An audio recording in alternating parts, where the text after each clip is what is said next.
Chapter 2. A dog? Familiar memories, distant yet vivid. However, at this moment, Imo Fengwu had no time to dwell on such thoughts. Her physical condition was dire, her body battered and her internal meridians severely damaged. If she did not procure medicinal treatment promptly, even she would not endure much longer. More importantly, she was hungry. She raised her hand to touch her belly and surveyed her surroundings anew.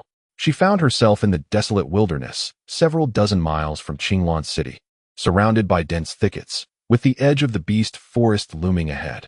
The Beast Forest, one of the most enigmatic regions in the Holy Yuan continent, was fraught with peril, teeming with countless beasts of varying ranks. Even practitioners beyond the foundational realm dared not venture in recklessly. Furthermore, rumors suggested that the Beast Forest was linked to the demon realm, where any human who crossed over would surely meet their demise. Thus, throughout history, the Beast Forest has been regarded as a forbidden zone for humanity on the Holy Yuan continent. Even in this marginal area, few dared to approach. It was precisely this aspect that led Mu Bai Chuan's subordinates to bring her here for torment. In the moonlight, the ancient trees of the Beast Forest loomed ominously, their shadows dancing eerily. From a distance, the oppressive darkness appeared as an unfathomable abyss. Strangely, the surroundings were devoid of the chirping of insects or the songs of birds, enveloped in a deathly silence that heightened the sense of dread. Suddenly, several green lights flickered through the forest, resembling ghostly flames, silent, elusive, appearing and disappearing. An intangible terror spread outward. Yet, Imo Fengwu's eyes brightened in an instant. Upon closer inspection, she discerned several wild wolves. Just then, an eerie howl echoed from deep within the thicket. Suddenly, the small creatures before her darted away as if startled, not casting another glance at Imo Fengwu, and swiftly vanished into the dense forest. Were they fleeing? Imo Fengwu paused momentarily, squinting her eyes and peering into the depths of the woods. The air was filled with roars and howls, and she could even faintly detect a trace of blood. Intrigued, Imo Fengwu seized a long sword and ventured further into the thicket. Before long, she stumbled upon signs of a fierce struggle. However, these traces were not those of humans. They seemed more akin to the violent clashes of large beasts. Imo Fengwu was momentarily lost in thought but soon shook her head and pressed onward. After a few more steps, she was met with an overwhelming stench of blood. Following the scent, she discovered the corpse of a large beast nestled beneath a gnarled tree, partially hidden among the underbrush. Its throat had been completely torn open, the cervical bones shattered, leaving only a tattered patch of fur attached to its massive head. The creature's body was mangled and grotesque, smeared with blood and flesh, evoking a sense of horror. The acrid odor of blood threatened to induce nausea. Yet, Imo Fengwu's eyes gleamed with excitement as she rushed forward, disregarding any caution as she dismembered the beast with her sword. Without hesitation, she produced a fire starter from her belongings and set about roasting the meat, her hunger overwhelming her senses. Once satiated, she belched contentedly and finally began to survey her surroundings anew. To her astonishment, she spotted something not far away, approaching for a closer look. She was taken aback to find a large black dog. However, this creature was evidently much larger than a typical dog. With upright ears and a flawless physique, the creature bore a gash beneath its eyes, oozing faint traces of blood. Its sleek, ebony coat gleamed invitingly, almost begging to be touched. Yet it lay motionless amidst the grass, appearing lifeless. Chapter 3. Are you merely uttering nonsense? Imo Fengwu approached and delivered a swift kick. Ah. There was still breath. Quite commendable. It seemed she hadn't indulged in dog meat hot pot for quite some time. Alas. She was currently satiated but adhered to her principle of waste not. Imo Fengwu glanced around, then effortlessly seized a vine, binding the large black dog. This vine, a deep green hue, appeared slender yet was remarkably sturdy. Without a sharp weapon, even the most elite cultivators would find it unbreakable. In the dim forest, faint light filtered through, sharpening her vision. Imo Fengwu stretched her limbs and commenced her search for medicinal herbs. The monster beast forest was perilous, yet it also harbored immense natural treasures. As a former leader of the healing sect, she adeptly identified various herbs for treating internal and external injuries. Soon, she found a suitable spot to sit and tended to her own wounds.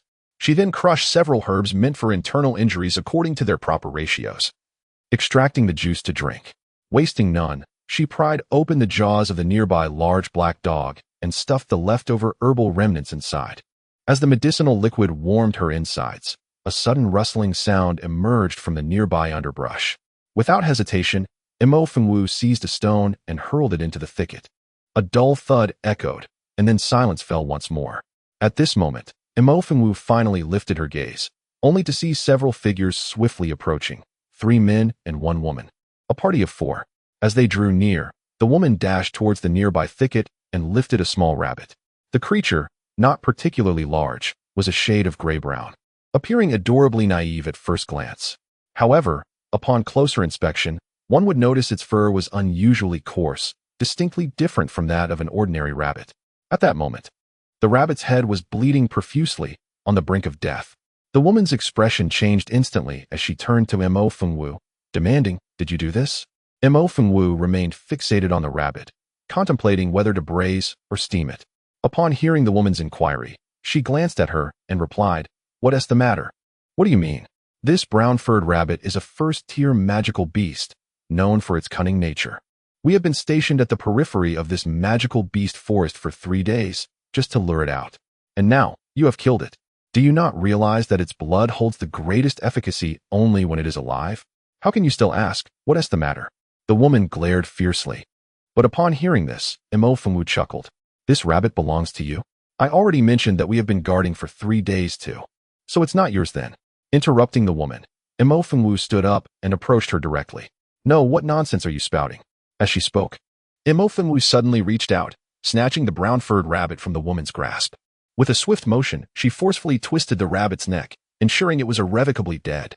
Moreover, the rabbit had not yet succumbed, but rest assured, it was now entirely lifeless. "Oh, right, this rabbit was indeed killed by me, so even in death, it belongs to me." As she spoke, Imofengwu casually tossed the rabbit aside, intending to add it to the meal later. The woman was nearly infuriated, swiftly drawing her sword. At that moment, a man in gray approached from behind and restrained her with a glance, subtly directing her attention to the large black dog behind Imofengwu. The woman paused for a moment, her eyes brightening. Although she could not identify the breed of the formidable creature, its coat alone suggested it was at least a 3rd-tier magical beast. Chapter 4. Do I still need to report to you? A 3rd-tier magical beast, even in death, could fetch a handsome price, she mused. Just then, a pallid man at the back fixated on Imofengwu and suddenly exclaimed, "Is that a ghostly mark on your face? You are Imofengwu?" The eldest daughter of the Imo family, Imofengwu, was born with the ghastly, ghostly mark, rendering her grotesque and notorious throughout the land. Particularly recently, it was rumored that this young lady had forsaken her family, vowing never to marry anyone but the 3rd prince, only to be publicly humiliated by him, turning her into a laughingstock overnight across the entire Great Liang Kingdom. As soon as the words left his lips, the other 3 individuals in attendance immediately turned their gazes upon Imofengwu. I wondered who it was. Turns out to be the Imo family's eldest daughter. Truly, the ugly often bring trouble upon themselves. Imofengwu ignored her, instead bending to seize the large black dog, throwing it over her shoulder, and then turning to leave with the rabbit in hand. "Stop. Did I permit you to leave? Do I still need to report to you? You, Rong, you must not be unreasonable." The pale-faced man interrupted the woman and stepped forward to stand before Imofengwu, clasping his hands in greeting. "I am Fengqi. My younger sister has been disrespectful, and I hope Miss Imo can forgive her. However, may I inquire as to why Miss Imo has come here?" Initially intending to depart, Imofengwu cast a glance at Fengqi but remained silent. "Brother, what are you doing?" The woman exclaimed in dissatisfaction upon hearing Fengqi's invitation for Imofengwu to join them. Yet, she was swiftly silenced by a mere glance from Fengqi. Imofengwu discreetly assessed the brother and sister before her, and after a brief moment, a subtle smile graced her lips. Very well. With Fengqi and his companions leading the way, their journey proceeded smoothly. Concurrently, Imofengwu learned from Fengqi that they were part of a hunting team, relying on hunting at the edges of the monster beast forest and occasionally gathering some spiritual herbs to make a living. Indeed, in the sacred origin continent, ordinary herbs hold little value. Only those infused with spiritual energy are deemed precious for alchemy. Even a skilled alchemist or herbalist would be ridiculed for using simple herbs to treat ailments. Spiritual herbs not only heal injuries, but can also be refined into elixirs to enhance one's cultivation. Consequently, the worth of spiritual herbs is exceedingly high. Even the most basic spiritual herb commands a price of at least several gold coins. Thus, many martial practitioners in the sacred origin continent live in financial strain. giving rise to numerous hunting teams like Feng Chi's. Meanwhile, the prominent families and wealthy clans established specialized large-scale hunting teams, some comprising over 1,000 members, boasting formidable strength. As Miss Mo hails from the Mo family, she must be well-versed in such matters. Today, I have taken Miss Mo to a place that I believe will be quite refreshing for her. As they conversed, Feng Chi led Mo Fengwu away from the beast forest and arrived at a quaint little town located merely 10 miles outside the city. One could easily glimpse the towering walls of Qinglan City upon raising their gaze. However, what astonished Mo Fengwu was the unusual vibrancy of the town before her. The street, which extended as far as the eye could see, was bustling with people, scholars donned in long robes, affluent young gentlemen in brocade garments, and a multitude of martial practitioners clad in sturdy attire. Some bore their catches, while others carried bundles, all making their way toward a particular courtyard. Mo Fengwu's interest was piqued at once. Yet, Feng Chi was inwardly alarmed. It was worth noting that the journey from the beast forest to this spot stretched over several dozen miles. The path was fraught with steep inclines and rugged terrain, making it quite arduous. In an effort to humiliate Mo Fengwu, Feng Chi had deliberately quickened their pace. To his astonishment, she exhibited not a trace of discomfort. Not even a bead of sweat graced her brow. Particularly striking was the fact that this woman bore numerous injuries and carried a large black dog upon her back. Could she truly be the so-called worthless Mo Fengwu? Feng Chi was taken aback and subsequently led Mo Fengwu to the entrance of the courtyard. Miss Mo, this place is known as Shirley Ji, originally home to but a couple of households. However, as the number of hunters increased, so too did the trading activities here, gradually evolving into a bustling market. Yet, it is seldom this lively. Last night marked the full moon, and our arrival today allows us to catch the tail end of the festivities. With that, Feng Chi stepped into the courtyard first, and Mo Fengwu cast a glance around before following suit. Upon stepping into the courtyard, a cacophony of noise assailed the senses. It turned out that this unassuming courtyard concealed a vibrant marketplace within, truly a realm of commerce. Surrounding voices clamored with calls to buy and sell, and the lively banter of haggling permeated the air. Rows of vendors exerted themselves to the utmost, vociferously advertising their wares. The assortment of goods available for trade was remarkably diverse, encompassing magical beasts, spiritual herbs, weapons, and elixirs, with the occasional encounter of some affluent sea folk. Of course, for those inclined, the opportunity to engage in gambling also presented itself, serving as a form of diversion. Miss Mo, might you have any interest? Mo Fengwu cast him a fleeting glance. Are you interested? Feng Chi's expression stiffened, but before he could respond, Mo Fengwu had already commenced her exploration. After a brief while, Mo Fengwu gained clarity in her mind. This marketplace was akin to a ghost market, offering a myriad of items, though predominantly low-tier magical beasts and spiritual herbs. Besides these, there were also weapons and elixirs on sale, albeit at exorbitant prices. Conversely, the prices of herbs were remarkably affordable. It seemed even the sellers were unaware of the names of these herbs, hence they sold them in bundles. This inadvertently benefited Mo Fengwu, as she soon acquired nearly all the herbs available in the marketplace. When gathered, they would occupy at least 3 large carts. Several vendors, recognizing the young lady's injuries, were quite considerate. They summoned a burly man and said, "This young lady is a local resident who usually handles transportation. Given the quantity of your goods, if you do not mind, you may store them at his place temporarily at no cost." Upon hearing this, Mo Fengwu couldn't help but smile. "Very well. Then I shall leave these 2 with you as well." As she spoke, she set down the large black dog and the brown-furred rabbit that she had carried all the way. She then retrieved the last silver nugget from her pocket and tossed it over. Having concluded her affairs, Mo Fengwu had nearly finished her stroll. At that moment, she reached the end of the market, only to see a throng of people gathered ahead, their voices rising in a cacophony of shouts. "Come on, quickly, useless. To the left, to the left. Oh no, wrong way. Yes, that's right. Attack. Kill him. Hurry, kill him." The frenzied cries echoed one after another. Observing this scene, Mo Fengwu's lips curled into a slight smile as she turned to Feng Chi, who had been following her closely. "Is this what you meant?" Chapter 6. The arrival of that woman. From the very beginning, Feng Chi had been plotting against Mo Fengwu. Yet, for reasons unknown, he now felt an inexplicable sense of unease. However, with no retreat available, he quickly donned a stiff smile and said, This arena is undoubtedly the liveliest place in the entire 10-mile market. Since Miss Mo is here, it would be a pity not to witness it. Very well. Mo Fingwu readily agreed. Subsequently, Feng Qi skillfully maneuvered through the throngs of people, leading her to the front of the enclosure. At that moment, a furious roar mingled with a scream erupted from ahead. Before them lay a vast enclosure. A deep pit measuring over 10 yards in depth and approximately 5 yards in diameter. The walls of the pit were composed of exceptionally smooth blue stone. At this very moment, two bare-chested men are engaged in a fierce battle below. One wields a sword while the other brandishes a long knife. Both are covered in wounds. Their flesh a gruesome spectacle that sends shivers down the spine. Feng Qi has been quietly observing Mo Fingwu's expression, initially expecting her to exhibit fear. To his surprise, she merely raised an eyebrow and, with a slight smirk, inquired, intriguing. What is the prize? There is one. The prize is over there. Feng Qi stammered, quickly pointing towards the opposite side of the railing. There, he noticed a row of stone towers resembling elegant pavilions. In the center of these towers stood a stone platform over a meter high, upon which rested a small black sandalwood box. Even from such a distance, one could faintly sense the potent energy emanating from within.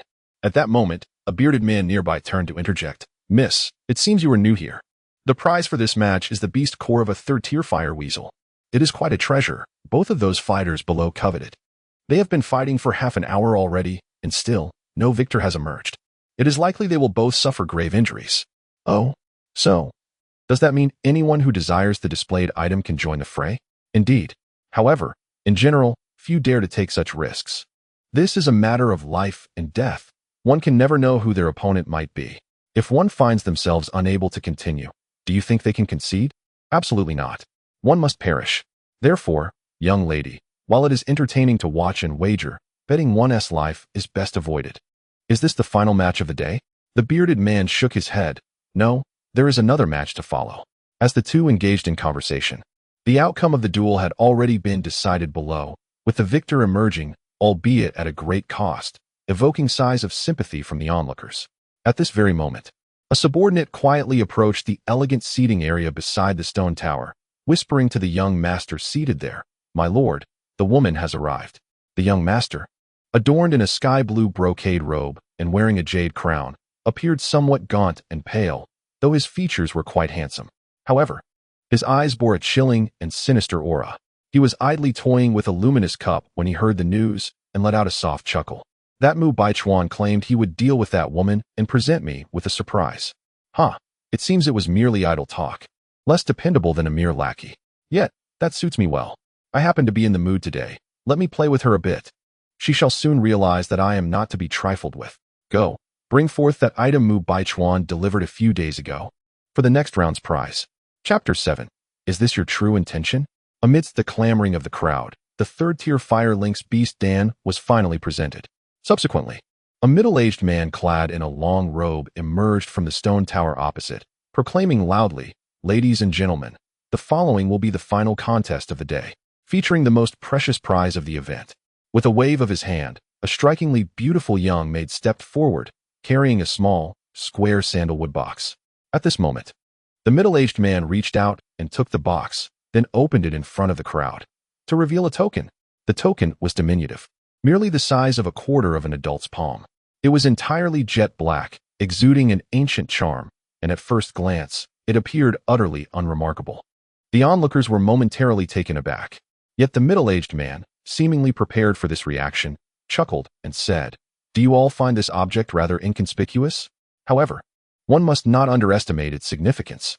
As he spoke, the man's expression suddenly turned serious, and an aura of vitality surged around him. Instantly, the black token he held soared into the air, and a colossal golden ink character materialized in the space above. This is the Ink Clan's ink pattern token," a voice in the crowd suddenly exclaimed. Immediately, the atmosphere shifted to one of astonishment. The ink pattern token was the treasured heirloom of the Ink Clan. It was said that whoever possessed this token would be regarded as the master of the Ink Clan. Furthermore, beyond its special status within the clan, the token itself was an invaluable treasure, refined from millennia-old spiritual jade, possessing not only the ability to secure and calm a household, but also to enhance one's cultivation. Just this attribute alone made it worth its weight in gold. Yet one couldn't help but wonder why such a precious artifact of the Ink clan would appear here. After the initial shock, someone could not contain their curiosity and asked aloud, could this ink pattern token be a counterfeit? Indeed, how could this item possibly be here? Are there any members of the Ink clan present? Yes. Moreover, even if someone has obtained it, what would happen if the Ink clan came for it? Evidently, the value of the ink pattern order requires no explanation from a middle-aged individual. It is well known to all. However, this very awareness breeds a certain apprehension. The middle-aged man, clearly prepared for this, raised his hand to calm the crowd and said, "Do not rush. Allow me to explain. Firstly, the ink pattern order is indeed authentic. Secondly, it unquestionably originates from the MO family, but now that it has arrived here, it rightfully belongs to this place." Someone just mentioned what would happen if members of the MO family were to arrive. Let me assure you, even if the head of the MO family, unyielding, were to come, he would kneel and heed the commands. Therefore, you may all rest assured. Now, those brave souls who are interested may step forward. This is a rare opportunity that you must not let slip away. With that, the middle-aged man exited the arena. Yet, the gathered crowd exchanged glances. Some stirred with intrigue while others hesitated, none daring to step forward in that moment. After all, the MO family is not an ordinary household. Their name is nearly synonymous with prominence in the Dalian kingdom. At that moment, standing at the edge of the enclosure, Mo Fengwu's eyes flickered upon catching sight of the ink pattern order. Raising her gaze with a subtle arch of her brow, she turned to the side and addressed Feng Qi with a wry smile. "Is this your true intention?" Feng Qi froze, instinctively taking a step back. Splendid work. Otherwise, I would have been at a loss as to where to seek it." With that, Mo Fengwu suddenly shifted her stance and leaped into the arena. Chapter 8. Buddha comes to slay Buddha. Her graceful descent immediately captured the attention of the onlookers. Hey, someone has gone down. And it's a girl. Money over life, indeed. The crowd pressed forward to the railing, engaged in fervent discussions. At that moment, the middle-aged man who had just exited reappeared, casting a glance downward and proclaiming loudly, "Excellent. A young lady has already stepped into the arena. Who among you brave souls dares to challenge her? He is priceless, and this opportunity is singular." The middle-aged man energetically rallied the crowd's enthusiasm. Instantly, the onlookers began to crack their knuckles in anticipation. Suddenly, a melodious voice emanated from the arena. Though soft, it captivated everyone's attention in an instant. The vast coliseum gradually fell silent, lifted her gaze and declared, "Thee is a treasure of thee. None can claim it." At this juncture, paused slightly, her eyes sweeping the surroundings before settling on the fair-skinned, elegantly dressed young master seated in the stone pavilion. A moment later, her lips curled into a captivating smile. "Buddhas shall be slain by Buddhas, and immortals by immortals." Each word, light as a willow fluff, transformed in an instant into a fierce gale, enveloping the entire arena. The previously eager crowd felt a shiver run through them. The son of the, seated in the stone pavilion, was momentarily taken aback before bursting into wild laughter. "Ha! How amusing! Truly delightful. Bring forth the stakes. I shall wager." At once, his attendant responded with utmost respect. Shortly thereafter, the middle-aged host raised his voice once more. "Excellent. The son of has added a wager, 1 second-tier spirit stone. Who among you wishes to step forth and battle the young lady?" Spirit stones are indispensable treasures for practitioners. Whether one is an alchemist, a pharmacist, or a martial artist, the use of spirit stones is inevitable in their cultivation, based on the essence of spiritual energy they contain. Spirit stones, like spirit herbs and magical beasts, are categorized into 9 tiers. The first to third tiers are referred to as stones, which are common. Those above the third tier are called crystals, considered fine quality, while those above the 6th tier are known as marrow, representing the pinnacle of excellence. Even the most ordinary common spirit stones hold significant value. Much like spirit herbs and elixirs, they are costly commodities. In a place like 10 Mile Gathering, where many impoverished wandering cultivators congregate, living conditions are often strained, making a second-tier spirit stone a windfall. Thus, upon hearing the middle-aged man's declaration, the crowd, previously stunned by Mo Fengwu's prowess, suddenly found their ambitions reignited. Shortly thereafter, a man in his 30s leaped into the arena. He was of modest height and slender build, with a sharp face that betrayed his cunning nature. Upon landing, he sized up Mo Fengwu, realizing she emitted not a trace of spiritual energy. Immediately, he grinned maliciously. "Little girl, this is no place for games. If you obediently heed my words, I may spare your life. What do you say?" As he spoke, he stealthily approached Mo Fengwu. Before he could finish his sentence, he swiftly drew a gleaming dagger and lunged towards her. How audacious! This scoundrel is attacking. The onlookers, witnessing the sudden assault, erupted in furious exclamations. But before they could finish their denunciations, they were abruptly silenced. In the arena, a lithe figure of a young woman, her face veiled, had seized a man's throat with one hand, only to release it gradually. Almost instantly, the once scheming man, who had acted first with malice, collapsed lifelessly to the ground, succumbing to his fate. Chapter 9. So many words, instant kill. An eerie silence enveloped the surroundings. The middle-aged host stood in shock, as did Gongsun Yao in the stone pavilion, his hand pausing over the luminous cup, narrowing his eyes slightly. "Ah, she has certainly honed her skills. Add another spirit stone." Receiving the news, the middle-aged host promptly announced, "Indeed, the young lady possesses remarkable prowess. Furthermore, I have delightful tidings to share. The heir of the Yingshan Marquis has added a reward, a second-tier spirit stone. Who wishes to enter the arena? Under the lure of generous rewards, brave souls are bound to emerge." This young man displayed a more cautious demeanor than his predecessor. Yet confidence and arrogance lingered in his gaze. Once he landed, he swiftly drew his sword, pointing it at Mo Fengwu. "My lady, we harbor no grievances. However, I am in dire need of spirit stones, so you—" "Ah, so many words," Mo Fengwu murmured softly, her lips parting delicately. The arena, which had been buzzing with excitement due to the increased stakes, fell silent once more. In the stone pavilion, Gongsun Yao, who had previously worn a smile, suddenly stiffened. His piercing gaze locked onto Mo Fengwu below. After a brief pause, he coldly declared, "Increase the stakes. The heir of the Yingshan Marquis shall add a third-tier magical beast core." The middle-aged host's shout shattered the silence once again. Yet this time, no one stepped forward immediately. The crowd murmured softly, their expressions now tinged with gravity. It was noteworthy that the two individuals who had just been defeated, one at the third level of physical training and the other at the first level of chi cultivation, though not masters, had been utterly vanquished without a single strike, which was indeed alarming. Particularly remarkable was the swiftness of the opponent's movements. Many had yet to discern when Mo Fengwu had made her move. Who, precisely, is this woman? A sense of caution enveloped the onlookers, and after a considerable pause, a burly man forced his way through the throng and leapt down. With a resounding thud, he positioned himself directly before Mo Fengwu, brandishing a grand, golden-ringed saber.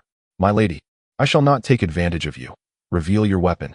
The imposing figure displayed a certain magnanimity, prompting Mo Fengwu to regard him with a discerning gaze. "A weapon? Not necessary." The burly man's expression immediately darkened in response. "Then do not blame me for being impolite." With that declaration, he unleashed a surge of spiritual energy, causing the golden rings on his saber to emit a sharp clatter. An invisible pressure began to swell, violently swirling outward like a tempest. "Third level of chi cultivation," someone in the crowd exclaimed. Mo Fengwu slightly arched her brow and raised her hand to shield herself from the oncoming gale. At that moment, the man bellowed fiercely and charged at her, his saber raised high, slicing through the air with a fierce wind. Mo Fengwu lacked spiritual roots, her body battered and frail. Under the oppressive weight of the spiritual pressure, she felt as though her form was burdened by 1,000 pounds. The man, keenly sensing her unusual state, could not help but feel a surge of delight. He had been stagnating at the third level of chi cultivation for quite some time, and now he desperately needed spirit stones to make a decisive breakthrough. Moreover, there was that, even if it did not command it could still assist in his cultivation. Thus, he had to win. However, he failed to notice that at the moment he made his move, originally clear eyes suddenly turned pitch black, shimmering with a subtle light. With a swift sidestep, she evaded the attack and simultaneously delivered a kick aimed 3 inches below his left chest. Chapter 10. Not So Easy's kick appeared to lack any significant force. Yet, in an instant, a piercing scream erupted as the burly man, akin to a punctured balloon, felt all his spiritual energy dissipate. Before he could comprehend the situation, raised her fist and struck directly at his left chest. With a sickening sound, blood spewed forth, and the golden-ringed blade he held clattered to the ground as he clutched his chest, his face contorted in agony. He opened his mouth to speak, but in the next moment, the towering figure of over 6 feet tall collapsed with a resounding thud.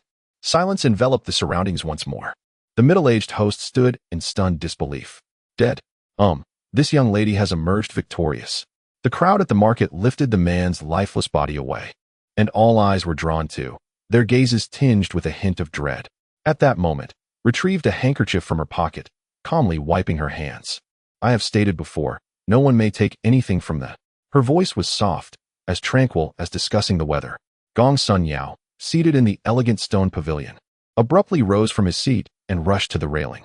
Sensing his presence, instantly lifted her gaze, locking eyes with him.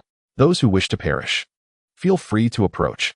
With a casual toss, Sipa sent forth a light breeze that fluttered the tattered edges of Mo Fengwu's garments, causing her veil to dance gracefully. A revelation emerged. Something adorned her visage. It was the shadow of a specter. She was Mo Fengwu, the esteemed young lady of the Mo family. What? Mo Fengwu? That worthless wretch? A wave of astonishment swept through the crowd, igniting a flurry of whispers. In that moment, Mo Fengwu offered a soft smile, and with a deliberate motion, she tore away the veil that had hindered her. This bothersome piece had long been a source of annoyance, and she had yearned to remove it. Instantly, her face, unveiled and marred with traces of blood, was laid bare before the astonished assembly. The entire Great Liang Kingdom was aware of the Mo family's young lady's unparalleled ugliness, her visage likened to that of a specter, yet none had ever beheld it. Thus, as her true form was unveiled, the audience stood in stunned silence. A black specter-like pattern, akin to shattered stone, spread from her forehead, enveloping her entire countenance. She bore an appearance reminiscent of the legendary, grotesque Yasha. Yet, at that moment, no one dared to utter a word of mockery. Mo Fengwu then lifted her gaze, surveying the surroundings, and boldly inquired, "Is there anyone else?"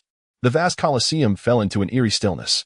She then turned her attention to the middle-aged host, who, taken aback, cleared his throat and announced, Is there anyone else who dares to challenge? If not, the Mo pattern token and the additional rewards will belong to the young lady of the Mo family. Hold on. Suddenly, a sharp voice pierced through the air from the enclosure. Gong Sun Yao fixed his gaze intently upon Mo Fengwu below, coldly stating, "To claim what belongs to this heir is not so simple." As the words fell, Gong Sun Yao did not wait for the surrounding attendants to intervene. He leaped into the air and descended into the arena. The attendants of the Marquis of Yinshan, upon witnessing this, immediately intended to follow suit. However, at that moment, a group of uniformly dressed warriors, their faces obscured by masks, surged forth to impede their advance. A middle-aged man turned his head, gestured with his hand, and declared, "In the marketplace arena, only one may descend. No one shall disrupt the established order." Simultaneously, as the middle-aged man obstructed the attendance of the Marquis of Yinshan, the atmosphere within the arena thickened with murderous intent. After several days apart, the transformation was indeed striking. Were it not for his own eyes, the young master would have thought he was hallucinating. Chapter 11. Seeking death. At this moment, Mo Fengwu appeared far from well.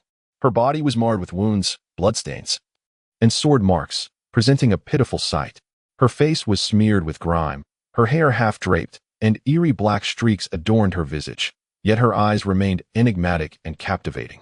Gong Sun Yao raised an eyebrow, a flicker of doubt crossing his gaze. He recalled that just a few days prior, this woman had not appeared in such a state.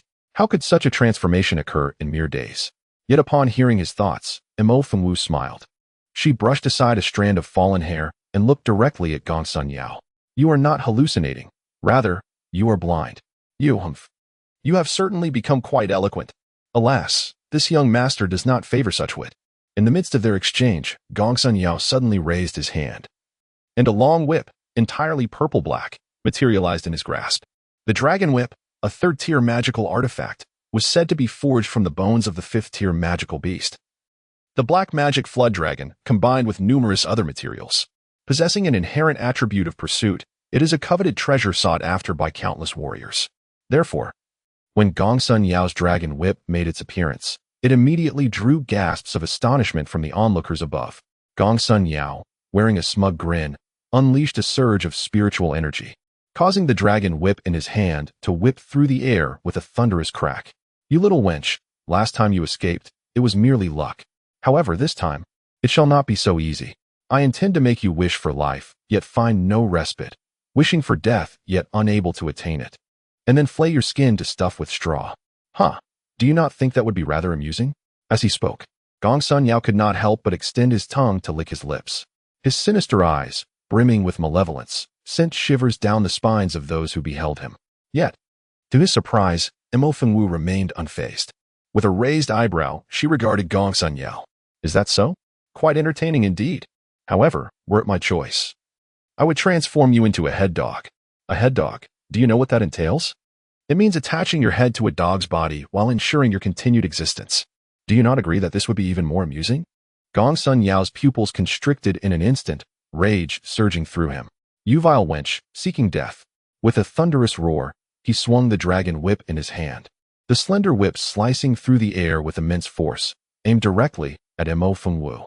Anticipating the attack, she swiftly sidestepped. Yet, astonishingly, the whip, having seemingly gained sentience, pivoted sharply and pursued her once more. The attribute of pursuit activated instantaneously. Haraha, think you can evade me? Not so easily. With a booming laugh, Gong Sun Yao deftly flicked his wrist. Witnessing the unfolding scenario, Mo Fengwu's lips curled into a smirk. In the next instant, instead of retreating, she advanced with a swift motion, charging toward Gong Sun Yao. With a resounding thud, Gong Sun Yao was propelled backward by her forceful impact. The entire event transpired with uncanny rapidity. Almost immediately, the previously arrogant Gong Sun Yao found himself sprawled on the ground like a defeated dog, his neck ensnared by a whip that constricted mercilessly. Mo Fengwu stood before him, gripping the whip with one hand, casting a condescending gaze upon him. You. Gong Sun Yao's complexion turned increasingly pallid due to suffocation, his efforts to break free only tightening the noose further. Chapter 12. Too late within the stone tower. Several attendants who had accompanied Gong Sun Yao were immediately alarmed. How dare you? Release the young master at once. They shouted in desperation. Let go of the young master, and we shall spare your life. Mo Fengwu, release the young master. Their voices echoed with urgency. It was essential to recognize that Gong Sun Yao, the young master of the Yinshan Marquise, was a prized asset. Should any misfortune befall him here, none of those present would escape unscathed. Standing in the arena, Mo Fengwu glanced upward before turning her attention to the middle-aged man.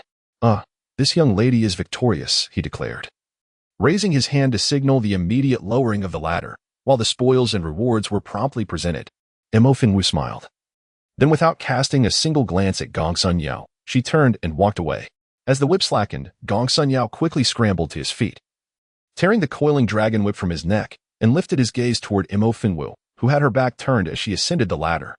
The audacity of this wretched harlot to humiliate me, the son of the world. Curse be you.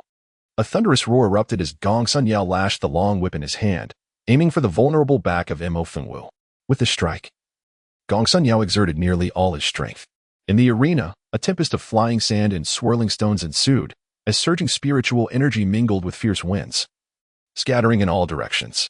The spectators above the railing gasped in shock. Be cautious, some shouted, while others shielded their eyes. The middle-aged host was taken aback, hastily advancing to the railing.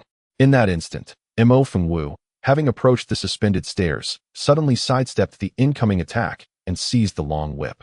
In a flash, her figure darted like lightning, appearing before Gong Sun Yao.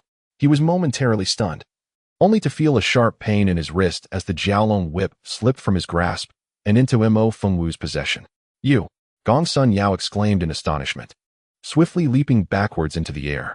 But then, he noticed Mo Fengwu smiling. Her face, marred by stone-like markings, should have appeared hideous, yet at that moment, it bore an unsettling allure, imbued with an inexplicable beauty. Gong Sun Yao found himself momentarily entranced, captivated by her gaze. Suddenly, be cautious, son, came a warning, but it was too late.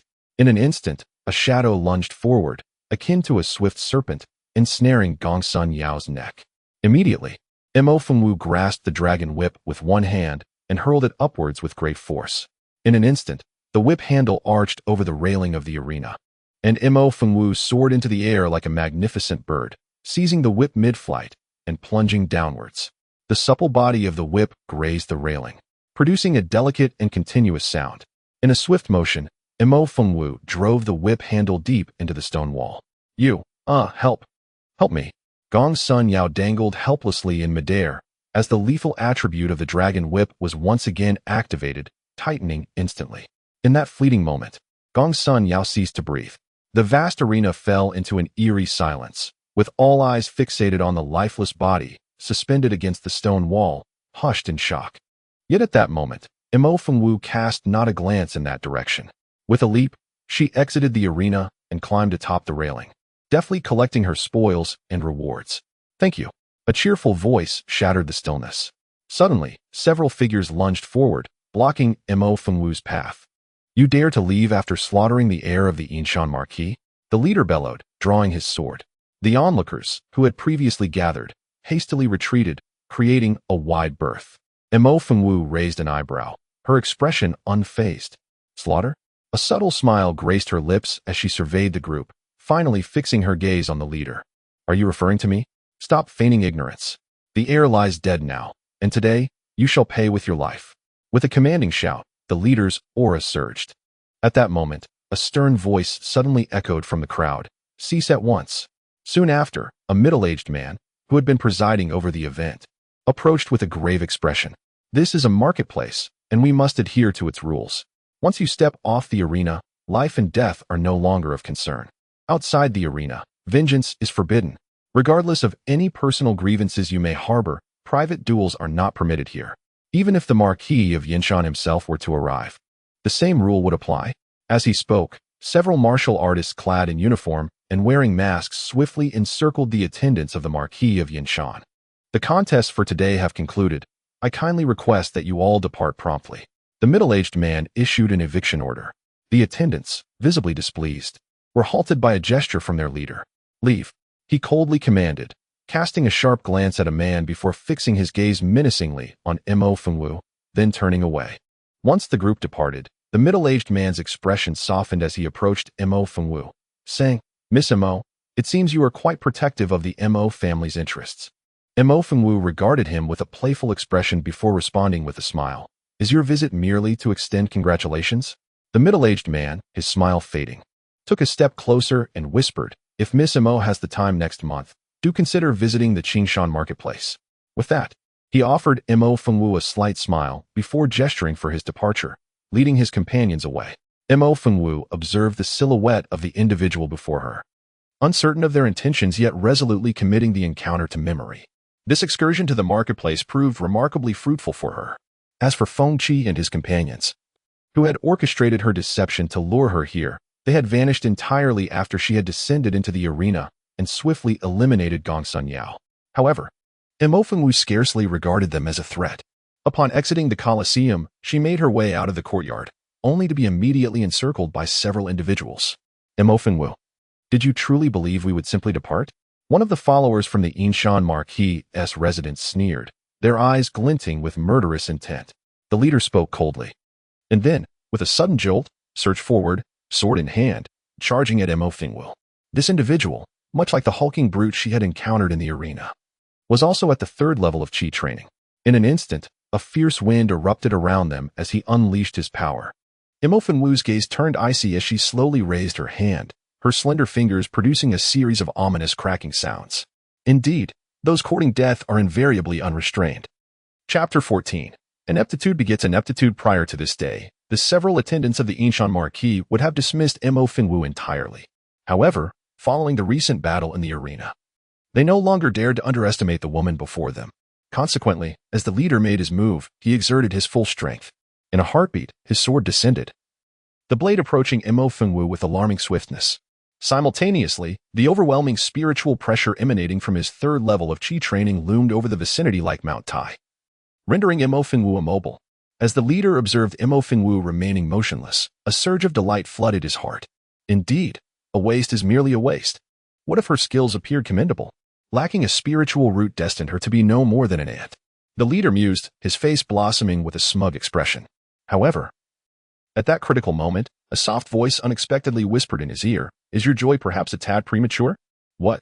The leader was momentarily taken aback, and at that instant, he beheld the enchanting gaze of Mo Fengwu, concealed beneath her ghostly visage, shimmering like a vortex of stars. In the next heartbeat, she unleashed a powerful punch upon his neck. At such a close range, the blow was both fierce and precise. A chilling sound echoed, sending shivers down spines.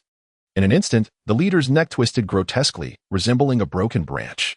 With a dull thud, his entire body collapsed to the ground, devoid of breath. Yet, Imofengwu was not in a much better state.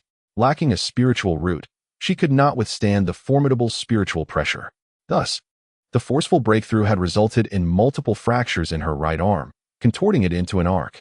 Yet, she seemed oblivious to the pain. With a casual glance, she retrieved the long sword from the ground, grasping it in her left hand. With a flick of the sword's tip, she pointed it at the remaining attendants of the Inshan Marquis, a mischievous smile gracing her lips. She declared, as promised, "Today, no one shall escape." As the words left her lips, Imofengwu transformed into a specter, dashing forward. A quarter of an hour later, the battle reached its conclusion. The surroundings lay in ruins, strewn with lifeless bodies. A slender figure stood alone in the center, bloodied but with an unyielding posture.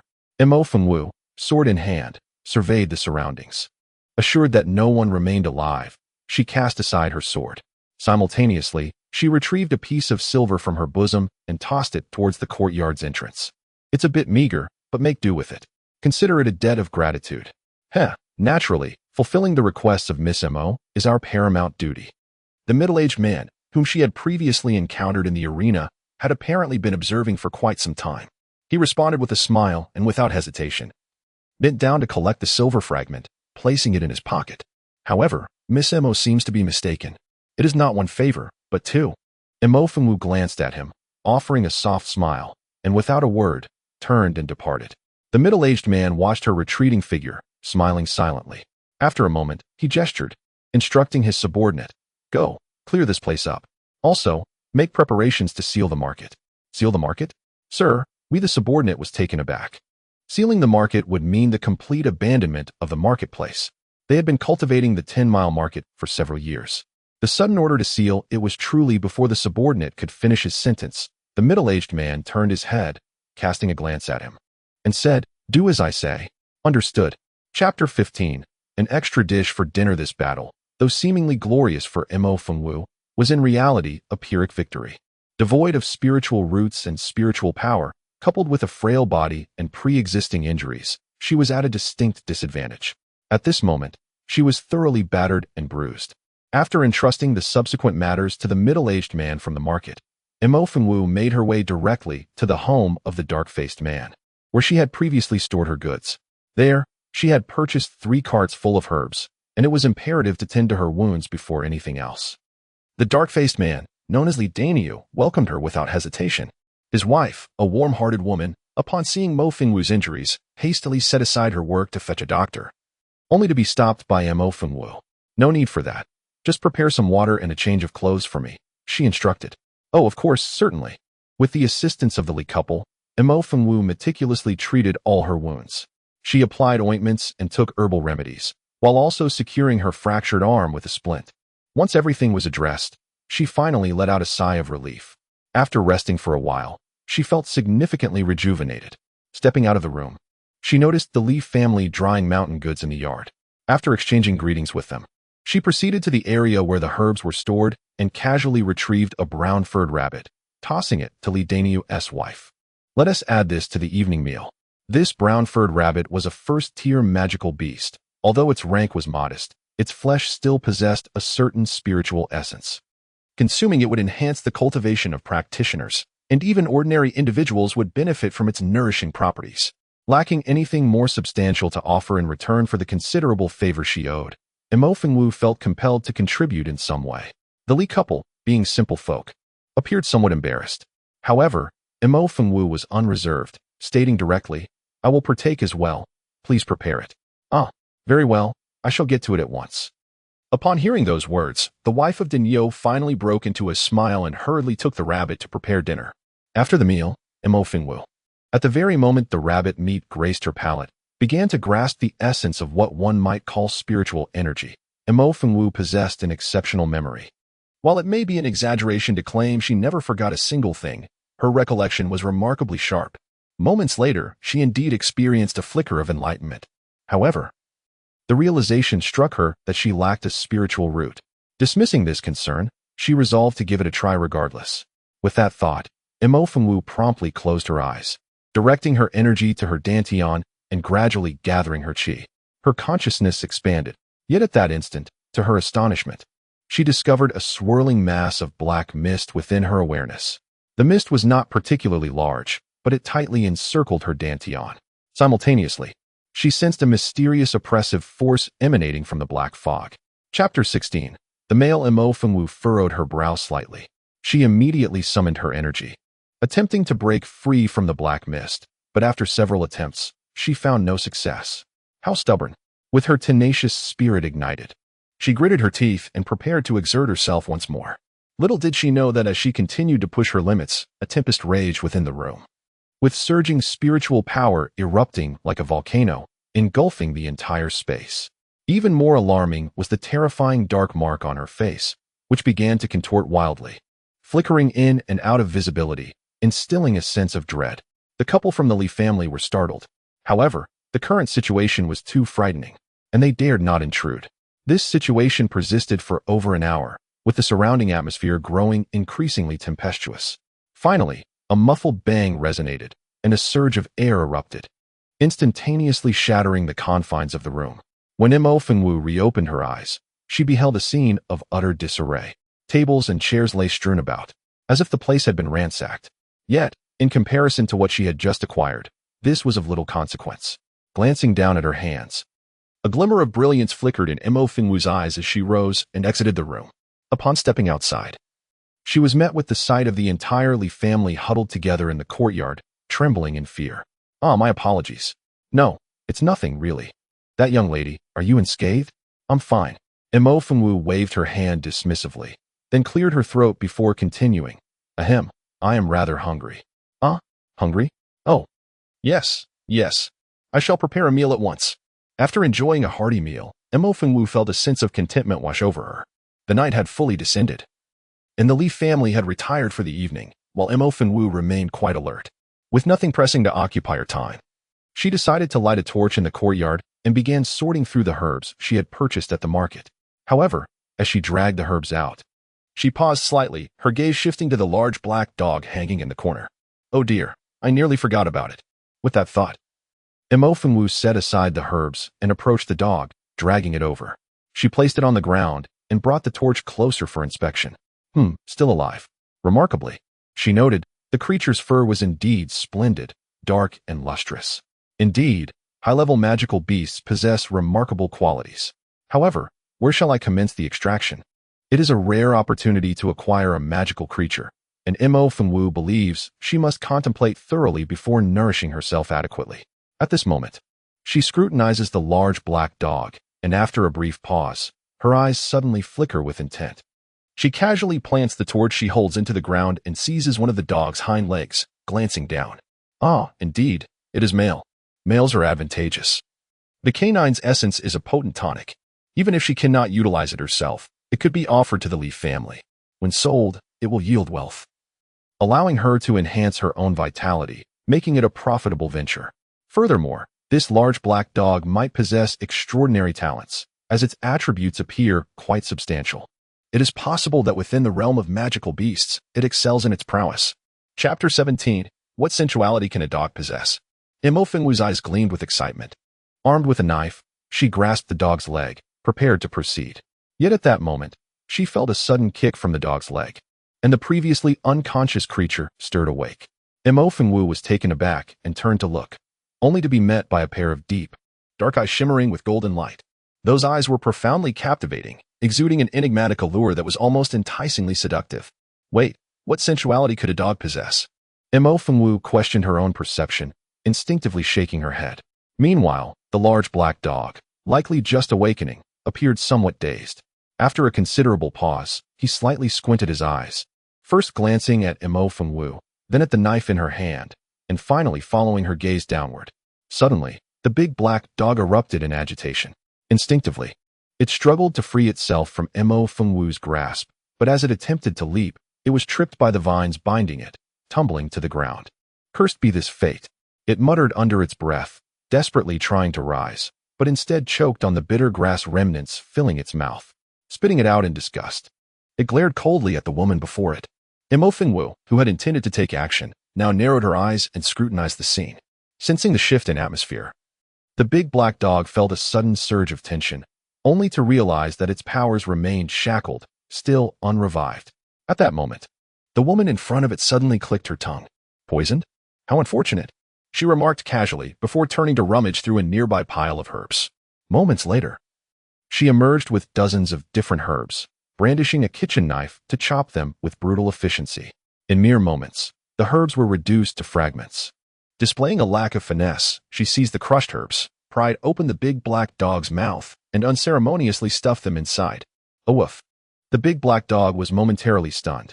Instinctively, it attempted to resist, but Imofenwu firmly clamped its mouth shut and delivered a sharp slap to its head, causing the herbs to slide down its throat. Immediately, a sharp pain radiated from her abdomen, spreading throughout her limbs, while her muscles began to convulse uncontrollably. Such a swift reaction? Imofenwu was momentarily taken aback. Nevertheless, it was for the best. She swiftly pivoted the kitchen knife in her hand, seizing a dog leg and slicing deeply into it. Blood gushed forth, and under the flickering torchlight, one could distinctly observe a dark substance mingled within. It emanated a chilling and fearsome aura, evoking a sense of dread. Imofenwu furrowed her brow, scrutinizing it closely without daring to touch it, before unceremoniously casting the large black dog into the corner. This bodes ill. Oh well, I shall leave it be for now and address it in the morning. However, unbeknownst to Imofenwu, shortly after her departure, several shadows materialized abruptly before the Li family residence. Subsequently, the entire courtyard was enveloped in a shroud of secrecy, as a man clad in dark robes stepped inside. Indeed, the princess' presence is unmistakably here. The man in dark attire pondered silently while discreetly surveying his surroundings. And after a brief moment, his gaze fixated on a corner of the courtyard. Chapter 18. Soul-stirring enchantment. As anticipated, the following morning, when Imofenwu stepped out of the courtyard, her first glance revealed that the large black dog had vanished. Not only had the dog disappeared, but the bloodstains on the ground had also been meticulously erased, as if the events of the previous night had merely been a figment of her imagination. Yet, she knew otherwise. Nonetheless, Imofenwu was not easily perturbed. If it's gone, then so be it. After all, that wretched creature was severely poisoned and rather peculiar. It might well be inedible by now. Upon reflection, Imofenwu remained unfazed. In the demon realm, Buga Mountain is considered a forbidden ground, and the Jingshin Pavilion is even more so, a sanctum within a sanctum. Here, aside from the master of Buga Mountain, the current second prince of the demon realm, and his trusted confidants, no one is permitted to set foot. Even members of the imperial family from the capital are subject to this rule without prior approval. At this very moment, Feiqian and his companions stood outside the Jingshin Pavilion, their expressions grave. Suddenly, a guard approached hastily and whispered, "Guardian, someone from the capital has arrived." Feiqian and the others, caught off guard, responded coldly, "Inform them that our master is unwell and cannot receive guests." "But, must I personally convey this message?" Feiqian's expression darkened, but before the guard could speak further, a laugh echoed from outside the courtyard. "Ah, Guardian, why the ire? I come at the behest of His Highness the Crown Prince to extend greetings to the second prince. Might we find a moment of leniency?" As he spoke, a middle-aged man clad in ornate robes approached. "Oh, unwell, you say? How fortuitous. During my departure, His Highness specifically instructed me to bring tidings from our demon clan." "Who is outside?" Suddenly, a voice, cold yet slightly hoarse, emanated from within the Jingshin Pavilion. "Second Prince, I am here on behalf of His Highness the Crown Prince." The middle-aged man's tone was respectful, yet there was a hint of arrogance in his demeanor. However, before he could finish his sentence, a piercing scream interrupted him. Immediately thereafter, the individual was propelled outward, instantaneously transforming into a mist of crimson in midair. A pungent scent of blood permeated the atmosphere, yet Feiqian and the others dared not make a single move. After a considerable pause, the voice from earlier resonated once more. "Come in." "Yes," they replied with deference, and then Feiqian and the others bowed their heads and swiftly entered. Upon crossing the threshold, they knelt on one knee in unison, exclaiming, "We pay our respects to our master." "Feiqian." "Yes," Feiqian acknowledged, rising to his feet and passing through the screen into the inner chamber. In stark contrast to the elegance of the outer room, the interior of the tranquil Heart Pavilion exuded an even greater degree of refinement. At this very moment, upon the intricately carved spiritual jade bed, a man reclined. The bed curtains, crafted from golden silk and ethereal in nature, obscured the man's visage, rendering it difficult to discern. One could only faintly perceive the man's elongated form, his inky hair cascading freely, mingling with the pristine curtains. His graceful posture, imbued with an air of nonchalance, rendered merely the shadow beneath the curtains utterly captivating. Chapter 19. Had he perhaps consumed celestial treasures? With his head bowed, Phaeton refrained from any erratic movements. At that moment, the man beneath the curtain spoke in a low voice. Who permitted him to enter? Thud. Phaeton promptly sank to both knees, declaring, "It is my fault. I have failed in my duties. I beseech my master to impose punishment upon me." Is he dead? Indeed. The master personally intervened just moments ago. It is worth noting that previously, after each awakening, the master's strength would require at least a day to fully restore. In that fleeting moment, although it barely constituted 1/10 of the usual prowess of the master, it was evidently far superior to what had been exhibited at this hour in the past. My lord. Summon someone. Yes. Compared to the previous displays of deference, the urgency in Phaeton's voice was tinged with joy. In an instant, he dashed out. Shortly thereafter, he returned with a frail, white-haired elder from the demon clan, who approached with haste. Elder Kuei, come quickly and take a look. My lord. Do not worry, my lord. Allow this old man to assess the situation first. Elder Kuei gestured dismissively and proceeded into the inner chamber. He first paid his respects to the man behind the curtain before drawing aside the drapery to take the man's pulse. The man's arms were robust, yet not exaggerated, possessing a unique masculine elegance. At that moment, his wrist was wrapped in a layer of gauze, faintly stained with blood. The room was enveloped in an unusual silence, and after a long pause, Elder Kuei's eyes widened in shock as he exclaimed, "Your Highness, could it be that you have found the antidote?" The man, maintaining an impassive demeanor, glanced at the astonished Elder Kuei and inquired, "What do you mean?" "Your Highness, the toxicity within you seems to be alleviating. Although it has not been entirely purged, there is indeed a notable improvement compared to before. Furthermore, upon examining your pulse, I observe that it is significantly steadier than it was previously. Your Highness, how did you manage to counteract the poison? Could you share the details with this old man?" As one of the most renowned physicians in the demon realm, Elder Kuei had never before experienced such astonishment. It is worth noting that the second prince had been afflicted by poison since childhood due to the treachery of others. Had it not been for his intervention back then, the second prince would likely have perished long ago. Yet, even so, he could only temporarily alleviate the toxicity within the other party, with no means of true healing at his disposal. Over the years, he had experimented with countless remedies, elixirs, potions, and mystical substances. Anything conceivable had been tried, yet to no avail. Surprisingly, this time there seemed to be a miraculous trend of relief. If one were to claim that he had not ingested any extraordinary elixirs, the old man would never believe it. Upon hearing this, the man before him was momentarily taken aback. Beside him, Phaeton, in a fit of anxiety, momentarily disregarded the established decorum and urgently inquired, "Master, have you perhaps consumed some rare treasure?" The man, feeling dazed, was perplexed by the notion of rare treasures. He could not recall any. He only remembered that the recent episode had been particularly fierce, even leading him to a loss of reason. As for what followed, while he had not consumed any rare treasures, he had indeed been forced to. Suddenly, the man sat upright in bed, a flicker of astonishment flashing across his typically tranquil, deep-set eyes. Could it be that woman from the human race? Moreover, he recalled that she had merely glanced at him before declaring his poisoning. Could it truly have been her?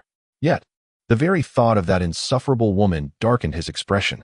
He coldly stated, "I haven't eaten anything, just some random herbs, and I had a cut on my wrist." To ask that woman for help? Preposterous. Chapter 20. What has happened to the Mo family?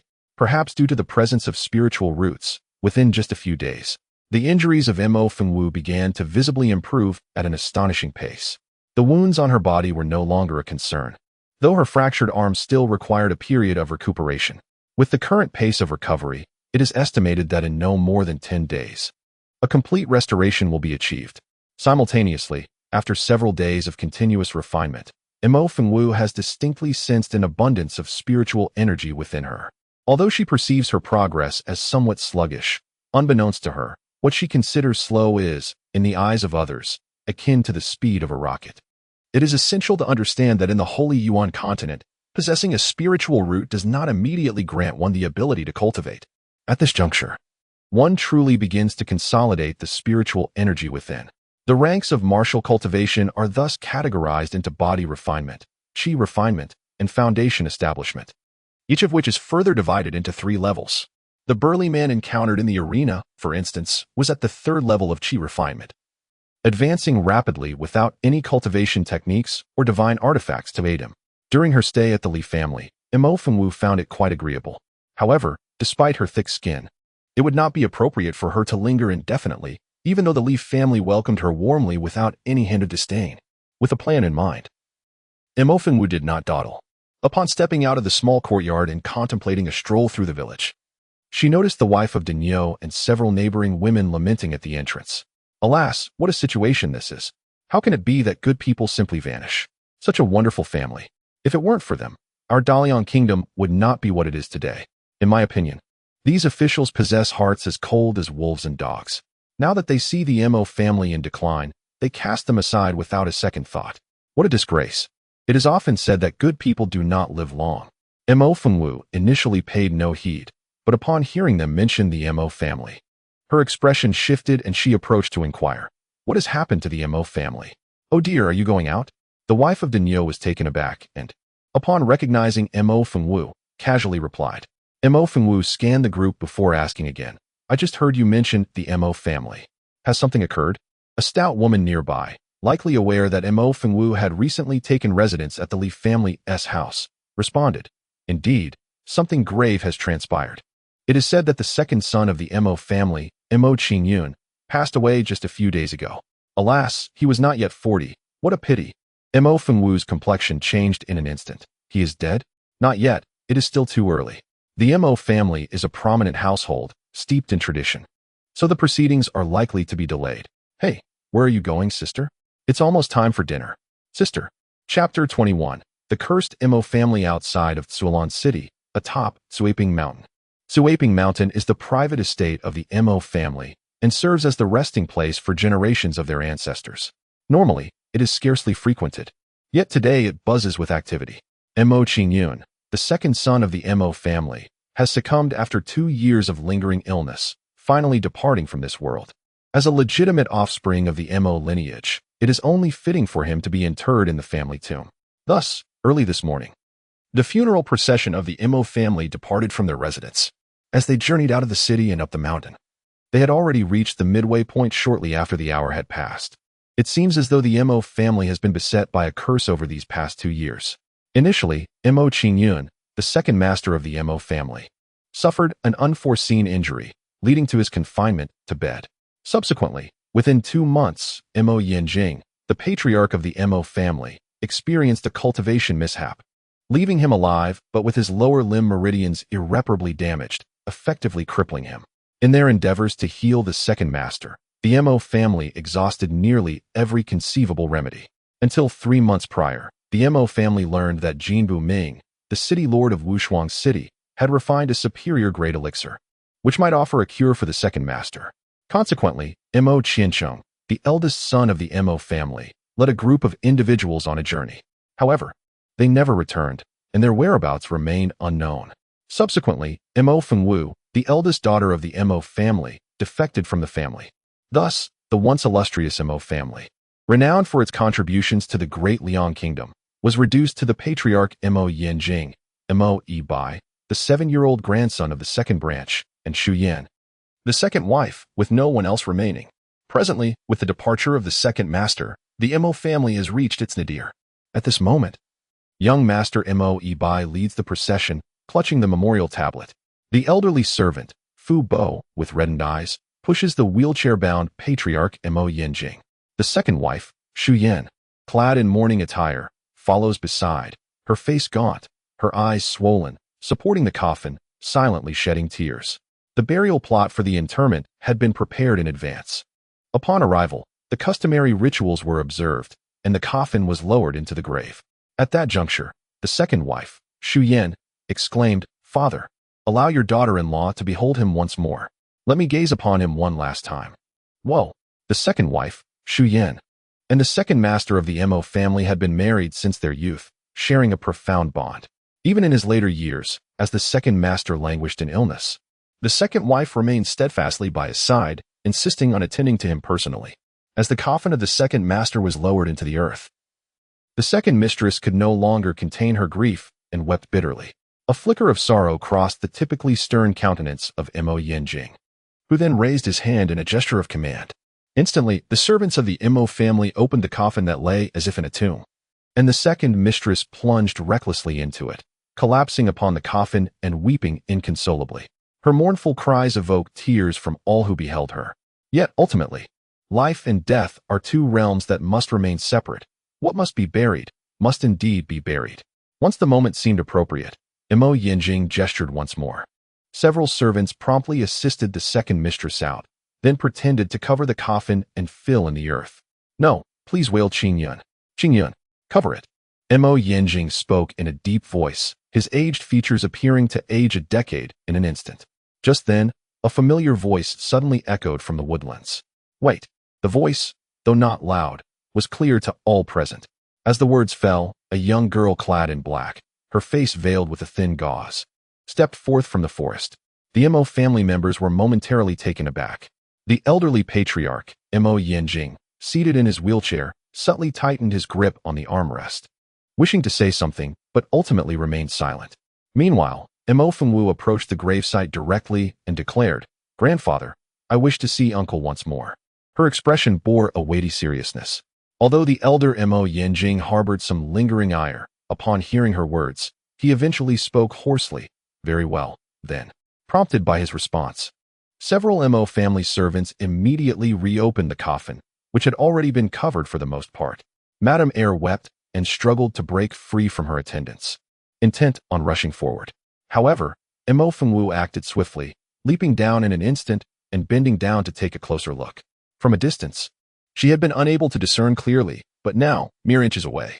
In that moment, Mo Fengwu's expression shifted dramatically as she spoke coldly, "Uncle is still alive." What? Instantly, everyone present was rendered speechless. Even Madame Eyre, who had been wailing, stood frozen in place, her face a mask of bewilderment. It was the elderly patriarch, Mo Yinjing, who reacted most swiftly, his eyes widening as he pressed, "Wooer, what do you mean?" "Your uncle." Mo Fengwu, with an impassive demeanor, nodded affirmatively. "Although there is no pulse or heartbeat, I am certain that uncle is still alive." The usually unflappable Mo Yinjing finally raised his voice in urgency. The members of the Mo family immediately surged forward, prompting Mo Fengwu to insist, "We shall discuss the coffin later. First, we must bring him out." "Yes, leave the coffin for now. We must retrieve him quickly." Today, the citizens of Qinglan City bore witness to a revelation. The townsfolk were left in a state of shock, their chatter rising in a cacophony.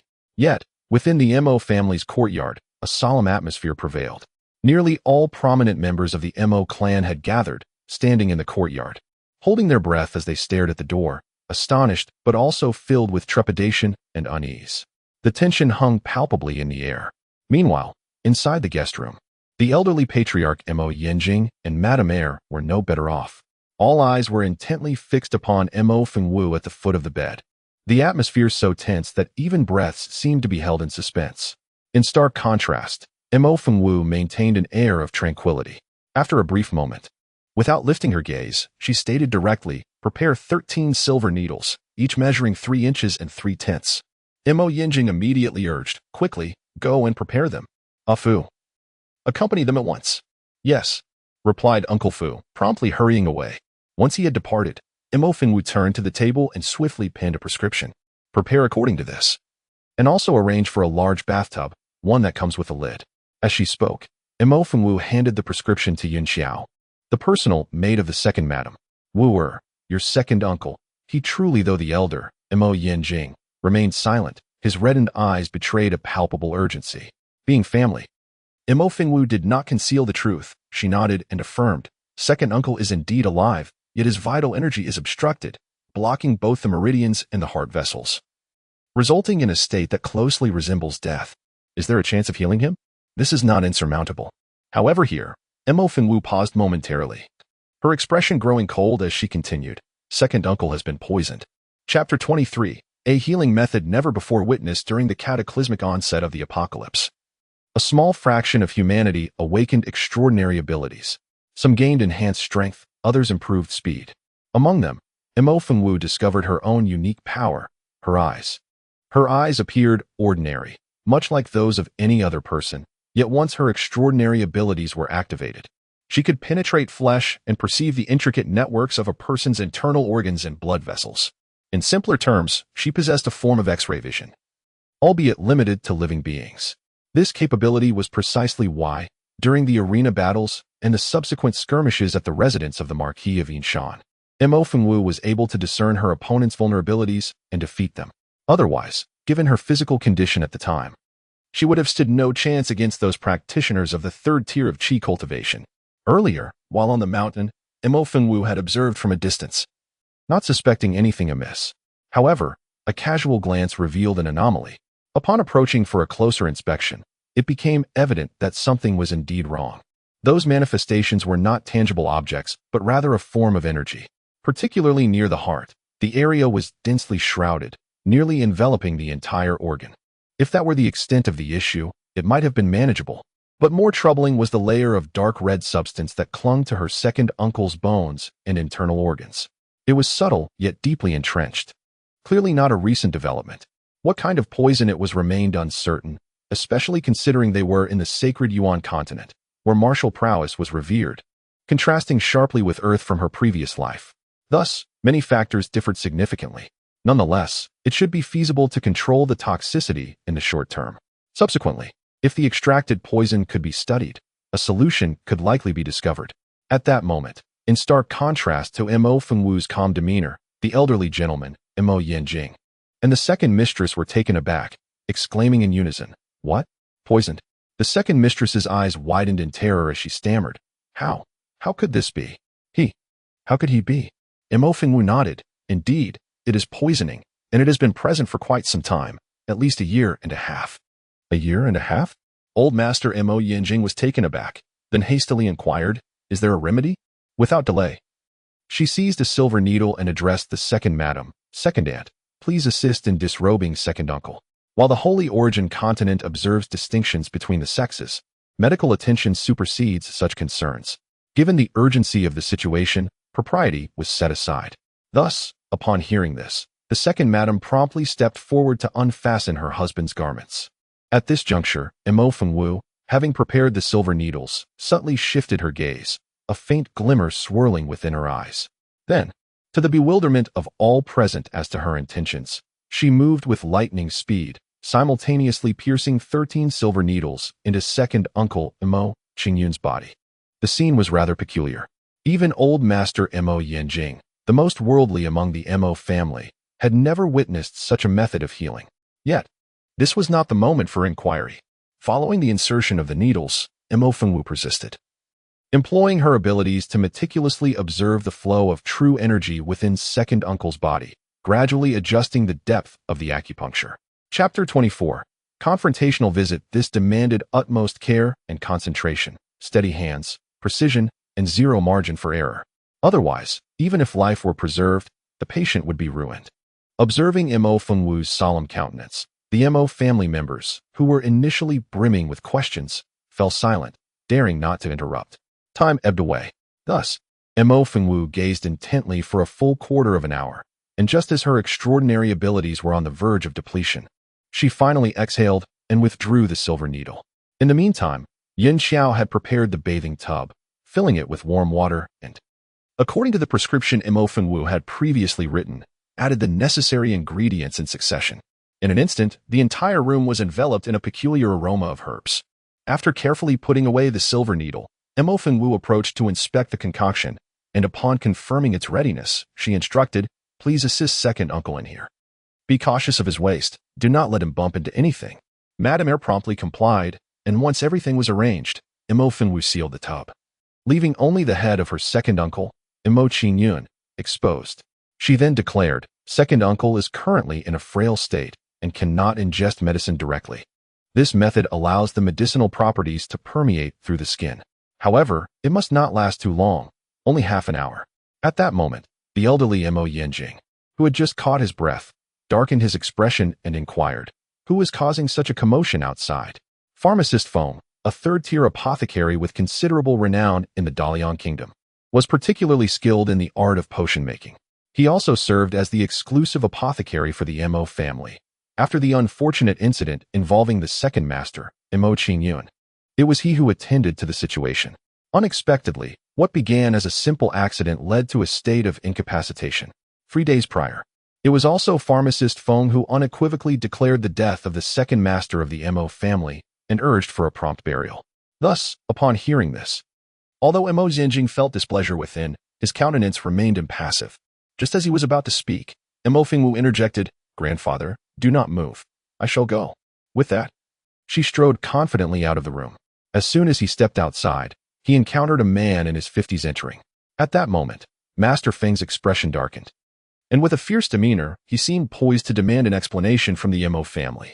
However, just as he began to voice his grievances, he caught sight of Mo Fengwu, momentarily taken aback. Yet, after a fleeting moment of surprise, Master Feng let out a cold snort and remarked. Before he could finish his thought, a light laugh interrupted him. Chapter 25. Blind to the obvious in an instant, Master Feng was consumed by rage. "What are you laughing at?" he demanded. Mo Fengwu remained silent, her head bowed as she walked past him. Upon reaching Master Feng, she arched her brow and narrowed her eyes, retorting, "What did you just say? Care to repeat that?" "What do you mean by repeat that? I am asking you. What is so amusing?" Master Feng insisted. Mo Fengwu shook her head and replied, "The previous sentence." "What do you mean? Are you implying that I am blind to the obvious?" Suddenly, a piercing scream erupted, startling everyone in the courtyard. The once furious Master Feng, who had been poised to roar in indignation, was now a gruesome sight, blood streaming down his face. Both of his eyes had been gruesomely gouged out, leaving behind 2 gory sockets that sent chills down one's spine. Master Feng writhed in agony on the ground, clutching his face as he wailed, "My eyes! My eyes!"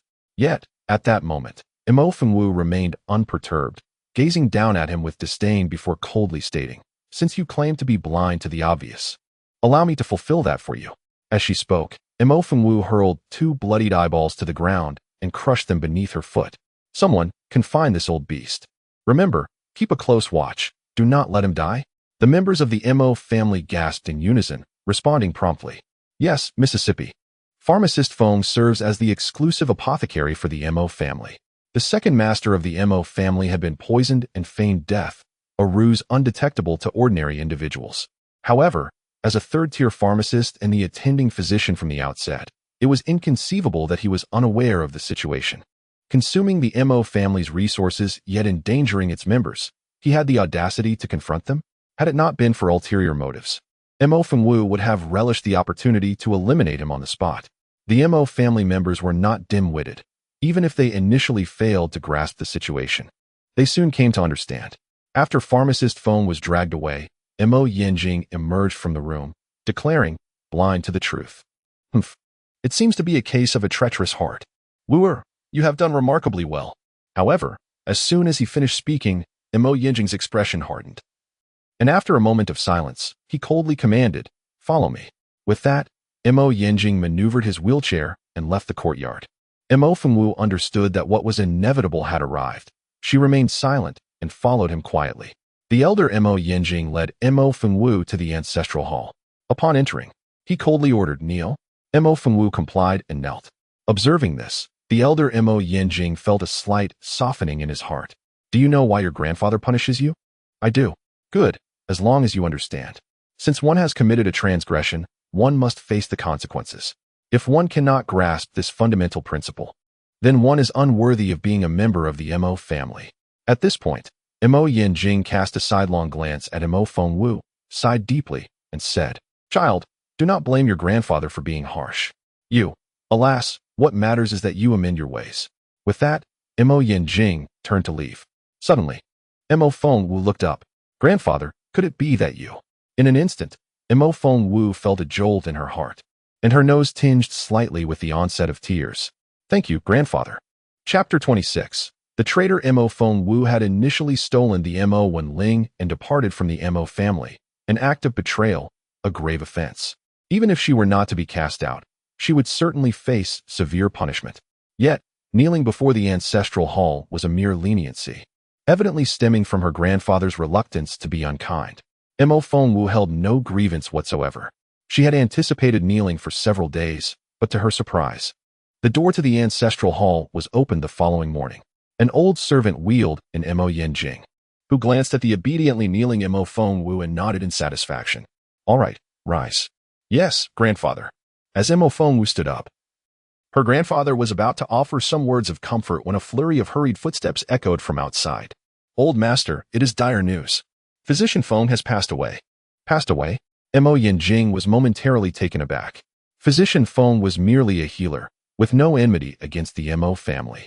There was no reason for him to target them. He had only been detained yesterday, and now, just one night later, he was dead. It was evident that he had been silenced. More crucially, to strike against the Mo family, the assailant must either possess extraordinary power, entering the Mo family as if it were a realm devoid of guardians, or there was a traitor within the Mo family. Upon realizing this, Mo Yenjing's countenance instantly turned ashen. However, at that moment, Mo Fengwu, who was beside him, remarked, "Grandfather, do not be incensed. That person shall not elude us." "Oh, does my child have a stratagem?" Mo Yenjing inquired. Mo Fengwu merely smiled enigmatically and then instructed the approaching servant, "Summon everyone to the front courtyard." "Yes," the servant promptly responded, turning to depart. Subsequently, Mo Fengwu addressed Mo Yenjing, "Grandfather, rest assured, entrust this matter to me." Thus, when Mo Fengwu arrived at the front courtyard a quarter of an hour later, everyone in the Mo family residence, including the second madam and her younger cousin Mo Bai, had assembled. Upon her arrival, Mo Fengwu wasted no time and stated directly, "Presumably, everyone has heard that Apothecary Feng is deceased. The manner of his death, I believe, is known to some among us. Therefore, I shall now grant certain individuals an opportunity." At this juncture, Mo Fengwu paused slightly, then, with a subtle elevation of her eyes, surveyed the assembled crowd before continuing, "A quarter of an hour is allotted. Should anyone voluntarily step forward, I shall spare their life. Otherwise, I shall ensure their existence becomes a fate worse than death." Mo Fengwu's voice was gentle. Yet, in that instant, everyone present felt an involuntary tremor in their hearts. As these words were uttered, Mo Fengwu gestured, and immediately, a servant lit a stick of sandalwood incense and placed it on the nearby table. The expansive front courtyard of the Mo residence was enveloped in silence. However, as the sandalwood incense gradually diminished, some individuals could not restrain themselves and began to whisper furtively. Mo Fengwu remained unconcerned, not even casting a glance in their direction. The second madam approached, her brow furrowed with concern as she inquired, "Wooer, could there be a mistake?" In response, Mo Fengwu chuckled reassuringly, "Fear not, second it." With that, her gaze shifted to her younger cousin, Mo Bai, who was merely 7 years of age yet possessed a strikingly exquisite appearance, almost like a work of art. Despite his tender age, he exhibited extraordinary talent, having already reached the first level of qi refining. This young lad, typically brimming with pride due to his genius status, had often flaunted his abilities before her. However, he now appeared subdued, evidently still grappling with the repercussions of the second Master Mo's incident. Mo Fengwu could not help but ruffle his hair affectionately, prompting a startled reaction from him, after which he arrogantly swatted her hand away, declaring, Chapter 27. "Who are you? Don't be foolish. Let us maintain a serious demeanor." Mo Fengwu was instantly amused. "Do you truly believe I am being foolish?" The little one pouted defiantly, retorting, "Well, no one has emerged yet." With a playful smile, Mo Fengwu replied, "It is better that way." The boy was taken aback. At that moment, the incense burned down, and Mo Fengwu turned to the crowd, stating, "It seems no one is willing to acknowledge the situation. Ah. It appears that some individuals do not shed tears until they see the coffin."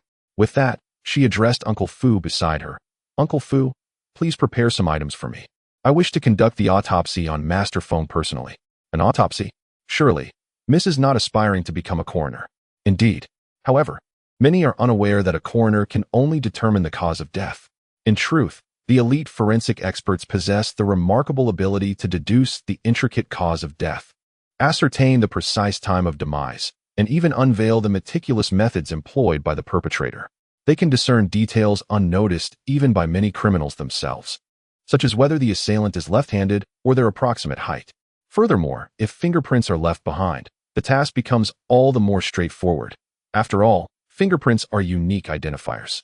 Once compared, the culprit will inevitably be revealed. All right, Uncle Fu, please make the arrangements. However, I must visit my second uncle first, so I shall arrive a bit later. With that, Mo Fengwu did not linger and proceeded to the backyard with the second lady. An hour later, a furtive figure stealthily exited through the back alley of the Mo family residence. The individual bore unremarkable features and an unsettling demeanor. As he traversed the street, he frequently glanced around and soon found himself at an inconspicuous tavern in the eastern part of the city. The establishment was modest, facing the street with few patrons. The tavern's attendant, upon noticing the newcomer, peered outside and then gestured, prompting the man to swiftly slip behind the tavern. Feng is dead. However, that useless member of the Mo family seems to have discovered something. The lad is frightened. We need to expedite his removal. The shady man whispered to an elderly figure in the room, simultaneously handing over a note. The elder, upon hearing this, let out a cold chuckle and, without even glancing at the note, casually swept it to the ground, remarking, "Just a worthless fool. What is there to fear? As for wanting to escape, very well, since he no longer wishes to comply, let us simply send him on his way." As he spoke, the elder raised his hand in a gesture indicative of a killing motion. The seedy man's gaze met his, and he chuckled lecherously. "Rest assured, I'll take care of it. I guarantee there won't be any mishaps." A momentary stiffness crossed the seedy man's face.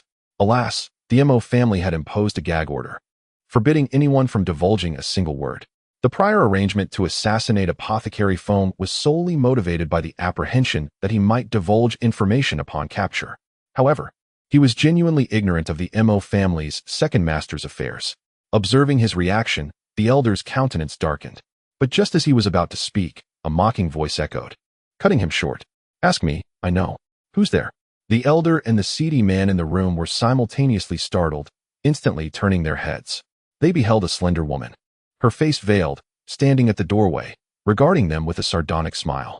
"Who are you?" the elder demanded, his voice laced with fury. The seedy man, however, stared blankly at Mo Fengwu. The next moment, his eyes widened in astonishment as he exclaimed, You're Mo Fengwu." Mo Fengwu cast a sidelong glance at the seedy man, a faint smile gracing her lips. "You possess some discernment, it seems. Pity, it's too late." As the words faded, Mo Fengwu's figure flickered, and she snapped the seedy man's throat with a single hand. Witnessing this, the elder's pupils contracted. Instinctively, he attempted to flee. But before he could turn, Mo Fengwu seized his neck. "Where do you think you're going, old codger?" You. The elder's eyes widened. His gaze fixed on Mo Fengwu with terror, but in the next instant, his expression underwent a sudden transformation.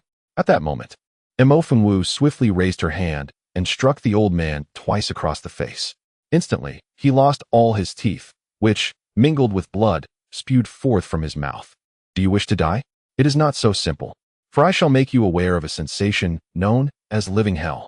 In truth, upon discovering that Physician Feng was the one who had poisoned her second uncle, Mo Fengwu anticipated the presence of a traitor within the Mo family.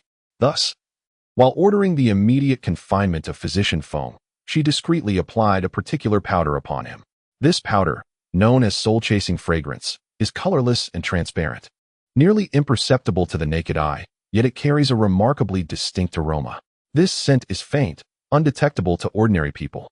However, once it clings to an individual, even bathing will not rid them of it, and it can linger for no less than half a month. Simultaneously, as time progresses, the powder infiltrates the body. If an antidote is not consumed within half a month, the victim will suffer from severe decay, ultimately reducing to a puddle of blood. Hence, the name soul-chasing fragrance, one of Mo Fengwu's unique poisons. Therefore, her earlier mention of a stick of incense's duration in the front yard of the Mo family was merely a performance orchestrated by her to unveil the identity of the mastermind behind the traitor. Following a trail, she arrived at this very place. However, to her surprise, Uncle Fu had interrogated for hours yet had gleaned not a single word. Consequently, after dinner, Mo Fengwu personally ventured into the Mo family dungeon, only to hear the old man boasting, "I advise you not to waste your efforts. It is futile to extract information from me." The complex interrogation was being conducted by a captain of the Mo family's guards. Upon hearing the words, the old man was immediately enraged and began to curse vehemently. Witnessing this, the elder grew even more arrogant. "Ha ha ha, come on. Does the old man fear you? Impossible. Just then, a soft voice interrupted, causing the elder to freeze in surprise. The captain of the guards, responsible for the interrogation, immediately stood up upon seeing Mo Fengwu's arrival. Miss. Mo Fengwu waved her hand, signaling him to step back. She then approached the old man, bound against the stone wall of the cell, and surveyed him from head to toe before stating, I have warned you that I will make your life worse than death. So hold on, do not die on me. I would be quite disappointed. With that, Mo Fengwu raised her hand, and the captain of the guards promptly understood, handing over a dagger. As she turned the dagger in her palm, the next moment, she plunged it directly into the old man's emaciated hand, pinning it to the wall. Subsequently, she took another dagger and began to slowly carve into the old man's fingers and arm, the incision gradually spreading across half his body. Mo Fengwu's technique was exquisite. Each cut appeared gruesome, yet curiously, the blood flowed very little. In no time, strips of flesh were sliced from the old man's body, leaving behind only a mere skeleton and the intricate network of veins and arteries. Chapter 29. Mu Baichuan. Mo Fengwu's movements were neither rushed nor slow. Her expression remained calm and composed. At that moment, it seemed as though she was not confronting a human being, but merely a pig awaiting slaughter. Regardless of how the old man screamed and wailed, she remained utterly unmoved. The surrounding Mo family guards simultaneously swallowed hard, cold sweat trickling down their foreheads. Half of the old man's body remained intact, while the other half laid bare, yet not a single vein or artery was harmed. Though it may induce a shiver down one's spine, one cannot help but marvel at such extraordinary skill. After a considerable interval, Mo Fengwu finally came to a halt. She procured a bottle of liquor. Ah, yes indeed. The captain of the guards hastily responded, and shortly thereafter, he brought forth a jug of potent spirits. Mo Fengwu remained silent, raising her hand with a flourish. The captain instantly comprehended, promptly uncorking the jar and dousing it. Ah, the elderly man, already on the verge of fainting from pain, felt the agony penetrate to his very bones. In that moment, he finally understood the true essence of suffering worse than death. Ah, I shall speak. I shall speak. Fear gripped him. Yet, Mo Fengwu paid him no heed, casually tossing a dagger to the captain of the guards. Then retrieving a handkerchief to wipe her hands as she nonchalantly remarked, proceed as I just instructed, replicate the same on the right side. Carry out the process, cleanse it. And if that proves ineffective, administer some medicine. Once he has recovered, we shall continue. Do you comprehend? Yes, yes. Young miss. Several guards from the Mo family echoed in unison. At that moment, Mo Fengwu finally turned her gaze towards the elderly man. Those who dare to lay hands on my kin must be prepared for a fate of 1,000 cuts. Thus, if you choose to be compliant, utter your words swiftly. And perhaps in my delight, I may grant you a merciful end. Of course, you may opt to remain silent. Rest assured, those individuals will inevitably fall into my grasp. However, take solace in the knowledge that their suffering will surpass yours. Therefore, do take your time here and await your destiny. With that, Mo Fengwu gently curled her lips into a smirk before turning to leave. As night descended, the entirety of Qinglan City was enveloped in darkness. As the clamorous streets subsided into tranquility, a shadowy figure darted through the thoroughfare, eventually disappearing into a mansion in the southern district of the city. Your Highness, a figure clad in black uttered with urgency, his head bowed low, the distillery has been raided, and the proprietor has vanished. He then raised his gaze to meet the man before him. The man, barely past his 20th year, possessed a refined and handsome countenance. His dark hair was neatly bound behind his head, and he was adorned in a blue robe embroidered with golden pythons, which accentuated his extraordinary aura. He was none other than Mu Baichuan, the third prince of the great Liang kingdom. At that moment, Mu Baichuan was engrossed in replicating a painting, which was nearing completion. Without lifting his head, he inquired, "Are there any leads?" Regrettably, none at present. However, the victims were all dispatched with a single, swift blow, indicating that the perpetrator was both expeditious and formidable. Nevertheless, in the inner chamber, your subordinate discovered a note originating from the house of Mo. With that, the man in black presented the note with both hands before the desk. Mu Baichuan cast a cursory glance at it. So, the house of Mo is responsible? Your subordinate believes that is highly probable. Furthermore, there is another matter that I find rather peculiar. The man in black paused momentarily, then lowered his voice as he addressed Mu Baichuan. Your Highness, Baisan and his cohort have disappeared. Disappeared? Indeed, and it has been several days. The man in black gnawed at his teeth slightly, then cautiously whispered, "Moreover, there have been rumors circulating in the city these past few days that the heir of the Marquis of Yinshan was slain in Shirley Gathering." It was indeed the young lady of the Mo family who took action. Mu Baichuan, who had been engrossed in his painting, suddenly paused, raising an eyebrow as he regarded the cloaked figure before him. In a cold voice, he inquired, "What did you just say? The heir of Yinshan Marquis has been murdered? And the perpetrator is that useless one?" "Yes, such is the rumor. It is said that she removed her veil at the time, and everyone beheld her visage. That ghastly face should not be mistaken." Mu Baichuan tossed aside his brush and narrowed his eyes slightly. "So, you suspect that the incident at the tavern was also orchestrated by that incompetent fool?" My subordinate is unaware, but it merely seems that. The young lady of the Mo family is rather peculiar." Mu Baichuan tapped his fingers lightly on the table before breaking into a faint smile. "That useless one has suddenly become intriguing. Huh. Well, relay to her that this king shall await her at the usual place tonight." "Understood." The cloaked figure respectfully acknowledged before turning to depart. Once he had left, a smirk crept upon Mu Baichuan's lips. Mo Fengwu. Huh. Merely a useless one. She is destined to fall into the palm of this king. In the Mo residence, within the secluded courtyard, Mo Fengwu was indulging in a bath when she heard the muffled reprimands of her maid, Lianxi, from outside. Lianxi had intentionally lowered her voice. Yet Mo Fengwu still caught the words, prompting her to slightly lower her gaze. "Let her in." At the entrance, there was a brief pause, and moments later, Lianxi stepped through, maneuvering around the screen to stand before Mo Fengwu, accompanied by a wrinkled servant woman. "What is it?" Lianxi's expression was somewhat grim as she pressed her lips together.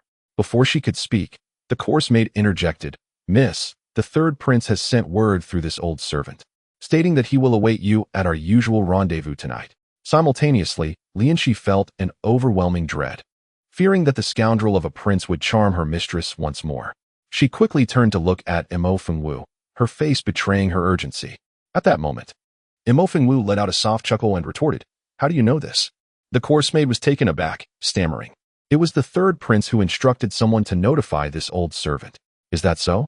Have you not received ample rewards for your service?" Miss, I. Take her away and bury her." "What? I. Miss, please spare me. Miss, have mercy." The course maid cried out loudly, and Lianxi, who had initially been concerned, was startled but quickly regained her composure. "Indeed," she exclaimed, hastily signaling to others to drag the course maid away. Once they departed, Mo Fengwu slowly opened her eyes, and after a moment, her gaze abruptly shifted towards the window. Chapter 31. Let her in. The intricately carved window exuded an ancient charm. The room was enveloped in silence, with only the faint echoes of the course maid's lamentations filtering in from outside. Mo Fengwu's expression remained tranquil. After a brief pause, she suddenly stood up from the bath, donning her garments with swift grace. With a turn, she seated herself upon the concubine chair. "A late-night visit, seeking my attention?" she inquired, gazing at the window, her voice piercing the stillness of the room. After a prolonged silence, a shadow suddenly flickered outside the window, and in an instant, a man clad in dark robes appeared before Mo Fengwu. He appeared to be in his 30s, with a robust physique and chiseled features. His skin was a deep shade, and his lips were pressed together, exuding a serious yet composed aura.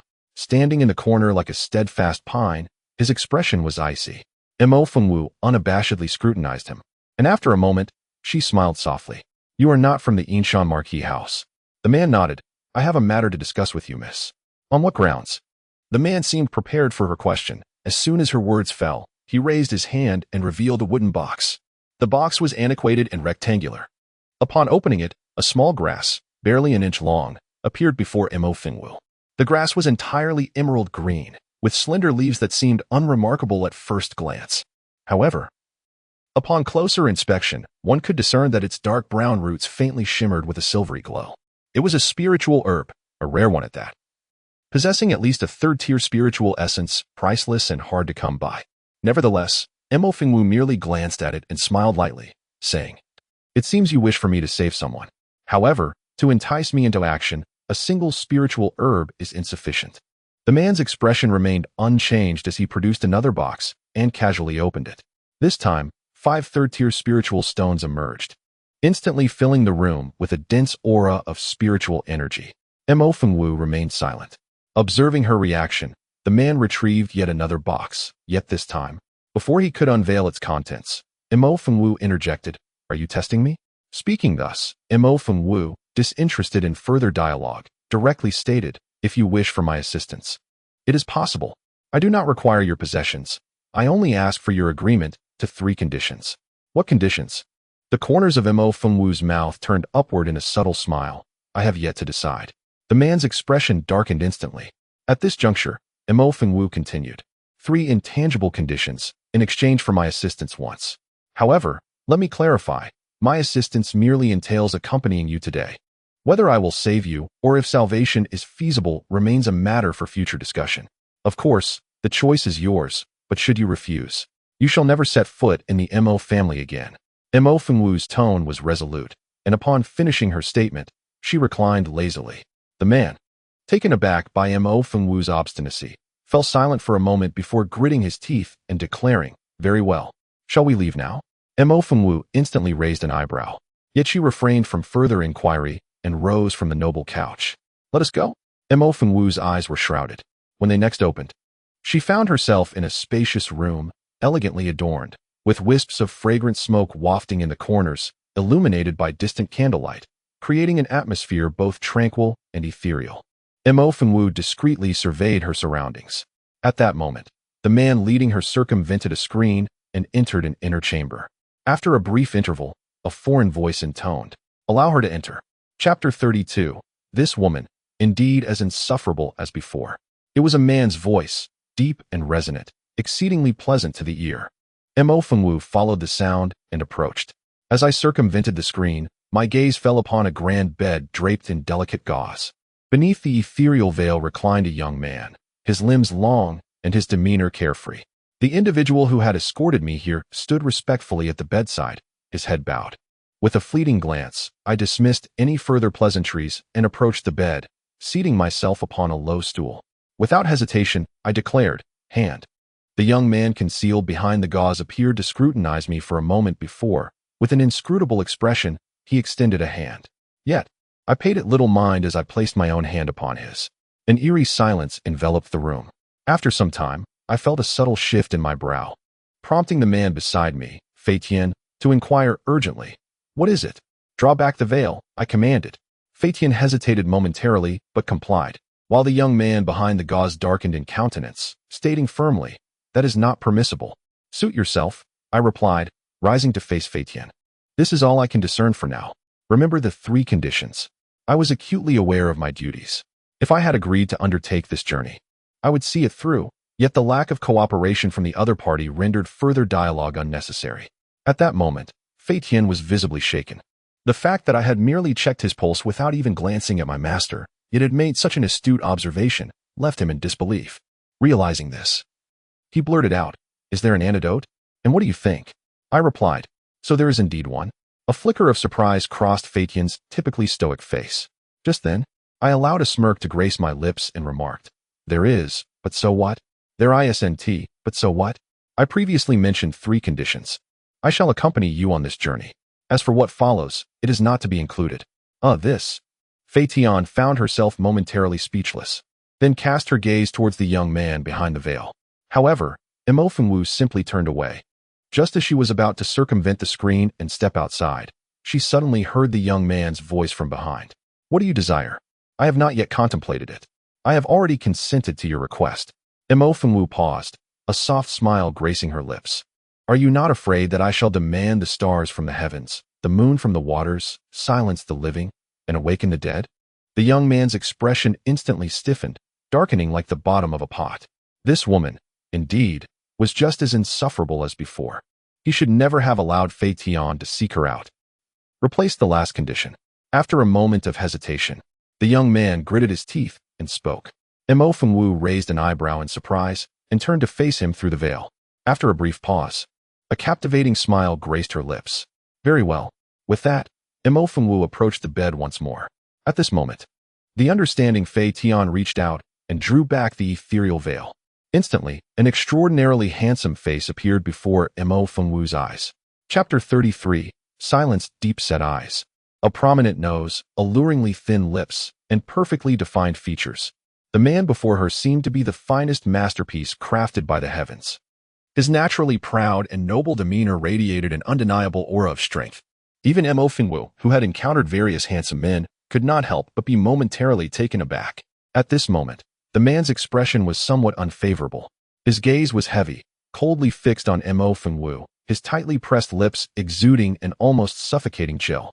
"Remove your clothes," he commanded. The man's eyes narrowed dangerously. "Why?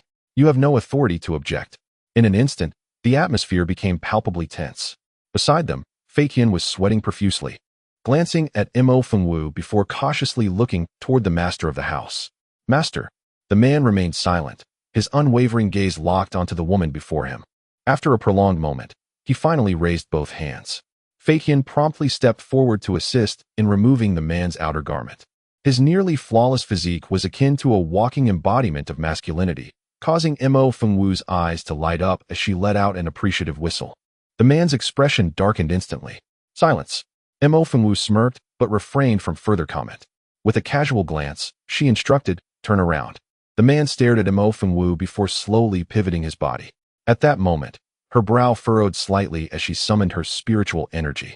The man's eyes suddenly became inscrutable, while Fei Tian's expression tightened at her words. "Is there a problem?" he inquired urgently. "Hurry."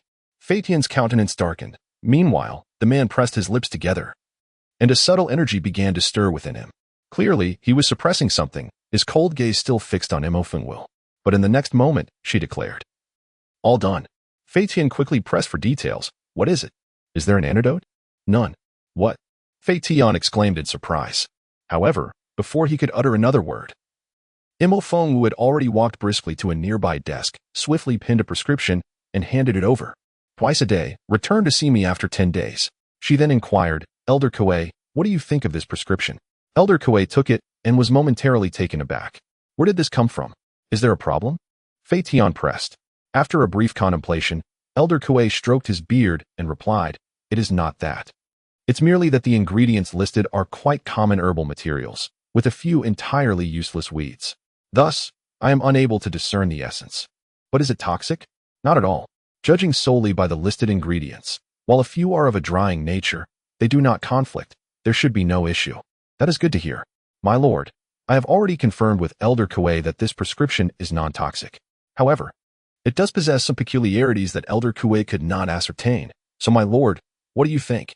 The man on the bed kept his eyes lowered, shrouded in mystery. After a prolonged silence, he finally spoke coldly. "Proceed with the arrangements." "Understood." Chapter 34. The arrival the following morning, after finishing breakfast, Mo Fengwu was approached hurriedly by Yun Xiao, who served the second madam.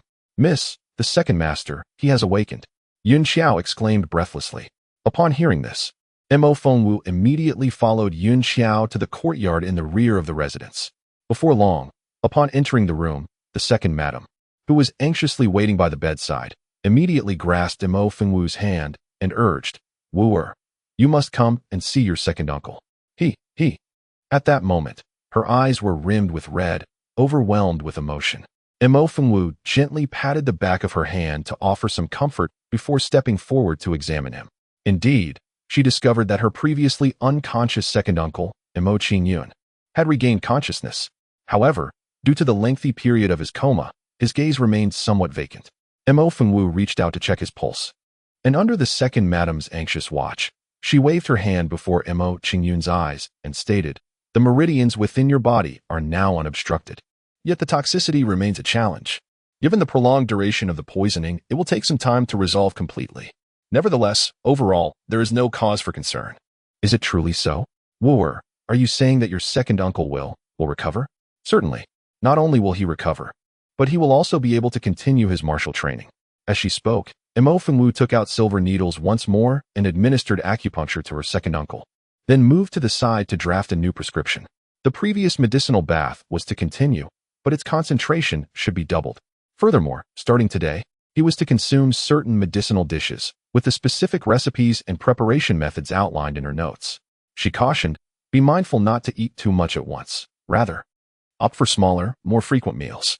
While she spoke, Mo Fengwu handed the written prescription to Yun Xiao, who hurriedly accepted it and swiftly departed to make the necessary preparations. "Ah, dance. I owe you a great deal this time." without your assistance. Do not speak in such a manner, second aunt. We are all family. And it is my duty. Although Mo Fengwu is the legitimate daughter of the first house, she lost her parents at a tender age. Thus, apart from her grandfather Mo Yanjing, she has been cared for by the couple from the second house, who have essentially served as her parents over the years. However, in the past, Mo Fengwu disregarded advice and plunged headlong into the throes of love, leading to her irrevocable downfall. The second lady felt a sense of relief in her heart, and, after exchanging a few heartfelt words, began to indulge in some idle gossip. Oh, speaking of which, the outside world has been quite tumultuous lately. Not long ago, members of the Yinshan Marquis brazenly abducted someone in broad daylight, and no one intervened. The Yinshan Marquis? Mo Fengwu was taken aback. Just then, Yin Xiao entered and interjected, "Indeed, miss, you may not be aware, but the individuals from the Yinshan Marquis are exceedingly overbearing. Have they always behaved this way?" The second lady sighed, "Not necessarily. In the past, the Marquis of Yinshan was relatively well-mannered. However, it is said that he recently acquired some extraordinary treasure, which has significantly enhanced his abilities. Consequently, the Yinshan Marquis has grown increasingly arrogant." As the second lady spoke, she noticed Mo Fengwu abruptly rise to her feet. Before Mo Fengwu could utter a word, a young servant hurriedly rushed in from outside. Chapter 35. Who do you think you are? Miss, there is someone outside seeking you, claiming to have something to deliver. Mo Fengwu's brow furrowed at this news. The second lady stood up and inquired, "Did they mention their identity?" "They did not specify," came the reply. Madame Eyre wished to inquire further, but Mo Fengwu interrupted her directly, stating, "Aunt Eyre, please tend to Uncle Eyre. I shall step outside for a moment." With that, she swiftly exited the room. At this hour, the morning sun bathed the surroundings in a warm glow. Moments after Mo Fengwu stepped outside, she beheld a somewhat dilapidated carriage stationed at the entrance. The driver, a rugged man known as Li Dania from Shirley Ji, had once hosted Mo Fengwu for several days at the Li residence. However, she had hastily departed upon hearing of Uncle Eyre's sudden demise, leaving without so much as a farewell. Now, as she observed Li Dania seated in the carriage, her expression abruptly shifted to one of cold intensity, a surge of murderous intent igniting within her gaze. Although Li Dania appeared ordinary at first glance, his vacant stare and dilated pupils revealed a grim truth. He was unmistakably deceased. Meanwhile, a young servant who had accompanied Mo Fengwu stepped forward, peering into the carriage before quietly inquiring, "Miss, should I summon others for assistance?" Although the carriage appears empty, one can never be certain of its contents. It would be unseemly for the young lady to engage directly. Before Mo Fengwu could respond, a robust man, evidently skilled in martial arts, approached with a haughty demeanor and an air of arrogance. Upon reaching Mo Fengwu, he brazenly scrutinized her from head to toe before demanding, "You are, His words were abruptly cut short by a blood-curdling scream. In an instant, blood erupted in a crimson mist as a severed head soared through the air. "Ah, murder. There's been a murder." The gruesome spectacle sent shockwaves through the onlookers, causing the townsfolk to flee in terror. In the blink of an eye, the expansive grounds of the Mo family lay utterly deserted. An eerie silence enveloped the surroundings. Yet, in the next moment, several uniformed martial attendants surged forth from all directions, encircling Mo Fengwu at the center. Soon after, the sound of galloping hooves resonated, and an extraordinarily luxurious carriage emerged from the throng. As it arrived at the entrance of the Mo residence, the carriage came to a gentle halt. Subsequently, an arrogant voice pierced through the embroidered golden curtains. "Are you the shameless little wretch of the Mo family?" No one responded. "I am addressing you. Who do you think you are?" Suddenly, Mo Fengwu, who had been keeping her head bowed, lifted her phoenix-like eyes. The woman in the carriage was momentarily taken aback. But before she could react, Mo Fengwu flicked her wrist, and droplets of blood, condensed on the blade of her dagger, flew forth. "Do not prattle before me. Today, none of you shall escape." At that instant, Mo Fengwu's figure abruptly shifted, and her dagger was hurled forth in an instant. In a heartbeat, the grand entrance of the Mo family was engulfed in a flurry of blades and a mist of blood. The woman in the carriage was rendered speechless, then suddenly sprang to her feet. "Kill her, you," she shouted, but in the next moment, she was struck by an unsettling silence. The woman froze in disbelief. "What are you doing?" "I am." A scream erupted as Mo Fengwu delivered a powerful kick, sending the carriage's yoke flying, and swiftly pulled the woman down from the carriage. Adorned in luxurious brocade, the woman exuded an air of opulence, her slightly narrowed eyes betraying a hint of malice. Yet now her face was a canvas of sheer terror. Chapter 36. Once again a sheer veil obscured Mo Fengwu's face, yet her eyes gleamed with a razor-sharp intensity. From her elevated position, she cast a disdainful gaze upon the woman sprawled on the ground, an aura of chilling menace enveloping her. "What are you doing? Do you know who I am? I am the Lady of Yinshan Marquis. If you dare lay a finger on me, I shall ensure that the entire Mo family pays the price." The Lady of Yinshan Marquis shouted defiantly. Mo Fengwu narrowed her eyes slightly, a wicked smile curling at the corners of her lips. "What did you just say?" "I said I am the Lady of Yinshan Marquis. If you dare." Mo Fengwu's eyes sparkled with mischief, but in an instant, she delivered a powerful kick to the Lady of Yinshan Marquis' face. A blood-curdling scream erupted as blood and teeth spewed forth. Mo Fengwu leaned closer, locking her gaze onto the lady's eyes, and inquired once more, "What did you say? I didn't quite catch that. Please repeat it." A slap rang out, the voice too feeble. "Louder. You." Another slap followed. Mo Fengwu struck with relentless force. After several blows, the Lady of Yinshan Marquis' once graceful visage had swollen grotesquely, resembling that of a pig, utterly unrecognizable. She wailed and cried out, and it was at that moment that the gates of the Mo residence swung open, revealing the elderly Mo Yinjing being wheeled out. Upon catching sight of the scene, Mo Yinjing was taken aback, his eyes widening in horror at the sight of the carnage strewn about, the ground littered with bodies, blood flowing freely. Unable to contain his shock, he exclaimed, "This is madness. That woman has lost her mind." You are?" Mo Yinjing could not help but ask. The Lady of Yinshan Ho immediately struggled to her feet, exclaiming, "I am the Lady of Yinshan Ho. You, Mo family, have slain my son, and now you seek to kill me as well. Mark my words, this debt shall not go unpaid. I will ensure that the entire Mo family pays with their lives." "What did you say? You killed my son, the heir of Yinshan Ho? Humph. Am I to mistake him? It was that wretched woman. She cruelly murdered my poor Yaoer, hanging him on the stone wall before so many witnesses. And now she dares to threaten me. Just you wait. That vile creature, and you Mo family, none shall escape." As the Lady of Yinshan Ho raged unabashedly, in the next moment, a familiar slap struck her face once more. Instantly, not only the newly emerged members of the Mo family were taken aback, but even the elder Mo Yinjing was startled. At that moment, Mo Fengwu spoke up. Mo Yinjing frowned, but refrained from asking further. After a brief silence, he nodded and said, "Very well. Shuwen, you stay and take care of Wu'er." In an instant, the grand entrance of the Mo family fell silent once more. "Disappointed, are we? Fear not, for I shall not kill you. For now," Mo Fengwu declared. The Lady of Yinshan Ho felt a flicker of hope, but in the next heartbeat, Mo Fengwu suddenly leaned in, whispering close to her ear. Chapter 37. No survivors. As Mo Fengwu's voice dropped to a low murmur, no one could discern her words. However, at the moment she finished speaking, the Lady of Yinshan Ho trembled violently, her expression a portrait of terror as she shook her head and cried out, "No, no. You cannot do this to me. I am indeed the Lady of Yinshan." Mo Fengwu chuckled softly, yet her gaze remained icy. She then declared aloud, "Take her away, out of the city." "Yes," responded the crowd in unison, and immediately, members of the Mo family advanced, seizing the Lady of Yinshan. "No, you cannot. I am the Lady of Yinshan. I am the Lady of Yinshan." No. Tenliji was not far from Qinglan City. Shortly after leaving the city, they arrived. Mo Fengwu sat in the carriage, her eyes lowered, lost in thought. Upon reaching their destination, Mo Shuwen stepped forward and whispered, "Eldest Miss, we have arrived." Although Mo Shuwen was merely a collateral descendant of the Mo family, he possessed remarkable talent. At just over 20, he had already attained the first level of foundational training. Despite being a mere collateral branch, he harbored a sense of disdain for the esteemed Miss Mo Fengwu. Thus, throughout the journey, he observed her in silence. However, the more he watched, the more inexplicably alarmed he became. Mo Shuwen's instincts had never failed him.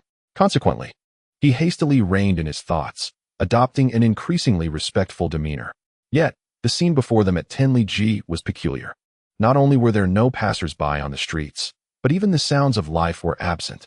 The entire town lay eerily silent, as if it were lifeless. It was essential to note that it was still morning, not the dead of night. Therefore, after a moment of reflection, Mo Shuwen continued, "However, this place feels strange. There isn't a soul on the street. Perhaps, miss, We should send someone in to investigate first? No need. Mo Fengwu suddenly replied from the carriage. And then she leaped down, slowly opening her eyes. The carriage halted outside, and without hesitation, Mo Fengwu entered. Observing this, Mo Shuwen hastily followed suit. Upon entering the quaint town, the unsettling sensation intensified. Mo Shuwen furrowed his brow and raised his hand, summoning two Mo family guards who promptly advanced to pry open the gate of a nearby homestead. Young miss, young master, there are dead bodies. In the serene courtyard, the lifeless forms of a male and female lay at the entrance. The door of the adjoining room stood ajar, revealing a child sprawled within. The child appeared no more than 5 or 6 years old, with their lower half inside the room and the upper half outside, their head gruesomely cleaved in two. The sight a grotesque display of carnage. The grisly scene caused the two Mo family guards to blanch instantly. Others soon followed, pushing open the doors of several other homesteads. This one too, and this one as well. Mo Shuwen's expression darkened to the utmost degree. Meanwhile, Mo Fengwu, walking ahead, seemed oblivious to the horror around her. Upon reaching another homestead, she pushed open the courtyard gate, revealing the corpse of a woman, none other than the wife of Danielle. Mo Fengwu gazed silently at the sight. At that moment, a guard captain rushed in, voice grave. Young miss, young master, we have searched thoroughly. The entire town has been slaughtered, with not a single survivor. What? Mo Shuwen gasped, turning to Mo Fengwu. Just then, Mo Fengwu's expression shifted, her gaze drawn to a nearby pig pen. Chapter 38. Do you seek vengeance? Hush. Miss Mo intoned, forestalling Mo Shuwen's address. She gracefully advanced to the pig pen, her gaze settling upon a secluded corner. Emerge, she commanded. Silence ensued. Fetch him forth, she directed. Air, yes. Despite the noxious atmosphere of the sty, Mo Shuwen steeled himself, poised to enter. However, a diminutive, shadowy figure erupted from a mire of mud in the corner, lunging towards Mo Fengwu with a furious cry. I shall slay you. Slay you. Startled, Mo Shuwen seized the assailant, revealing a boy of 8 or 9, his features obscured by grime. Bloodshot eyes blazed as he writhed in Mo Shuwen's grasp. Akin to a frenzied animal, it was Li Datu's son, Li Shirtu, with whom Mo Fengwu had previously conversed during her brief sojourn at the Li residence. The boy, once shy and reserved, would furtively observe Mo Fengwu from the doorway, a stark contrast to his current state. Mo Fengwu observed him impassively before instructing Mo Shuwen. Cleanse him. Yes, Mo Shuwen acknowledged, entrusting the struggling Li Shirtu to the guards. A well graced the Li family's courtyard, and swiftly, the guards cleansed Li Shirtu, providing him with fresh attire. Yet, the boy, seemingly traumatized, persisted in his struggles and cries, his crimson eyes inspiring a disquieting fear. Release me. I shall kill you. All of you. The little one cried out, and then, to everyone's astonishment, he sank his teeth into one of the guard's wrists. At that moment, a chilling voice echoed from behind. Do you seek revenge? Li Shirtu froze in his tracks. Just then, Mo Fengwu approached and firmly pressed his head down. Let us depart.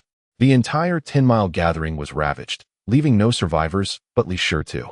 Mo Fengwu ordered the removal of all corpses, instructing that a large pit be dug in the center of the town. The sheer number of bodies rendered individual handling impossible. Only the remains of the Li couple were set aside for separate mourning. Once preparations were complete, 2 guards from the Mo family dragged forward a disheveled woman. It was the lady of Yinshan Marquis. However, unlike her previous haughty demeanor at the Mo family gate, she now trembled in terror, her once proud features twisted in fear. As she turned, she let out a wail of despair. Ah, death, the dead. A row of corpses lay before her, men and women, young and old, each met with a tragic end, their remains gruesomely mangled. The lady of Yinshan Marquis recoiled in horror, calling out as she stumbled backward. At that moment, the melodious voice that now sounded like a demon to her pierced the air. Are you afraid now? The lady of Yinshan Marquis trembled at once. The voice continued. I previously warned you. For every person missing from 10-mile gathering, I shall take a slice from you. For every 10, I shall reduce you to pieces to feed the dogs. And now, no, do not kill me. I am the lady of Yinshan, yes. I am the lady of Yinshan. You cannot kill me. You must not kill me. Chapter 39. Dare you? The lady of Yinshan screamed, as if grasping at the last thread of hope. Mo Fengwu regarded her with disdain, too weary to engage in futile conversation. She casually produced a dagger and handed it to the young Li Shirtu beside her. After a recent ordeal, the boy had regained his original appearance, though his once cherubic face had become hauntingly gaunt in mere days. His eyes, now tinged with red, added to the unsettling atmosphere. "Dare you?" Mo Fengwu inquired softly. At that moment, Li Shitu recognized her. Staring blankly at the dagger before him, he silently reached out to take it. Then, under the watchful eyes of the crowd, he turned resolutely and approached the Lady of Yinshan. The shrieking Lady of Yinshan paused, momentarily taken aback, before she howled with venom. "Get away, you little pest, you!" Suddenly, her voice was silenced as Li Shitu withdrew the dagger and plunged it into her repeatedly, until he succumbed to a frenzy. "Evil person, I will kill you, you wicked fiend!" His youthful cries echoed, yet those surrounding him could only feel a profound sorrow. The villagers of Shirliji were ultimately laid to rest. Li Shitu, still a mere child, fainted once the Lady of Yinshan breathed her last. Mo Fengwu instructed that he be placed upon a cart, and commanded others to kneel the bodies of the Lady of Yinshan and her attendants before the grand tomb of the villagers of Shirliji. Subsequently, amidst the bewilderment of Mo Shuwen and others, Mo Fengwu casually picked up a wooden plaque and firmly inserted it before the grand tomb.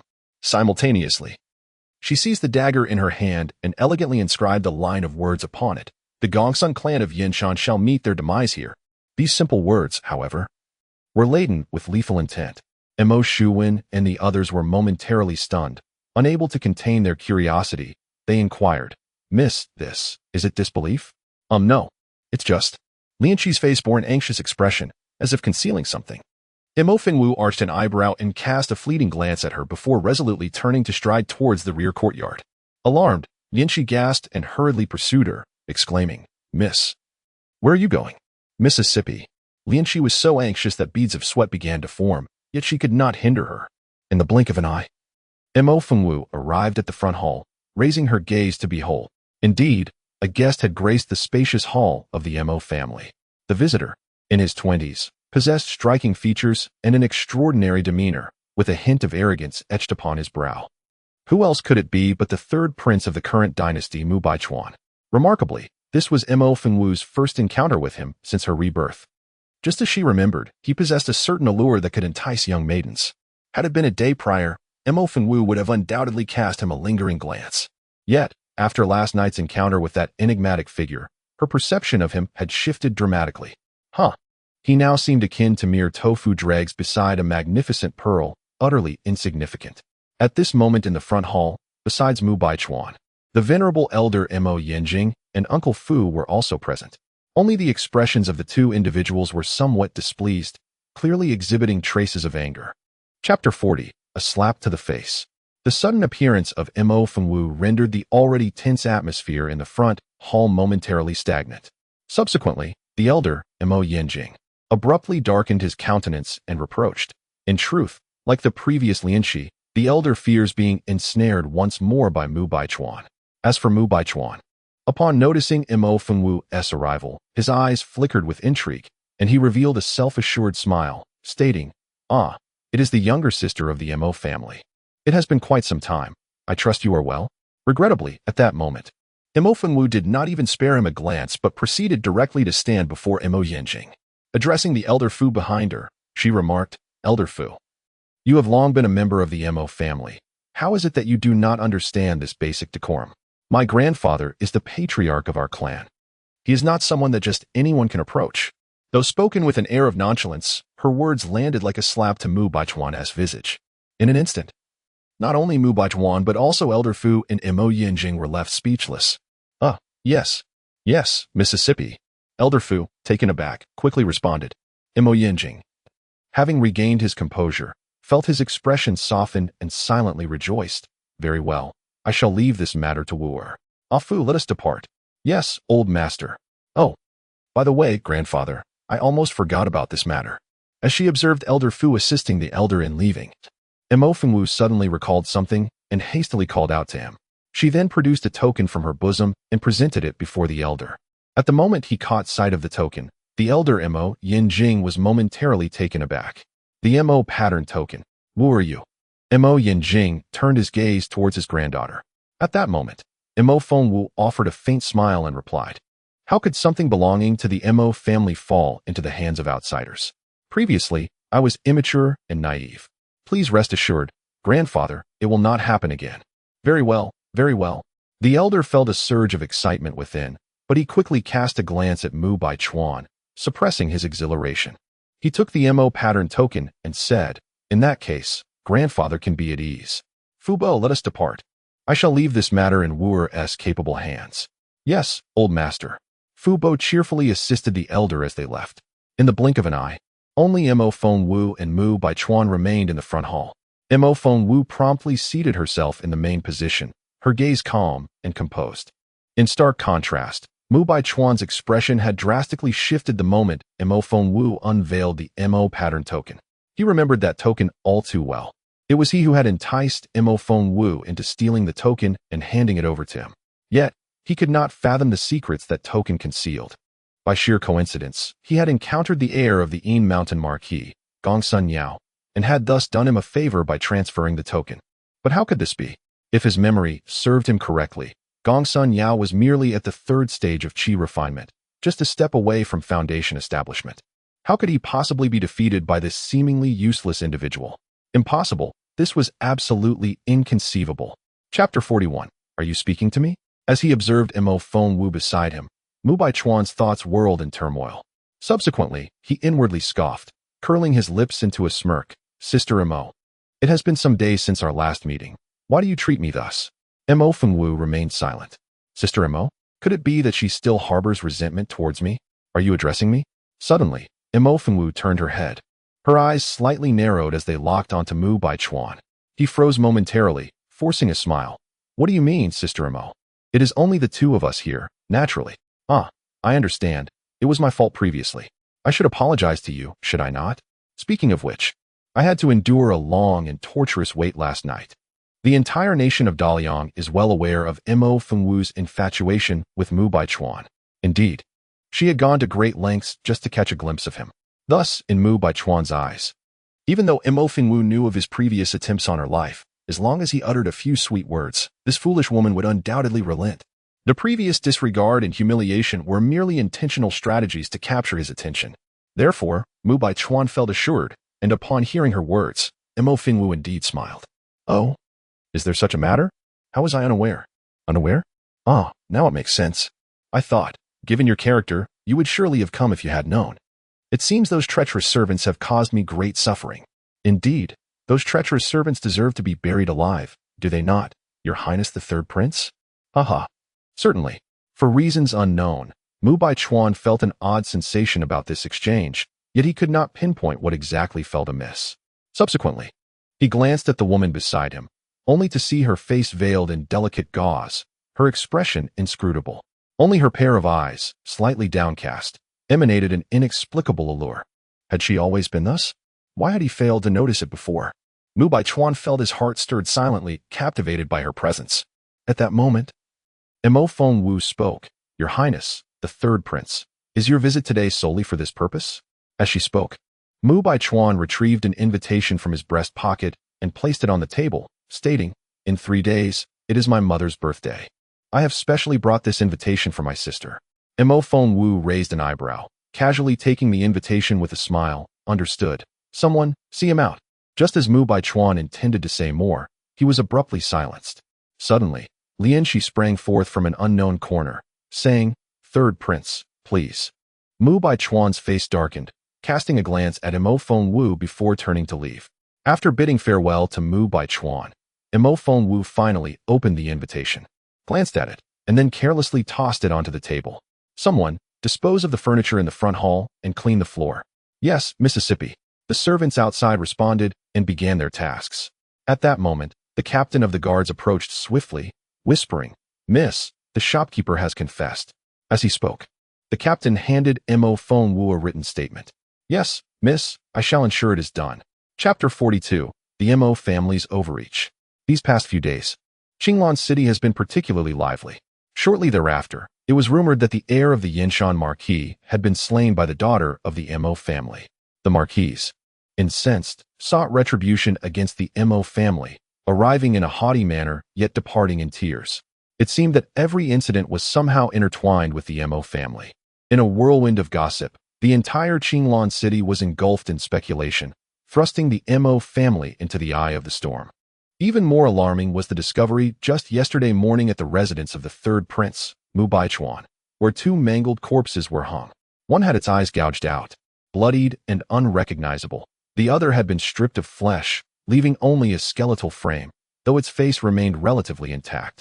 Upon closer inspection, one was the proprietor of a tavern in the eastern part of the city, while the other was none other than the renowned apothecary Feng from the great Liang kingdom.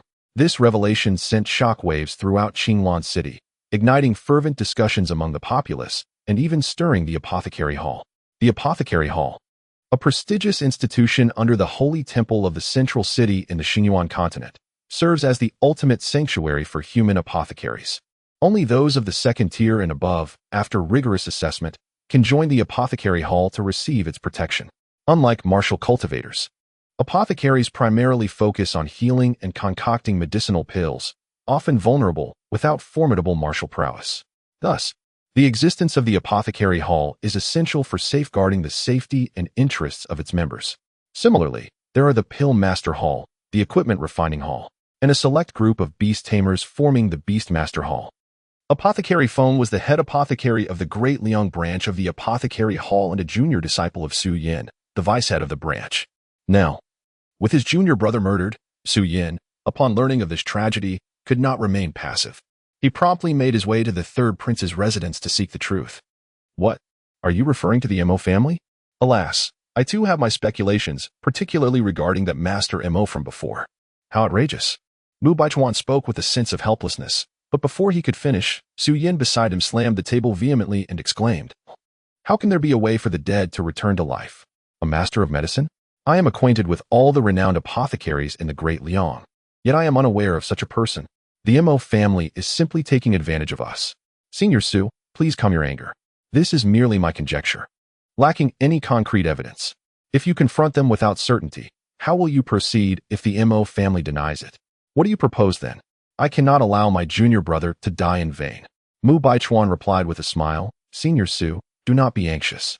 Tomorrow is the birthday celebration of my mother, the Empress Dowager, and the palace will host a grand banquet. The Mo family will undoubtedly attend. At that time, you may publicly inquire about this matter. Would that not be more beneficial?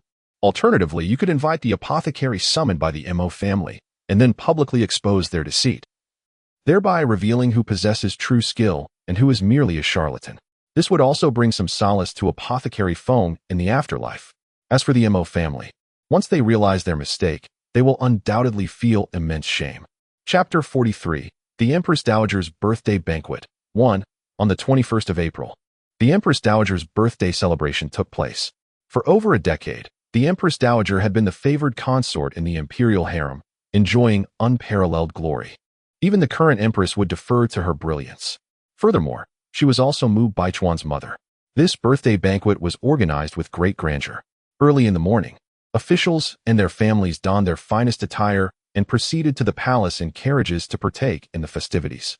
As the esteemed founding family of the Great Liang Kingdom, the Mo family could hardly be overlooked. Consequently, early in the morning, Mo Finwu made her preparations and accompanied the second madam into the palace. Their arrival was neither too early nor too late, leaving no room for criticism. However, upon reaching their destination, they discovered the back garden teeming with people. The second madam, previously consumed with concern for her husband's health, now felt a sense of relief seeing his condition improve. As the lady of the house, her keen perception allowed her to quickly assess the situation. The favored consort Huan, known for her dominance over the six palaces, had long harbored resentment towards the Mo family due to the incident involving the third prince. It was likely she would seize this opportunity to create trouble. Observing the current scene, both she and her son wielded considerable influence. It was evident to the discerning eye. Thus, wooer, regardless of what transpires, maintain your composure, rest assured. Second aunt will handle everything, understood? In truth, the fact that Mo Fengwu could attend the royal palace today surprised the second madam. Previously, due to the shadows cast upon her visage, Mo Fengwu, despite being the Mo family's eldest daughter, seldom graced public gatherings. Yet today, unexpectedly, she had taken the initiative to accompany her. The second madam felt a surge of emotion, increasingly determined to shield her niece from any indignities. "Do not worry. I am well aware of my boundaries, second aunt," Imo Fengwu replied with a smile. Just as her words echoed, several noble women approached, likely acquainted with the second madam, their demeanor appearing amicable. After exchanging pleasantries, their gaze fell upon Imo Fengwu. Given the recent flurry of rumors swirling through the city of Qinglan, the atmosphere was undoubtedly lively. The Imo family, particularly Imo Fengwu, has become a topic of discussion throughout the streets. It is rare to encounter her in person, inevitably stirring a sense of curiosity. Upon a closer look, one cannot help but notice, despite her face being veiled, the faint traces of terrifying shadows resembling stone carvings. It appears that the rumors circulating outside are indeed true. She is as hideous as a demon. However, when considering her physique, one must concede that it is truly remarkable. With a generous bosom, a slender waist, and a straight posture, she dons a flowing gown of crescent white, her inky hair elegantly gathered and cascading down her back.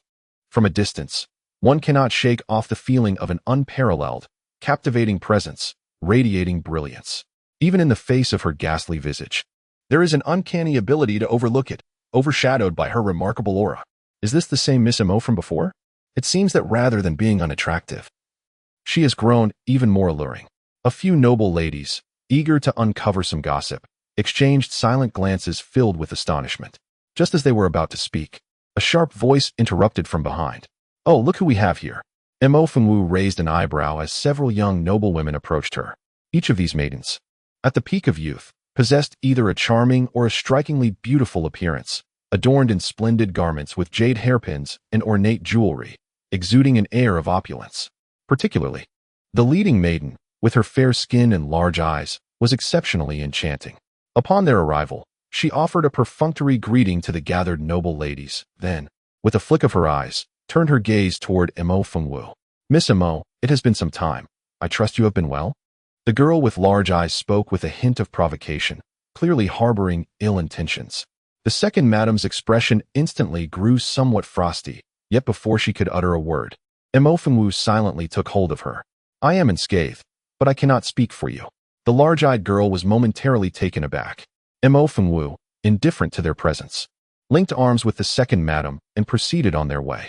As they distanced themselves from the group of women intent on causing trouble, Imo Fengwu and the second madam arrived at their designated seating.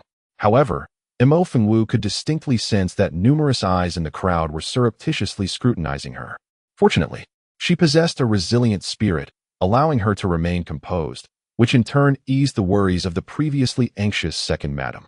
The official wife, observing the situation, began to regard Imo Fengwu with newfound respect, and soon shifted her focus to engaging in lively conversation with the second madam. The second madam, having endured 2 years of repression, found this moment of joyful discourse to be a rare delight. Just then, a young palace maid approached quietly, whispering to Imo Fengwu. "Miss Imo, someone over there is seeking you." With an impassive demeanor, Imo Fengwu concealed a cold smirk within. Without hesitation, she exchanged a brief greeting with the second madam and followed the young maid. Upon traversing the back garden and passing through the rockery, Imo Fengwu was intercepted by the very group of young women from before. "Move along, this does not concern you." The girl with large eyes dismissed the maid with a wave of her hand. The group then encircled Imo Fengwu, confronting her directly. "Imo Fengwu, you've grown quite audacious. Daring to retort just now? Humph. Have you even bothered to reflect upon your own shortcomings? A hideous creature, a worthless fool. How dare you attend the birthday celebration of Lady Huan? Have you no sense of shame?" The coterie of young women derided, their faces etched with disdain. Did you not witness her desperate attempts to ingratiate herself with the third prince? Disgusting. With subtle indifference, Imo Fengwu cast a sidelong glance at the gossiping girls. Her gaze then shifted, discerning a group of elegantly attired young men observing them from a short distance, their whispers and laughter carrying on the air. Imo Fengwu found the situation somewhat comical. At that moment, the wide-eyed girl advanced, her brow arched in haughty indignation. "Imo Fengwu, your audacity knows no bounds. Let me enlighten you." However, her tirade was abruptly truncated by a swift, violent action. Imo Fengwu's hand shot out, and a piercing scream shattered the air. The wide-eyed girl's once pretty face now bore 5 crimson gashes, the wounds shockingly deep. Blood gushed forth, transforming her face into a grotesque, bloody mess. The small space behind the artificial hill was instantly filled with shrieks and wails. This secluded spot, initially chosen for their ambush, had now become their prison. The elegantly dressed young man, witnessing the commotion, hastily approached. "Outrageous. Mo Fengwu, how dare you inflict harm within the imperial palace? You contemptible wretch, by what authority? Another scream echoed through the air. Mo Fengwu retaliated with a resounding slap across the face of the vociferous blue-clad young man. Silence descended upon the small area behind the artificial hill. At that moment, Mo Fengwu produced a silk handkerchief from her bosom, delicately wiping the bloodstains from her slender hands. Her gaze, filled with disdain, swept over the assembly of men and women present as she declared, Chapter 45. What are you all? Do you even know my surname? Her voice, light and playful, carried an undercurrent of calm amusement. Subsequently, her enchanting phoenix-like eyes scanned everyone in attendance before she nonchalantly tossed the handkerchief aside. The chaos of heaven and earth enveloped the night, which belonged to Mo. And what, pray tell, are you all? The Mo family. The foremost benefactor of the great Liang kingdom. The founding ancestor of Liang once proclaimed, as long as Liang exists, so shall the Mo family. This clearly illustrates the Mo family's esteemed position within the kingdom. However, the Mo clan has always maintained a low profile, ever since the establishment of the nation. They have gracefully withdrawn from the limelight, leading to a gradual underestimation of their significance over the years. Notably, since 2 years ago, the direct lineage of the Mo family has faced a series of calamities, making it so that anyone feels emboldened to tread upon them. As she spoke, Mo Fengwu's gaze shifted to the young man in blue still being held by the throat.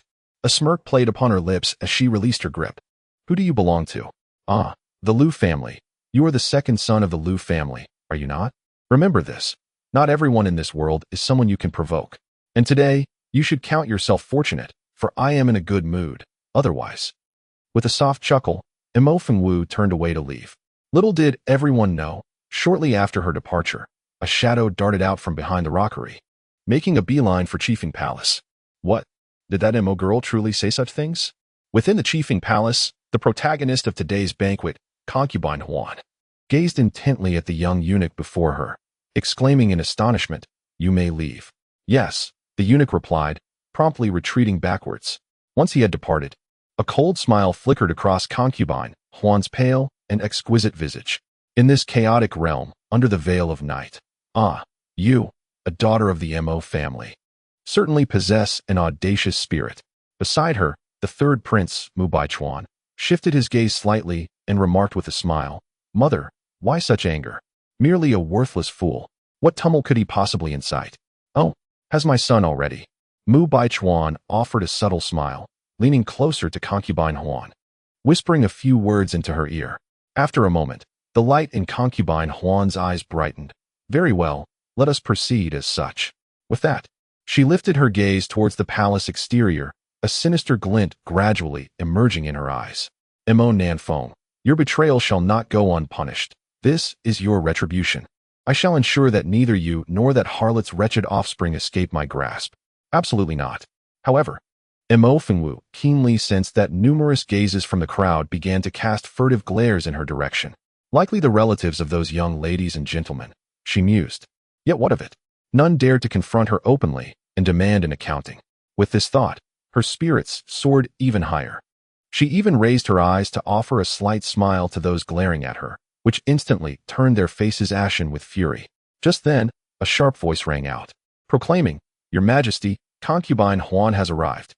As the emperor entered, the crowd hastily resumed their positions. Following a harmonious exchange of greetings, everyone took their respective seats. The ruler of the great Liang, Mu Qingyuan, was a man in his 50s, possessing a dignified visage and appearing in good health.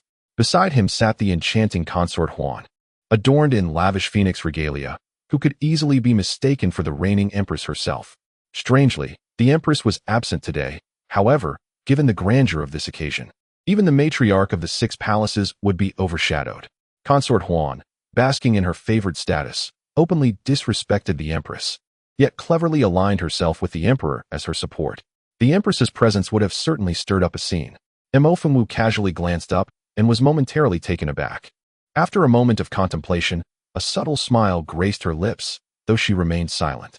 Naturally, Consort Huan's banquet was a lively affair, and after the performances concluded, the officials began to present their tributes.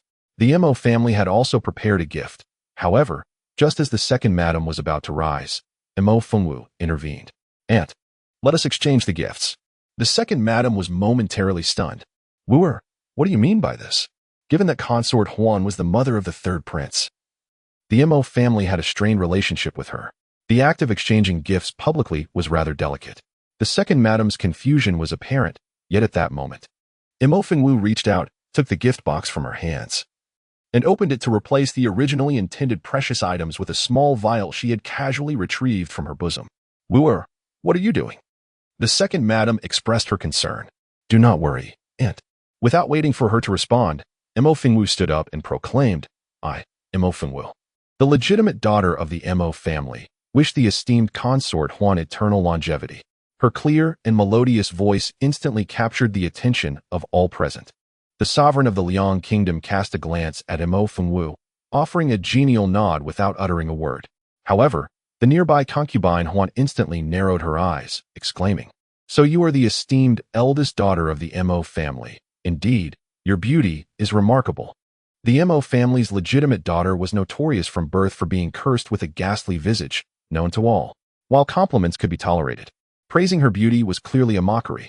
Thus, as soon as concubine Huan's words fell, the assembly was momentarily taken aback, only to erupt into laughter soon after. The second madam's expression shifted dramatically, and she rose to speak. Yet, at that moment, Mo Fengwu merely smiled gently and replied, Thank you for your kind words, concubine Huan.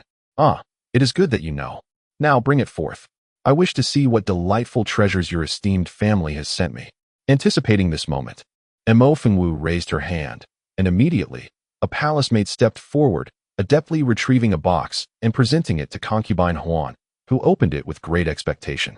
The Mo family had originally prepared a precious sea clan water spirit pearl, akin to the spirit stones of the human realm but imbued with a richer aura and a unique revitalizing effect, making it a top-tier beauty and health elixir, rare, yet not priceless. However, to everyone's astonishment, the box contained nothing more than an ordinary ceramic vial. For a moment, even the young maid was rendered speechless.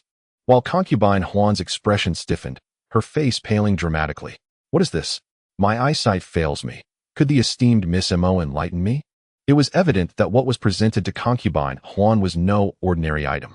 Within this porcelain vial resided the exquisite beauty elixir, snow silver frost. As white as snow, as crystalline as frost, when applied to the face, it can render one as tender as a maiden, preserving eternal youth. Chapter 47. Speak again, let me hear. Mo Fengwu spoke with utmost seriousness, her words flowing like a torrent. Even the second madam beside her was nearly convinced. The concubine Huan was momentarily taken aback, narrowing her eyes slightly to gaze at Mo Fengwu. Is this truly the case? A trial on the spot? Nonsense, how could that be? One must not underestimate the potential risks. If this snow silver frost were a mere fabrication, would it not ruin her visage? Being as prudent as concubine Huan, she naturally would not take such a gamble.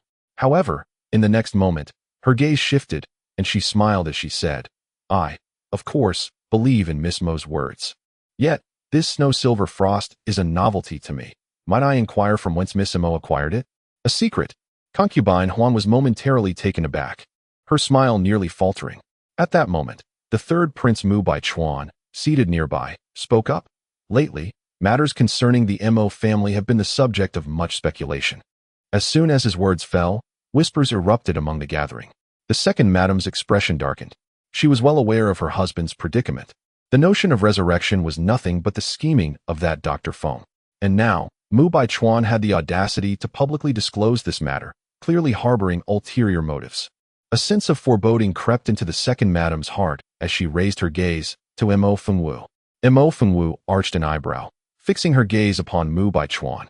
And so, she inquired, Though I am not versed in the art of healing, I am aware that resurrection is the pinnacle of medical practice. In this day and age, the fact that the Mo family has summoned such a remarkable practitioner is indeed a cause for celebration. We, the common folk, naturally wish to seize the opportunity to witness this marvel. Coincidentally, I am acquainted with an esteemed elder who is also a master of the healing arts. It would be splendid to engage in some scholarly exchange. What say you, Miss Mo? As soon as Mu Bai Chuan's words fell, an elderly man cloaked in gray approached. He appeared to be in his 60s, with hair and beard as white as snow. Though his frame was slender, he held himself upright with admirable poise. Upon reaching the front, he first bowed respectfully to the sovereign of the great Liang and the noble consort Huan, before turning to face Mo Fengwu. His voice cold and cutting. Are you the eldest daughter of the Mo family? His tone was harsh, and his piercing gaze suggested hostility. Mo Fengwu, unfazed, scrutinized him and replied, if I said no, would you depart? You. Humph. Truly an uncouth wretch, the Mo family is indeed. The elder's voice dripped with disdain, but before he could finish, a shadow flickered before him, and he found himself grasped by the throat. His words were abruptly silenced, and the onlookers gasped in unison. The palace guards, alarmed, rushed forward, ready to encircle Mo Fengwu. Yet, she remained unflinching, narrowing her phoenix-like eyes, and with a subtle smirk. She addressed the elder. Old man, what was that you just said? Repeat it for me, if you please. What do you intend to do? Mo family girl. Let me remind you, this is the Imperial Palace. And so, what of it? Do you think I fear to end your life? Chapter 48. Am I not right here? As a formidable enchantress ruling the apocalypse, there has never been anything that Mo Fengwu dared not undertake. In an instant, a murderous intent engulfed the atmosphere, rendering Su Yin motionless. This woman, she truly intended to kill him. Meanwhile, the dignitaries present at the banquet were equally stunned. Consort Huan's eyes widened as she abruptly rose from her seat. This is rebellion. Mo Fengwu, what do you intend to do? Guards, seize her at once. With that command, the palace guards swiftly drew their swords, and a chilling aura enveloped the entire rear garden. A profound silence prevailed, so quiet that a falling pin could be heard. At that moment, a light laugh pierced the tense air. Mo Fengwu released her grip, crossed her arms, and declared, do not be alarmed. It was merely a jest. Now, speak. What is it that you wish to do? Mo Fengwu appeared at ease, as though nothing had transpired moments before. Everyone around her remained in a state of shock. Miss Mo truly possesses a sense of humor. Apologies, it was my oversight. Allow me to introduce this esteemed individual, Deputy Master Su Yin of the Apothecary Hall. Su the Apothecary. The Apothecary Hall holds a prestigious position within the Xinyuan continent. Thus, as Mu Baichuan's words echoed in the air, the gathering's attention swiftly shifted to Su Yin. In the interim, Su Yin regained his composure, adjusted his attire, and resumed his previous haughty demeanor, his head held high. However, Mo Fengwu, realizing his affiliation with the Apothecary Hall, could not help but raise an eyebrow slightly. The Apothecary Hall? Have you come to avenge that surname Feng? Su Yan's anger flared once more. Indeed, it was you, wicked woman, who killed Brother Feng. Mo Fengwu immediately laughed. Incorrect. I did not slay him. I merely carved him up, piece by piece. You. Su Yan's eyes blazed with fury, yet at that moment, Mo Fengwu's gaze flickered as she glanced at Mu Baichuan beside her. As anticipated, Mu Baichuan's expression shifted instantly, and he stepped forward to interject. Senior Su, do not be hasty. I believe Miss Mo is also concerned about the affairs of the second master of the Mo family. However, I am quite curious about who possesses such remarkable skills to bring the dead back to life. Why not summon them here today for a contest? Should I emerge victorious? At this point, Su Yin let out a cold snort. Yet just as he was about to speak, he was interrupted by Mo Fengwu. If you win, I shall restore his life. Very well. Su Yin bellowed without a moment's hesitation, but you must not regret it. In my lexicon, the word regret has never existed. I hope you remember your words. Of course. However, what if you were to lose? Su Yin paused, then proudly declared, I shall not be defeated. Do you believe that mere declarations will ensure your victory? I could just as easily claim I will soar to the heavens and stand shoulder to shoulder with the sun. Su Yin was momentarily taken aback, then furiously shouted, Are you suggesting that I am untrustworthy? Should I lose? Do with me as you wish, without restraint. That was your promise. Indeed, it was I who said it. Do not dawdle. Summon that madman forth. Am I not right here? Chapter 49. A single decisive bout. What? You. For a moment, not only Su Yin, but even Mu Baichuan beside him experienced a contraction of his pupils, his face betraying a rare expression of astonishment. Seated at the head of the gathering, Consort Huan was similarly dumbfounded, staring blankly at Mo Fengwu. Unable to utter a word for what seemed an age, an uncanny stillness descended upon the entire banquet hall. All eyes were fixed upon Mo Fengwu, who then declared, Speak your terms. How shall we compete? You. Su Yin began, then collected himself. Very well. Since you insist it was you, so be it. You and I shall each find a person for the other to diagnose. Best 2 out of 3 rounds. In the absence of a third-party arbiter, this method was indeed the simplest and most direct way to resolve the medical contest. However, Su Yan's words were abruptly cut short by Mo Fengwu. I haven't the time to waste quibbling with you. 1 round, and that's it. Su Yan was taken aback, his entire being trembling with indignation. You. Fine. You said it yourself. With that, Su Yan wasted no time. With a wave of his hand, a middle-aged man was immediately assisted forward. The man was of short stature and gaunt frame, his complexion sallow. Each step appeared to be a laborious effort. Clearly, Su Yan had come prepared. He then gestured towards the middle-aged man, stating, "This man is an ordinary villager from outside Qinglan City. 3 months ago, he was suddenly afflicted with overwhelming fatigue and incessant night sweats, and to this day, the root cause remains elusive." Su Yan turned his gaze towards Mo Fengwu. "Lest you accuse me of taking advantage, there is no time limit. As long as you can identify the source of his ailment, you shall be deemed the victor." Cast a fleeting glance at the middle-aged man before turning her gaze, laced with peculiar amusement, towards Su Yan, questioning, "Did you not discern it?" "Humph. This old one is naturally aware." In truth, this middle-aged man had been procured by Mu Baichuan's behest. Su Yan had scrutinized him for an entire day, yet remained unable to pinpoint the root of his ailment. It appeared as though the man merely suffered from a degree of bodily weakness. Yet no discernible issue could be unearthed. It was precisely for this reason that Su Yan had deliberately brought the man forth. He refused to believe that this presumptuous woman of the Mo family could succeed where he, the deputy hall master of the apothecary hall branch, had failed. Su Yan was resolute in his triumph. However, before he could utter another word, Mo Fengwu declared, "Fetch a large wooden barrel." As this was a public contest, none dared to obstruct her. Thus, the moment Mo Fengwu's words fell, palace attendants promptly set about the task. Before long, they had brought forth a large wooden barrel. "Enter," she instructed. The middle-aged man paused, taken aback, before obediently stepping into the wooden barrel. "Pour in hot water." At this juncture, the banquet hall was captivated by the duel between the two. Even the surrounding palace maids and guards craned their necks, eager to witness the outcome. Before long, hot water arrived, and several young eunuchs promptly began pouring it into the wooden barrel. "Hold," Mo Fengwu interjected. The young eunuchs paused, bewildered. At that moment, Mo Fengwu approached, extending her hand to test the water. "No, the water is not hot enough. Add more hot water." "Ah, yes." The young eunuchs, perplexed, nonetheless hastened to fetch more hot water. As buckets of steaming water were poured into the large wooden tub, a mist of warmth gradually enveloped the air. Yet, the middle-aged man within the tub remained in a stupor, seemingly oblivious to his surroundings. Chapter 50. A display for attention in the vast banquet hall. An unexpected silence had descended, the atmosphere heavy with anticipation.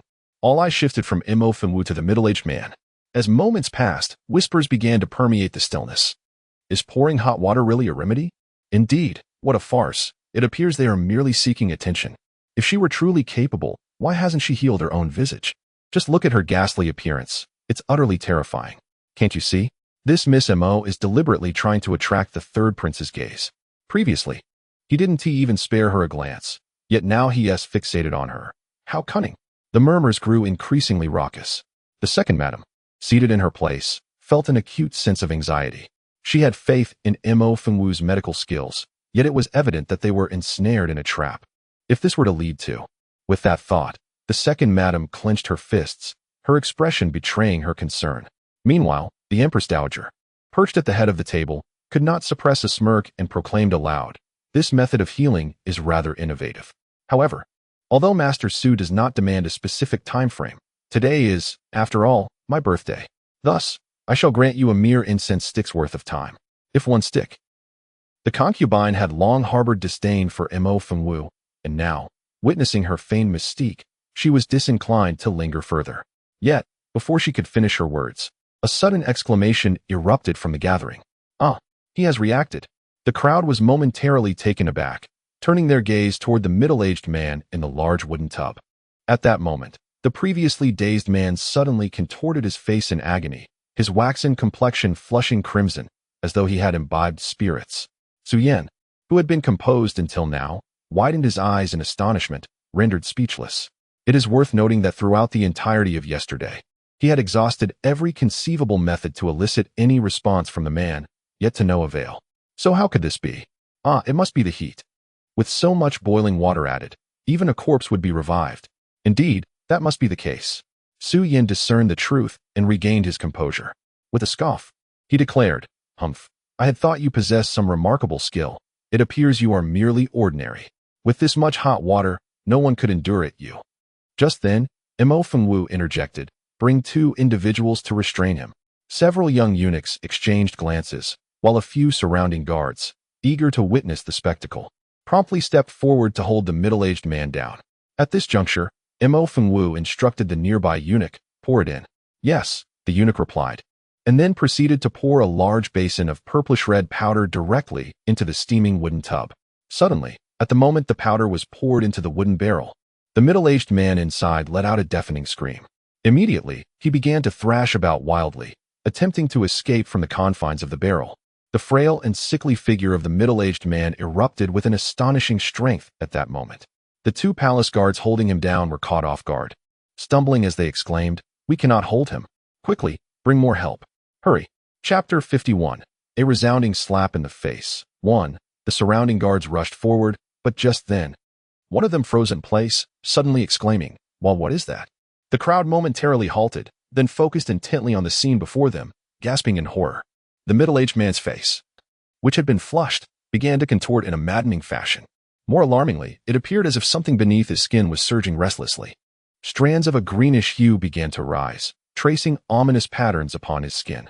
The terrifying sight sent chills down their spines. A few guards instinctively released their grip, and the middle-aged man let out a thunderous roar, breaking free from their hold. At that moment, he was no longer the same. His upper garments were torn.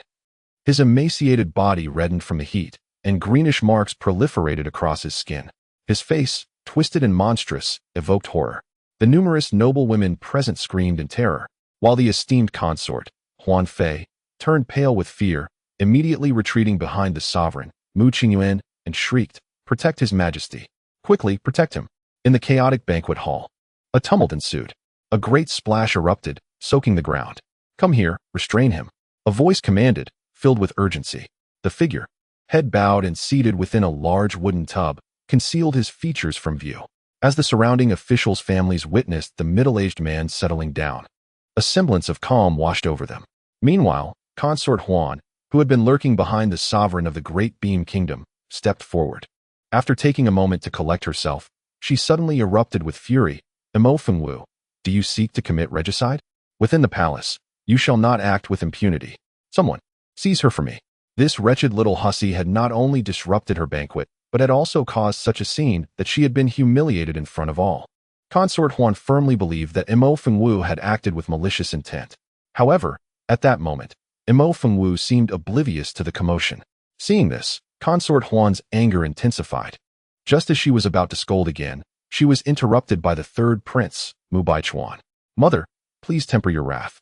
The contest has not yet concluded. We can discuss this matter later."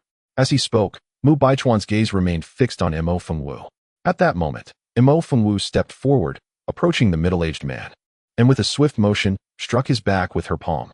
The sound echoed, and the man jolted, a spurt of blood erupting from his mouth. He then slumped, as if all vitality had been drained, collapsing within the wooden tub, eyes closed, appearing to have lost consciousness. A minute passed, then 2. Time slipped by, and soon nearly a quarter of an hour had elapsed, yet the middle-aged man remained unresponsive. As the crowd exchanged glances, Su Yan, who had initially appeared pale, felt a surge of joy in his heart. He raised his head and scoffed disdainfully. Chapter 52. Slap in the face. 2. Humph, making such a grand spectacle. One would think there was genuine skill involved, yet it is merely a farce. After all, what can a worthless individual accomplish? It is indeed just a ploy for attention. In that moment, Su Yin resembled a victorious fighting cock, his aged face brimming with arrogance and contempt.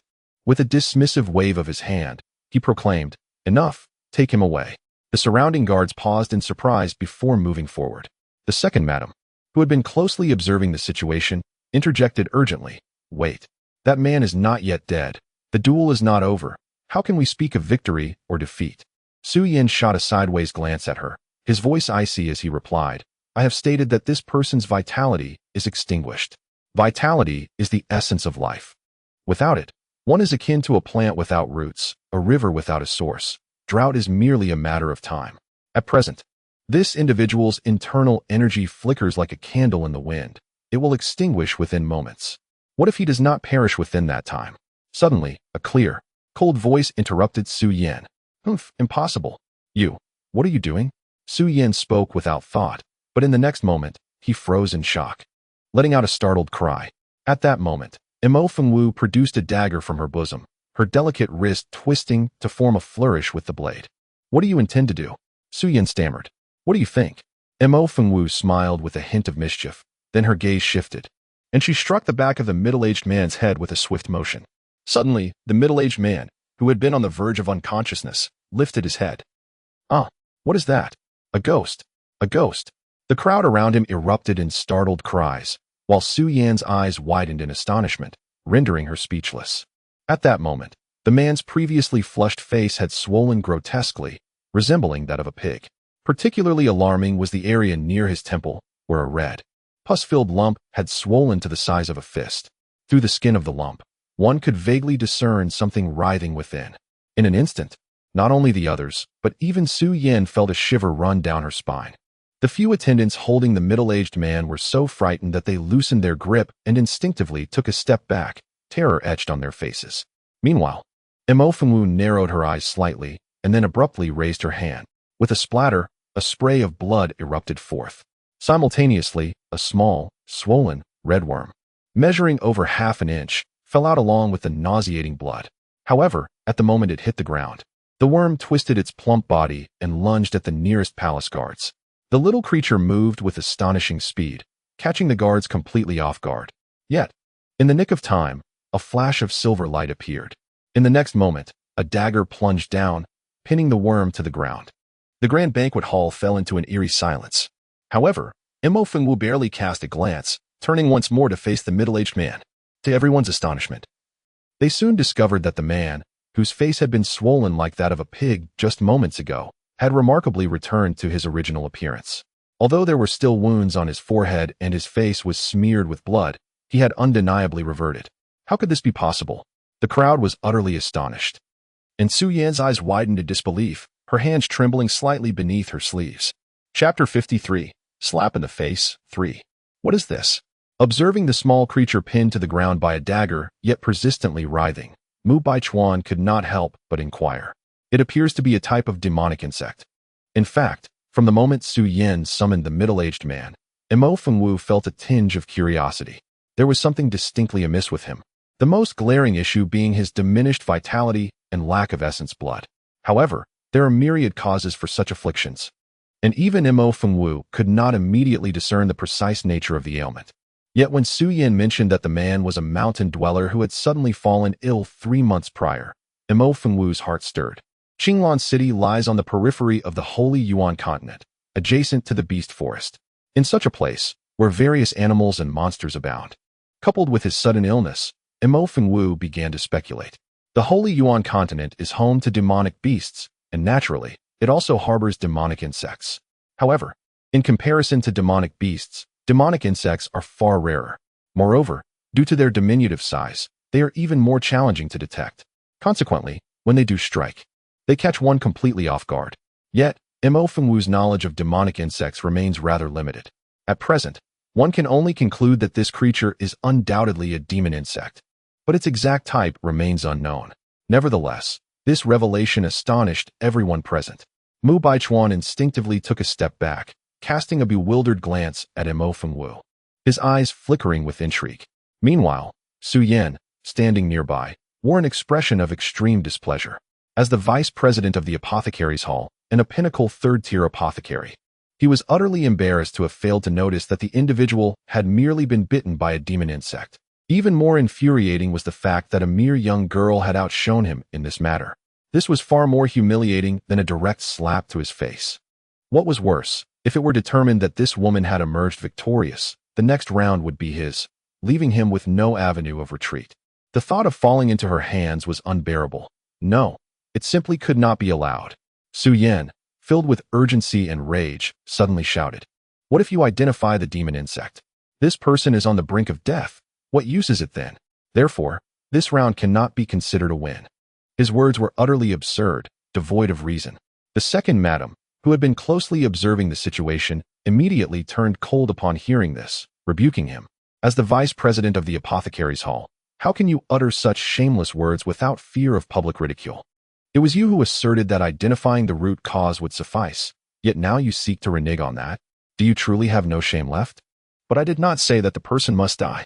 Now that she is dead, it is her loss. Your arguments are nothing but desperate. Enraged, the second madam abruptly rose from her seat. At that moment, Imo Fengwu suddenly interjected, "Dead? Who said that?" "What?" Suyin was taken aback, and the others present were equally astonished, turning their gazes towards him. At that moment, Imo Fengwu approached the middle-aged man directly, reaching out to extract the 4 silver needles embedded in his neck and collarbone. Instantly, the middle-aged man, whose breath had been feeble to the point of unconsciousness for quite some time, suddenly gasped for air, regaining his senses. Chapter 54. Who dares to move? The slap in the face came too swiftly. Merely witnessing it was enough to induce pain. Just moments ago, Suyin had been obstinately arguing his point. But now he found himself rendered speechless. After all, no one was blind. In an instant, gasps of astonishment erupted from the crowd, who then directed their attention towards Suyin. He maintained a stern expression, his face alternating between shades of green and white, wishing he could simply vanish into a crack in the ground. Gritting his teeth, he declared, "Humph, consider this round yours. However, the contest is not yet over. Until the final moment, the outcome remains uncertain." As he spoke, Suyin narrowed his eyes, reverting to his previous haughty demeanor, adding, "Moreover, I must remind you that I am not a frivolous young lady who spends her days in jest. I am quite occupied. Time is limited. So I shall grant you only the duration of an incense stick. If, by that time, you fail to bring forth someone, do not blame me for taking advantage." This was clearly an attempt to catch Imo Fengwu off guard, a display of utter shamelessness. Consequently, the second madam was instantly incensed. "Su, do you have no shame? Where will you find a patient in the time it takes to burn an incense stick?" "Humph, that is your concern, not mine." At this moment, Suyin had completely given up. With a wave of her hand, she instructed someone to light the incense for timing. However, at that instant, Imo Fengwu raised an elegant eyebrow and declared, "No need. I have already chosen my candidate." "What? Already chosen?" Everyone present was taken aback. Even the second madam momentarily forgot her anger, gazing in astonishment at her niece. At that moment, Imo Fengwu pointed decisively at him. The crowd immediately turned to follow her gesture, and a wave of astonishment swept through them. For the individual she indicated was none other than the sovereign of the Great Liang, Mu Qingyuan. This young lady of the Mo family was audacious beyond measure, boldly naming the emperor himself. Surely, this contest was no jest. If so, she was directly insinuating that the emperor Mu Qingyuan was unwell. If that were the case, none present were fools, and many faces began to change in hue. Meanwhile, the esteemed consort Huan, seated at the head of the table, stiffened in shock. In the next moment, she erupted in a furious roar. Unbridled insolence. Mo family girl. What do you think you are, to curse His Majesty the Emperor? What punishment do you deserve for such treason? Guards, seize this rebellious wretch and drag her away. Quickly, drag her away. The palace guards exchanged glances at her command, hesitant, yet ultimately stepping forward to encircle Mo Fengwu. In light of this situation, the second madam immediately rose, her voice laced with authority. "I challenge any of you to lay a finger on her. This is an act of rebellion. Is the Mo family openly opposing the court? Very well, then. Guards, arrest every member of the Mo family present." Chapter 55. In the vast banquet hall, tension hung thick in the air. The second lady stood resolutely in front of Mo Fengwu, her expression icy, betraying not a hint of concession. The atmosphere became palpably stiff. At that moment, a light laugh abruptly shattered the silence. Indeed, the Empress Huan exuded an air of dominance. The crowd momentarily froze, and then they beheld a subtle smile grace Mo Fengwu's lips as she nonchalantly flicked her garment and remarked, "A mere utterance of defiance, a mere glance. And it is deemed an affront to the court." Ah, those in the know recognize that Empress Huan is merely showcasing her authority.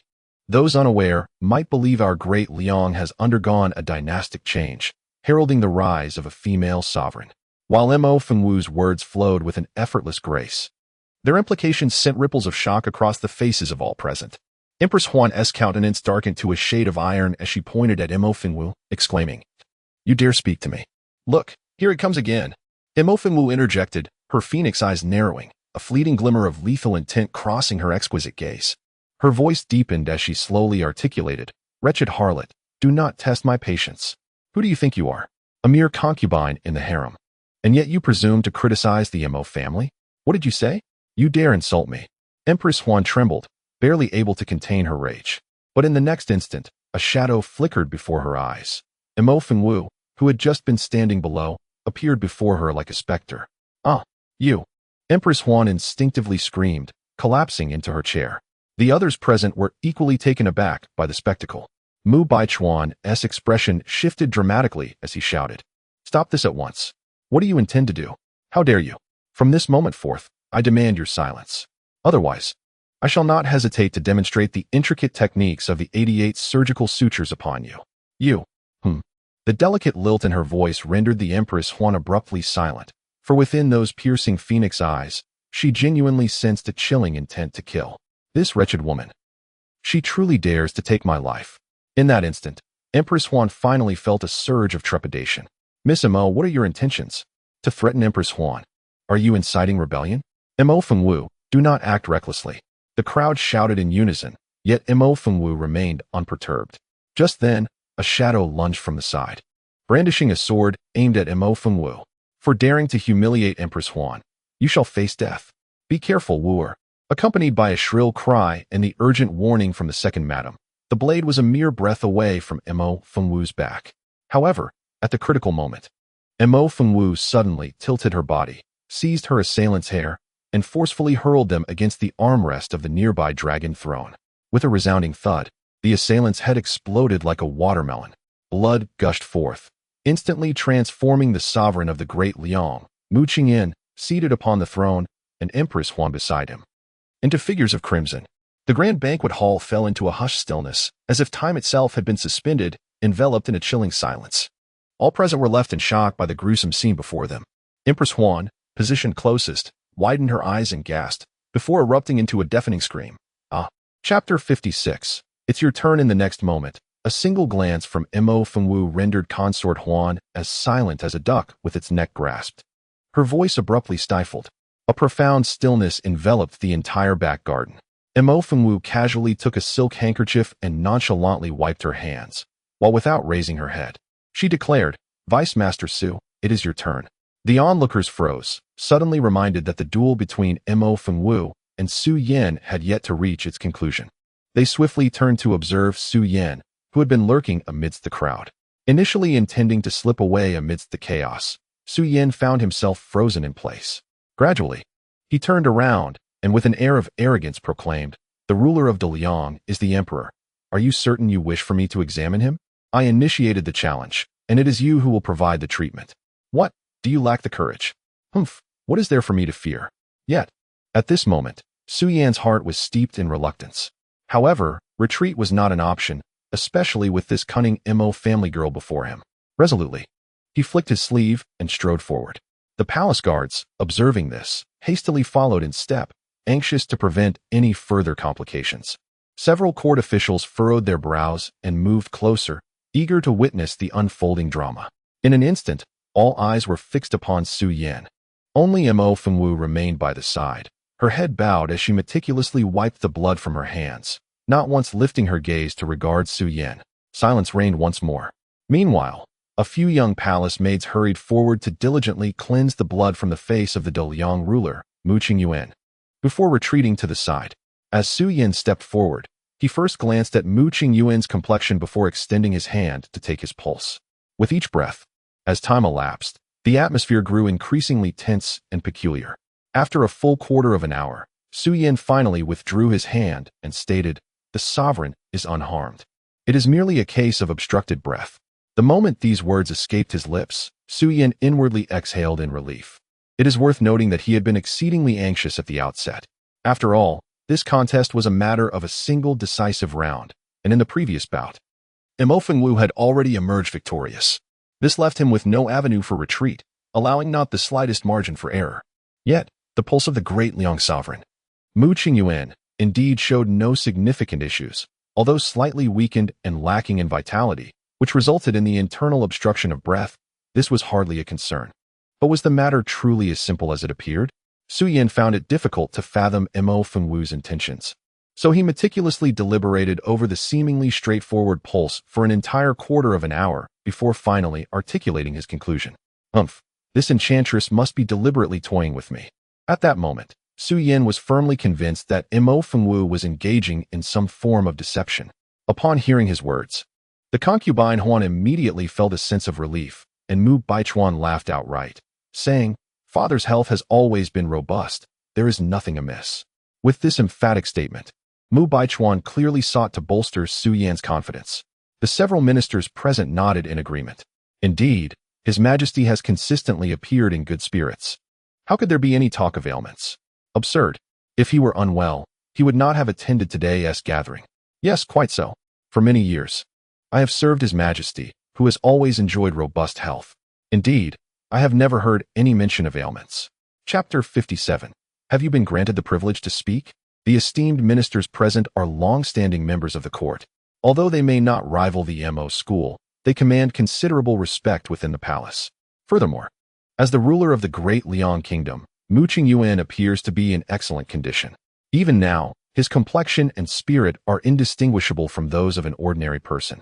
As Su Yan stated, at most, he merely exhibits slight physical weakness, which truly is of no consequence. The previously puzzled assembly now comprehended the situation and nodded in agreement. Observing this, Su Yan felt emboldened. He raised his chin slightly and, stroking his beard, declared, "As a distinguished third-tier pinnacle pharmacist, I certainly cannot be mistaken. It is unfortunate that some, relying on mere cleverness, dare to. Do you confirm this? Naturally. Do you all concur that he presents no issues?" Mo Fengwu posed this question to the others present. The ministers were momentarily taken aback, but soon nodded in unison.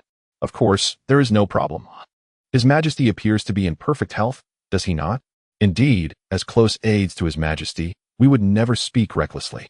His Majesty is indeed well. You are all blind. What? You? The ministers were instantly incensed, their faces flushed with indignation. At that moment, Mo Fengwu let out a light snort, casually tossing aside the silk handkerchief in her hand, and said, "Do you doubt me? Very well, then I shall inquire of you. Since the commencement of today's banquet, who among you has witnessed him utter more than a single word?" A hush fell over the assembly as several ministers exchanged glances, seemingly at a loss. It appeared, indeed, that no one had witnessed even the slightest reaction from His Majesty. The atmosphere grew tense as the Empress Dowager, in a fit of agitation, demanded, "Who among you has seen him respond in any way?" The ministers' expressions darkened as the gravity of the situation sank in. Just moments ago, blood had been splattered across the room, yet there had been no sign of acknowledgement from the emperor. Do you truly consider this behavior to be that of a normal person? Mo Fengwu's voice was soft, laced with a hint of languor. Yet her words struck like a thunderclap, causing the ministers and officials present to shift uneasily, their faces betraying a mixture of shock and disbelief. Indeed, it appeared that the emperor had remained utterly silent since the tumult began. It had struck me as odd. Under such circumstances, one would expect a response. Yet His Majesty had chosen to remain mute, a most unnatural occurrence.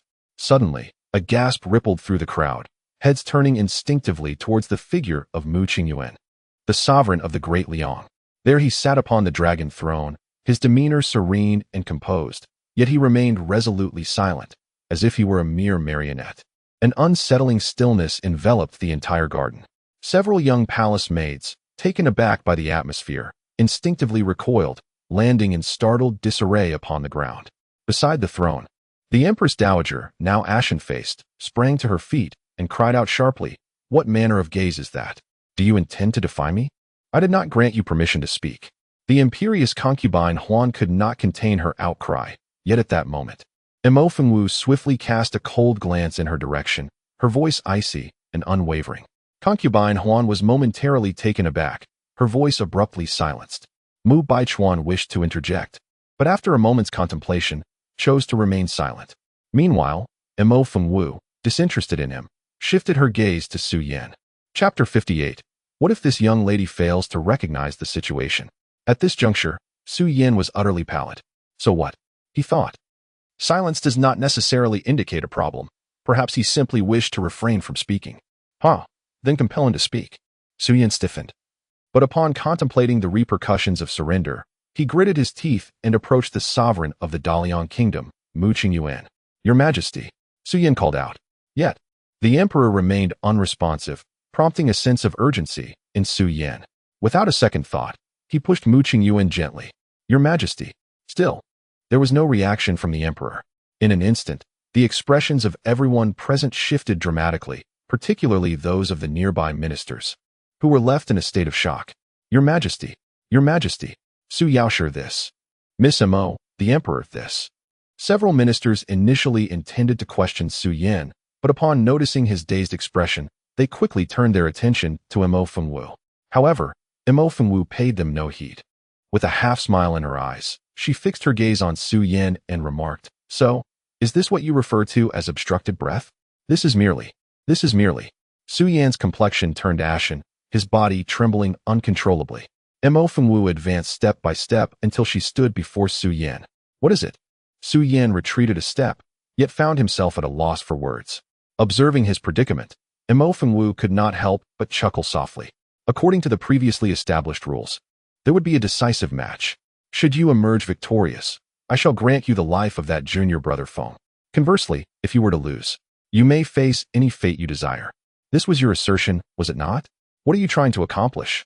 I must inform you that I am the vice master of the Apothecary Hall, a pinnacle third-tier apothecary. Should you dare to lay a finger on me, you would be opposing the entire Apothecary Hall. Thus, I advise you to be prudent. And what if I choose not to heed your advice? Gazing at Su Yan's menacing yet cowardly demeanor, Mo Fengwu interrupted him decisively. With a swift motion, she raised her hand and struck him across the face. The resounding slap sent a jolt through the hearts of all present. You impudent girl, dare to strike me? Su Yan was taken aback by Mo Fengwu's unexpected aggression, leaving him momentarily stunned. Clutching his face, he eventually erupted in a furious protest, only to be seized by the throat as if he were a mere chick. Did you not claim that I could do as I pleased? With a light yet commanding tone, Mo Fengwu tightened her grip, gradually lifting Su Yan off the ground. You must, let go. The suffocating agony and the dread of death sent Su Yan into a complete panic. He struggled with all his might, only to find it utterly futile.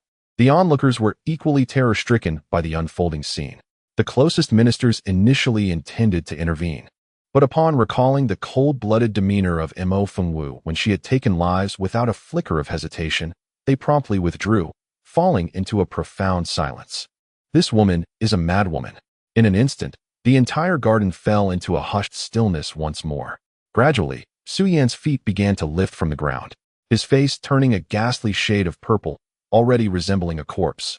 However, Mo Fengwu showed no intention of relinquishing her grip. Just then, a sudden clamor erupted from outside, followed by a low, furious roar that echoed through the air. Where's the Mo girl? Come out, you old fool. Chapter 59. Enchantress, meet your demise. All present were momentarily taken aback, then turned their gazes towards the commotion.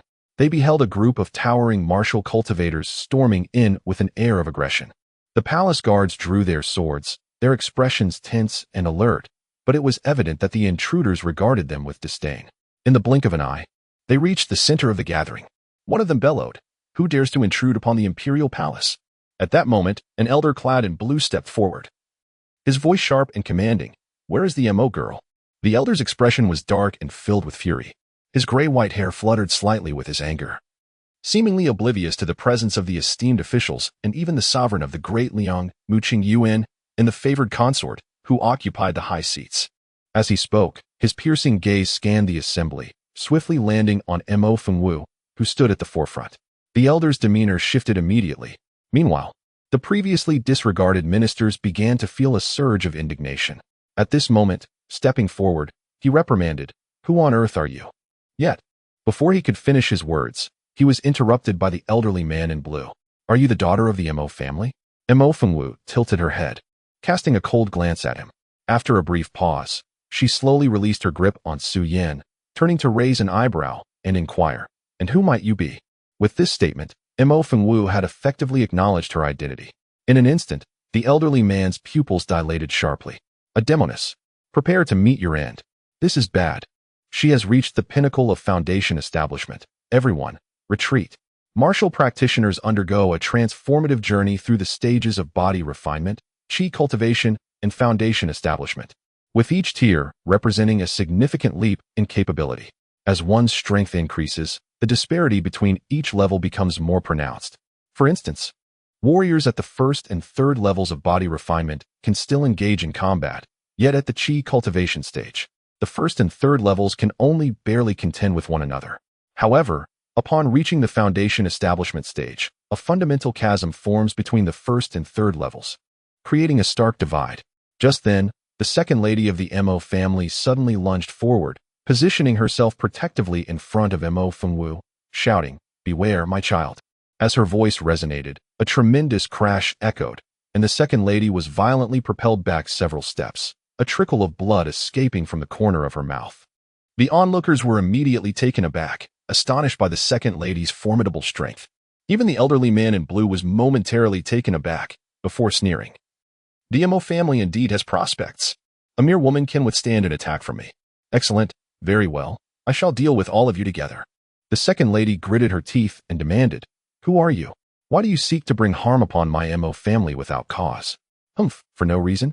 With a slight modulation of his voice, the elderly man in blue suddenly roared, "You, the enchantress of the Mo family, have slaughtered my nephew, dishonored my sister-in-law, even set a poison formation at 10-Mile Gathering, resulting in the deaths of dozens from my Inshan Marquis household, and have shamelessly used a tombstone to humiliate my Gongsun clan, allowing us to be ridiculed by the world. How dare you claim it is without cause?" Chapter 60. Ensuring you live a life of ease. The people present were taken aback. But what astonished them even more were the words just uttered by the elderly man in blue. Recently, there had been rumors circulating in the city that the young lady of the Mo family had killed Gongsun Yao, the heir of the Inshan Marquis. Could it be that there was truth to it? Even more terrifying was the fact that not only had she slain the heir, but she had also killed the Marquis's wife and poisoned dozens from the Inshan household at 10-Mile Gathering, erecting a monument to disgrace the Gongsun family. Hiss! In an instant, everyone present collectively gasped in shock. It is well known that the Gongsun family of Inshan currently holds an unparalleled position in the Dalian kingdom, their influence even surpassing that of the Mo family in its prime. Not to mention ordinary families. Even the royal family must show them a degree of respect. The recent incident of storming the palace clearly demonstrates their tyrannical nature, and this young lady of the Mo family, renowned for her astonishing medical skills, now, at once, all eyes in the room turned toward Mo Fengwu. The second madam's heart raced as well. She was certainly aware of the incidents involving the heir and the Marquis's wife, but she never anticipated that it would lead to further troubles for the Gongsun family. However, regardless of the circumstances, the enmity between the two families had been firmly established, so there was no need for further words. With a swift motion, I wiped the blood from the corner of my lips and coldly remarked, "You speak only of how my daughter Wooer has taken a life. Yet you neglect to ponder the reasons behind her actions. In the arena of the marketplace, life and death are dictated by fate. Since the heir of the Yinshan Marquis, Gongsun Yao, dared to enter the fray, he must be prepared for the possibility of death. As for that esteemed lady, how dare she come to provoke my Mo family? Does she truly believe we are without defenders? Even if you presume my Mo family to be defenseless, what of it? To dare to slay the heir of the Gongsun family and the esteemed lady must incur consequences. Today, I shall ensure that my Mo family is drenched in blood, avenging my nephew and sister-in-law." The elder in blue was seething with rage. With a thunderous roar, he waved his hand, and in an instant, nearly 100 attendants from the Yinshan Marquis' residence surged forth, encircling the members of the Mo family led by the second lady. The onlookers, witnessing the scene, instinctively drew back. A few martial generals, seemingly on good terms with the Mo family, attempted to intervene, but ultimately retreated silently due to the pull of their own families. The second lady and her few attendants suddenly found themselves in a perilous situation. An eerie silence enveloped the entire back garden once more. At that moment, an attendant from the Yinshan Marquis' residence suddenly sprang into action. In a heartbeat, he thrust his sword toward the second lady. Startled, she instinctively sought to defend herself, but was momentarily hindered by internal injuries, causing her hand to freeze in place. The assailant's eyes gleamed with anticipation, but in the next instant, a shadow flickered. Crack! A chilling sound echoed, sending shivers down spines. The assailant froze in place before collapsing to the ground, his neck twisted and lifeless. The surrounding attendants of the Yinshan Marquis, who had considered joining the fray, instinctively took a half-step back. Second aunt, I am here. With a deft grace, Mo Fengwu retrieved a small porcelain vial from her bosom and presented it to the second madam. In an instant, her phoenix-like eyes darted around the surroundings before settling upon the elderly man clad in blue. The blue-clad elder, taken aback by Mo Fengwu's audacity to step forth, sneered coldly. You possess quite the courage. However, this works to my advantage, sparing me some trouble. If you seek to avoid complications, rest assured, I shall ensure you find no respite for the rest of your life. Chapter 61. I shall never allow him to be slain. Withdraw 20 paces. Mo Fengwu's voice was low, clearly directed at the members of the Mo family behind her. The second madam, quick to respond despite her confusion, promptly commanded, retreat. Instantly, the Mo family, led by the second madam, withdrew rapidly, swiftly distancing themselves from the crowd. The other attendees were momentarily taken aback. The mist hung ethereally, reminiscent of a dreamscape. Beneath the sun's rays, it shimmered with an unusual hue. Simultaneously, a refreshing aroma of wine began to waft through the air. What is this? The scent of wine? No, this is perilous. The fragrance intoxicated the senses, yet within the next heartbeat, a searing agony surged from his chest. The blue-clad elder, witnessing this, was consumed by fury. Despicable enchantress, you dare to employ poison. With a thunderous shout, the elder unleashed his spiritual power, attempting to disperse the mist. However, the mist was not mere water vapor that could evaporate instantaneously. Rather, it was a concocted poison meticulously prepared by Mo Fengwu. Thus, his effort not only failed to dissipate the mist, but instead caused it to spread rapidly. In an instant, the air within a radius of over 10 paces became shrouded in swirling mist. This sudden transformation caused the expressions of the civil and military officials, who had been merely standing by, to change dramatically. What are you doing? This poisonous mist cannot be dispelled. Reckless fools, do not let your vendetta implicate us. Under ordinary circumstances, those present would certainly have shown deference to the House of Yinshan. However, faced with the imminent threat of life and death, such considerations were cast aside. The entire garden descended into chaos. At that moment, a sudden, light-hearted laugh pierced the tension.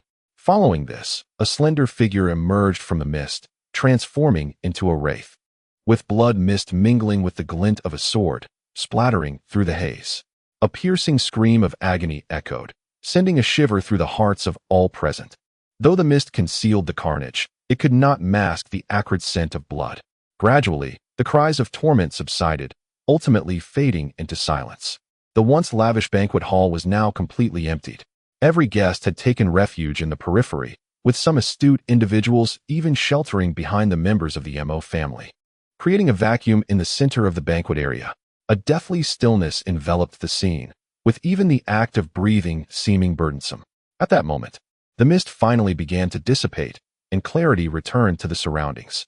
What unfolded before their eyes was a chilling spectacle. The lifeless bodies of over 100 attendants from the House of Yinshan lay scattered, their heads severed from their torsos, a sight too horrific to behold. The ground was soaked in blood, transforming the center of the garden into a veritable hell on earth. Amidst the mountain of corpses and sea of blood, a slender figure stood proudly, sword in hand, drenched in crimson. The sunlight cascaded upon her, delineating her delicate curves. With a pair of exquisite phoenix eyes that exuded both mystery and a bloodthirsty killing intent. In that fleeting moment, a collective shiver coursed through the hearts of all present. They found themselves utterly captivated, unable to look away. Is this truly the eldest daughter of the Mo family? A waste? An eyesore akin to a ghost? Whoever spreads such slander, step forward. I shall ensure your demise. Chapter 62. It is you who shall die. A single droplet of blood slowly trickled down the pristine blade. At that moment, Mo Fengwu suddenly twisted her wrist, transforming the drop into a mist of crimson that burst forth with an explosive force. The elder, clad in blue, surveying the sea of lifeless bodies, wore a countenance that had turned exceedingly grim. Mo family girl, you seek death. Mo Fengwu replied with a soft smile. Indeed, I seek death. Come at me. As the words left her lips, she swiftly flipped her long sword and hurled it toward the blue-clad elder. The sword transformed into a streak of light, swift as lightning. The elder, momentarily taken aback, sneered, "A trivial skill. Do you think to harm me with such feeble attempts? Dream on." This sword was indeed one that would spell certain death upon contact, a weapon that sealed wounds with a mere scratch. Had Mo Fengwu uttered these words prior to the recent encounter with the poisonous mist, no one would have believed her. Yet, after witnessing that harrowing spectacle, none dared to question her words. Thus, as Mo Fengwu's voice fell, the elder's expression shifted sharply. His outstretched hand abruptly waved, unleashing a surge of spiritual energy that aimed to deflect the longsword. But at that instant, a shadow faster than the blade itself surged forth like a startled swan.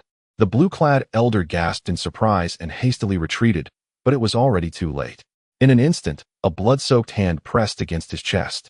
Yet, being a peak martial artist, the elderly man in blue, at the brink of peril, suddenly surged with spiritual energy, unleashing a terrifying pressure that exploded outward like a wave. "You ignorant child, dare to harm me? You seek death." With a splatter of blood, a gaping wound appeared on the chest of the elder in blue.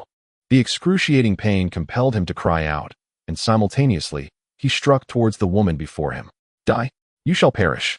This blow nearly exhausted the elder's full strength. In a heartbeat, a deafening crash resonated as it struck Mo Fengwu's shoulder. However, Mo Fengwu did not falter for a moment. With a lethal precision, she drove the broken sword into his heart and twisted fiercely. Everything transpired so swiftly that none present could react in time. Yet, her expression remained tranquil, devoid of any semblance of anguish or suffering, as if the injury on her arm was non-existent. "I warned you, you shall die." Her voice was soft, yet laced with an imperious disdain for all. Subsequently, Mo Fengwu cast no further glance at the now lifeless elder in blue. Instead, she forcefully yanked at her twisted arm and casually wrapped a cloth around it twice. At that moment, the second lady hurried over, her concern evident as she inquired, "Wooer, are you all right? Your arm." Before the second lady could respond, Mo Fengwu turned and swiftly exited. Chapter 63. No need for evidence. After the departure of the Mahists, the remaining guests had no reason to linger. Thus, what had begun as a lively and extravagant birthday banquet concluded abruptly, leaving behind a scene of devastation and countless lifeless bodies.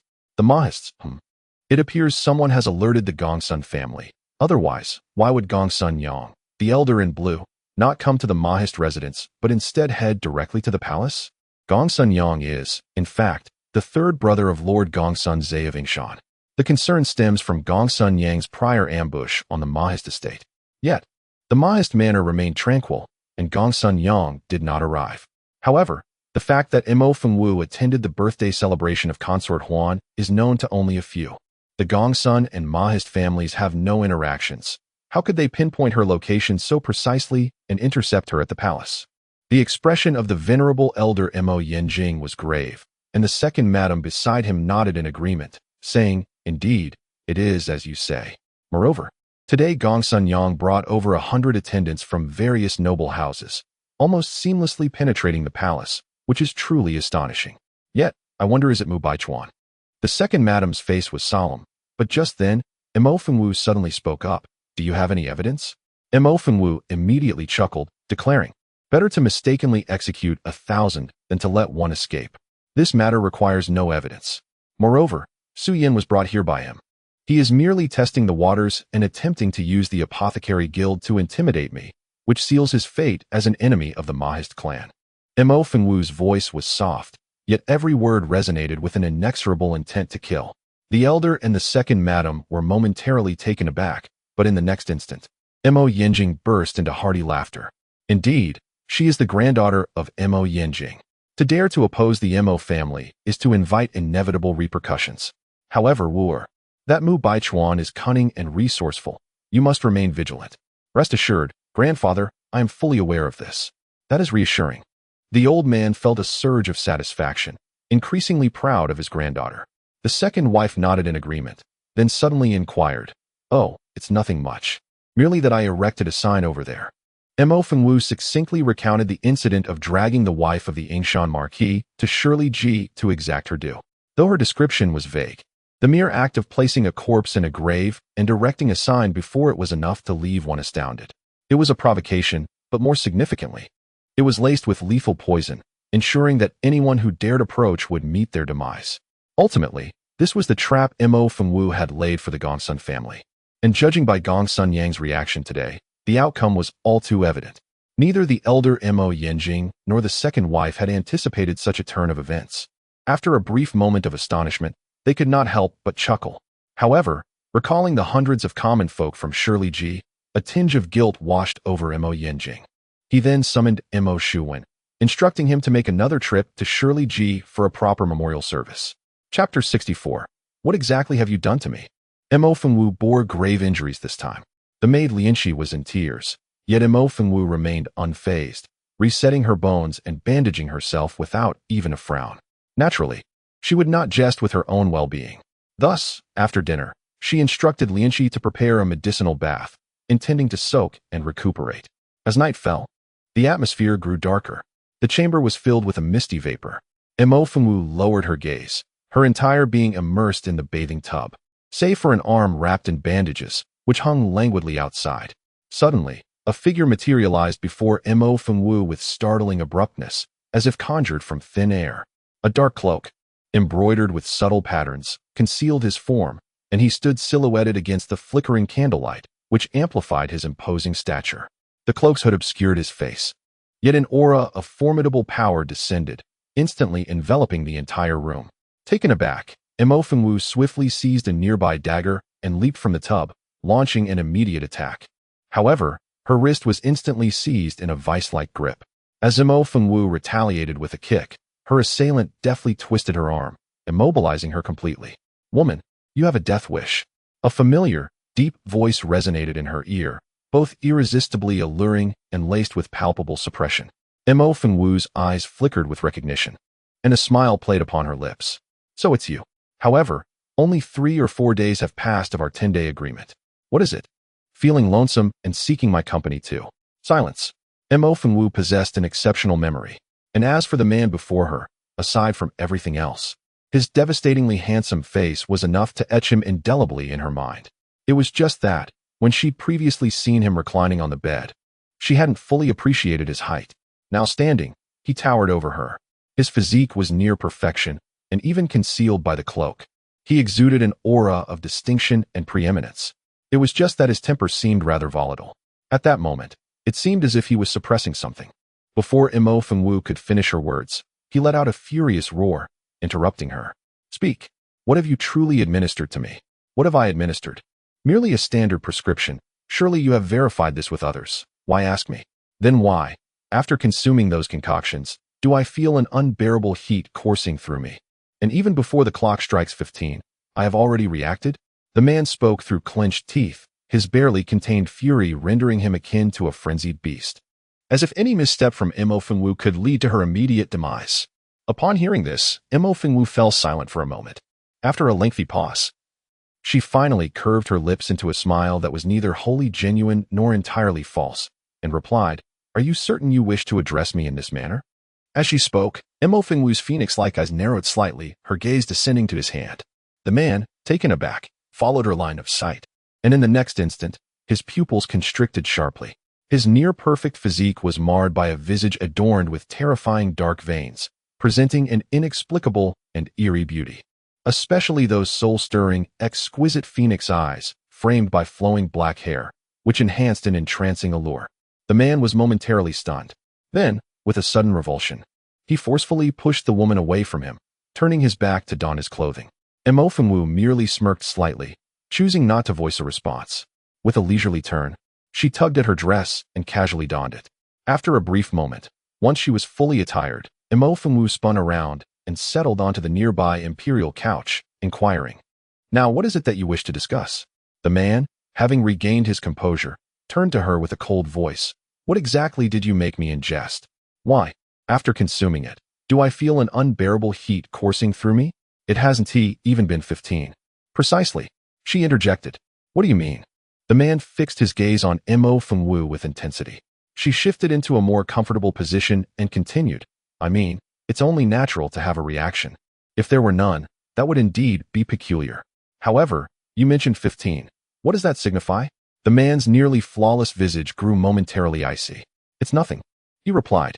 Not being truthful with the doctor may lead to unfortunate consequences. He remained unfazed by her words. Mo Fengwu shrugged nonchalantly and pointed to a spot beside her, commanding, "Come here and remove your clothing." The man's brow furrowed instantly. After a moment of silence, he stepped forward. He shed his heavy cloak, revealing the crescent-hued garment beneath. "Continue," she urged. He paused, seemingly suppressing something, then removed the undergarment as well. In an instant, his perfect physique was laid bare before her eyes. However, at that moment, Mo Fengwu was not preoccupied with his form. Her enchanting phoenix eyes scanned his body, and she couldn't help but frown slightly. For upon his skin were faint, reddish spots, subtly manifesting, yet densely scattered across his entire form. Subsequently, Mo Fengwu arose from the chaise lounge and extended her hand. At that moment, the man's countenance darkened abruptly as he sternly questioned, "What are you doing?" "Guessing?" she retorted. The man's eyes narrowed instantaneously. Thereupon, Mo Fengwu pressed her hand against his chest, declaring, "Stay still." As she spoke, Mo Fengwu traced the contours of his muscles until she located the dantian.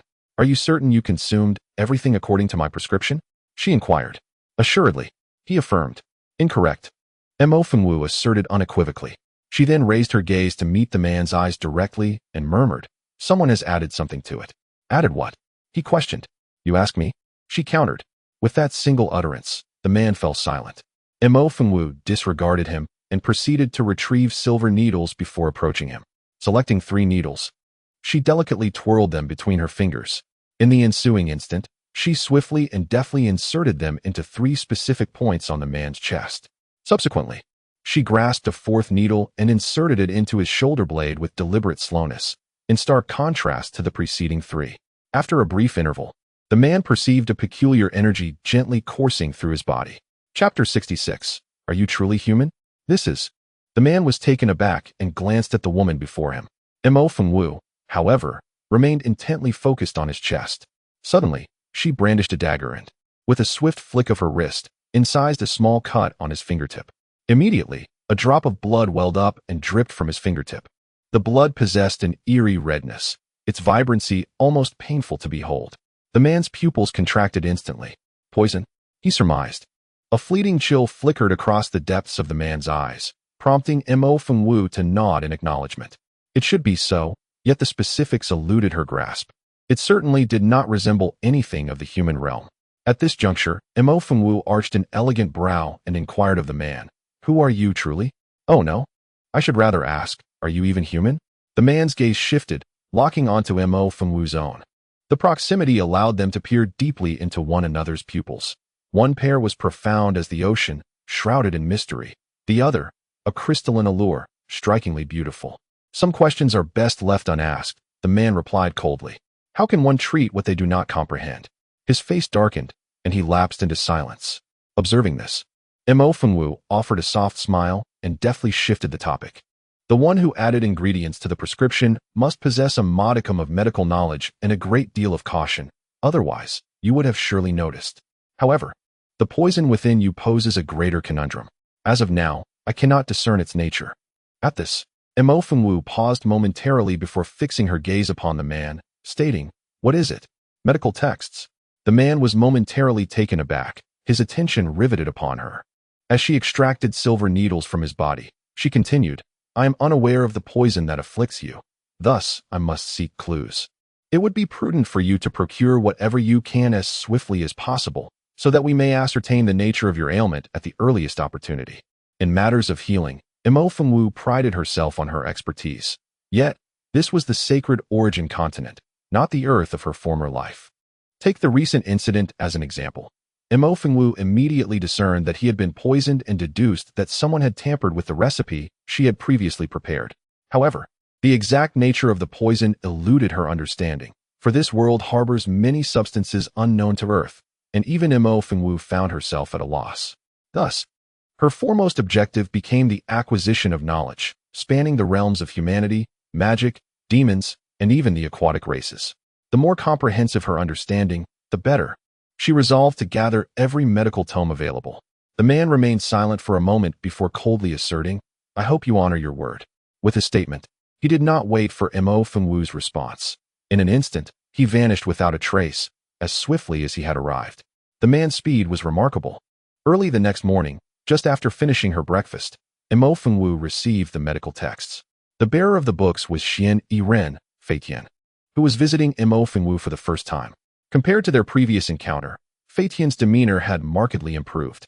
Upon entering, he introduced himself as a friend of Imo Fengwu and promptly handed her a storage ring, saying, "This contains a portion of the medical texts. Miss Imo, please examine it. I shall send additional ancient books and rare volumes in due course." The storage ring is a type of spatial artifact, with its value varying greatly depending on the size of the storage space it provides.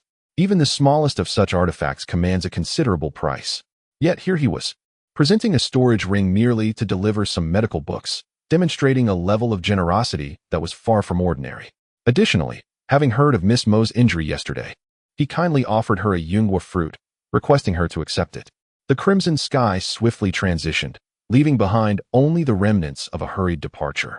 Imo Fengwu entrusted yunghua to Lianxi, instructing her to keep it safe for the time being. She then opened her storage ring and retrieved the medical text within. To her astonishment, the other party had prepared over 100 medical books in the brief span of a single night. This revelation filled Imo Fengwu with delight, prompting her to delve into the texts with fervor. Being a master of the medical arts, Imo Fengwu had perused no less than a myriad of medical tomes in her past life. Her profound understanding of pharmacology made the intricate texts, which appeared obscure to others, seem exceedingly simple to her. Coupled with her exceptional memory, she absorbed the material at an astonishing pace. As she continued to explore, she became increasingly captivated by the wondrous species of this world: spiritual herbs, demonic plants, magical insects, and ethereal creatures. Each revelation was a feast for her intellect.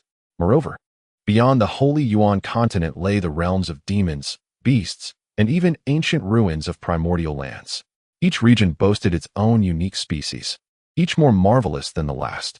Imo Fengwu found herself utterly engrossed, a torrent of knowledge flooding her mind, which filled her with uncontainable joy. It was only after a considerable time that she finally registered Lianxi's entrance, who brought news of a visitor. "The palace?" Imo Fengwu inquired, momentarily distracted. Lianxi nodded, affirming, "Indeed. Mississippi. The individual claims to be from the palace and has specifically requested your presence for a matter of great importance. They have been waiting in the front hall for quite some time." Not now. Imo Fengwu was so engrossed in her reading that the thought of attending to anyone, even a royal decree, seemed utterly unappealing. However, from this moment on, I must not be disturbed. Indeed. Observing the ominous expression on Imo Fengwu's face, Lianxi dared not utter another word, promptly nodding before retreating. Imo Fengwu entered seclusion, and no one was permitted to intrude. The venerable elder, Imo Yanjing, attached great significance to this matter, promptly issuing orders throughout the estate. Consequently, from the esteemed members of the Imo family to the kitchen servants, even conversations were conducted in hushed tones. Imo Fengwu's seclusion would last for 3 days. 3 days later, as the morning sun ascended, Imo Fengwu finally unlatched her door.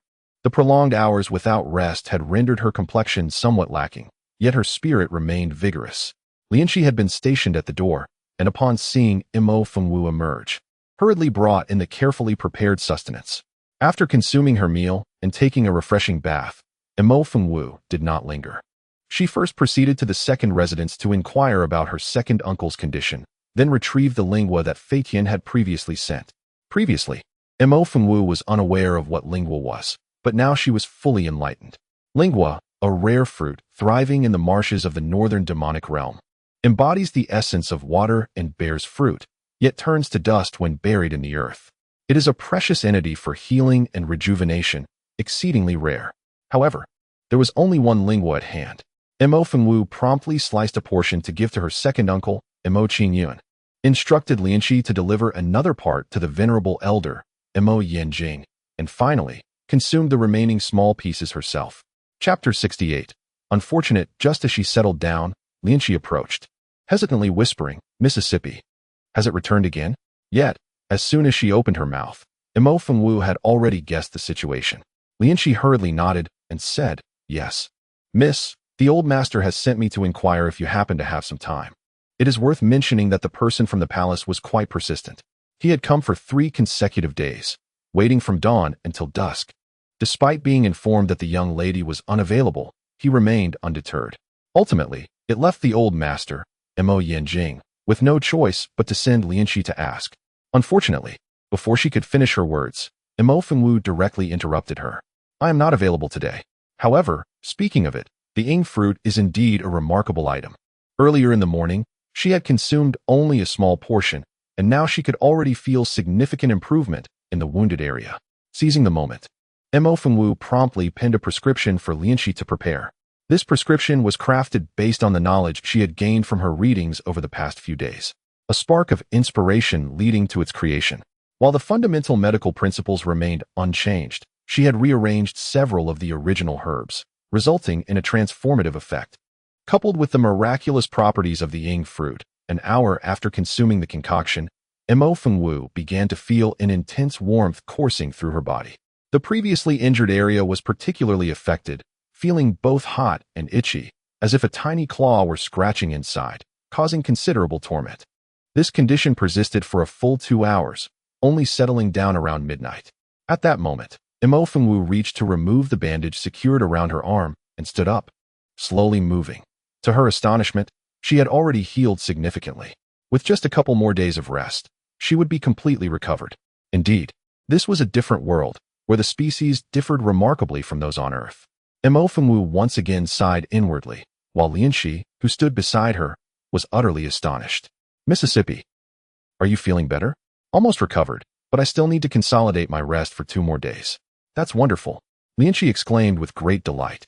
At that moment, as Mo Fengwu moved her arms, her gaze subtly shifted before she addressed Lianxi. Yes. Lianxi responded with utmost respect and then exited the room. Once she departed, the air within the chamber rippled gently as a tall figure materialized behind Mo Fengwu. Quite punctual, she remarked. The man, possessing a strikingly handsome visage and icy brows, was clad in a dark cloak adorned with subtle patterns, unlike last time when his face had been obscured. Upon hearing her words, he remained silent, swiftly turning to sit in a chair beside her as he coldly stated, "Not good." In truth, compared to the previous days, she felt significantly better over the last 3 days. At least her body was no longer in such discomfort, yet an unsettling energy continued to churn within her. She could distinctly sense that this energy was growing increasingly violent, crashing within her, and had she not been exerting her strength to suppress it, she would have likely succumbed to its pressure long ago. Chapter 69. Ancient Forbidden Techniques. The man's expression was grim. He cast a frosty glance at Mo Fengwu and said, "You had better provide me with a satisfactory explanation." Explanation? Huh. Mo Fengwu chuckled softly. I never explain myself to anyone. As she spoke, Mo Fengwu turned to retrieve a silver needle, declaring, "Undress." A simple word, accompanied by an air of command, was uttered without even a fleeting glance at the man. His countenance darkened momentarily, yet after a brief pause, he silently extended his hand to remove the heavy cloak and the garment beneath, revealing his bare torso. The man's skin bore a healthy wheatish hue, complemented by robust pectoral muscles and perfectly defined abs. Even seated, he exuded an undeniable aura of strength. However, upon closer inspection, one could discern faint scars marring his otherwise flawless skin, some long, others short, varying in depth, and intricately scattered across his body, almost imperceptible unless observed closely. Mo Fengwu had noticed them the very first time they met, but refrained from inquiring further. She retrieved a silver needle and approached the man, deftly waving her hand as 5 needles pierced his chest in an instant. Subsequently, she produced 3 more needles and punctured the corresponding acupoints. The man, who had initially shown no reaction, suddenly furrowed his brow, and his entire being began to flush with warmth. At that moment, Mo Fengwu brandished another needle, slowly inserting it at the location of his heart. This particular insertion was executed with great caution, her expression tinged with gravity. Yet, just as the needle penetrated, the man's countenance shifted dramatically, and he trembled involuntarily. "Do not move," Mo Fengwu admonished, her brow furrowing in concern. The man gritted his teeth, striving to maintain control. Yet he felt himself slipping further from restraint. Just then, a delicate, alabaster hand descended upon his shoulder. The coolness of that hand momentarily tempered the feverish heat coursing through him, causing him to shudder slightly. His gaze was irresistibly drawn to Mo Fengwu, standing before him. At that moment, she wore a grave expression, her gaze fixed intently on her chest, unwavering. What is it? The man inquired hoarsely. Mo Fengwu remained silent, reaching for a bronze mirror and presenting it before him. The man was taken aback, and upon glancing down, his countenance hardened. Before him lay his upper body, now drenched in a ghastly crimson hue. Within that sanguine expanse, a spectral visage of a beast's head subtly emerged. This eerie apparition, the size of an adult's fist, resembled a meticulously crafted tattoo, coiling ominously at the location of his heart, instilling a deep sense of dread with a mere glance. The man's pupils instantly contracted. What manner of entity is this? Why had he never been aware of it before? A wave of terror washed over him as he turned his gaze to Mo Fengwu. At that moment, she carefully extracted a silver needle from the very spot over his heart. Suddenly, the previously unsettling beastly specter vanished without a trace. Simultaneously, he felt a gradual alleviation of the discomfort that had plagued him. Although some residual unrest lingered within, it was no longer a concern. What was that just now? As he observed Mo Fengwu begin to tidy the silver needles, he could not help but ask. Uncertain, the man furrowed his brow immediately. Yet before he could speak further, Mo Fengwu continued, "If my conjecture is correct, what you have encountered is no ordinary poison, but rather an ancient forbidden technique." Chapter 70. Everything is up to you. Forbidden techniques, as the name implies, are taboo arts. They encompass poisons, curses, and even incantations, among others, regardless of the form it takes. Any technique that ascends to the level of forbidden arts is undeniably a terrifying presence. The ancient forbidden arts, remnants of a bygone era, are shrouded in secrecy. Few are those who possess any knowledge of them, let alone the means to resolve their mysteries. Had it not been for Mo Fengwu's extensive reading of medical texts over the past few days, and her occasional glimpse of fragments of a solitary ancient manuscript, she would remain utterly ignorant, even if she were to extract the spectral image of a beast's head with silver needles. At present, she can only ascertain that it is indeed an ancient forbidden art, yet the specific nature of it remains an enigma. The man's countenance, at this moment, had darkened to an extreme, confirming it as an ancient forbidden art rather than mere poisoning. Does it make a difference? Mo Fengwu carefully stowed away her silver needles and turned to face the man, declaring, "Forbidden arts are but an advanced iteration of toxic and sorcerous techniques, ultimately leading to a dead end. However, rest assured, you shall not perish just yet." The man remained silent, rising to don his clothing anew before coldly stating, "Conditions." Mo Fengwu smiled at this. She relished conversing with intelligent individuals, yet at present, she had not fully contemplated her response. Thus she replied, "I have not yet decided. Consider it a debt for now. Fear not, I shall charge no interest." With that, she casually penned a prescription and handed it to the man, continuing, "Commence this regimen tomorrow. Furthermore, continue to provide me with books, particularly ancient texts and rare manuscripts. The more, the better." The man took the prescription, cast a glance at Mo Fengwu, and before she could utter another word, he vanished without a trace. In the subsequent 2 days, Mo Fengwu once again immersed herself in her studies. Casting aside all distractions, the entire Mo family once again fell into a tranquil silence. It was not until the gentle patter of rain outside the window on the following evening that Mo Fengwu finally set her book aside, stretched lazily, and stepped outside. Lianchi had been waiting attentively at the door. Upon seeing Mo Fengwu emerge, she hurried over. "Miss, is that person still here?" "Indeed, it seems he has some intentions." "Very well, inform him that I am available now." "Understood," Lianchi replied respectfully, promptly sending word. Moments later, Mo Fengwu had changed into a fresh outfit and, holding an umbrella, made her way to the front courtyard. By this time, the man was already waiting at the entrance. Beneath the curtain of rain, he held an umbrella that shielded his head, revealing only his tall figure, which appeared even more imposing against the backdrop of his brocade robe. Mo Fengwu cast a glance from a distance, raising an eyebrow in curiosity. At that moment, perhaps hearing her footsteps, the man turned and lifted his umbrella. Instantly, a strikingly handsome face emerged through the veil of rain. "Miss Mo, I am." His voice was melodious, imbued with an unusually gentle quality. Unfortunately, he was interrupted by Mo Fengwu. "The Crown Prince condescends to visit my Mo family. I presume it is not merely for idle chatter?" With a single glance, Mo Fengwu recognized his identity and continued, "However, I can spare only 1 hour. Therefore, the floor is yours." The Crown Prince Mu Huaishio was momentarily taken aback by her words, then let out a rueful smile. "Miss Mo is indeed decisive. Very well. I too am in a hurry." Please, allow me to accompany you. Chapter 71. Discarded and disgusting. The Crown Prince Mu Huaishio, the legitimate offspring of the Empress, stands as the rightful firstborn of the De Liang royal family. Yet, due to his unassuming demeanor, he remains overshadowed by the third prince, Mu Baichuan, born of concubine Huan.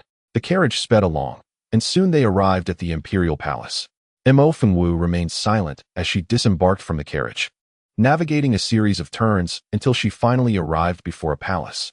Lifting her gaze, she was met with the imposing characters of Duanha Palace. This palace served as the main hall of the De Liang harem, a sanctuary reserved solely for the empress. A subtle arch of her brows revealed a glimmer of intrigue in Mo Fengwu's eyes as she followed Mu Huaishio inside. Upon their entrance, a young eunuch hastily closed the door behind them.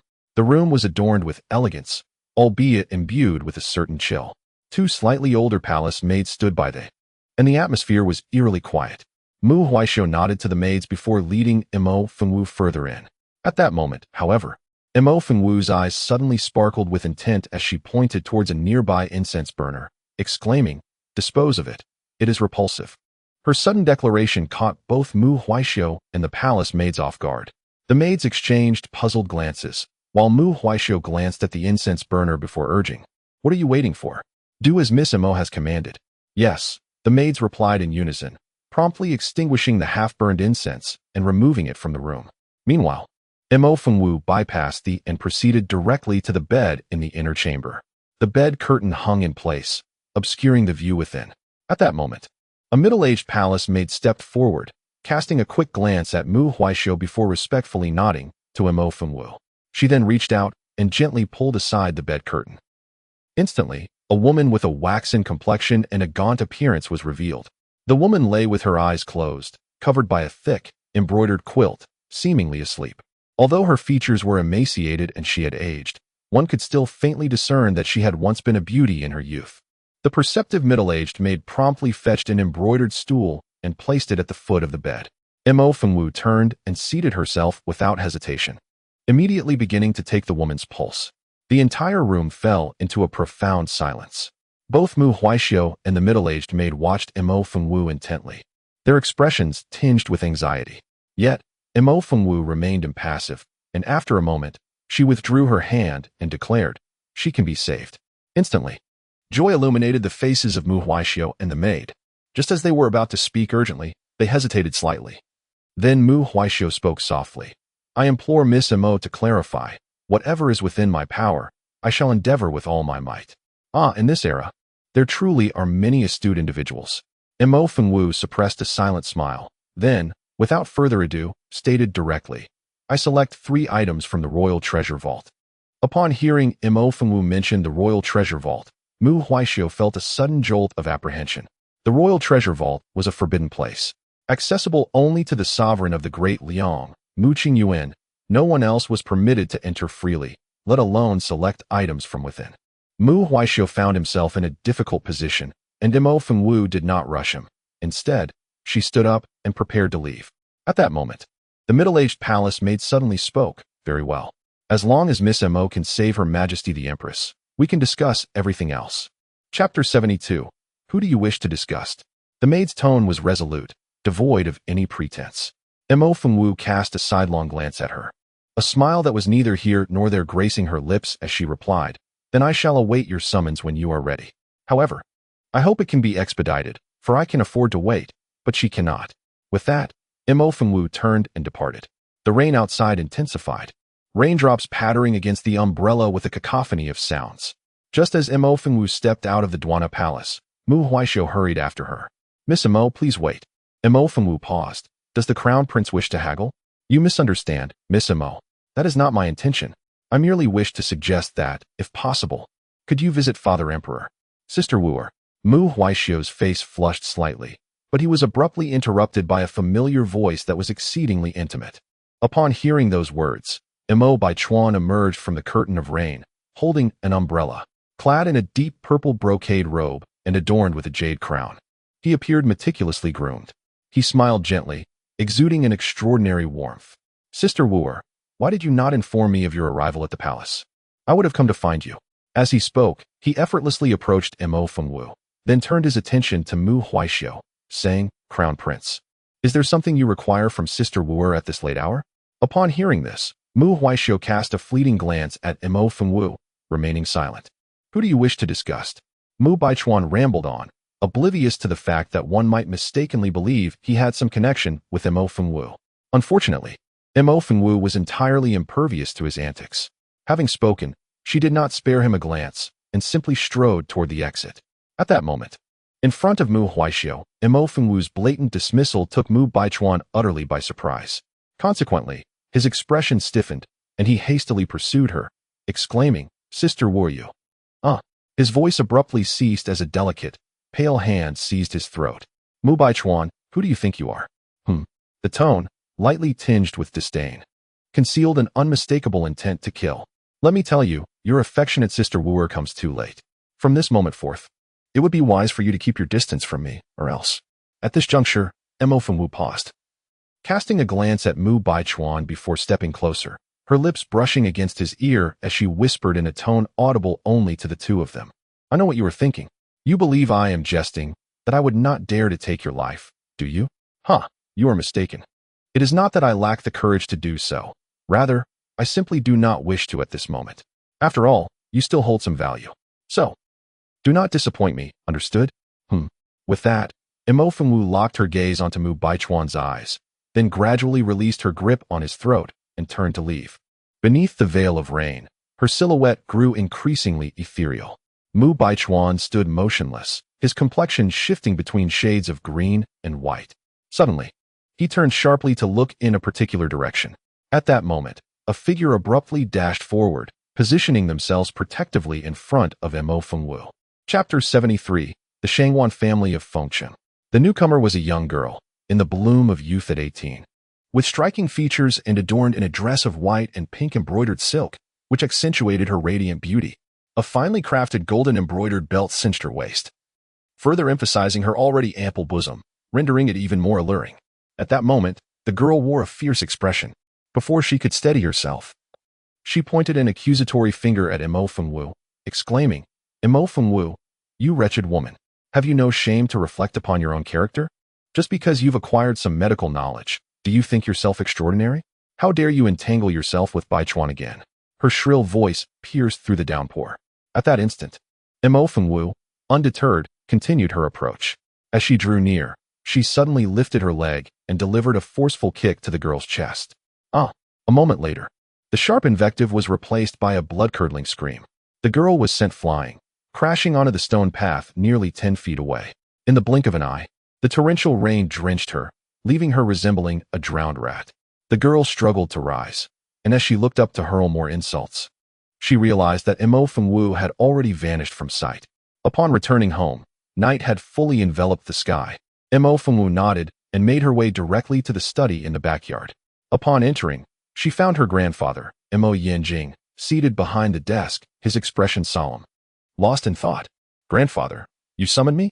In the span of a heartbeat, the study was left with only Mo Yanjing and Mo Fengwu, the two of them. At that moment, Elder Master Mo Yanjing inquired, "Wooer, how fares the Empress's condition?" "Like a candle flickering in the wind, she will not endure beyond 7 days. Yet, to heal her is a simple matter." Mo Fengwu did not conceal the truth from her grandfather, proceeding to recount the day's events in brief. Subsequently, with a gentle twist of her fingers, Mo Fengwu turned her gaze towards Elder Master Mo Yanjing and queried, "Does grandfather know the Empress's background?" "Why do you ask, Wu?" "No particular reason, save that I find this Empress rather intriguing." Mo Fengwu's words were laden with meaning, which Mo Yanjing naturally discerned. He narrowed his eyes, etched with wrinkles, and responded, "Is Wooer familiar with the Shangwan family?" "Shangwan. Does grandfather speak of the Shangwan clan of Fengcheng?" Within the Great Liang Kingdom exist two eminent aristocratic families, the Mo family of Qinglan City and the Shangwan family of Fengcheng. Both houses rendered meritorious service in the founding of the Great Liang Kingdom. Compared to these two, the current Gongsun family can only be considered upstarts. However, these two ancient families have trodden divergent paths. Since the establishment of the Great Liang, the Mo family has retreated from the limelight, content in Qinglan City, and gradually faded into obscurity. The Shangwan family, however, has not followed suit. The Shangwan family has been entrenched in Fengcheng for millennia. with a rich family legacy.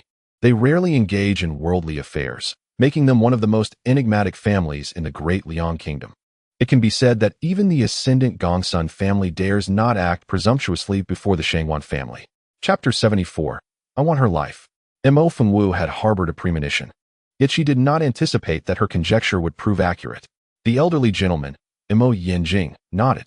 Indeed, the empress hails from the esteemed Shangwan clan of Fengcheng, albeit from a collateral branch. Collateral branch? So she is not even a legitimate offspring? This revelation momentarily astonished Mo Fengwu. Subsequently, recalling the events witnessed in the palace that day, a smile flickered at the corners of her lips as she remarked, in that case, the empress possesses quite a remarkable capability. Mo Yinjing remained non-committal, falling into a contemplative silence before inquiring, by the way, Wooer, your grandfather wishes to ask. Aside from requesting your assistance in treating the empress, did the first prince have any other demands? In an instant, Mo Fengwu grasped her grandfather's intentions and shook her head in response. It was merely casual conversation, devoid of sincerity, disappointing her grandfather. I should have anticipated this. Mo Yinjing sighed, then gradually turned his wheelchair towards the window, gazing at the drizzling rain outside. After a prolonged silence, he spoke in a solemn tone, Enough. Our Mo family has long since repaid our debts of gratitude from years past. It is time to depart. Moreover, the moment is swiftly approaching. His words carried an implicit meaning, causing Mo Fengwu to pause in surprise. However, just as she was about to inquire further, Mo Yinjing continued. Yes, grandfather. Contemplating her grandfather's words, Mo Fengwu ultimately refrained from questioning further and walked out. Meanwhile, in Qingwan City, at the Zhao residence. Late at night, the rain outside had ceased.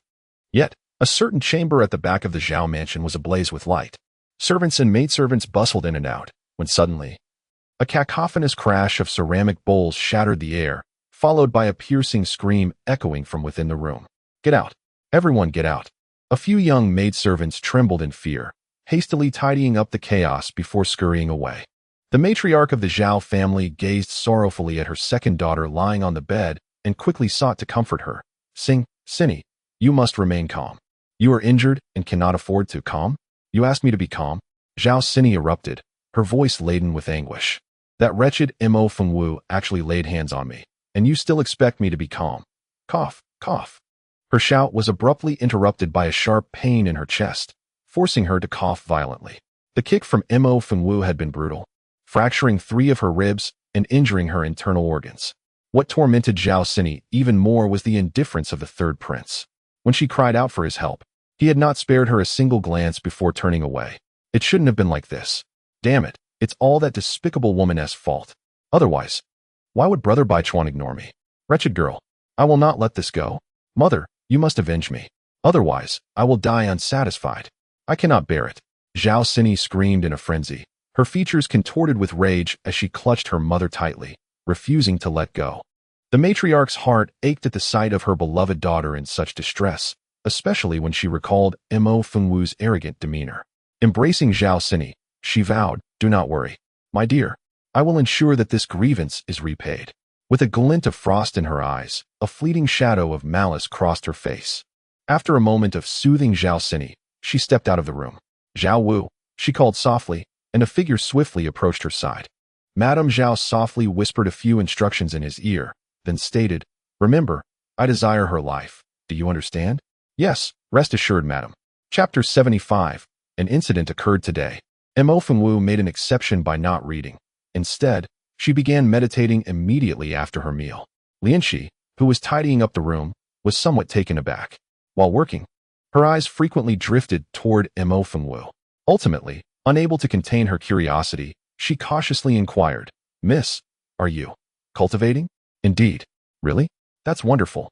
Mo Fengwu, the eldest daughter of the Mo family, was regarded as a source of ridicule throughout the Great Liang Kingdom due to her lack of spiritual roots, remaining without them even upon reaching the age of adulthood. This predicament had caused the Mo family considerable distress, as they had exhausted various methods yet remained powerless to change her fate. In the sacred Yuan continent, lacking spiritual roots signifies an inability to cultivate. Without the ability to cultivate, one is deemed worthless. Even among common folk, a child without spiritual roots would be subjected to mockery, let alone the offspring of noble families. Previously, Mo Fengwu had slain the wife of the Marquis of Yin and had recently caused a commotion in the royal palace, disrupting the birthday banquet of concubine Huan, which led Lianqi to harbor some doubts. Nevertheless, the reality was so astonishing that it was hard to believe, yet it turned out to be true. Lianqi was absolutely elated. So, does this mean you possess spiritual roots, Mississippi? Mo Fengwu slightly narrowed her eyes and then, with an impassive expression, raised her hand, revealing. In an instant, a visible mass of energy began to rise from her palm. Energy, a mass of energy? Lianqi could not help but exclaim in astonishment. To comprehend the situation, one must understand that achieving the visible manifestation of an energy sphere requires at least the cultivation level of the third stage of qi refining. However, when Mo Fengwu had previously fled from her family, she possessed no such skills. Now, however, Lianqi could scarcely believe her eyes. As she prepared to inquire further, she noticed Mo Fengwu suddenly open her phoenix-like eyes and cast a glance in her direction. Recognizing Mo Fengwu's intent to concentrate on her cultivation, Lianqi promptly whispered, "This servant shall step outside to keep watch for you." Although it had not been explicitly stated, the elder, Mo Yanjing, and the second madam had already surmised that Mo Fengwu had awakened her spiritual roots and could now cultivate. However, the extent of her abilities remained unclear. Thus, when Lianqi joyfully conveyed the news that Mo Fengwu had achieved the ability to manifest an energy sphere, both Mo Yanjing and the second madam were taken aback. Yet, after a brief moment of astonishment, the elder immediately ordered silence, forbidding any dissemination of this information. Mo Fengwu entered a meditative state for the first time, and when she finally opened her eyes again, it was already dusk. The energy within her had grown increasingly profound and refined, signifying considerable gains. The room was somewhat dim and utterly silent. Rising to her feet, Mo Fengwu stretched her limbs before pushing open the door. The last rays of the setting sun flooded in, causing her to squint slightly. "Miss, have you finished your cultivation? Are you hungry? Or would you prefer to wash up first?" "I am hungry." "Yes, this servant will prepare it at once." Lianqi moved swiftly, and before long, she had set dinner before Mo Fengwu. Having skipped lunch, Mo Fengwu was indeed famished. However, just as she had taken a few bites, a flurry of voices could be heard from outside the courtyard.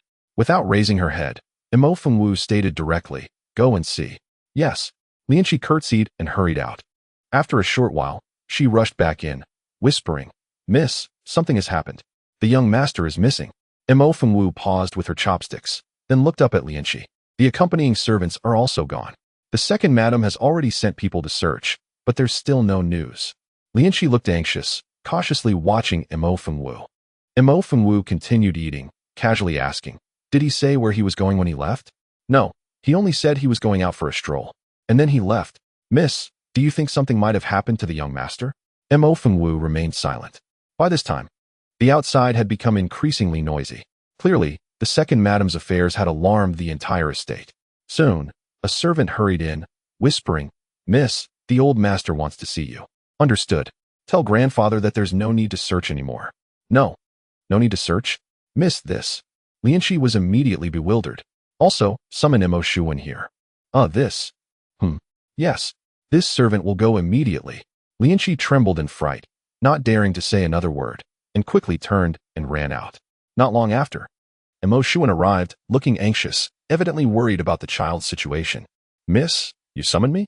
At this moment, Mo Fengwu was seated beside the table, meticulously arranging a plethora of jars and bottles. There were dozens, occupying the entire surface. "Have you found the child?" "Yes." "Any news?" "None."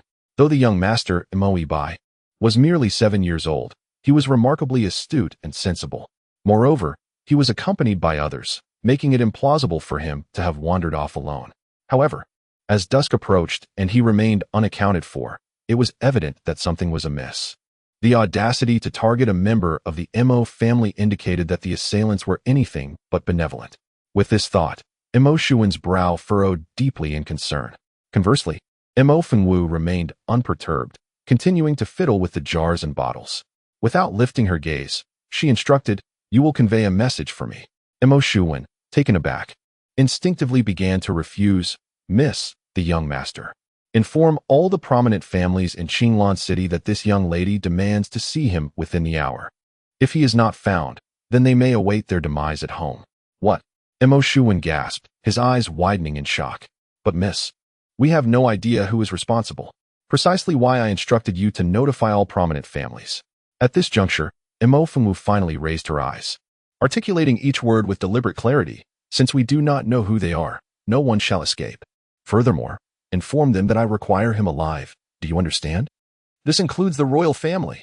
Meeting her gaze, Mo Shuwen's heart quivered instinctively. He then bowed respectfully. Understood. I shall attend to it immediately. With that, he swiftly turned and dashed away. As he watched his silhouette vanish, Mo Fengwu faintly curled the corners of her lips and called out, "Bring me more provisions." The setting sun cast its slanting rays, painting the sky with a myriad of rosy hues, enveloping the entire Qinglan city in a crimson glow. The once bustling streets, alive with the clamor of the day, were now left with only hurried passers-by returning home. Suddenly, from within a grand residence, an enraged shout erupted, followed by the front doors swinging open as a carriage swiftly barreled out. Chapter 77. Based on my whim before the doors of the first mansion could close, another residence not far away also flung open its entrance. In quick succession, one carriage after another emerged. In the blink of an eye, nearly all the prominent families of Qinglan City had mobilized. They raced towards the Mo family estate. Upon arrival at the Mo household, before the carriages had even come to a halt, the heads of various families, adorned in splendid attire, leaped from their vehicles, forcefully pushing aside the gatekeeper and storming inside. How audacious! Does the Mo family truly think they can act with such impunity? This is utterly outrageous. Your Mo family has lost a child. What concern is that of ours? Why must we bear the brunt of your misfortune? Umph! How dare you brazenly threaten the annihilation of our families? Mo Yinjing, you must provide us with an explanation today. The leaders of the various clans in Qinglan City stormed into the main hall, their voices booming with fury, their fierce demeanor seemingly ready to devour the elder Mo Yinjing seated before them. Just then, a voice unexpectedly broke through from outside, arriving with surprising swiftness. The voice, resonant yet laced with a sense of languor, was neither too loud nor too soft, yet it caused the various patriarchs in the hall to pause in unison. Dressed in a flowing black gown and adorned with a delicate veil, her inky black hair casually pinned up, Mo Fengwu appeared utterly nonchalant. Upon entering, she first paid her respects to her grandfather and then unceremoniously took a seat beside the venerable Mo Yinjing. Mo Fengwu, what do you mean by this? How dare you threaten us, proclaiming that if the child is not found, you would annihilate our entire families? Humph, do you take us for dead men? Indeed, there is a principle that the guilty should bear the consequences. This matter has nothing to do with us, so why drag us into it? The assembly of patriarchs seethed with indignation, yet upon hearing her words, Mo Fengwu merely smiled. Why? Simply because it pleases me. What? You, arrogant wretch, seeking your own demise. Suddenly, one patriarch, consumed with rage, unleashed a surge of spiritual energy, preparing to strike. But at that moment, an even more formidable spiritual pressure swept over them, overwhelming the gathering. The attendees were taken aback. It was then that the previously silent elder, Mo Yinjing, coldly interjected, Gentlemen, do you truly believe that I am merely a decorative figure?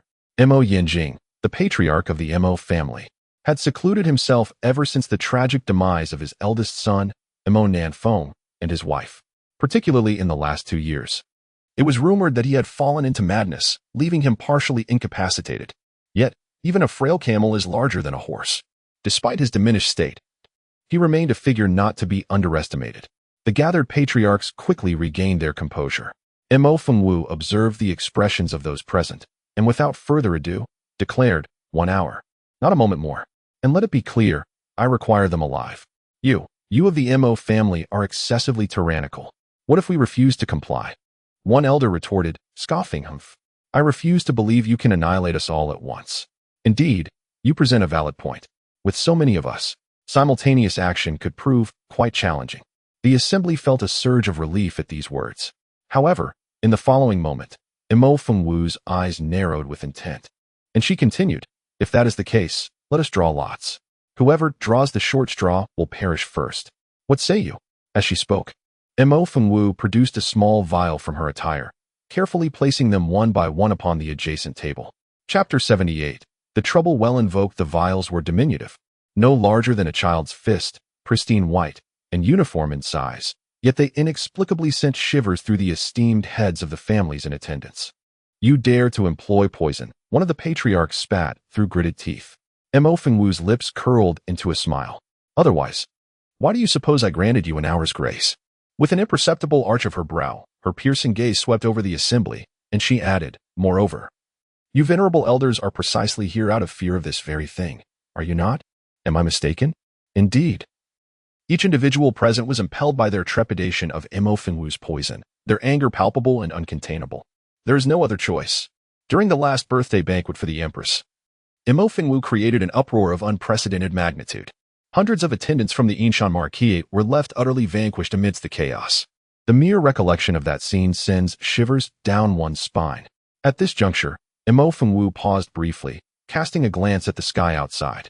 "You now have merely half an hour. Summon someone to prepare additional slips of paper, inscribing the names of these individuals upon them, so as to avoid any delay during the drawing of lots. You, daughter of the Mo family, I stand resolutely opposed to you."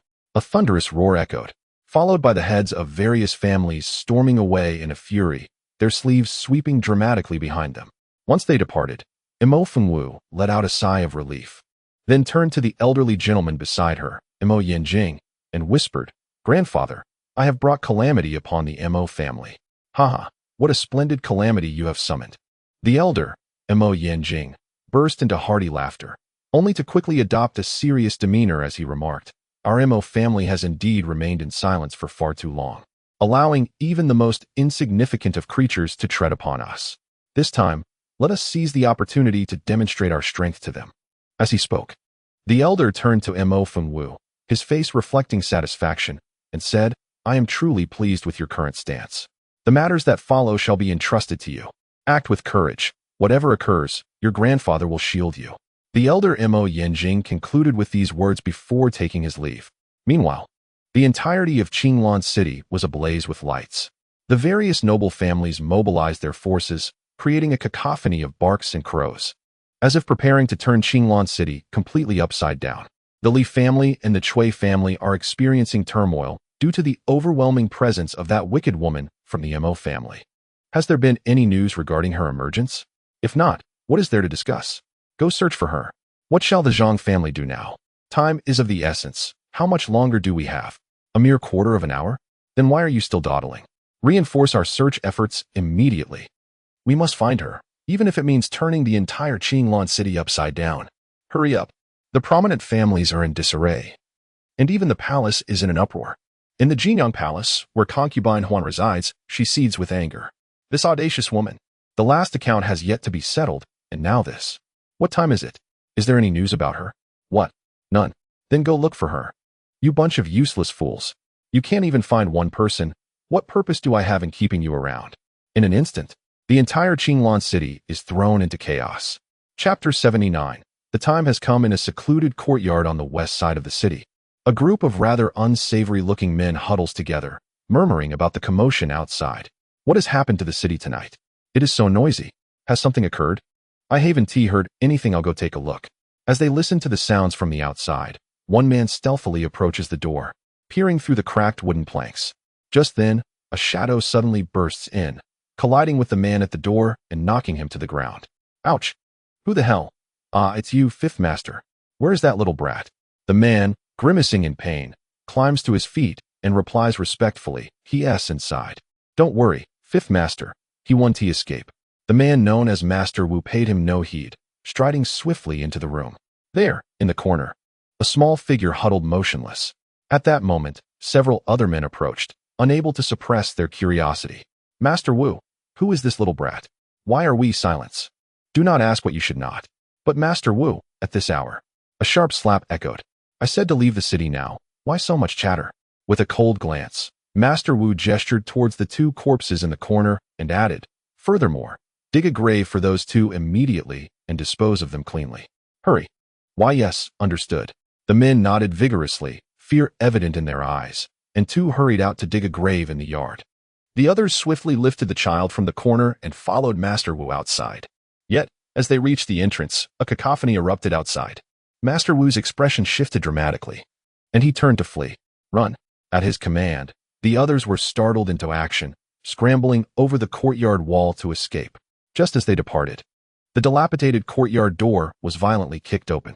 A burly man clad in the attire of a prominent family stormed in, his eyes ablaze with fury, accompanied by a pack of aggressive followers.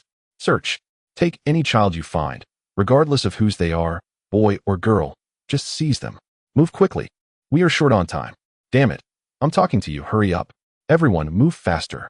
Meanwhile, in the tranquil hall of the Mo family, Mo Fengwu sat with her eyes slightly narrowed, her serene countenance betraying no hint of emotion.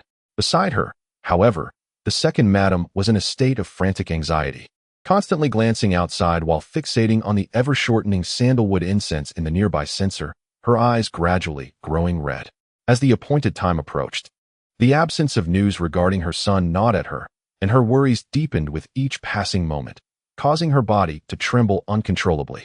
At that moment, a soft voice broke the silence. "Miss, the time has come," reminded Lianxi, who had been standing quietly nearby. Instantly, the already tense atmosphere in the Mo family hall transformed into one of sorrow and despair. The time had indeed arrived, yet there was still no word. This could only mean the expressions of all present shifted dramatically, and the second madam, overwhelmed, collapsed and wept uncontrollably.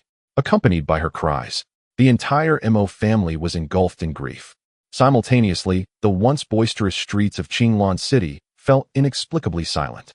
The time had come. Those in the know began to show signs of distress, while the uninformed appeared bewildered. The heads of various prominent families displayed a collective shock, followed by outbursts of anger and panic, with some rendered utterly at a loss. In the ancestral hall of the Mo family, the elder, Mo Yanjing, wore a grave expression as he turned to gaze outside, his fierce eyes beginning to redden. At that moment, Mo Fengwu, who had remained as still as a mountain in the main hall, suddenly opened her long, narrow phoenix eyes and slowly rose from her seat. The second madam's wails subsided into sobs. "Rest assured, second aunt," Mo Fengwu said, "Ibai will be fine." In the darkness of Qinglan City, the front of the Mo family's residence was deserted. However, countless eyes in the vicinity were fixed intently on the gate, unblinking.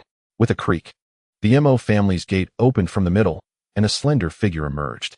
A gentle breeze stirred the hem of her skirt as she stepped forward, presenting the prepared lots for selection. Without a glance, Mo Fengwu reached out and took one. She hastily received it and unfurled the paper. "Eldest miss, it's the Zhang family," she whispered. Mo Fengwu's elegant brows arched upon hearing this. "Then let us depart." With those words, two Mo family guard captains took the lead, turning towards the south of the city, the direction of the Zhang family. Those lurking nearby were almost simultaneously startled. Some exhaled in relief, while others' expressions changed drastically. Subsequently, several family heads from other prominent clans appeared, shouting, "Mo Fengwu, do you truly intend to take action? Such audacity! When did Qinglan City become a place where your Mo family can dominate as it pleases?" Indeed, another added, "If you dare to make a reckless move today, we will not rest until we have retaliated." Since the moment had arrived, they might as well go all in. Several family heads present shouted, and soon, more people arrived to lend their support. Upon witnessing the unfolding situation, the two leading Mo family guards were instantly filled with trepidation, as if facing a formidable foe. At that moment, Mo Fengwu stepped forward, her phoenix-like eyes sweeping over the assembled crowd. "So, you wish to break the vessel and let it shatter? Very well, I shall oblige." As she spoke, a palpable aura of violent intent surged forth from her, akin to a tangible force. The once boisterous heads of the prominent families were immediately rendered speechless, gripped by an invisible dread that seized their throats like the claws of death itself. Instinctively, they attempted to retreat, only to discover they were unable to move. How could this be possible? The expressions of several family heads shifted simultaneously, and just at that critical moment, a cacophony arose from the distance. Following that, an anxious voice pierced through the tension. Wait, we found it. The child has been found." All present were momentarily stunned, including Mo Fengwu, who had already extended her hand. Her gaze shifted slightly as the white-haired head of the Li family leaped forward, breathless. "We found it. The child has been found. What are you all waiting for? Bring the child here, quickly." Chapter 81. The Blockade of Panic. Found it? They truly found it? The collective astonishment of those present was palpable. Just as the words echoed, a Leaf family guard hurriedly approached, cradling a small figure in his arms. Upon hearing the news, the second madam pushed through the crowd, stumbling as she rushed to take a look. A white figure. Overcome with joy, the second madam embraced her son, tears of happiness streaming down her face. However, Imo Fengwu turned her head to glance at her younger cousin, Imo Ibai, who was being held by the second madam, and then confidently stepped forward. Second aunt, wait, let me take a look. The second madam, lost in her joy, only then realized her son was still unconscious. She hastily released her grip. At that moment, Imo Fengwu gently touched Imo Ibai's wrist. Wu, is Ibai all right? Not only was the second madam anxious, but the crowd around them also grew tense. He is fine. He is merely in a faint, Imo Fengwu reassured, then produced a small vial from her bosom, uncorked it, and waved it under her cousin's nose. Following that, she pressed down a few times on his chest in what seemed like a casual manner. Instantly, the previously unconscious Imo Ibai twitched his eyelashes and slowly opened his eyes. Mother! Oh! The second madam once again embraced her little son, bursting into tears, while the onlookers collectively sighed in relief. The child was found, and peace was restored. Someone in the crowd couldn't help but wipe the cold sweat from their forehead. At that moment, Imo Fengwu slightly turned her head and addressed the head of the Li family. Thank you. A simple expression of gratitude, without further ado. Then, lineage stepped forward, presenting a green porcelain vial to the head of the Li family. This contains 3 medicinal pills personally crafted by our young lady, specifically designed to treat old injuries and hidden ailments. I kindly request you to accept it. The head of the Li family, having just regained his composure, was momentarily taken aback. He glanced at the vial, then at lineage, finally resting his gaze on Imo Fengwu. What? Afraid I might poison you? Oh, that is not the case. Rest assured, you need not exert yourself so greatly. The head of the Li family remarked. Why does this sound so unsettling? However, if this pill truly possesses the efficacy to heal old wounds and hidden ailments, it would undoubtedly be a remarkable treasure. After all, in the martial-centric Holy Yuan continent, everyone engages in cultivation, which inevitably leads to various old injuries and hidden maladies. Moreover, the stronger one's power and the higher one's rank, the more pronounced this phenomenon becomes. At such times, medicinal assistance becomes indispensable. In the Holy Yuan continent, even the most ordinary pill commands a substantial price, while those with extraordinary effects are worth their weight in gold, often becoming scarce commodities. This is fundamentally why alchemists, despite their mediocre strength, are held in such high esteem. Thus, momentarily setting aside the slightly troubled head of the Li family, the other attendees almost simultaneously brightened with intrigue. One of the family heads could not contain himself and stepped forward, whispering, "Brotherly, would you sell me one of those pills?" Upon hearing this, the head of the Li family, who had been regaining his composure, swiftly seized the small vial from lineage's hands and deftly tucked it into his pocket. Although this girl from the Mo family is known for her fierce and ruthless demeanor, having never uttered a falsehood, it stands to reason that if the pill proves ineffective, there would be no loss. Yet if it truly holds power, then the gains would be tremendous. The head of the Li family was resolute in his decision to keep it to himself. Observing this, the other family heads could not help but internally lament, regretting their lack of diligence earlier, realizing that, had they been more proactive, such fortune might now have belonged to their own families. Chapter 82. Dying is not so easy. The atmosphere was oddly sinister. While the heads of various families exchanged bewildered glances, Imo Fengwu spoke again. Indeed, although the Mo family has remained dormant for many years, a dying camel is still larger than a horse. If one intends to strike at the Mo family, they must think twice. In that instant, everyone turned their gaze towards the Li family guard who had just brought in a child. The guard, startled, quickly stated, "In a courtyard to the west of the city." Subsequently, the Li family guard briefly recounted the situation, and a few servants from the Li family began to carry in several corpses. There were 6 bodies in total. Among them, 2 belonged to Mo family attendants. They bore no visible wounds but had turned a deep, purplish hue, clearly having been poisoned. The other 4, dressed in ordinary clothing, appeared less like servants of a household and more like common ruffians from the streets. Their bodies were marred with numerous knife wounds and even bore the marks of footsteps, indicating they had been brutally beaten to death. "Is there no survivor?" There's one." As he spoke, a disheveled man was forcibly brought forward by the Li family members. At that moment, The captain of the Mo family guard stepped forward, seizing the man's head and exposing his face. A murmur rippled through the crowd as it became evident that someone recognized him. Strangely, no one dared to voice it. Mo Fengwu raised an eyebrow, sensing that this man had a notable background. Approaching the man, she locked her gaze onto his eyes and, in the next moment, abruptly jabbed her finger towards him. Ah! A scream erupted, causing everyone present to shudder involuntarily. Amidst the palpable trepidation of the crowd, they exchanged anxious glances. After a brief pause, a voice emerged from the throng, murmuring, "He seems to be a member of the Zhao family, though I cannot recall his exact name." That was sufficient. A member of the Zhao family. How intriguing. The man, possessing a stubborn disposition, realized his identity had been unveiled and defiantly lifted his head. "Magia woman, do not be arrogant. I assure you, even in death, you shall not extract a single word from my lips," he bellowed, only to bite down fiercely the next moment. Just then, a delicate hand abruptly seized his jaw, constricting his mouth. "Asking questions is unnecessary. I merely wish to ascertain your familial ties.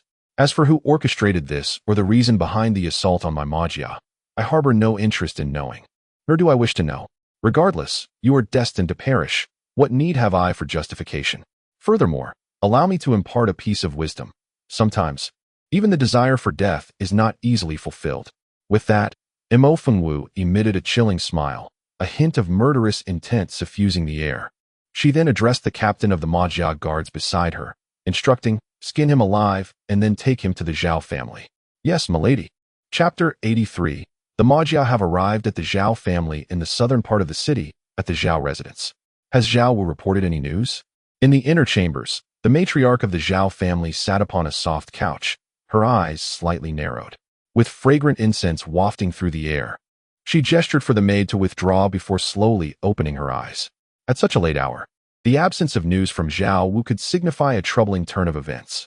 Moreover, since early this morning, her eyelids had been twitching incessantly, as if foretelling that something was about to transpire. No, that cannot be.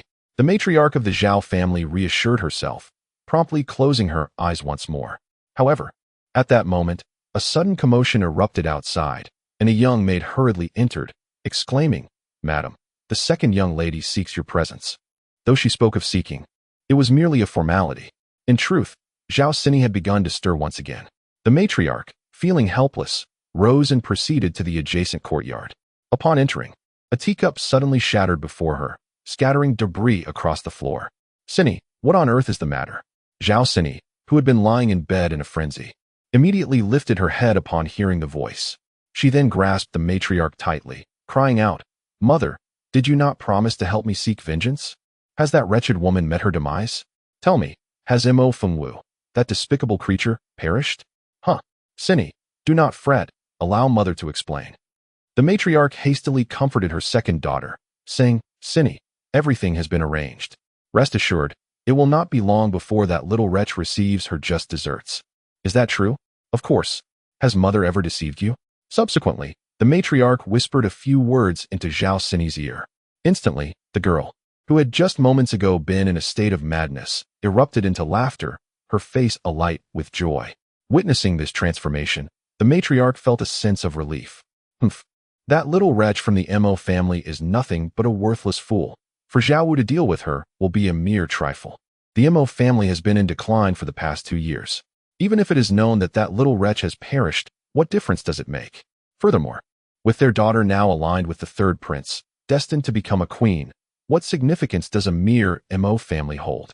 The matriarch of the Zhao family reveled in her concealed triumph, oblivious to the brewing storm in another chamber of the Zhao residence.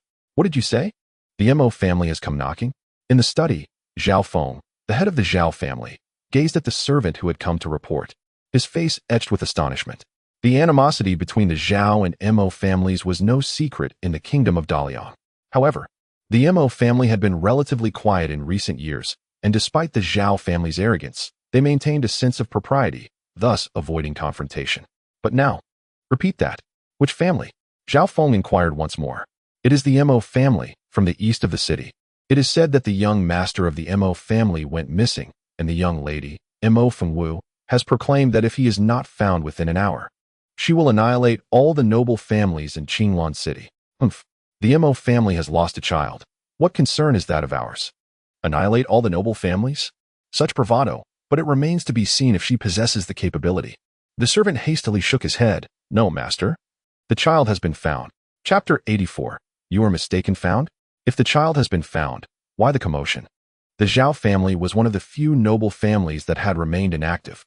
Given the strained relations and the Mo family's decline over the past 2 years, Zhao Feng dismissed the Mo family entirely. Thus, the Zhao family was entirely unaware of the events unfolding outside. It was the servants who were nearly in tears, urgently exclaiming, Master, the child has been found, but it is said that one of our own has abducted the young master of the Mo family. Now, the Mo family has besieged us. Master, you must go and see. What? Zhao Feng was taken aback, rising abruptly from his seat, wrathful. How audacious of the Mo family. Do they truly believe the Zhao family is so easily bullied? Very well. I shall witness for myself what the Mo family intends to do. With that, Zhao Feng waved his sleeve dramatically and strode out. The spring night remained somewhat chilly, casting an eerie stillness over Qinglan City. As Zhao Feng, the head of the Zhao family, exited his study and stepped into the courtyard, his expression shifted instantly. He beheld the imposing walls of the Zhao residence, now eerily adorned with the silhouettes of over 100 figures cloaked in darkness. Their forms were shrouded in the night, yet one could faintly discern the character embroidered on their garments. Indeed, it was the Mo family. Zhao Feng's countenance darkened ominously. At that moment, the Zhao family members, alerted by the commotion, rushed out, only to be startled by the scene before them. Instantly, a multitude of Zhao family guards surged forth, brandishing their weapons in vigilant readiness. The atmosphere grew tense, ready to ignite. Zhao Feng scanned the area. Although numerous Mo family members had arrived, none appeared to be in charge. Alas, they were but a brash young lad, who, in a moment of folly, had ventured to Wushuang City seeking his demise. With this thought, Zhao Feng regained his composure. With a piercing gaze, he narrowed his eyes slightly and proclaimed loudly, Our two families have always kept to ourselves. Today, you truly believe that the Zhao family is without defenders? How is it that your Mo family cannot muster even a single person to speak on your behalf? Huh, and yet you dare to come to my Zhao family. Zhao Feng stood in the front courtyard, his sleeves fluttering lightly, his expression icy. Despite his shouts, the surrounding members of the Mo family remained unmoved. The silence was more chilling than any words could convey. Observing this, Zhao Feng let out a cold snort. Just then, a sudden sound of footsteps echoed from outside, followed by a deafening crash as the crimson door of the Zhao family was smashed open with a single blow. The door creaked ominously, unable to withstand the force, before it collapsed with a resounding thud. Immediately, a blood-soaked figure was hurled into the courtyard. The darkness obscured their vision, amplifying the scent of blood. The Zhao family members stood momentarily stunned, unable to discern what had just entered.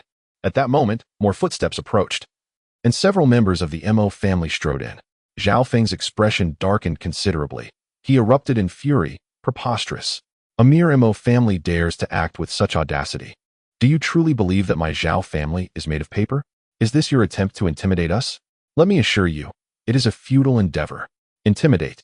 Huh. The head of the Zhao family seems to be mistaken. Chapter 85.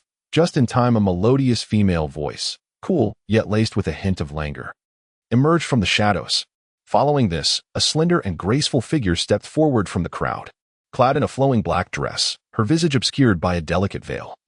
Her phoenix-like eyes shimmered in the darkness like stars in the night sky, radiating a chilling brilliance that sent shivers down one's spine. Is she truly the so-called waste of the Mo family? A jolt of apprehension coursed through Zhao Feng's heart, but the absurdity of the situation struck him moments later. With a pointed finger at the gruesome figure he had previously discarded, he coldly inquired, Mistaken? Then what is this? Ah, the head of the Zhao family certainly enjoys jesting. Can't even recognize your own dog after it has been skinned? With that, Mo Fengwu stepped forward and seized the disheveled hair of the grotesque figure, yanking it violently. Instantly, a bloodied visage was unveiled before the astonished onlookers. Beneath the flickering flames, the sight was unbearable. Even the seasoned warriors, accustomed to carnage, felt a profound dread welling up within them. What was even more horrifying was that he was still alive. A collective gasp echoed throughout the assembly. Yet, Mo Fengwu appeared utterly unfazed. With a casual glance at the bloodied face, she remarked softly, Oh dear, look at your master, merely flayed. and yet you fail to recognize him. Oh, I forgot. Your sight is gone, isn't it? TSK, TSK. What a pity for such a proud spirit to suffer so. As she spoke, Imo Fengwu released her grasp and straightened herself, retrieving a silk handkerchief to delicately wipe her hands. At that moment, Zhao Feng was consumed by a fury unlike any he had known. But just then, Imo Fengwu, you wretched harlot, how dare you return? I shall tear you apart. With a piercing scream, a figure suddenly surged forth from the crowd. Then, like a madwoman, she lunged towards Imo Fengwu with wild abandon. Zhao Feng hastily shouted, "Stop her!" But it was already too late. In an instant, a piercing scream pierced the air as Zhao Sini was sent flying through the air. Already injured, she now lay motionless from the sudden impact. Zhao Feng's expression darkened, and at that moment, the matriarch of the Zhao family, who had just rushed over, let out a shrill cry. Sini, Sini, Imo Fengwu, how dare you harm my daughter? I will fight you to the death." Truly, the bond of mother and daughter was evident, seeing her daughter in such a dire state. The matriarch became unhinged and charged at Imo Fengwu. Imo Fengwu, however, found amusement in the scene. Disregarding any further conversation, she raised her hand with a dismissive gesture. In an instant, the hundreds of Imo family guards, who had been stationed atop the walls of the Zhao residence, vanished as if they had never been there, including the Imo family members who had been behind Imo Fengwu. Just like that, in the blink of an eye, the Zhao family estate, which had just been besieged, was now desolate. Imo Fengwu stood alone, serene and unmoving. Seeing this turn of events, Zhao Feng instinctively sensed the impending doom and bellowed, "Imo family girl, do not be so arrogant." As he spoke, a surge of spiritual energy coursed through him, and he prepared to strike first. Yet, at that moment, the matriarch of the Zhao family had already lunged towards Imo Fengwu. "Wretched woman, die!" she shrieked, her face a mask of fury. However, the very next second, her head was seized by a delicate hand.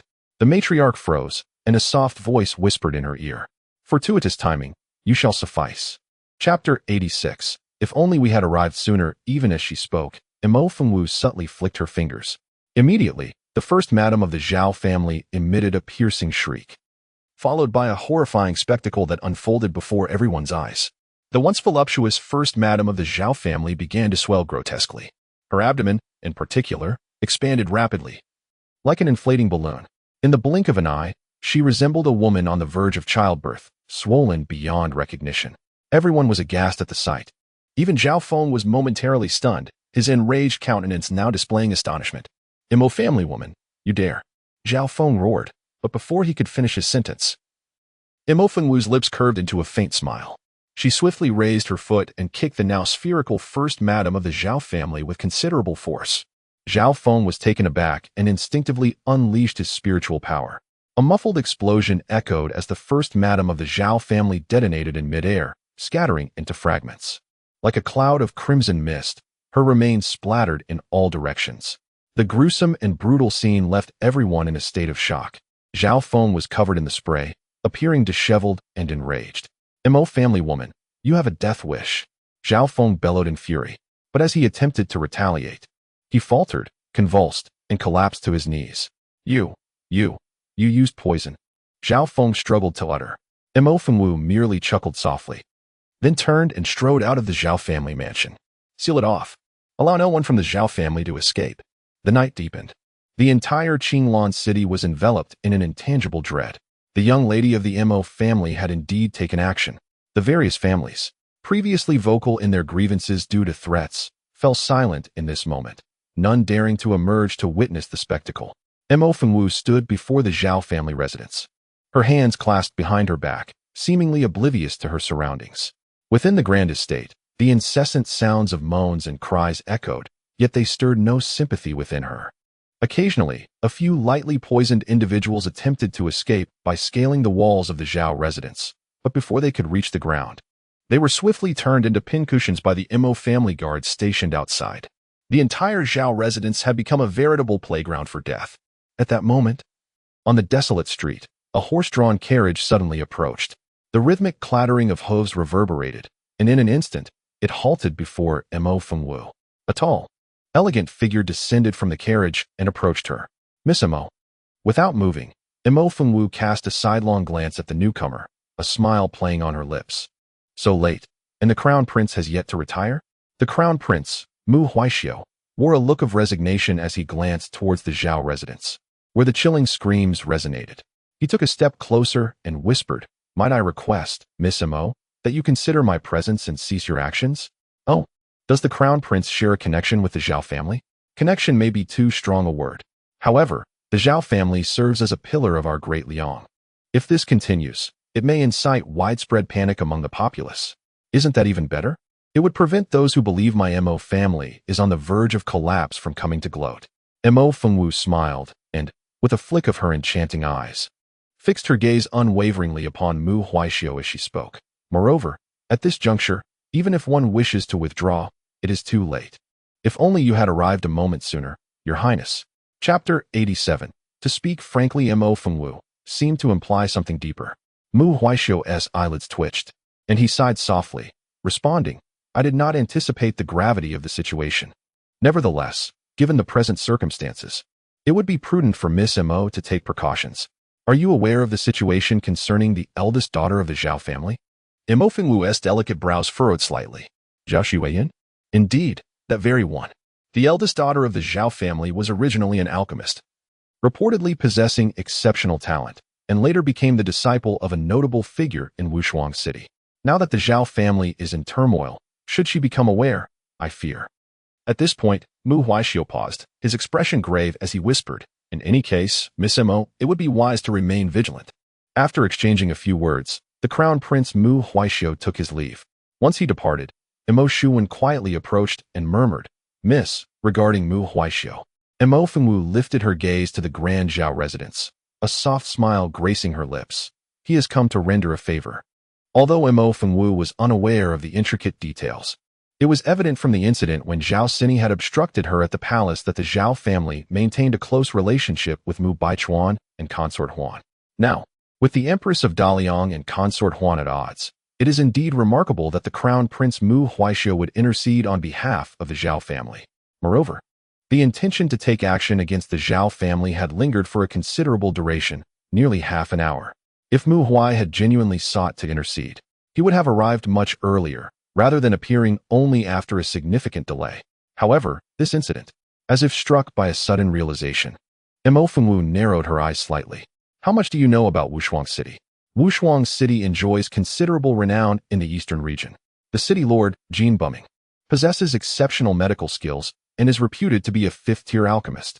Yet, his true prowess lies in his mastery of poison, renowned for its unparalleled effectiveness. Moreover, the inhabitants of Wushuang City are notoriously ruthless, making them nearly untouchable throughout the entire eastern region. Mo Fengwu cast a sidelong glance at him and inquired, "If that is the case, why did Qianqing venture there in the first place?"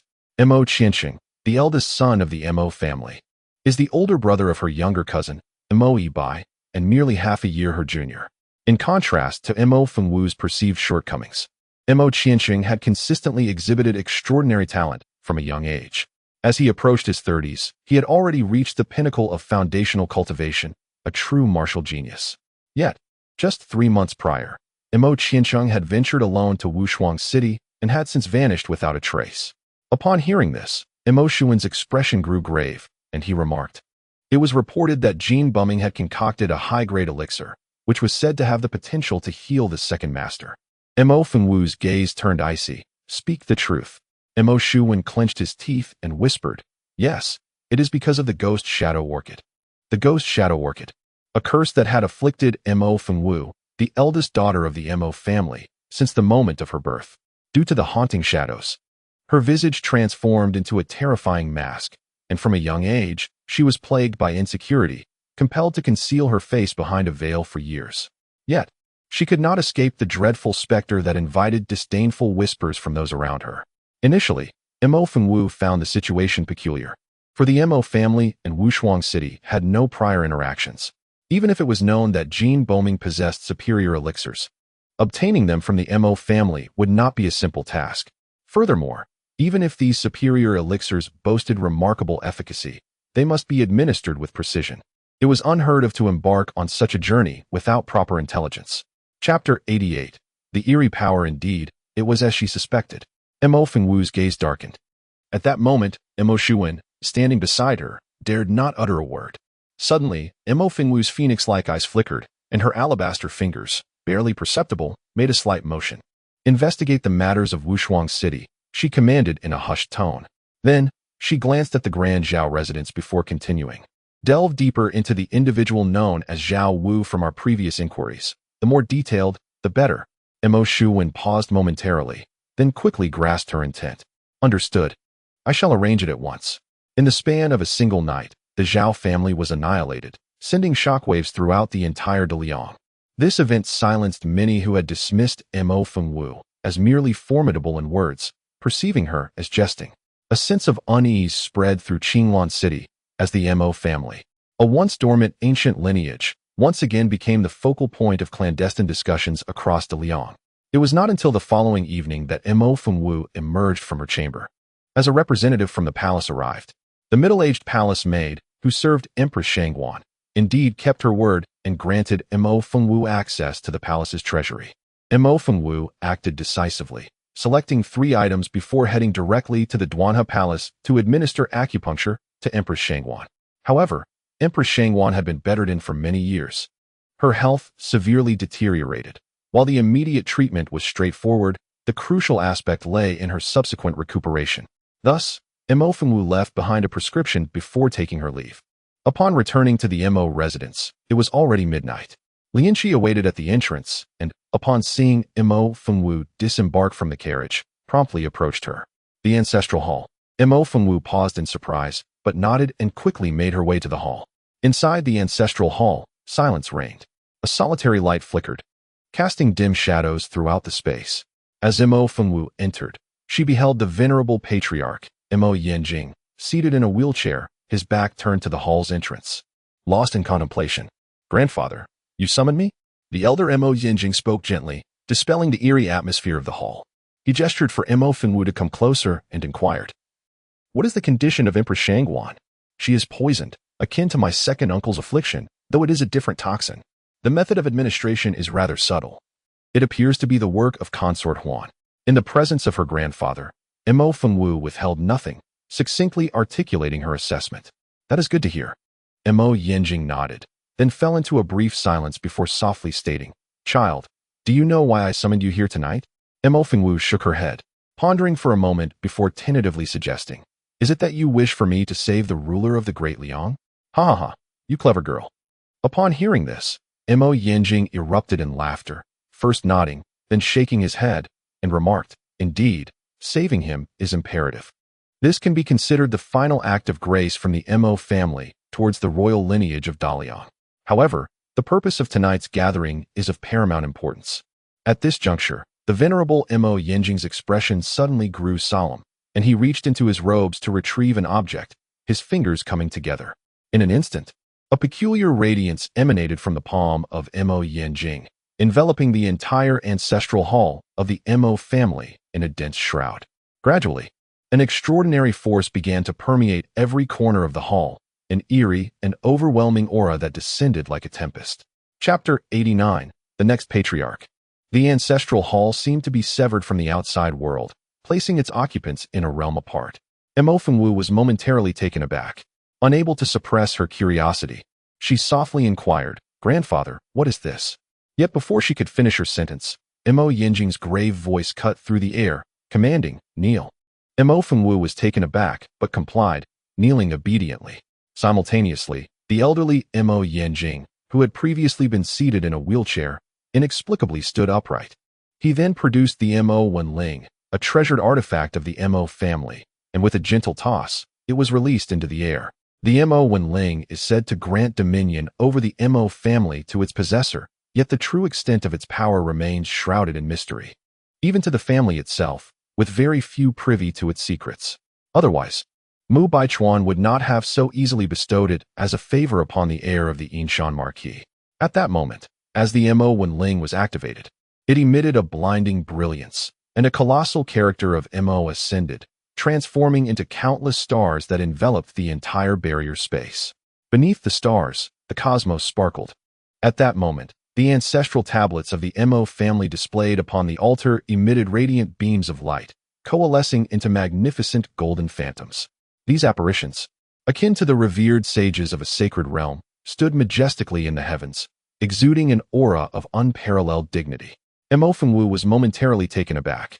It was then that the venerable Mo Yanjing, the patriarch, bowed thrice and prostrated 9 times before the ethereal figures, rising with profound respect to proclaim, I, Mo Yanjing, the 183rd generation head of the Mo family, hereby announce to our ancestors that today I shall transfer the Mo family's sacred emblem to the next head.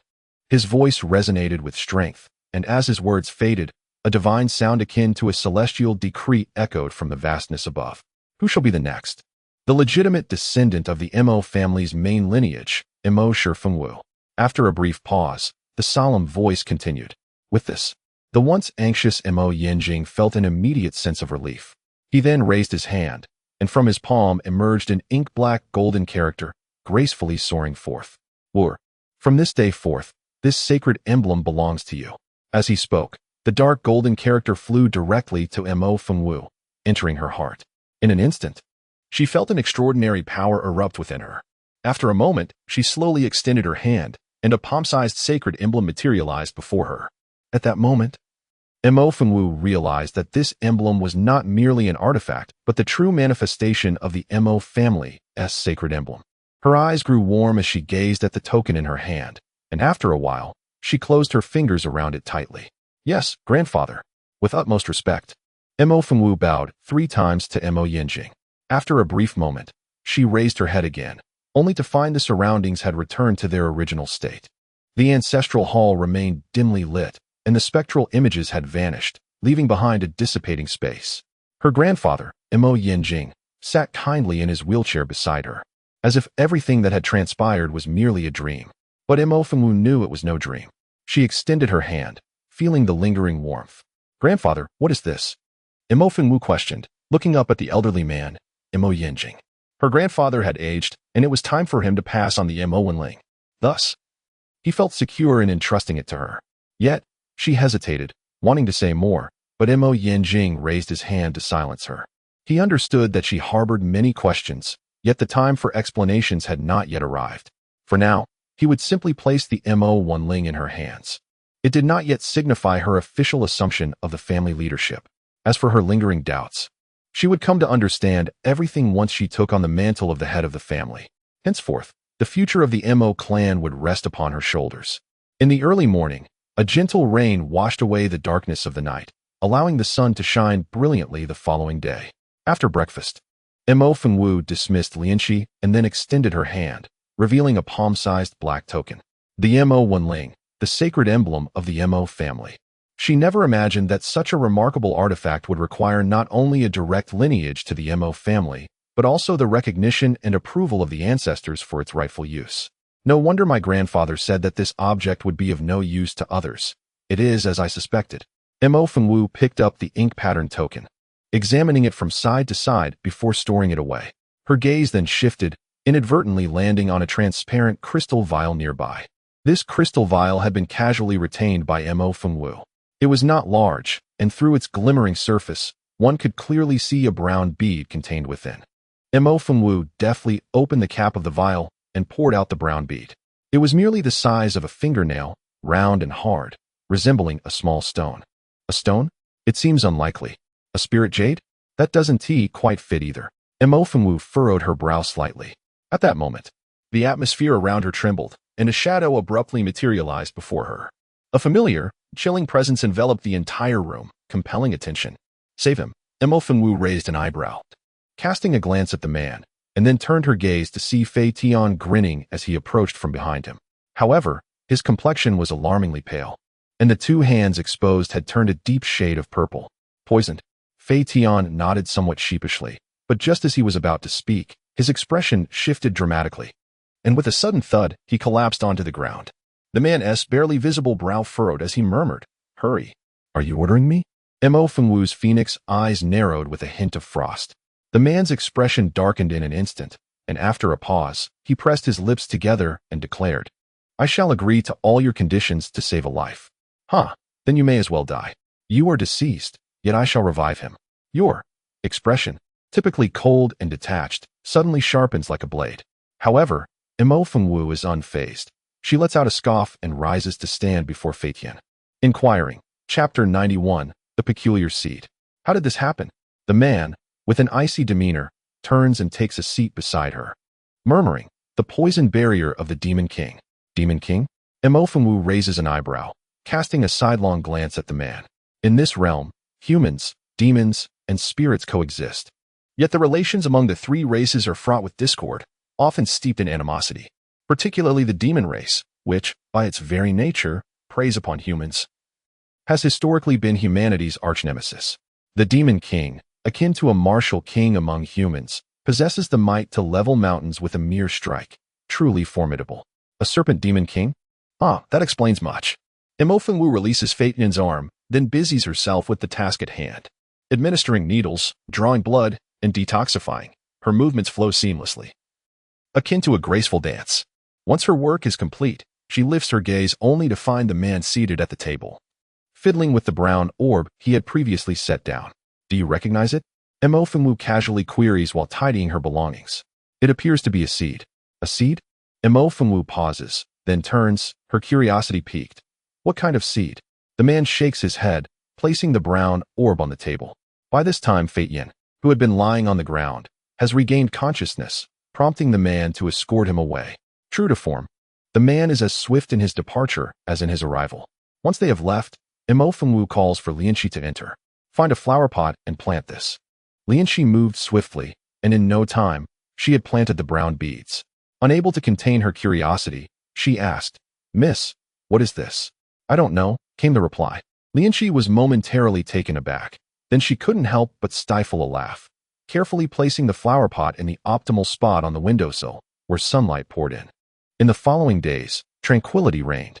Imofenwu continued her solitary practice, engrossed in medical texts, basking in the serenity of time passing. It was as though nothing from before had ever transpired.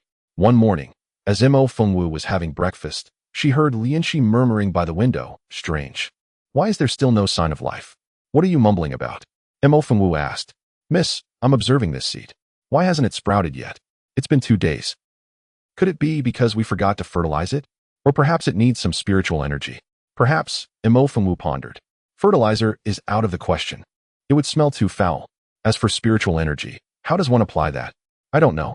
Oh dear, what should we do? Will it suffocate and never sprout?" Lianxi sighed heavily while cradling the flower pot.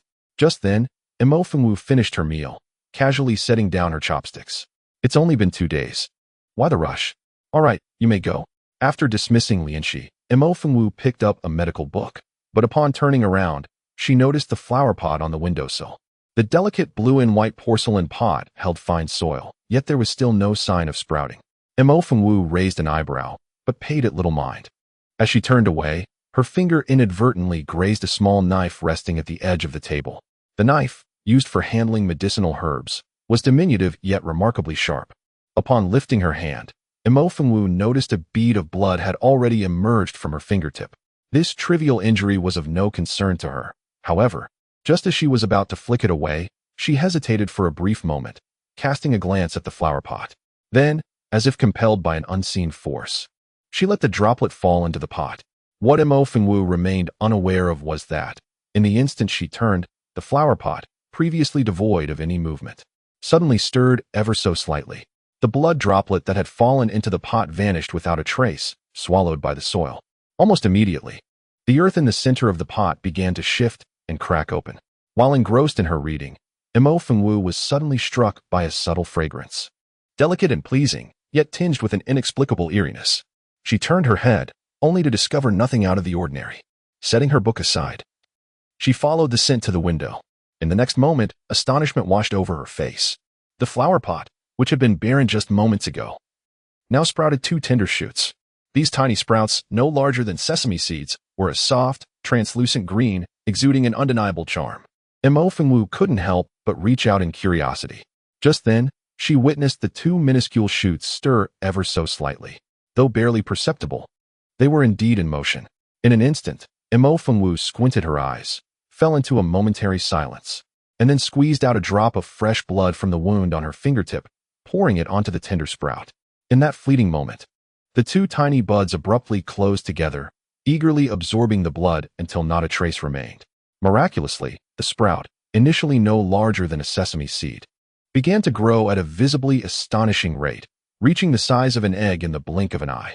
From its center, a small leaf unfurled, accompanied by an intensifying fragrance. Imofenwu couldn't help but feel exhilarated. She then extended her wounded finger toward the sprout. Instantly, the 3 tiny leaves lunged forward, wrapping around her fingertip and hungrily sucking her blood. As the crimson liquid flowed from her finger, the little entity in the pot grew at an astonishing pace, quickly reaching a height of over 3 inches. With each passing moment, as it grew larger, it became increasingly greedy, even attempting to bite Imofenwu's finger. Imofenwu's phoenix-like eyes narrowed momentarily before she swiftly raised her hand, delivering a swift slap. The sound was somewhat comical, not particularly loud, yet it sent the little creature, leaves and stem alike, careening off to the side. However, in the next heartbeat, it shook itself like a startled chick and lunged back toward Imofenwu. Ah, how audacious! Imofenwu chuckled, raising her hand to deliver several sharp slaps. The wind howled as leaves fluttered, and she showed no mercy. In an instant, the little creature was left dazed and bewildered.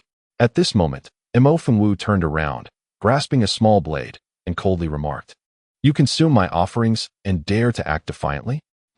With a slight inflection in her voice, in the next instant, Imofenwu swiftly brandished the knife, reducing the little creature to a mere stick. Consequently, the little fellow wilted immediately.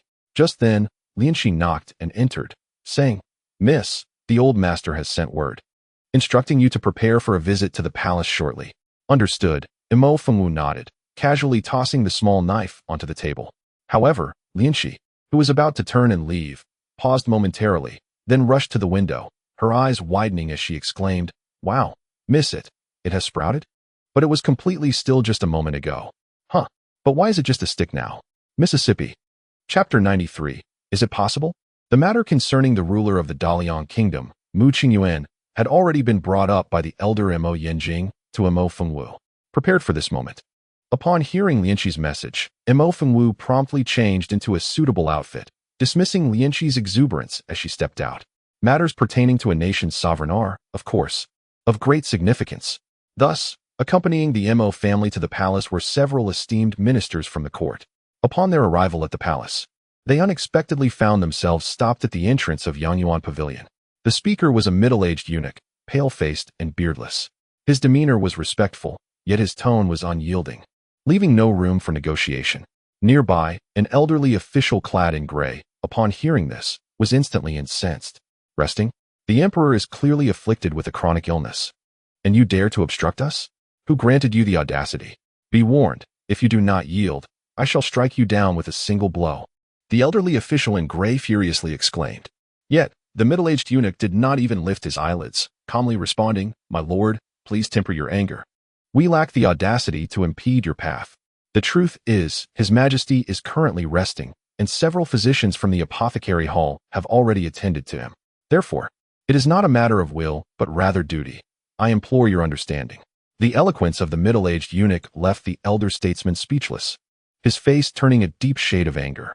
Observing this from his wheelchair, the elder of the Mo family let out a cold snort, remarking, "Ultimately, you are indeed refusing, are you not?" The middle-aged eunuch maintained his stoic demeanor, replying, "Elder Mo, please do not take offense.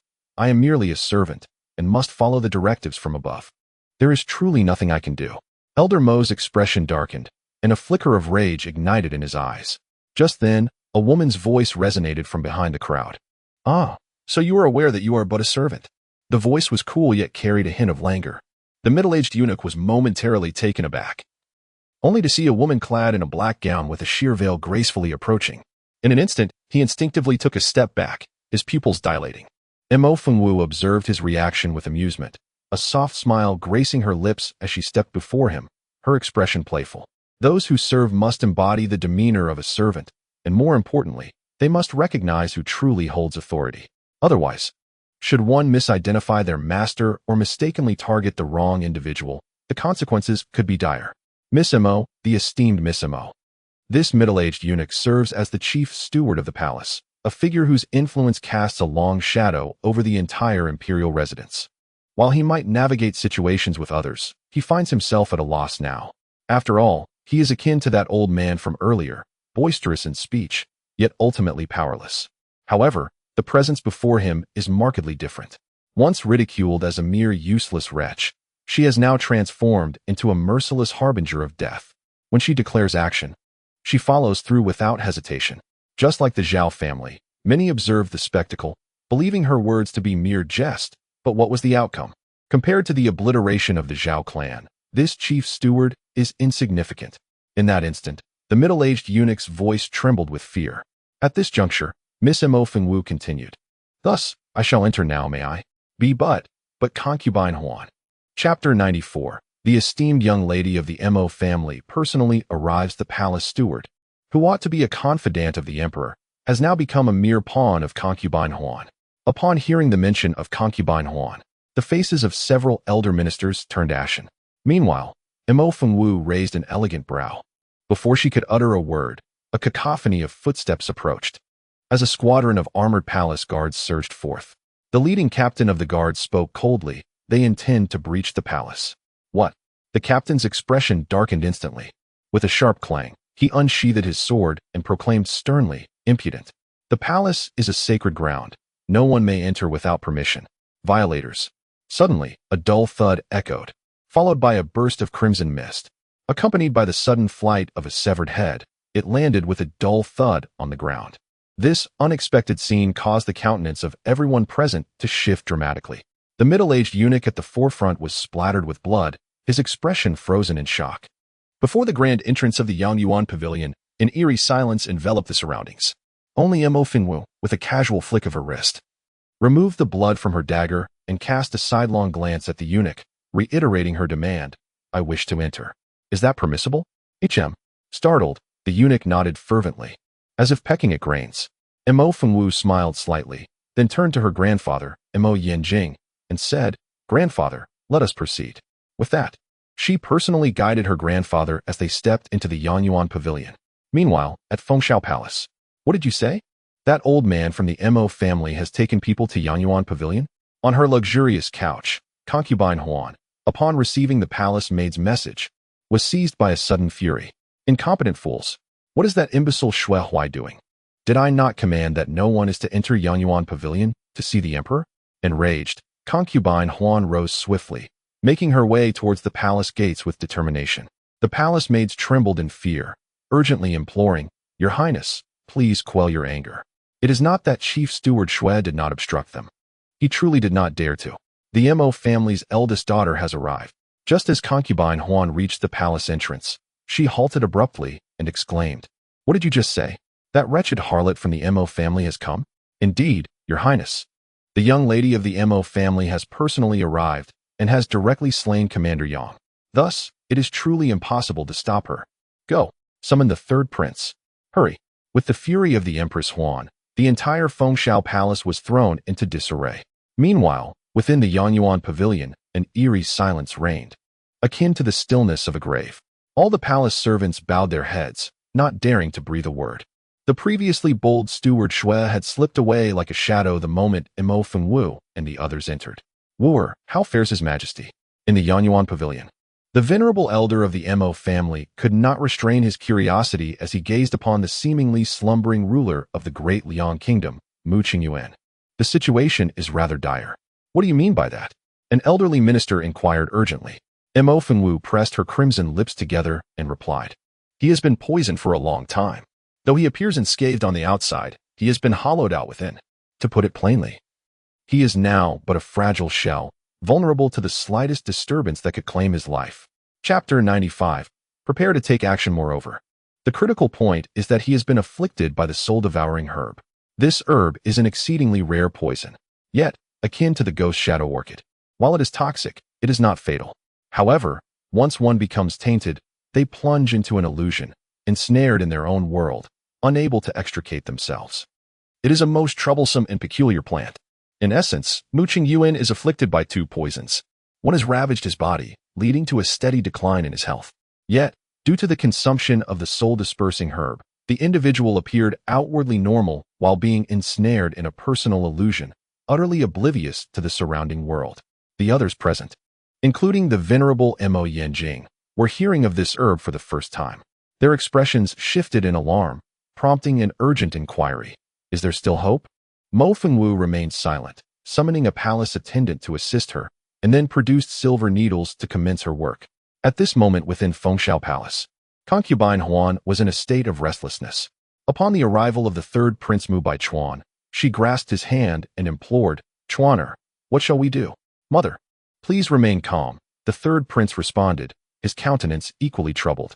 He interrupted concubine Huan, raising his hand to dismiss the surrounding attendants before quietly asking, "When did she arrive?" "It has been nearly half an hour," concubine Huan replied anxiously. "If this continues, I shall command that they be captured and executed immediately. Furthermore, that woman, Mo Fengwu, is skilled in poison. Should she be provoked, there is no telling what she might do." Once, Mu Bai Chuan was convinced that Mo Fengwu could never escape his grasp. With merely a word, he believed he could manipulate her to his will, even at the cost of betraying his own family. However, after the Zhao clan's annihilation, he awakened to a harsh reality. The foolish woman who had once clung to him was utterly gone. Should he dare to entangle himself with her again, it was certain that he would find himself struck down without reason. She had irrevocably transformed into a remorseless femme fatale. Upon contemplating this, Mu Bai Chuan clenched his fists tightly, an inexplicable pang of pain coursing through his heart. Upon hearing these words, Consort Huan trembled, her complexion paling as she exclaimed, "What shall we do now?" At this point, it seems futile to intervene. If His Majesty awakens, it will be too late for us all. Therefore, Mu Bai Chuan pondered for a moment, then narrowed his eyes and whispered, "In that case, we must prepare to take action. However, before we proceed, there are still matters to address." Upon hearing this, Consort Huan felt a chill run through her heart. Her previously anxious expression was swiftly replaced by a steely resolve as she replied, "My son is correct. Thus, we have no choice but to proceed as planned." Mo Fengwu toiled for a full 2 hours before finally exhaling in relief. The ruler of Daliang, Mu Qingyuan, remained unconscious due to the severity of his poisoning, yet there were signs of slight improvement in his pallor. The elderly ministers who had been observing the proceedings were in awe, yet only the elder, Mo Yanqing, wore a solemn expression as he cast a glance at the surrounding palace attendants. At that moment, Mo Fengwu summoned a palace servant, instructing, "Follow the written instructions precisely. Any deviation is unacceptable." While speaking, she handed over the prescription she had just composed. The young servant, trembling at her words, hastily accepted the document with both hands, nodding fervently, "Yes, yes, I shall certainly comply." As he spoke, the servant turned to leave, but at that instant, Mo Fengwu called out to him once more, "Furthermore, please convey a message to concubine Huan. In the past, I was indifferent to the matters at hand. However, from this moment forth, should anyone in this palace dare to create trouble for me or covertly harm the sovereign of the Great Liang Kingdom, I shall hold concubine Huan accountable." At this juncture, Mo Fengwu paused momentarily, then continued, "Remember, regardless of who instigates, should any incident arise, I shall seek her out. And only her. Do you understand?" Mo Fengwu's words bore a hint of defiance, yet undeniably held weight. After she entrusted the prescription to the palace attendants, she departed the palace alongside the elder, Mo Yanjing. Yet, as soon as they settled into the carriage, Mo Yanjing quietly inquired, "Wooer, do you still have concerns?" Although Mo Fengwu remained silent throughout their journey, Mo Yanjing sensed an unusual expression on his granddaughter's face.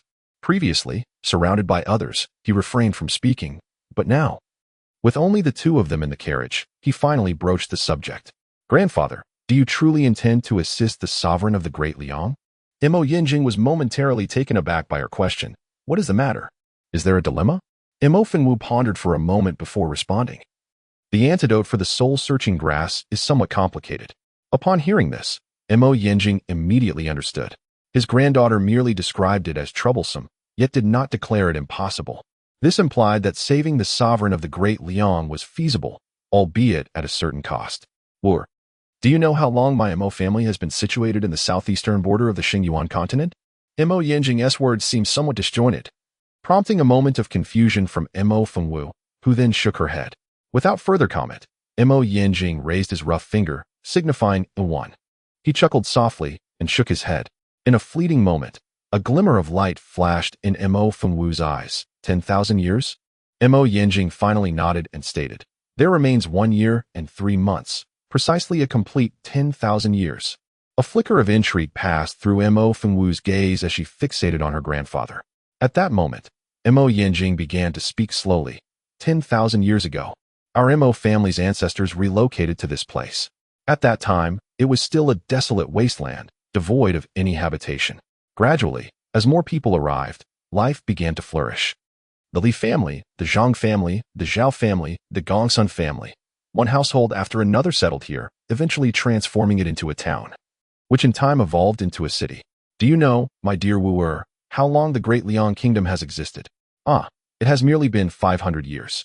The reason our Mo family aided the founding ancestors of the Great Liang was due to the kindness shown to us. Furthermore, the head of our family back then stated that he would repay their favor with two opportunities. The first opportunity is obvious. Wu can surely deduce that it was to assist in establishing the Great Liang Kingdom. However, the second opportunity remains unfulfilled to this day. Now, as our Mo family's time here dwindles, it is only fitting that we repay that second opportunity before we depart. Chapter 97. Terrifying implications. The weight of the old man's words was overwhelming, so much so that even Mo Fengwu felt a tremor in her heart, her expression turning grave. 10,000 years. Our Mo family has been here for a millennium. What does it mean that time is running out? Why mention leaving? And if departure is inevitable, where shall they go? Questions cascaded one after another, yet it was evident that the old man had no intention of elaborating further. After a brief moment of bewilderment, Mo Fengwu refrained from further inquiries, nodding in understanding. I comprehend, grandfather. I shall devise a method. I will do my utmost, yet shall not overexert myself. The antidote for the soul-confounding herb is, in essence, rather uncomplicated. It merely requires a petal from the ice lotus. However, the dilemma lies in the fact that both the soul-confounding herb and the ice lotus thrive exclusively in the demon realm, specifically in a unique region situated in the northern expanse of that realm.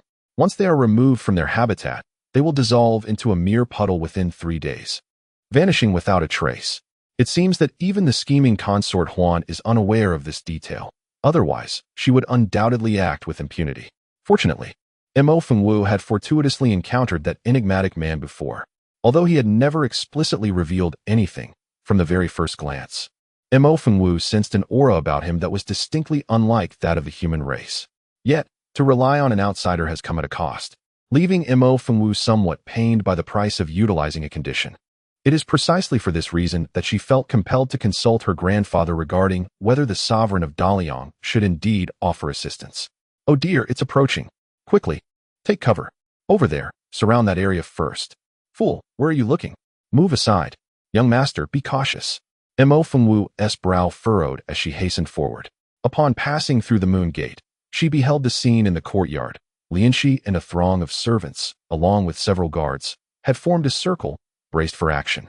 Her younger cousin, Mo Ibai, stood at the center, issuing commands. The individuals present were utterly oblivious to their surroundings, their expressions taut with tension. Even the entrance of Mo Fengwu went unnoticed. What are you doing? She inquired. What else could we possibly be doing? There is a demon plant. Please do not interfere. Miss. Mo Fengwu cast a sweeping glance over the crowd before making her way through, only to halt in astonishment. In the center of the throng, a flower pot lay shattered on the ground, soil strewn about indiscriminately. Amongst the dirt, a plant, barely a few inches in length, was defiantly shaking its head and flaunting its presence. Surrounding it, several servants appeared pale and utterly flustered. Her younger cousin, Mo Ibai, was no exception. His face was smeared with mud, rendering him a comical sight. Mo Fengwu couldn't help but chuckle, casting a sidelong glance at her cousin and asking, "Did it do this?" Mo Ibai pouted, hesitating to respond, feeling embarrassed. Nearby, Lianxi interjected hastily, "Indeed, miss, you have no idea how formidable that little creature is. It bites and even threw mud at the young master. What on earth have you planted? It is terrifying." Chapter 98. Quite the troublemaker, as Lianxi spoke. A tremor of fear lingered in her voice.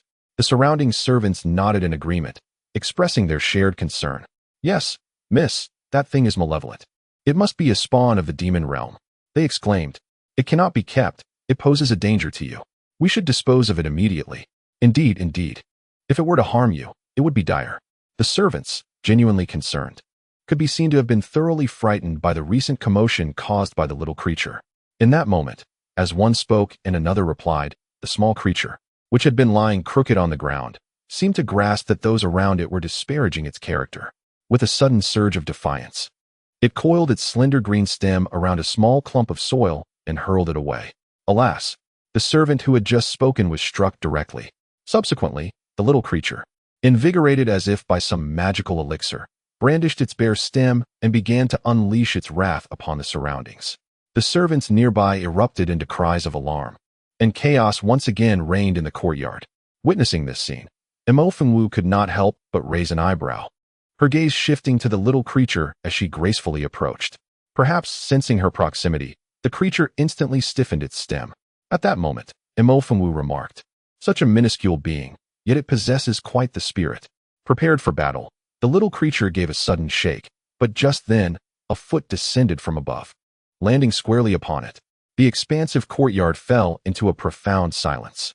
Wu then lifted her gaze, surveying the crowd. "Are you all devoid of tasks?" The onlookers were startled and hastily dispersed. Once they had vacated the area, Wu raised her foot. The once boastful little creature was now utterly subdued.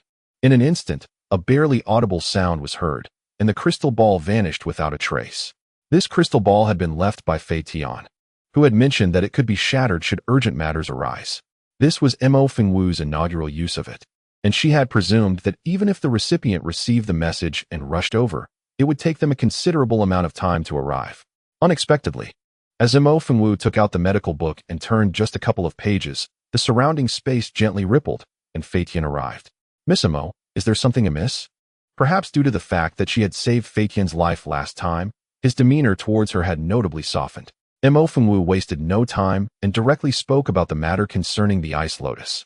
Fei Tian had indeed heard of the ice lotus, but the soul-searching herb was unfamiliar to him. After inquiring casually, he suddenly understood, saying, "I see. No problem. I shall deliver the ice lotus to your residence tomorrow." "Thank you," she replied. "Miss Mo is being too courteous. It is I who should express gratitude. Had it not been for your intervention last time, I would likely have faced dire consequences, possibly losing my powers entirely. So please do not say such things." "Who goes there?" Fei Tian, though seemingly as stern and unyielding as his master, was, in truth, a man of great loyalty. Initially, he had some reservations about Wu, but after several encounters, he increasingly sensed that she was unlike ordinary women, decisive in her actions and possessing an indescribable charisma, not to mention her genuine prowess. Such individuals, regardless of their surroundings, are always held in high esteem. However, just as Fei Tian was halfway through his statement, his expression suddenly turned serious, and in the next moment, he swiftly reached toward the window frame. Chapter 99. Did I summon you? Fei Tian's speed was astonishing. In an instant, the entire room's space warped, and an overwhelming force surged forth, indescribably terrifying. This was the first time Wu witnessed Fei Tian in action, and her expression became tense. The movement was somewhat comical, leaving Wu momentarily stunned. Then, as she focused her gaze, her brows involuntarily arched in surprise. However, at this moment, Fei Tian's palm was drenched in fresh blood. A bare green stem was clinging to it, vigorously sucking as if it were a nursing infant. The scene was somewhat amusing yet, upon closer reflection, deeply unsettling. Fei Tian's expression shifted dramatically. He summoned all his strength in an attempt to shake off the little creature, but found it utterly futile. He then reached out to pull it off, only to have his other hand bitten as well. Even more terrifying was the realization that as his blood was siphoned away, his vital energy also dissipated, and strangely, it began to feel increasingly pleasurable. In that instant, he felt utterly disoriented. "What on earth is this wretched creature? Miss Mo, quickly take cover," Fei Tian shouted, then turned to leap out of the room. Just then, Wu unexpectedly extended her hand and slapped his palm. The strike was not painful, yet it effortlessly dislodged the little creature that he had failed to shake off before. Fei Tian was momentarily stunned, glancing at his hand, then looking up at Wu. "Miss Mo, this." Wu cast a sidelong glance at the little creature that had been sent sprawling to the ground, and then lifted her foot to crush it once more. "Fei Tian." I casually picked it up in the treasure pavilion, unaware of what it was. "It's harmless, just likes to bite and play," causing a bit of a ruckus. "Bite and play?" Fei Tian was at a loss for words. He politely clasped his hands in a gesture of thanks to Wu and hurriedly departed. Once Fei Tian had left, Mo Fengwu lost interest in the little creature on the floor and simply resumed reading her book. Yet, after turning just a couple of pages, she sensed something at her feet. As Mo Fengwu's phoenix eyes narrowed, her gaze descended, only to discover a small creature, recently trampled into a mere photograph, now stealthily writhing its bare green stem as if attempting to ascend towards her. Ah, such tenacity of life. A faint smile graced Mo Fengwu's lips.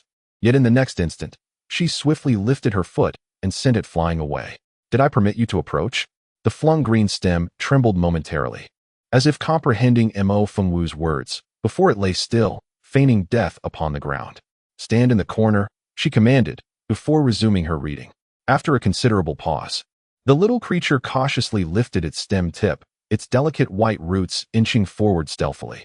However, after merely 2 steps, Mo Fengwu cast a glance in its direction, causing it to freeze instantly, and it promptly adjusted its course, obediently retreating to the corner for a timeout. The reliable Feitian, early the next day, delivered the ice lotus.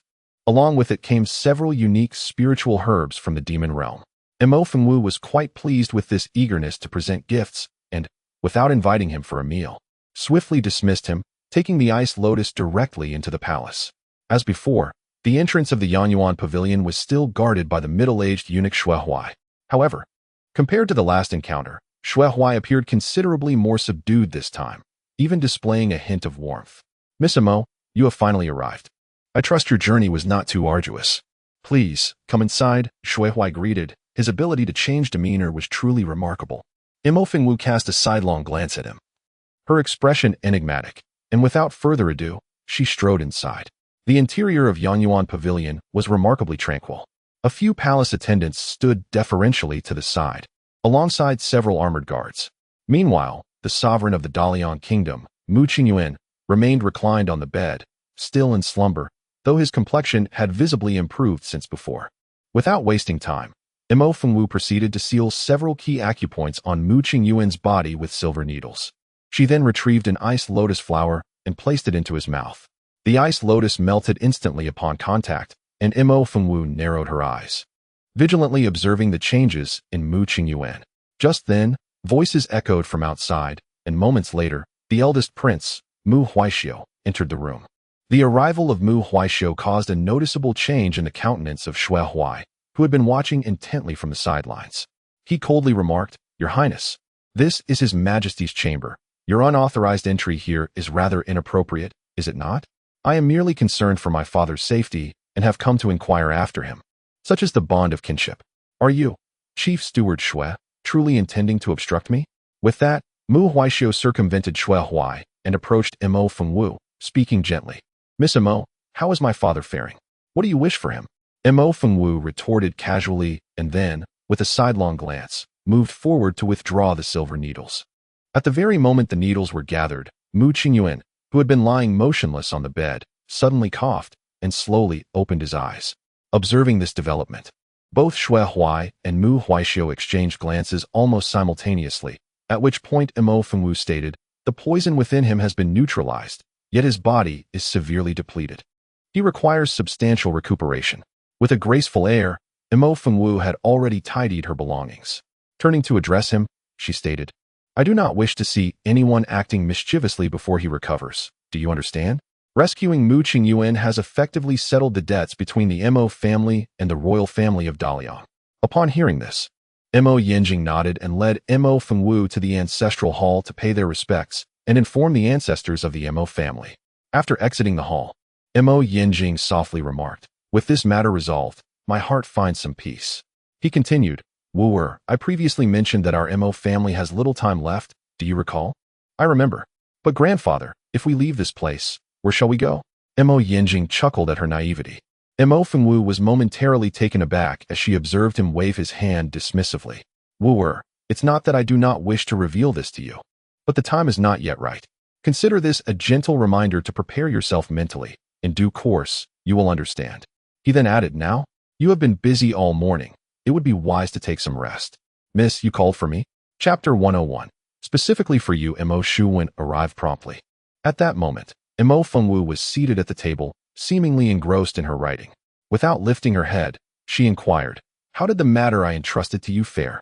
On the surface, there appears to be no discrepancies.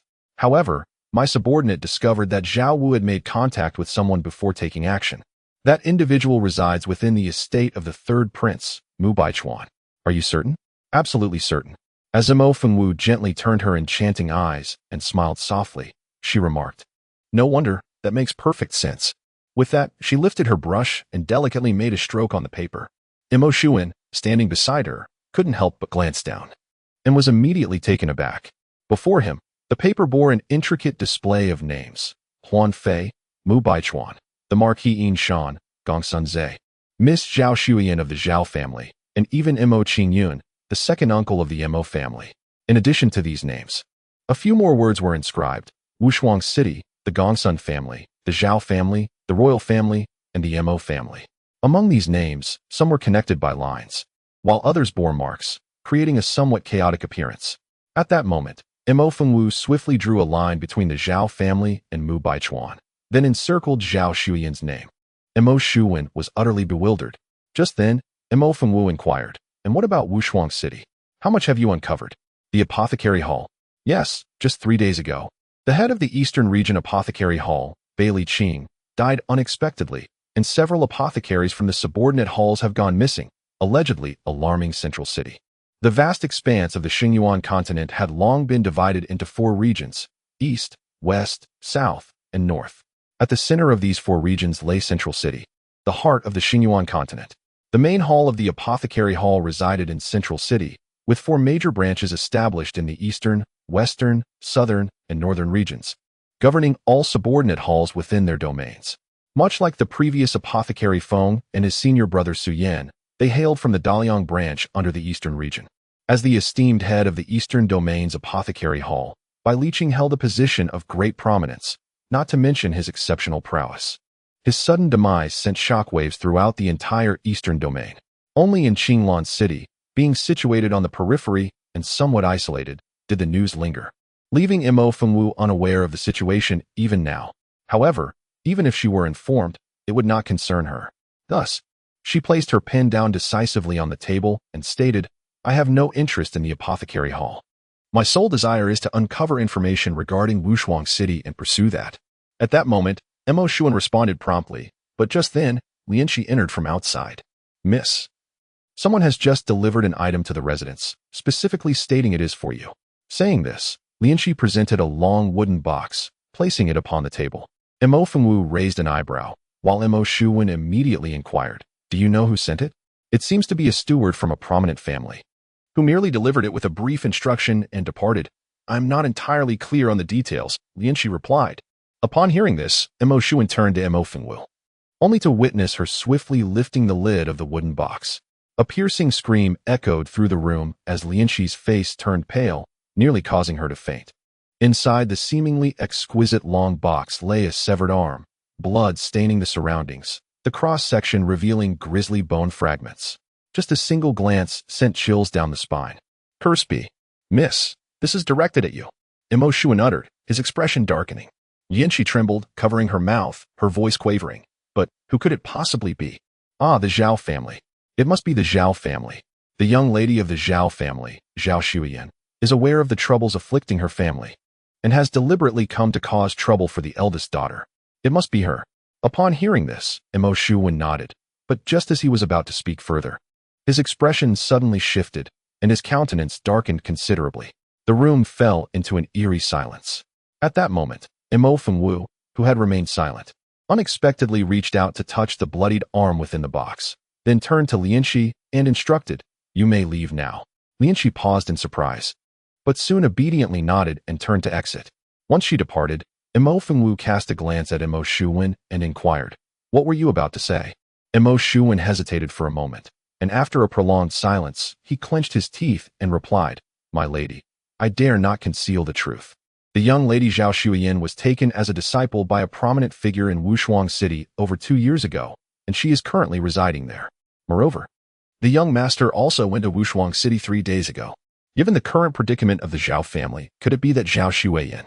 The remainder of his statement hung unspoken, yet the implication was unmistakable. Mo Fengwu remained silent for a moment, then lowered her gaze and observed, from the skeletal structure, This individual appears to be male. The skin's elasticity indicates a youth, certainly no older than 25. The palms and the base of the thumbs display thick calluses, suggesting he is left-handed and proficient in a particular weapon. Furthermore, the cut shows signs of having been inflicted while the individual was still alive. Based on the current weather conditions, it has been at least a day since the incident occurred. Well-versed in medicine, Mo Fengwu was equally adept in the art of forensic examination. The seemingly casual touch upon the severed arm was, in fact, a meticulous examination of the muscle's condition, thereby discerning the time of the amputation. In the Holy Yuan continent, where martial prowess is revered above all, a formidable warrior can level mountains with a single punch and cleave rivers with a mere hand. To investigate the cause of death? Such a notion is utterly ludicrous. Thus, despite the existence of post-mortem examinations in the Holy Yuan continent, the profession of coroner is non-existent. Even in the event of a homicide, it is customary for officials to merely glance at the scene and, relying on their experience, determine the culprit. Therefore, when Mo Fengwu uttered her words, Mo Shuwen was momentarily taken aback. Yet, in the next instant, his eyes widened in alarm. The young master is indeed left-handed and proficient with a spear. Could it be?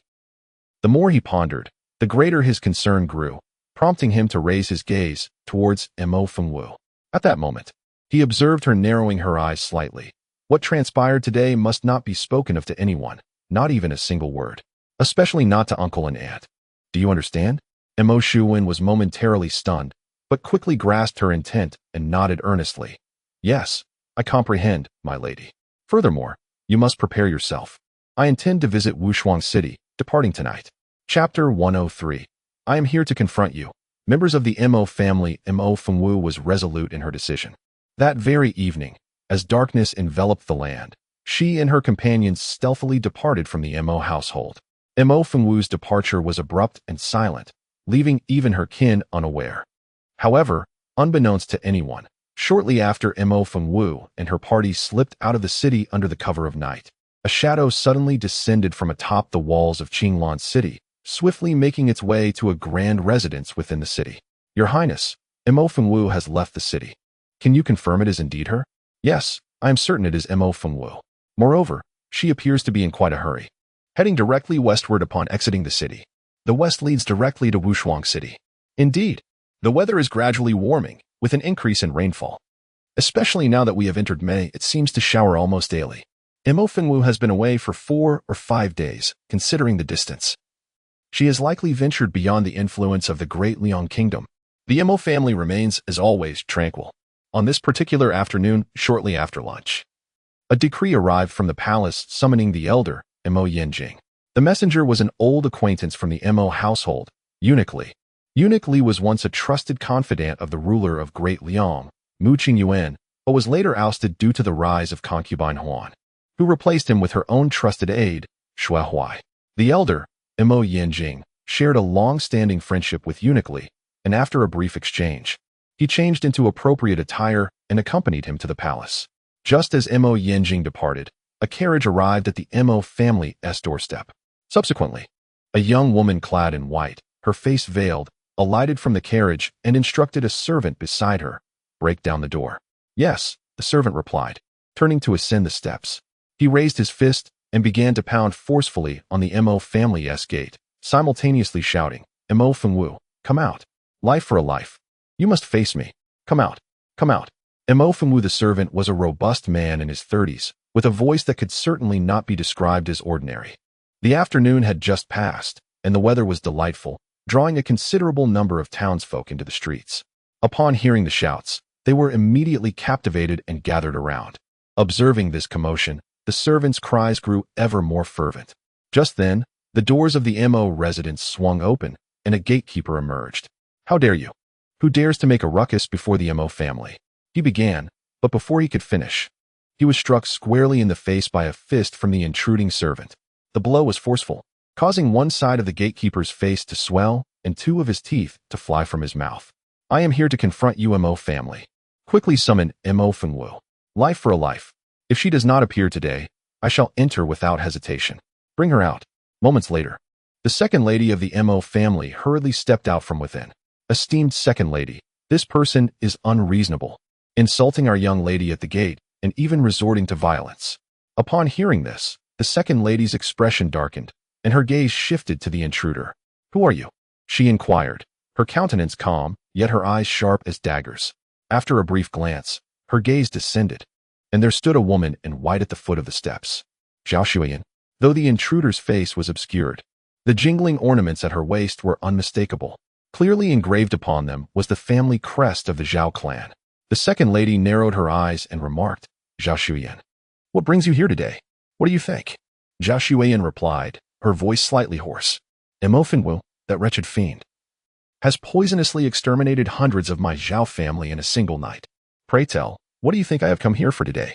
This calamity is but the consequence of your Zhao family's own actions. Deny it, and how could you have suffered such a misfortune? If blame must be assigned, let it fall upon your Zhao family for overreaching. What business is it of Mo? She is the one who committed the murders, and yet you dare to claim she bears no responsibility?" Zhao Xuyan scoffed coldly. Then, in a hushed voice, she continued, "However, there is a principle of retribution. Every grievance has its source, and every debt has its creditor. I shan't make things difficult for your Mo family today. Simply surrender that vile Mo Fengwu, and I shall take my leave at once. Should you refuse? Do not blame me for my ruthlessness then." The second matron was immediately incensed to the point of laughter. "Mo is resting. No one is to disturb her. You may leave." Zhao Xuyan's gaze shifted subtly, and she signaled to a middle-aged woman beside her. In an instant, that woman let out a piercing cry, exclaiming, "The Mo family are brutes. That detestable wretch has slaughtered my family. Hundreds have perished without a single survivor. Is there no justice in this world? They say the Mo family is benevolent. Benevolence, my foot. I tell you, if the Mo family does not hand her over today, I shall throw myself against your gates in despair. Even in death, I shall not grant you peace. Everyone, come quickly. Witness the Mo family's tyranny. Mo Fengwu, you little harlot, come out, come out." Just like the servant before her, this middle-aged woman possessed an astonishingly loud voice. As she bellowed, a crowd quickly gathered around the Mo family residence, encircling it in layers, pointing and muttering accusations. The second matron, standing on the steps, turned pale with rage. Without waiting for words, a sudden clamor erupted from the crowd. Moments later, dozens of robust men clad in mourning attire emerged, carrying several coffins, which they thuddingly placed before the gates of the Mo family. Then, an elderly woman with graying hair, leaning on a cane, stepped forward and shouted, "Mo family's little wretch, come out. My Gongsun family has a vendetta against you. Come forth, come forth." The second madam instinctively sensed trouble. With a cold voice, she commanded, "Silence. Do you truly believe the Mo family can be trifled with? How dare you block my door and hurl insults?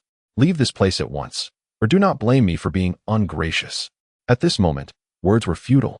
Decisive action was necessary to disperse the unruly assembly. Therefore, after her declaration, the second madam waved her hand, and dozens of Mo family guards immediately rushed out from the residence, poised to drive away Zhao Xuyan and the members of the Gongsun family.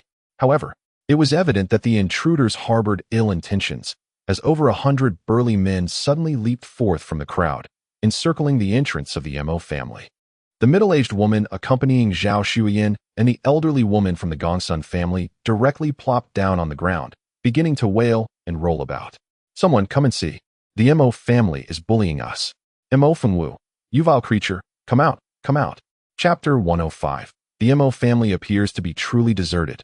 The scene before the Mo family's entrance descended into chaos. The onlooking townsfolk gathered in increasing numbers. The second madam's expression grew increasingly grim as she shouted, "The Mo family upholds righteousness and sits with dignity. I have always acted with a clear conscience. Do you truly believe that the Mo family is without defenders?" As soon as the words of the second madam fell, the two families, rolling on the ground in a fit of rage, shouted in unison, "Spare us the useless chatter. It is said that grievances have their source and debts have their owners. Let that wretched Mo Fengwu come forth. Indeed, let Mo Fengwu emerge." The onlookers could no longer contain themselves, chiming in with fervor. "Let Miss Mo come out. Clarity is essential." Exactly. It is well known that grievances have their source and debts have their owners. It would suffice for Miss Mo to simply appear. With such chaos, how can she remain in the estate? Yes, with something so significant, why is she not stepping forward?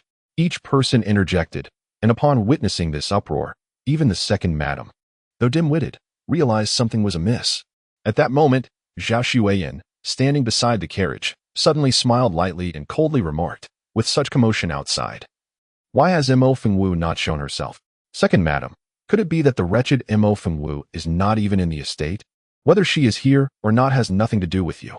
The second madam's heart sank, and she immediately barked, "What are you all standing there for? Move."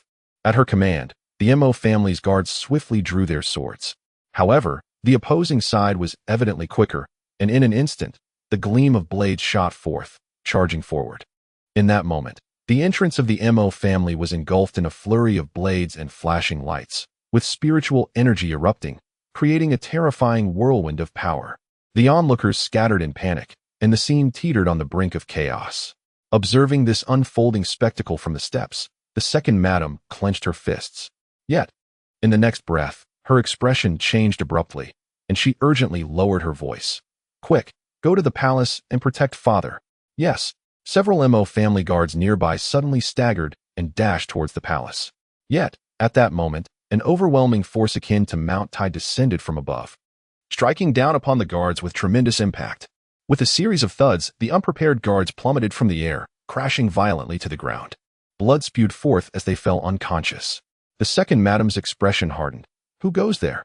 At that instant, an elderly man clad in a gray robe ambled over from the side of the street.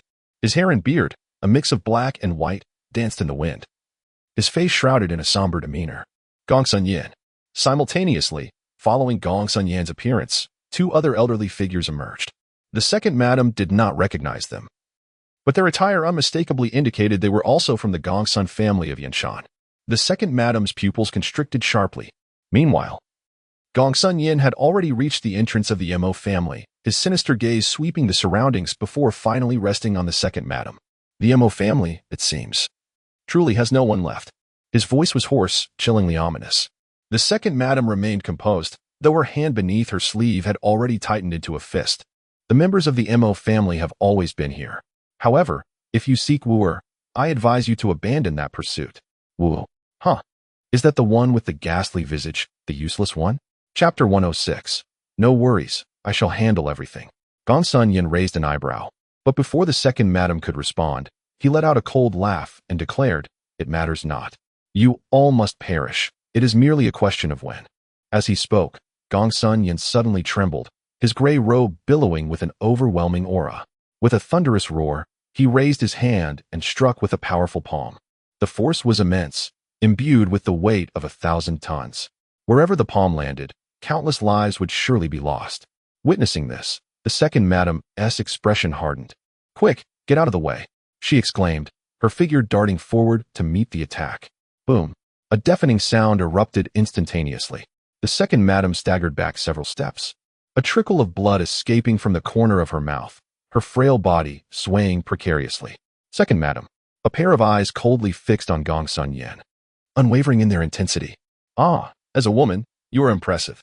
Yet, alas, a woman remains a woman, destined to achieve little."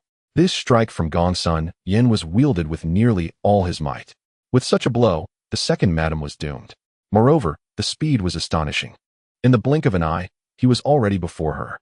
"To die beneath my hand. You should consider yourself fortunate. Perish." At that moment, as the palm descended, it was already too late for the second madam to evade. Yet, in the nick of time, a dark figure descended from the heavens, positioning itself before her. Boom. Another tremendous blast resounded, even more deafening than the last. A powerful shockwave erupted in midair, forcing the surrounding onlookers to retreat in disarray. Gong Sun Yan, who had thought victory was assured, suddenly changed his countenance. "Who dares?" The crowd gasped in shock, their gazes turning towards the source. At that moment, a man clad in a plain robe stood upon the steps. Tall and slender, his features were strikingly handsome. His brow and eyes, in particular, possessed an elegant and refined charm. Despite being middle-aged, he remained remarkably radiant. The gleaming silver spear in his hand accentuated his martial prowess. Gong Sun Yan's pupils contracted instantly. A silver spear. Are you Mo Qingyan? The sun gradually descended, and the sky grew somber. In front of the vast Mo family estate, a hush fell. All eyes were fixed upon Mo Qingyun, their faces filled with astonishment. Mo Qingyun, the second master of the Mo family, was once a dashing and exceptionally skilled figure. However, he had been bedridden for over 2 years, languishing in illness. Furthermore, he had recently passed away and been given a funeral. Yet, not only had he returned to life, but he had also recovered 80% of his former power. The expressions on the faces of those present varied. Mo Qingyun then glanced around, turned, and extended his hand to help the second madam to her feet. "My lady, you have suffered." "Qingyun Yu. It's all right, I'm here." Chapter 107. I will eradicate your Mo family. Resurrection? How intriguing. It is a pity. If it were your elder brother, I might have been somewhat wary. But if it is you, Gongsun Yin chuckled, his face filled with disdain. Upon hearing this, the faces of the Mo family members present almost simultaneously changed. The Mo family's eldest master, Mo Nanfeng, was a peerless martial arts prodigy with first-class spiritual root talent and possessed the courage of 10,000 men. Before reaching the age of 20, his skill was already remarkably brilliant, astonishing the entire eastern region, and he was hailed as the greatest warrior of the great Liang dynasty, causing countless martial artists to feel ashamed. Alas, he died young, and the Mo family became even more silent. Even to this day, he remains a subject of admiration. For the members of the Mo family, Mo Nanfeng represents an irreparable wound, a veritable taboo. Thus, upon Gongsun Yin's utterance, Mo Qingyun's previously calm demeanor transformed into one of fury, his grip on the silver spear tightening, veins coursing visibly along his hand. "Old fool, dare you utter another word? What if you do? You are not Mo Nanfeng. I have no fear of you. Old fool, you seek death." Enraged, Mo Qingyun's figure flickered, the silver spear in his hand morphing into a gleaming streak as he charged forward. Gongsun Yin, however, was prepared. He summoned his spiritual energy with a surge and raised his hand in defense, ready to confront the onslaught. You are still too inexperienced." In an instant, the two became embroiled in a fierce clash, the front of the Mo family erupting with spiritual energy and a tempestuous wind. At that moment, a streak of light descended from the heavens, causing Gongsun Yin to stagger back several paces. The entire Mo family fell into a profound silence. Gongsun Yin maintained a cold visage, yet internally, he was taken aback. He had not anticipated that this young man, after 2 years of confinement to a bed, would possess such formidable strength. Truly, the Mo family's lineage is terrifying. Yet, it is precisely for this reason that he must die today. With that thought, Gongsun Yin discreetly signaled the 2 elder men behind him, then turned back to Mo Qingyun, sneering coldly. "It seems your hideous family member has indeed mastered the art of healing. Not only has he revived you, but he has also expedited your recovery. However, it is unfortunate that even if you are revived, you must still meet your demise. Moreover, it is not just you. None of your entire Mo family shall escape today." "Humph, do you think you can annihilate the Mo clan?" "Certainly not. A withered camel is still larger than a horse. This principle is well understood by me." Gongsun Yin chuckled ominously, then abruptly gestured towards the sky. Mo Qingyun's expression hardened involuntarily, his sharp gaze scanning the surroundings, only to witness the once desolate street suddenly shrouded in shadows.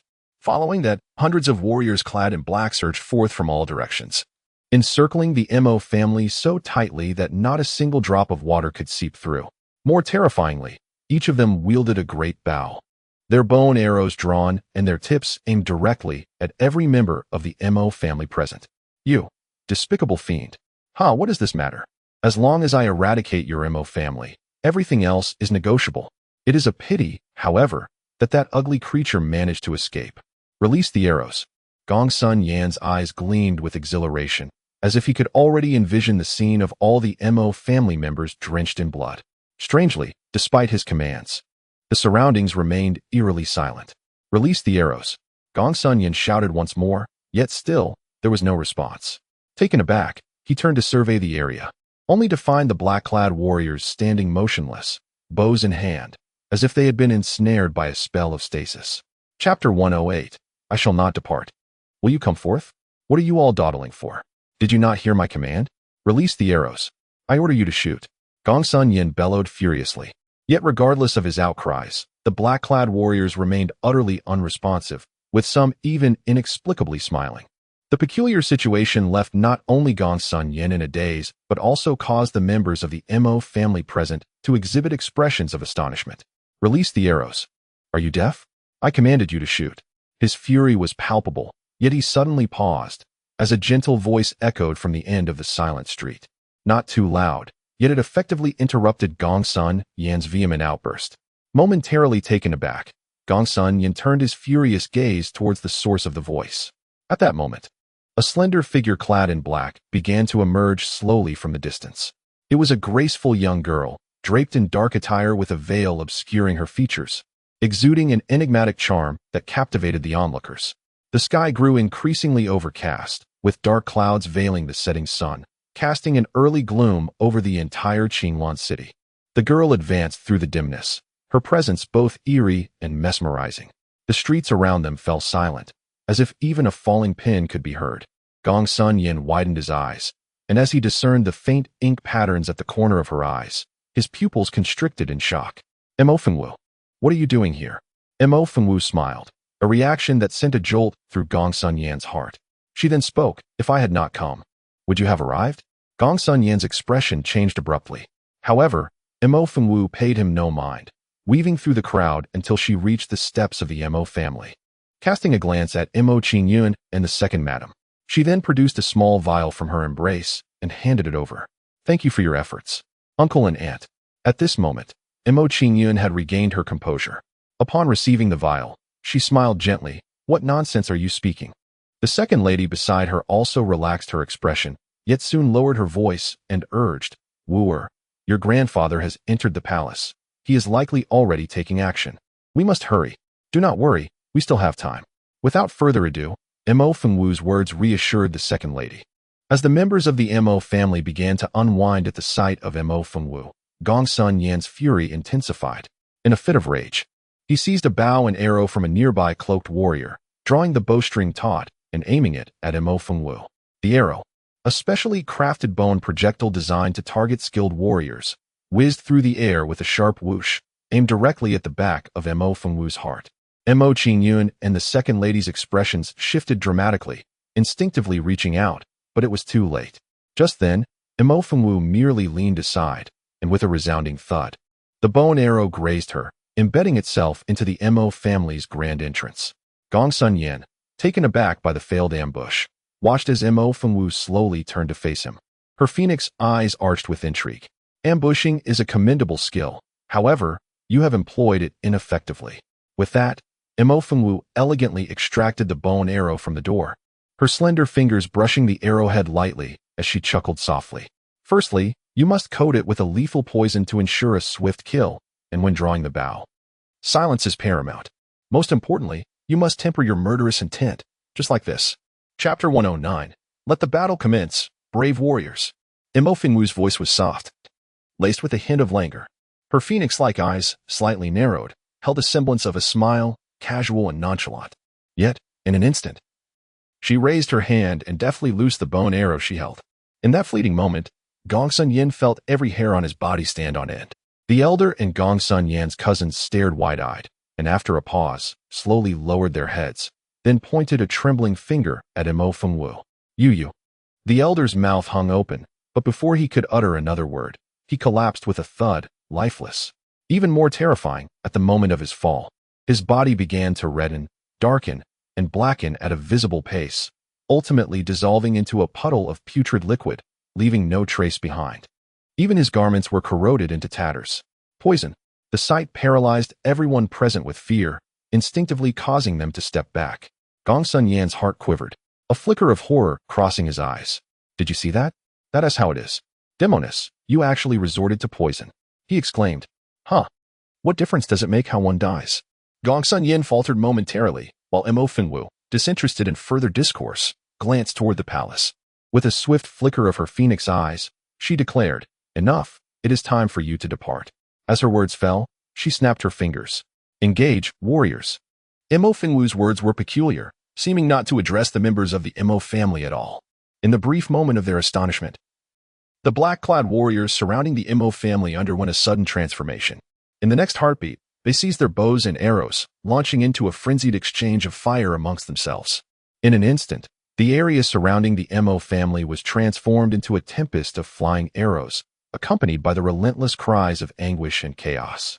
The eerie spectacle sent shivers down the spine of all who beheld it. Not only the onlookers, but even the MO family members themselves found themselves in a state of bewilderment. What are you all doing? Stop. Quickly, cease this madness. Yet, the black-clad warriors, consumed by their bloodlust, paid no heed to his desperate pleas. Gong Sun Yin, filled with rage, charged forward and struck down one of the ferocious assailants with a powerful palm. However, in the next moment, he was met with a vicious blow from another warrior nearby. The carnage continued, horrifying in its intensity. Witnessing comrades turn against one another, falling one after another into pools of blood, Gong Sun Yan's eyes blazed with fury. Mo Fengwu, I will take your life. In a fit of desperation, Gong Sun Yan roared, channeling his full strength as he aimed a devastating strike at Mo Fengwu. Observing the chaos unfold, Mo Qingyun's expression hardened, and he urgently cried out, "Wu, get out of the way." As he spoke, his silver spear shot forth like a streak of light, positioning itself before Mo Fengwu. At this moment, Gong Sun Yan, in his fury, did not retreat, but instead pressed forward with renewed vigor, shouting, "Die, all of you." Mo Qingyun's gaze darkened, and he deftly maneuvered his spear while raising a palm to confront the impending onslaught. Yet, just as the anticipated clash was about to erupt, everything came to an abrupt halt. Mo Qingyun was momentarily stunned, his eyes narrowing in surprise as he beheld Mo Fengwu standing resolutely in front of him. Her expression remained serene, neither joyful nor angry, as she placed a hand against Gong Sun Yan's chest. A gleaming dagger plunged deep, without leaving a trace behind. "You resorted to deception." Gong Sun Yan stared in astonishment at the young girl standing before him, disbelief etched across his face. But what of it? Mo Fengwu's lips curled into a faint smile, her phoenix eyes glimmering with mischief. "Did I not mention that the manner of death is inconsequential?" As she spoke, Mo Fengwu deftly flipped her wrist, driving the dagger deep into Gong Sun Yan's chest, twisting it viciously before delivering a powerful kick that sent him sprawling. At this moment, the chaos of battle was drawing to a close. The few black-clad warriors who had miraculously survived finally emerged from their illusions. Upon glancing around, they were met with a scene of carnage, their weapons stained with blood, causing their faces to pale in terror. Were they not besieging the Mo family? How could this be? Kill them all, leave no one behind. The members of the Mo family, having long been prepared, surged forth like ravenous wolves upon their prey at the command. The sky had turned completely dark, thick clouds looming ominously, heralding the imminent downpour. The damp air was heavy with the scent of blood. Before the Mo family estate, rivers of blood flowed, and bodies lay strewn across the ground. At that moment, a figure clad in white peeked cautiously from a corner, then quietly retreated, turning to make her escape. Yet, the instant she turned, a languid voice resonated through the air. "Miss Zhao, where are you off to?" The white-clad figure trembled, instinctively preparing to flee. However, just then, a shadow flickered, and Mo Fengwu stood before her. "We are rather acquainted, are we not? Is it not rather impolite to leave without a word?" Zhao Shuiyin instinctively took a step back, her voice trembling. What do you intend to do?" "I assure you, even without the Zhao family, I fear you not. I am now a resident of Wushuang City. If you dare to lay a finger on me, slap." Zhao Shuiyin appeared fierce, yet her voice quivered uncontrollably. As she uttered these words, Mo Fengwu suddenly raised her hand and struck her across the face. "You touched me, so what now?" Zhao Shuiyin was momentarily taken aback. In contrast, Mo Fengwu chuckled softly, discreetly scrutinizing the woman before her. "Do not think that you can intimidate me. Even if the real Zhao Shuiyin were here, what could she possibly do?" At that moment, the second madam, who had just approached, halted abruptly. "She is not Zhao Shuiyin." Mo Fengwu smirked, casually tossing aside her veil. "Of course not. The current Miss Zhao is no longer someone that the petty man Mu Baichuan can control." Mo Fengwu's words were laden with meaning, simultaneously revealing the woman's origins. However, it is indeed ruthless. Such a beautiful woman is being sacrificed as bait.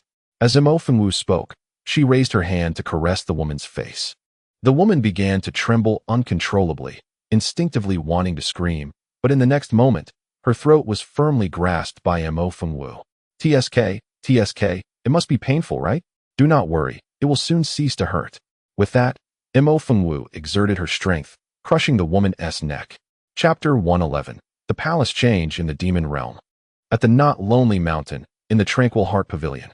As dusk fell, an air of tranquility enveloped the surroundings. Fei Tian stood in the corner, his gaze slightly averted, Yet the furrow in his brow hinted at a measure of gravity. What is the matter? I, your subordinate, was foolishly distracted. The man remained silent. Phaeton cautiously lifted his gaze, glancing at the man with trepidation. After a moment's hesitation, Phaeton ventured a timid inquiry, my lord. Will you not go and take a look today? What is it? With newfound courage, Phaeton continued, it concerns the Mo family. I have heard whispers that there are those who wish to bring harm to them, and today may be the day they strike. As for others, that may be manageable. But if anything were to happen to the young lady of the Mo family, the fate of that woman is of no concern to me. The man replied coldly, I have spoken out of turn. Leave. The man's voice remained frigid as Phaeton bowed and exited. Once Phaeton departed, the man, who had been in quiet meditation, slightly furrowed his brows and gradually opened his profound eyes.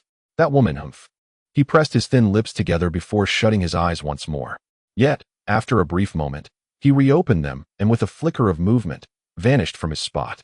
As darkness fully enveloped Qinglan City, a fine drizzle began to fall from the heavens. The moist air felt refreshing, yet within the grand palace of the Great Liang, an atmosphere of desolation prevailed. In the square, thousands of soldiers surrounded the Great Hall, leaving the fewer than 200 palace guards in a standoff akin to a mandish trying to stop a cart. Several elder statesmen were trapped inside, each bearing a pallid expression, utterly at a loss. This afternoon, Consort Huan, under the guise of the Great Liang's sovereign, Mu Qingyuan, had summoned all civil and military officials, including the venerable Mo Yinjing of the Mo family, to the palace. However, upon their arrival, they found themselves encircled. Subsequently, thousands of soldiers silently besieged the palace, instigating a coup. In an instant, the palace was engulfed in chaos, with the glint of blades flashing ominously. A portion of the valiant officials, fighting to the bitter end, were either slain or captured, while the majority promptly capitulated to Consort Huan. Only a handful of venerable ministers retreated, ultimately cornered before the grand hall's entrance. A light drizzle dispersed some of the sanguine scent, yet the atmosphere grew increasingly oppressive. At that moment, Consort Huan arrived, seated elegantly in her phoenix carriage. Adorned in resplendent phoenix robes and crowned with a dragon tiara, she surveyed the encircled assembly from her elevated position, her gaze rife with contempt and mockery. What's this? Still unwilling to submit? What harm is there in yielding to me? You remain esteemed ministers of the court, the very backbone of the Great Liang, and you could even bask in greater glory than before. Why cling so stubbornly to that useless waste? Does this defiance hold any significance? Her voice dripped with triumph. Her exquisite features contorted slightly from exhilaration.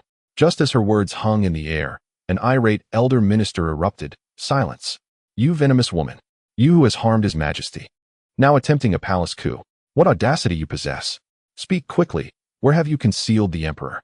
Otherwise, I shall lay down my life to ensure you face justice. What worth does your old life hold? You threaten me, and what then?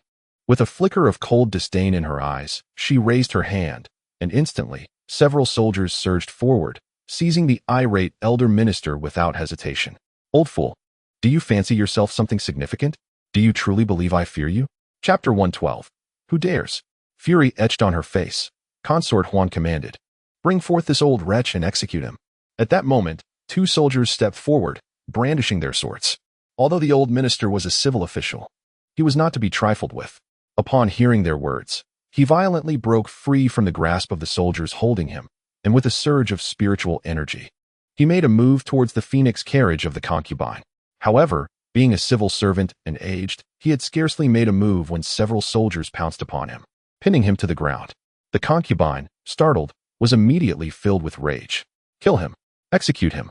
A soldier promptly advanced, but just as he raised his weapon, a deep voice suddenly resonated. I am here. Let us see who dares. The crowd was momentarily stunned, looking up to see the old master, Mo Yinjing, approaching in a wheelchair. The concubine narrowed her eyes, a flicker of icy hatred evident within. Mo Yinjing, how dare you appear before me? Why should I not? You are merely a concubine in the harem, daring to act grandly before me? Silence. You old wretch, if it weren't for you. Recalling the events of the past, the concubine's eyes nearly blazed with fury. Despite the years that had passed, the memories remained vivid and unforgettable. The old master had intended merely to discuss the matter at hand, but upon hearing the concubine mention the past, he scoffed coldly and declared, I have never regretted the events of those years, nor shall I ever. Do not say that my son, Nanfeng, was ever enamored of you. Even if he were, I would still oppose it. Let me reiterate, you are unworthy. Even in death, you shall never step 1 foot into the Mo family. Silence. Silence. The Empress Dowager bellowed, her face contorted in a fearsome display of rage. Observing the precarious situation, the third Prince Mu Baichuan stepped forward and spoke softly. Mother, do not be angry. He then advanced a step, fixing his gaze upon Mo Yanjing, and proclaimed loudly, Humph, it is my discerning eye that finds you all utterly laughable. Upon hearing this, Mu Baichuan narrowed his eyes slightly and continued, Does the head of the Mo family still await reinforcements from your kin? If that is the case, I advise you to abandon such futile hopes. The Mo family will not come to your aid. What do you know of my family's affairs? Mo Yanjing retorted. Oh, I am well aware, Mu Baichuan replied, casting a sweeping glance around before a glimmer of pride flickered in his eyes. Indeed, the Mo family presents certain challenges. Were it not for this, I would not have delayed my actions until now. Yet, amidst all your miscalculations, you ought not to have healed the emperor. Given the circumstances, would it not have been better for him to simply perish? Yet, there are always those who seek to defy the natural order, forcing my hand to act thus. As for the Mo family, they are indeed a tough nut to crack. Regrettably, they are but few in number, some broken, some ailing, and some deceased. Therefore, head of the Mo family, do not waste your efforts. The Mo family will not come to your aid.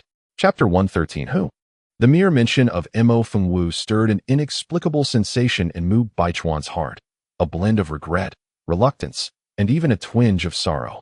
Yet, the thought of the grand ambitions that lay within reach swiftly dispelled all such musings.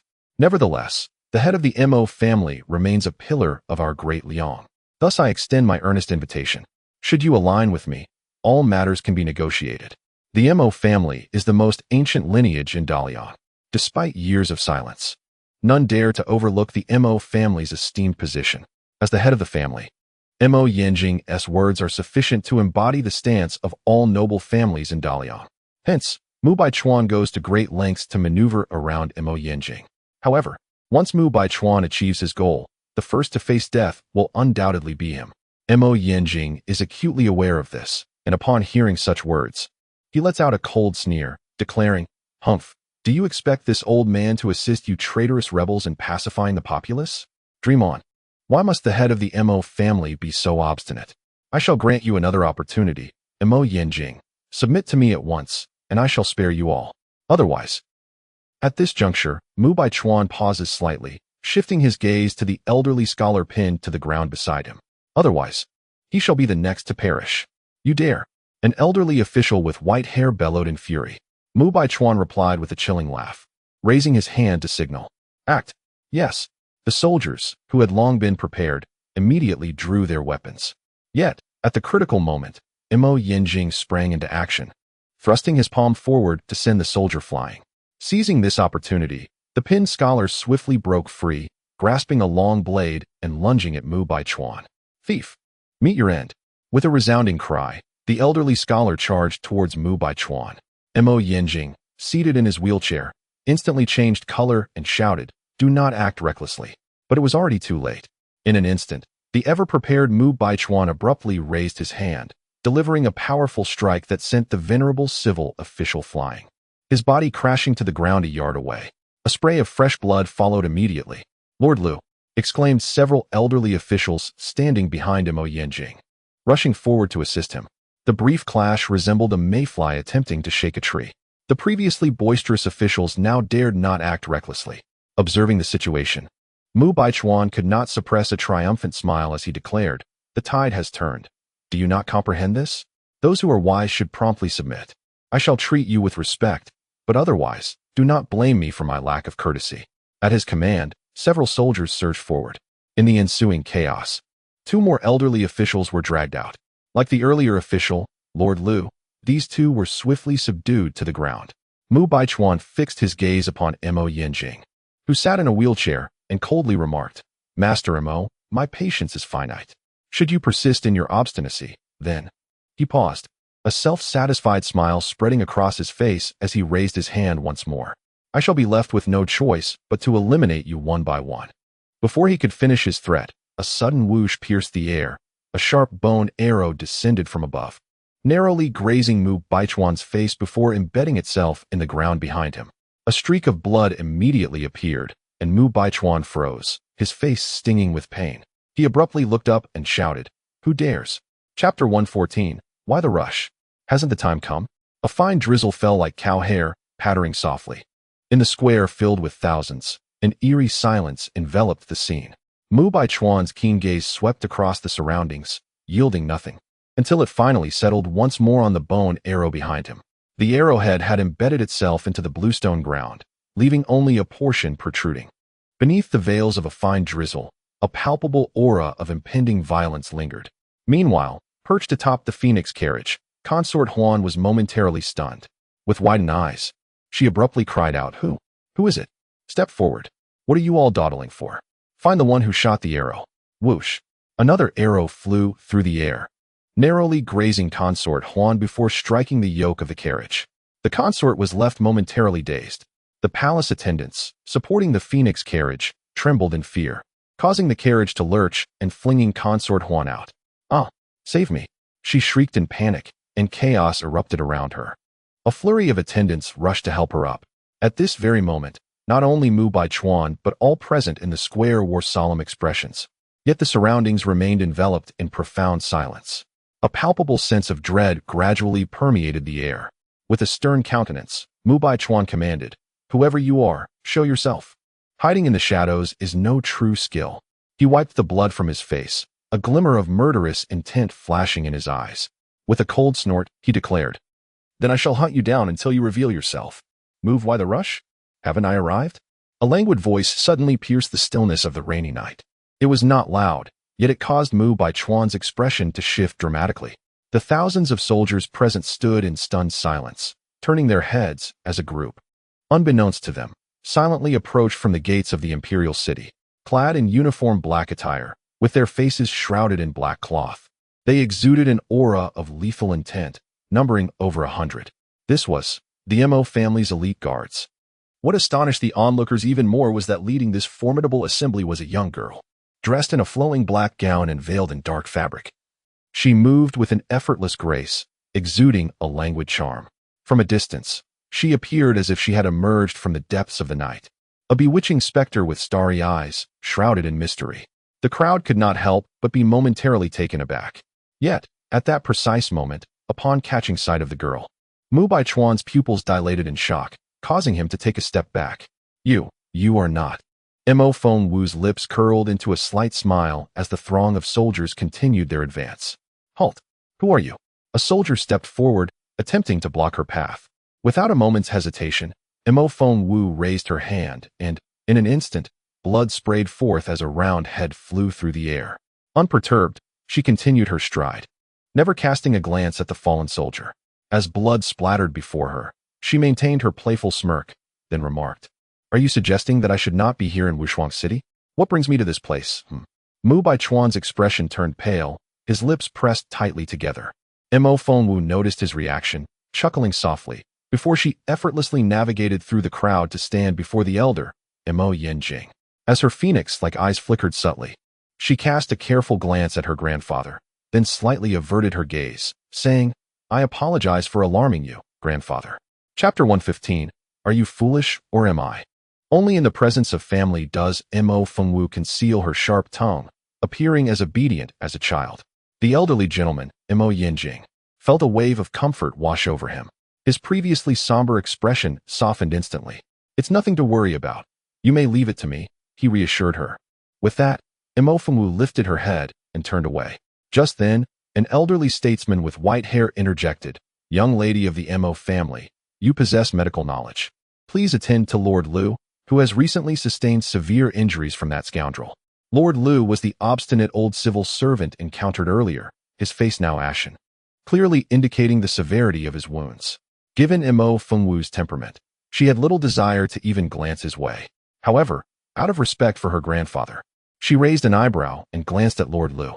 The brilliance in her phoenix eyes shimmered like a vast sea of stars, momentarily dazzling the nearby elderly officials, who were taken aback, believing they had imagined it. Unable to resist, They rubbed their eyes, only to realize nothing had changed. At that moment, Mo Fengwu had already withdrawn her gaze and produced a small vial from her bosom, casually inquiring, who was the assailant? The white-haired elder immediately retorted, who else could it be but that rascal? He gestured towards Mu Baichuan, who stood not far away. Upon hearing this, Mo Fengwu paused, casting a knowing glance at Lord Lu with her narrowed eyes, then let out a soft smile.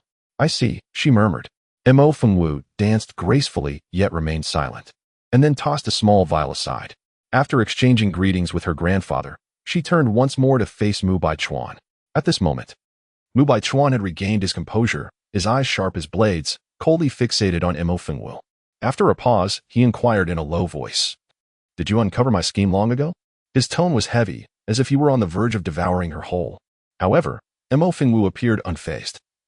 She surveyed the dense ranks of soldiers before directing her gaze back at Mu Baichuan. "Oh, a scheme? What scheme?" she retorted, lifting her hand to inspect the bow and arrow she held, clicking her tongue in discontent. "What a wretched thing, and it's even crooked," muttering under her breath. She discarded the bow and arrow and then looked up at Mu Baichuan again. "Do you think that just because I don't know where you procured an arm, I would believe it belonged to Qiancheng? How amusing. Of course, you were quite meticulous in selecting a young man of similar age to Qiancheng, even a left-handed one, to wield the weapon. Yet, you overlooked one crucial detail.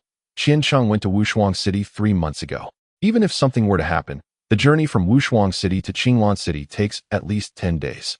The arm you sent me was freshly severed, certainly not more than 12 hours old. So, Mu Baichuan, do you believe you are the fool? Or am I the fool to think that arm belonged to Qiancheng? For someone as skilled in medicine as Mo Fengwu, it is almost effortless to discern the time elapsed since a living limb was severed. From the very beginning, Mo Fengwu discerned that this was a ruse. In the entire Qinglan City, indeed throughout the Great Liang, the only one audacious enough to engage in such foolish antics was Mu Baichuan, who fancied himself exceedingly clever and unmatched in cunning. Since you have gone to such lengths, I shall naturally lend my support. Otherwise, would it not tarnish your reputation as the illustrious third prince, known for your intellect and valor? Chapter 116, Mu Baichuan. You are merely this. Mu Baichuan's face turned an ashen hue. Throughout his life, he had never been subjected to such scorn and humiliation. Mo Fengwu, you. What of it? Am I mistaken? Or have I misjudged? Mu Baichuan was momentarily at a loss for words. Indeed, that arm was severed at his own command. At the time, he was resolute. After all, left-handed warriors who frequently wielded a spear were rare. Yet, he had underestimated the timing, revealing a flaw in his plan. Of course, you are indeed quite astute. How else could you have persuaded that master Feng to poison my uncle? To lure Qiancheng to Wushuang City? You are encroaching upon the Mo family, with a singular purpose in mind. Suddenly, Mo Fengwu laughed. Mu Baichuan's expression stiffened. What is so amusing? I find you rather intriguing. As she spoke, Mo Fengwu cast her gaze over the thousands of soldiers in the square, then raised an eyebrow and continued, You scheme and toil, all to vie for the position of ruler of the Great Liang. Mu Baichuan, you are indeed quite the small man. Mo Fengwu emphasized the word small, imbuing it with profound significance. Mu Baichuan was incensed. Mo Fengwu, silence yourself. Regrettably, Mo Fengwu was utterly unafraid of him, with a mere flick of her gaze. She offered a soft smile. What if not? You. Mu Baichuan seethed with rage. At that moment, the already impatient concubine Huan suddenly bellowed, Mo Fengwu, you vile woman, how dare you slander my son? What are you all hesitating for? Kill her. Quickly, end her life. Instantly. The vast imperial palace hall erupted with cries for blood. The gentle drizzle above seemed to respond to the call, intensifying in its descent.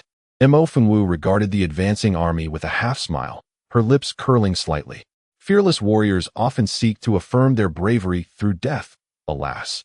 They were merely a throng of mindless fools. Though her voice was soft, it resonated in the ears of all present. The soldiers charging forth paused momentarily, startled.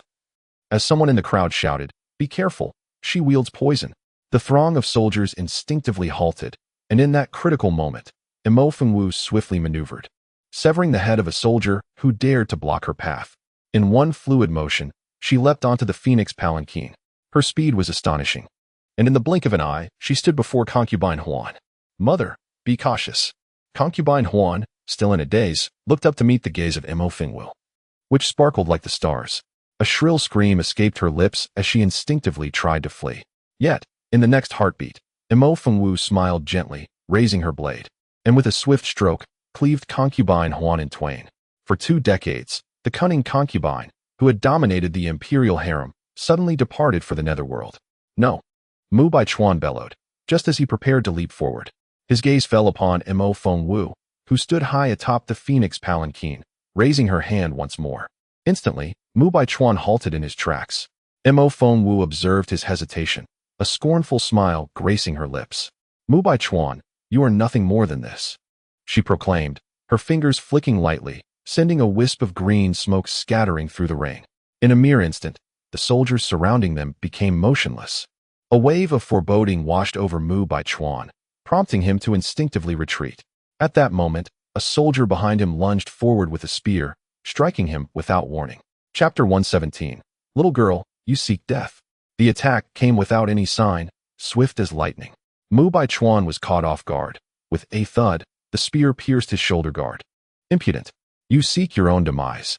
In a fit of rage, Mu Baichuan struck the soldier's chest with a powerful palm.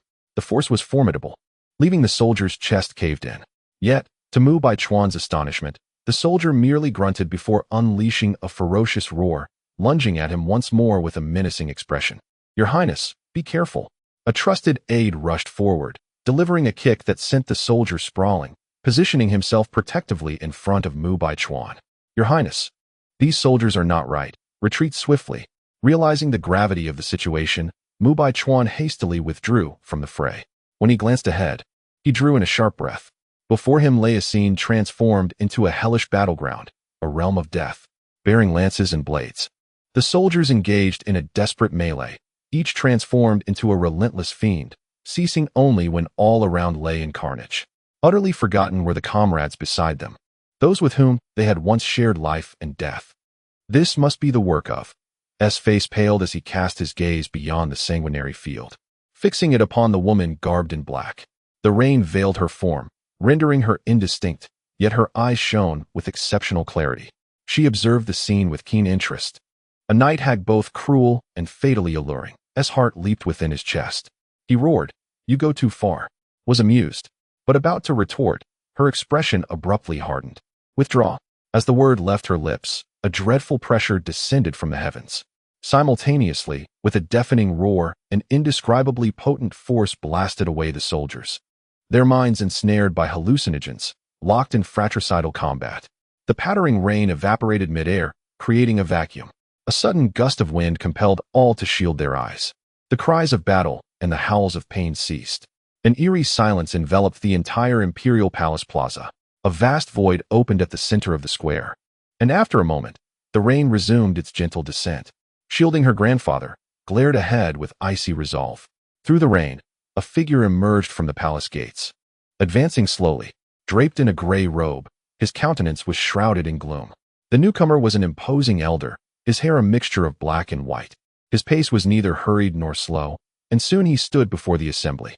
With a gaze sharp as a blade, his sinister eyes swept over everyone present, eventually settling upon Imo Fengwu. You are the worthless one from the Imo family? Imo Fengwu's elegant brows arched slightly, her phoenix-like eyes twinkling faintly like distant stars. Which worthless individual do you refer to? Pray enlighten me. Humph, that would be you.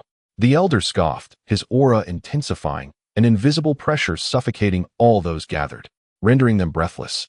Imo Fengwu curled the corners of her lips. And if I am? What of it? Your son is dead, your wife is dead, your third brother is dead, your second brother is dead, and now, it seems, your time has finally come? Lord Gongsun Zhe of Yinshan narrowed his eyes, rage surging within him. You seek your own demise, little girl. Chapter 118. Provocative maneuvers. Over 2 years ago, Lord Gongsun Zhe had experienced a meteoric rise in power, subsequently retreating to seclusion. His emergence altered the atmosphere around them instantaneously. Mu Baichuan displayed an air of confidence. As his words concluded, the space around them solidified, and in the blink of an eye, he raised his hand, directing a palm strike towards Imo Fengwu. This strike appeared casual, yet it brimmed with lethal intent. A torrent of palm wind and spiritual pressure enveloped Imo Fengwu, rendering her immobile. I had expected a formidable opponent, but it seems you are merely a worthless trickster." In an instant, the force of the palm was upon her. Suddenly, the previously motionless Mo Fengwu's phoenix eyes gleamed with intensity. In the next instant, she unexpectedly toppled backward without warning. The onlookers were momentarily stunned, only to be astonished to discover that the once defenseless Mo Fengwu had deftly evaded Gong Sunzai's attack. This maneuver was rather audacious. The crowd stood agape, and even Gong Sunzai's expression shifted, his gaze growing increasingly sinister. "Little girl, you possess quite the cunning. I am eager to see how long you can continue to employ such tricks." As the words left his lips, a surge of spiritual energy emanated from Gong Sunzai. However, at the very moment he raised his hand, a shadow darted past him.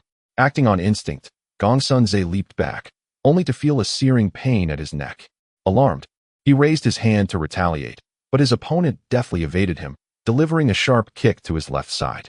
Gong Sunzai's countenance altered dramatically, and with a thunderous roar, he unleashed a powerful wave of spiritual energy.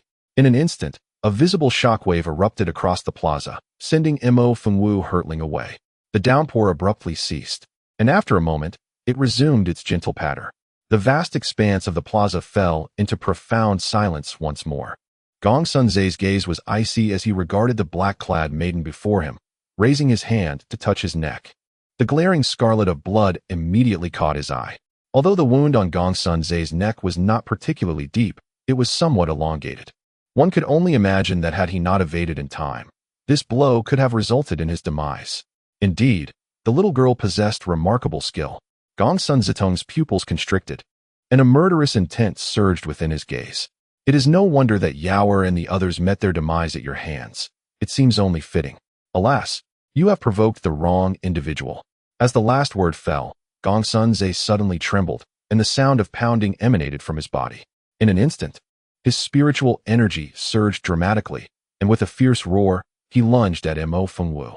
If Gong Sunzai had previously regarded Mo Fengwu with a hint of disdain, he now unleashed his full power. In that moment, a tempest swept through the grand hall, and the oppressive spiritual pressure bore down like Mount Tai, rendering Mo Fengwu immobile once more. At this juncture, Gong Sunzai charged forward, his terrifying intent vowing to extinguish Mo Fengwu's life in a single stroke. With nowhere to evade, Mo Fengwu's expression grew increasingly grave as she tightened her grip on the dagger in her hand. Just as Gong Sunzai's palm was about to descend, an overwhelming force suddenly surged forth, swiftly positioning itself in front of Mo Fengwu. Boom! A resounding explosion erupted in the air, halting Gong Sunzai's advance. Chapter 119. Your time of death is upon you who dares? Gong Sunzai's expression hardened as he scanned his surroundings. What kind of skill is it to hide in the shadows? Gong Sunzai roared, his visage contorted with fury. "I have been here all along. I have never hidden away." Suddenly, a deep voice resonated from ahead, instantly capturing everyone's attention. Gong Sunzai was taken aback and abruptly raised his head. Upon discerning the speaker, astonishment seized them, causing their eyes to widen in disbelief. At that moment, a frail figure emerged from behind Mo Fengwu, gradually rising from his wheelchair. He advanced step by step into the heart of the plaza. Beneath the curtain of rain, the venerable Mo Yenjing stood tall, his stride steady, adorned in resplendent robes, his hair flowing gracefully. How could this be the despondent elder who had suffered from paralysis for over 2 years? He appeared as he did in his prime, unchanged by time. Mo Yenjing, once the illustrious head of a prominent family that commanded respect throughout the Eastern Domain, had unexpectedly become crippled 2 years prior. Yet, here he stood again before the crowd. The poison inflicted upon him was cleverly administered, rendering it imperceptible to the untrained eye. However, Mo Fengwu, endowed with her extraordinary vision, could see through flesh and blood, instantly discerning the truth. She discreetly tended to Mo Yenjing's injuries, keeping her actions shrouded in secrecy. Thus, at this moment, not only Gong Sunzai and Mu Baichuan were taken aback, but even the members of the Mo family themselves were left in stunned silence. Only Mo Fengwu, with a slight flick of her phoenix-like eyes, surveyed her grandfather and revealed a smile of relief. Mo Yenjing, you are not. Gong Sunzai instinctively stepped back. But in the next heartbeat, his expression darkened, and he advanced once more. Mo Yenjing observed this subtle movement, and with a derisive snort, he stated, "Am I not the one you know best?" Gong Sunzai's face fluctuated between shades of green and white as he was struck by the truth of the words. Yet, In an instant, his gaze turned cold and sinister, accompanied by a mocking smile as he retorted, "Unyielding, do you believe this is still your era? You have been incapacitated for 2 years, while I have been in seclusion for the same duration. Every action has its consequence, and the disparity is evident." The old man could hardly believe that you could still be as arrogant as in the past. As he spoke, Gongsun Zhe's aura surged, transforming from formless to tangible, causing the surrounding space to ripple, while his gray robe billowed dramatically. With Gongsun Zhe's escalating energy, the expressions of those present shifted dramatically, from chi refinement to foundation establishment, to the pinnacle of foundation establishment, and finally to chi mirror. Gasp. He had actually reached the pinnacle of chi mirror. Gongsun Zhe had become a martial artist at the zenith of chi mirror, merely a step away from breaking through to the void mirror stage. Although it was just a single tier apart, the difference was monumental, a qualitative leap. As his aura intensified and his strength grew, a triumphant expression finally appeared on Gongsun Zhe's face. "Unyielding, your death is nigh." With a thunderous roar, Gongsun Zhe raised his hand and lunged toward Unyielding.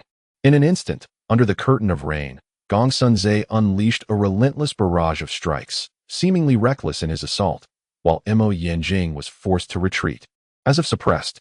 Just when Mu Baichuan and the others were filled with delight, a familiar voice suddenly echoed through the air, 3 inches beneath the left rib. The tone was unmistakably clear, yet lazily casual. The crowd was bewildered, but Gongsun Zhe's expression changed drastically upon hearing those words. 3 inches beneath the left rib, his fatal weak point. This was a secret known only to him. Even his closest companions were unaware. How could that damned girl know? Gongsun Zhe's heart raced with alarm. At that moment, Unyielding, fully comprehending the situation, swiftly feigned an attack and then delivered a powerful punch directly to Gongsun Zhe's critical spot. Gongsun Zhe was taken aback, raising his hand to brace himself. In an instant, a dull thud resonated, and he was sent hurtling backward, crashing onto the stone ground several paces away. Simultaneously, a mouthful of fresh blood erupted from his lips. His complexion is pale as paper. You two are at the pinnacle of chi mirror." Indeed, the previous strike from the elder Unyielding appeared commonplace. Yet it was imbued with formidable strength. While outsiders could not discern it, Gongsun Zhe felt that overwhelming power in an instant. The pinnacle of chi mirror. What was even more terrifying was that, despite both being at the same level, the opponent's strength was not only more refined, but also far more substantial, utterly incomparable. Impossible. How could your spiritual energy? This question, rather than posing it to my grandfather, would be better directed at yourself. Gongsun Zhe, what have you consumed that has allowed you to ascend so swiftly? Within just over 2 years, you have surged from foundational training to the pinnacle of chi mirror? Gongsun Zhe instantly froze in place. It seems you are aware of your own situation. To speak candidly, in this world, there exists no power that descends from the heavens. Any form of deception is merely self-delusion. And now, you are on the verge of downfall. You, shut your mouth. That damn girl. Huh. Shut my mouth. Even if I were to fall silent, would it change anything? However, rather than this, I suggest you worry about your own predicament. As she spoke, Imofengwu suddenly raised her hand. In an instant, accompanied by a scream, one of Gongsun Zhe's arms was severed and sent flying. Hagyu. You. At this juncture, Gongsun Zhe, grievously wounded by Unyielding, could barely stand, much less summon even a modicum of spiritual power. Devoid of such power, he was as a paltry insect before Imofengwu, who could crush him with but a gentle press. Old codger, I shall extend an offer. Reveal what you consumed and from whom it was procured, and I shall grant you your freedom. You delude yourself. Gongsun Zhe, clutching his severed arm, recoiled. His face a mask of livid ferocity as he glared at Imofengwu. TSK, it appears you have yet to grasp the gravity of your situation. With that, Imofengwu delivered another blow, severing his remaining arm. A pain cry erupted as Gongsun Zhe collapsed to the ground. Still silent? Then we shall see how long your fortitude endures. Imofengwu's voice retained its melodious quality, imbued with a bewitching allure even amidst the downpour. Yet, at that moment, it was akin to that of a fiend from the depths of hell, its cruelty sending shivers down the spine. Subsequently, accompanied by another harrowing scream, Gongsun Zhe, having had his left foot cleaved off, finally relented. I'll speak, I swear. Imofengwu chuckled softly, flicking the crimson-stained blade in her hand. Is that so? Yet, I find myself disinclined to listen. Chapter 121. The Mole. With that, the bloody tip of the blade came to rest upon Gong Sunzai's last remaining intact right ankle. In an instant, Gong Sunzai was seized by a paroxysm of trembling, lamenting in frantic tones, "No. I'm telling you, I truly am. You shall rue this if you refuse to listen." "Oh, is that so?" The blade traced a delicate line across the aged skin of Gong Sunzai, seemingly seeking the most opportune point to strike, while his phoenix-like eyes remained unyieldingly fixed, not sparing him a glance. "Indeed, you will truly come to regret this." Gong Sunzai's tone was tinged with urgency, yet, in the very moment he spoke, he surreptitiously cast a swift glance to the side. Suddenly, Mo Fengwu let out an enigmatic chuckle. In the next heartbeat, as all eyes were riveted upon Gong Sunzai, Mo Fengwu abruptly raised her hand. The long knife in her grasp soaring forth like an arrow released from its bow, aimed directly at the figure behind her, none other than the venerable Mo Yinjing. In an instant, the entire assembly was rendered speechless. Even the elder Mo Yinjing himself could not help but constrict his pupils in alarm. Yet, he remained motionless. In that fleeting moment, the blade grazed the elder's ear, followed by a blood-curdling scream that erupted from behind. All present were momentarily stunned. And upon turning to witness the source of the outcry, they were left utterly astounded. There stood an elderly man, a dagger protruding from his chest, blood gushing forth. His countenance was one of agony, pallid and drawn. It was none other than Lord Lu, who had previously sworn to confront concubine Huan, only to be grievously injured by Mu Baichuan's strike. "Mo family's girl, what have you done? Lord Lu, are you unharmed?" The surrounding elder statesman could not help but exclaim in shock, hastening forward to assess the situation. Just then, a sharp clatter echoed as a glistening dagger fell to the ground. Raindrops glistened upon its blade, revealing an eerie blue glow. Poison. The elder statesmen were instantly taken aback, their gazes darting back to Lord Lu in terror. As he shifted his gaze forward, he beheld the figure of Mo Yinjing standing before him. The two were positioned closely enough that a mere lift of a hand could bridge the distance between them. Had it not been for the sudden arrival of the blade moments ago, the atmosphere would have been entirely different. Those present were not fools. In an instant, comprehension dawned upon everyone. The expressions on their faces shifted dramatically, particularly among the elder officials who had been worried for him, leaving them speechless in shock. Even Lord Lu himself wore an incredulous expression, glancing down at the long blade embedded in his chest. Then raising his gaze with a pained countenance towards the dark-clad maiden advancing step by step toward him. How did you know?" "Because your act was utterly contrived." Although Mu Baichuan appeared to be a mere incompetent in Mo Fengwu's eyes, he was nonetheless a cultivator at the foundational level. A single strike from him could spell death or grievous injury for a civil official like Lord Lu. Yet, despite his seemingly severe wounds, Lu's internal organs remained largely unharmed. This could only lead to one conclusion. Mu Baichuan had intentionally held back. His aim was to lower everyone's guard, then, at a critical moment, seize the opportunity to act. Thus, from that moment onward, Mo Fengwu had kept a discreet watch on him, and indeed, her suspicions were confirmed. Mu Baichuan had treated him as a final pawn, indicating that their relationship was far from ordinary. Alas, he was merely a victim of unfortunate timing and misguided allegiances. With that thought, Mo Fengwu dismissed any further dialogue with him, grasped the hilt of the long blade, and without hesitation, delivered a powerful kick that sent him flying. Chapter 122. I believe everything you say is true. The rain continued to fall relentlessly. In the courtyard of the royal palace, an eerie silence enveloped the scene. The lifeless body of Lord Lu was hurled far away, crashing onto the cobblestone ground, yet none dared to take a step forward. Holding a long blade, Mo Fengwu delicately flicked away the blood, then raised her gaze, turning to face the crowd. Her clear, penetrating eyes swept over the assembly, ultimately resting upon Mu Baichuan. His expression froze. Mo Fengwu observed his reaction with keen interest, a gentle smile gracing her lips as she pointed the tip of her blade at him, giving it a subtle tap. With a sharp sound mimicking a gunshot, she playfully imitated the noise, causing Mu Baichuan to flinch and instinctively retreat a step. "You little brat, just wait. I shall deal with you later," she declared, brandishing her knife, before turning her attention away from Mu Baichuan and approaching Gong Sunzai. At that moment, Gong Sunzai had completely lost the imposing demeanor of the former Marquis of Yingshan, with both arms severed and one leg missing. He lay in a pool of blood, struggling to survive on his remaining right foot. As he witnessed Mo Fengwu's return, his body trembled in fear. And before she could utter a word, he shouted, I swear this time, it was Mu Baichuan. It was Mu Baichuan and the Zhao family silence.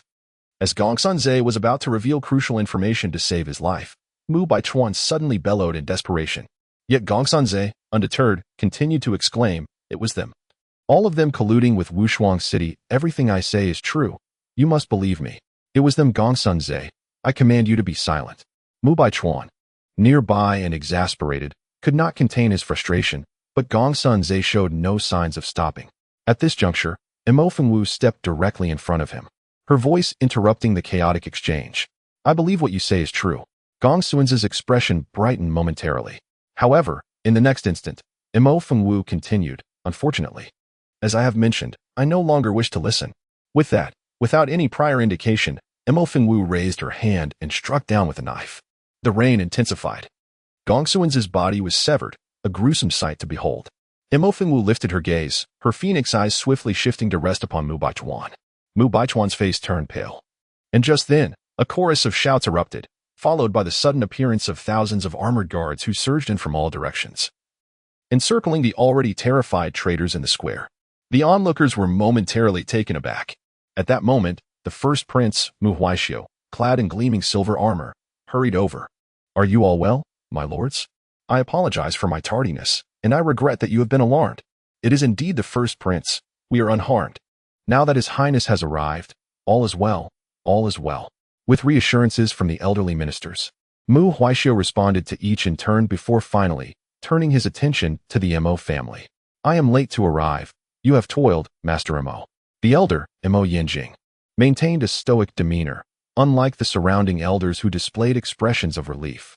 He merely cast a measured glance at Mu Huaishio and inquired, Is His Majesty well? That is good to hear. Mo Yinjing nodded and refrained from further questioning. Directly addressing Mo Fengwu, Wooer, let us depart.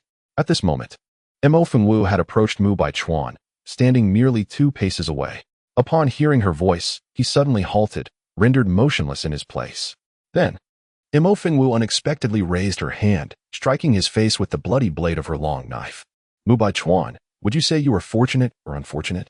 Mu Baichuan's complexion turned pale, his lips quivering slightly, yet he was unable to utter a single word. Mo Fengwu chuckled softly. And just as everyone anticipated her next action, she abruptly turned and walked away. The hundreds of Mo family's guards had already assembled in formation as the elder Mo Yinjing departed. Mo Fengwu trailed behind, and as she passed by the first prince, Mu Huaishio, a subtle smile graced her lips. Indeed, Your Highness the first prince, you always arrive so promptly. The last time with the Zhao family. And now once more. However, one must be cautious. Indulging too frequently in readily available feasts may lead to discomfort. As she spoke, Mo Fengwu's phoenix-like eyes shifted, casting a sidelong glance at Mu Huaishio. She then leaned closer to his ear and whispered, Boy, do you think you are the only clever one in the realm? Are the rest mere fools? If you dare to play such tricks in my presence again, I shall end you. Mo Fengwu's voice was soft, languid, and casual. Yet each word seemed laced with an undercurrent of lethal intent, causing Mu Huaishio's expression to stiffen instantaneously. Simultaneously, not long after the Mo family departed the palace, a sudden vacuum appeared within the rain-drenched air. The space twisted almost imperceptibly, revealing the faint outline of a tall, shadowy figure. From a lofty vantage point, akin to a deity surveying the realm from the heavens, the man glanced down upon the chaos below, indifferent to the brutal skirmishes among the mortal soldiers. With a swift turn, he vanished into the enveloping darkness. The rain fell throughout the night, only ceasing in the early hours of dawn. The air, now cleansed, was fresh and fragrant, as though the preceding night's bloodshed had been but a fleeting illusion. Qinglan City remained lively, yet from the break of day, whispers filled the streets and alleys. This fervor persisted for the following 2 days, intensifying with each passing hour. On the 3rd day, the palace finally disseminated news. Concubine Huan, along with the 3rd Prince Mu Baichuan, had conspired with the Gongsun family in a treasonous coup, ultimately subdued by the 1st Prince Mu Huaishio. Concubine Huan and the Marquis of Yinshan, Gong Sunze, were executed on the spot, while the 3rd Prince Mu Baichuan was imprisoned in the Celestial Dungeon, awaiting his fate. Concurrently, the sovereign of the Daliang Kingdom, Mu Qingyuan, although recovered from illness, was rendered frail and weak after years of betrayal, thus abdicating the throne. He bequeathed the imperial seat to the first Prince Mu Huaishio, who was to ascend 7 days hence. The news detonated like a series of bombs, thoroughly astonishing the entire Dalian. In the inner sanctum of the Mo family, upon hearing the recent revelations, the second lady of the Mo family scoffed. How unexpected. In the end, it was Mu Huaishio who reaped the rewards. I must admit, I misjudged the situation. Understanding one's appearance may be feasible, yet discerning one's heart is elusive. Previously, she believed the third prince to be the mastermind behind all schemes, only to discover that the one who hid the deepest secrets was indeed him. Beside her, the second master, Mo Qingyun, sighed in agreement. Subsequently, he turned to the elder, Mo Yanjing, and inquired, "By the way, Father, regarding His Majesty's abdication, are we not?" However, before he could finish his sentence, the elder raised his hand to silence him. Chapter 124. No further entanglements. Just as the elder was about to speak, the sound of footsteps was heard from outside. A young servant hastily entered to deliver a message. "Esteemed elder, the crown prince has sent someone, stating that there is a matter of great importance to discuss." At this, Mo Qingyun and the second madam exchanged silent glances before turning their attention to elder Mo Yanjing. The elder then spoke decisively. "There is no need. Just inform him that last night's affair is considered settled. From this day forth, my Mo family shall have no further connections with the great Liang and its royal family. They are not to come again." "Understood," the servant replied respectfully before swiftly departing. Once he had left, Mo Qingyun could not help but quietly ask, "Father, what do you mean by this?" "It has been many years. It is time." Elder Mo Yanjing sighed, then turned his gaze to the silent Mo Fengwu, who had been fiddling with a dagger in her hands. "Wooer, what are your intentions?" Mo Fengwu, still focused on her dagger, replied directly, "I wish to go to Wushuang City." "Oh, pray, share your thoughts." Previously, with grandfather incapacitated and second uncle lying bedridden, and Qiansheng having left without return, some have said that my Mo family is under a curse. Surely, grandfather and the second madam have heard of this. Mo Fengwu's words seemed somewhat irrelevant, causing Mo Yanjing to furrow his brow momentarily before nodding in agreement. Indeed, such a notion does exist. The second madam echoed his sentiment. "It is not just outsiders, even I feel.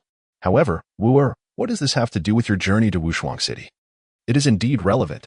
As she spoke, Mo Fengwu set down the dagger in her hand and raised her gaze. "There has never been a curse in this world.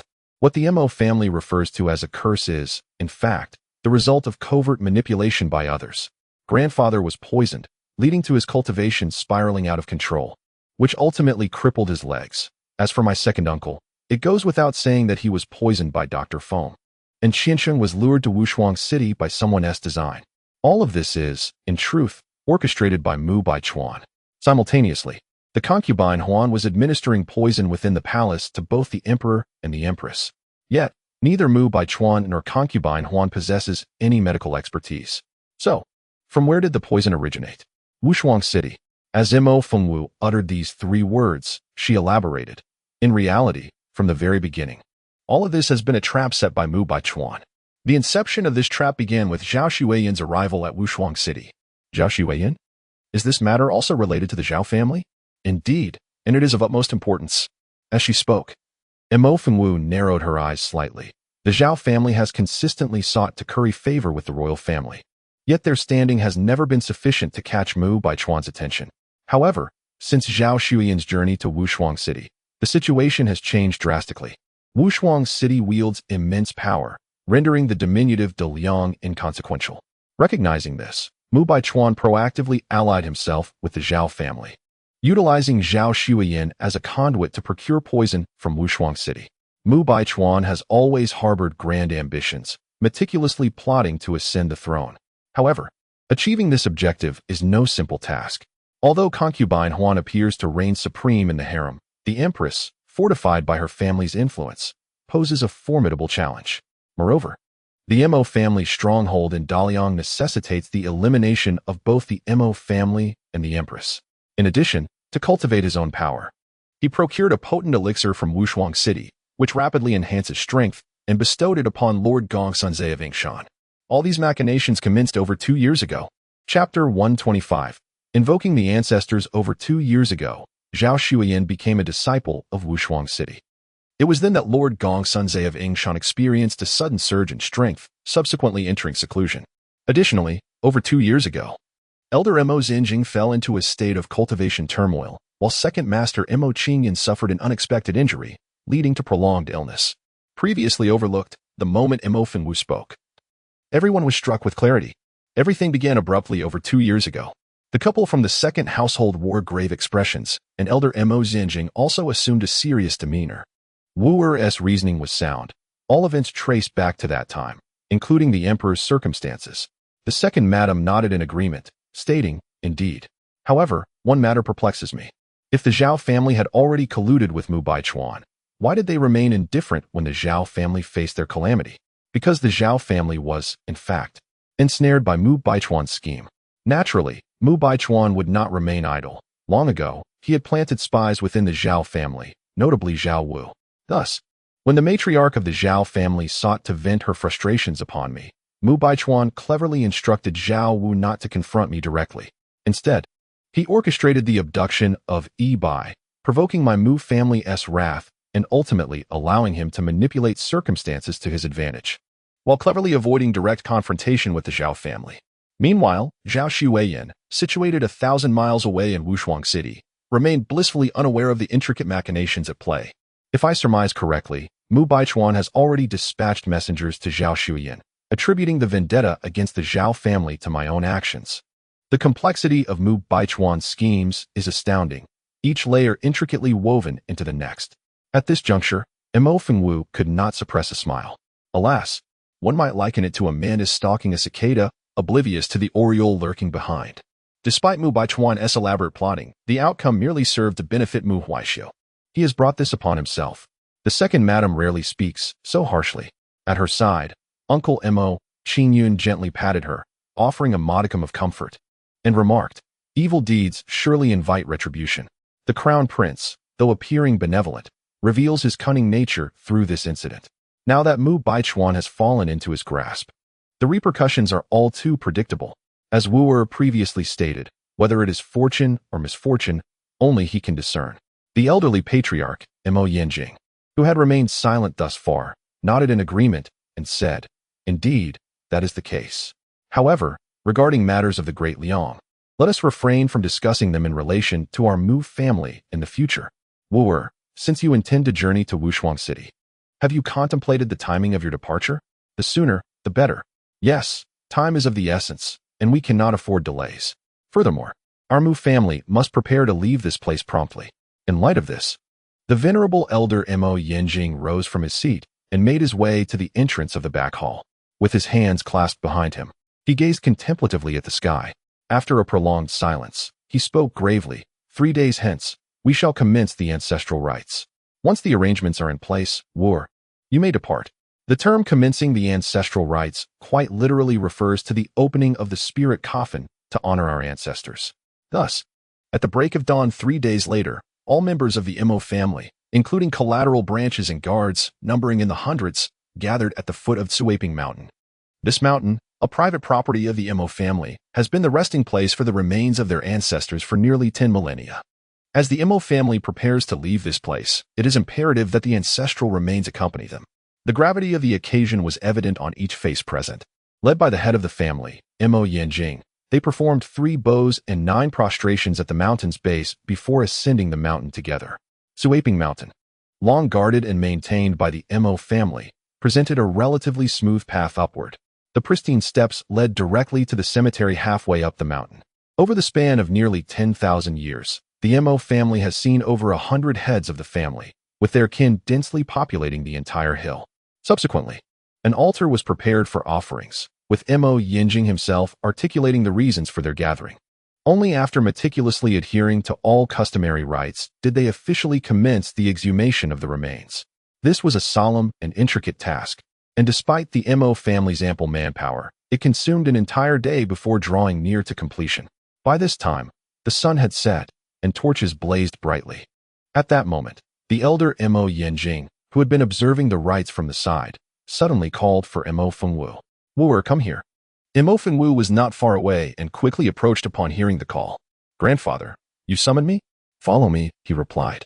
As he spoke, the elderly gentleman, Mo Yenjing navigated through the crowd and halted before the last remaining mound. You take this one. Mo Fengwu was momentarily taken aback, and upon lifting her gaze, her expression shifted to one of solemnity. This mound was slightly larger than the others, adorned with wild grass, yet it appeared relatively pristine.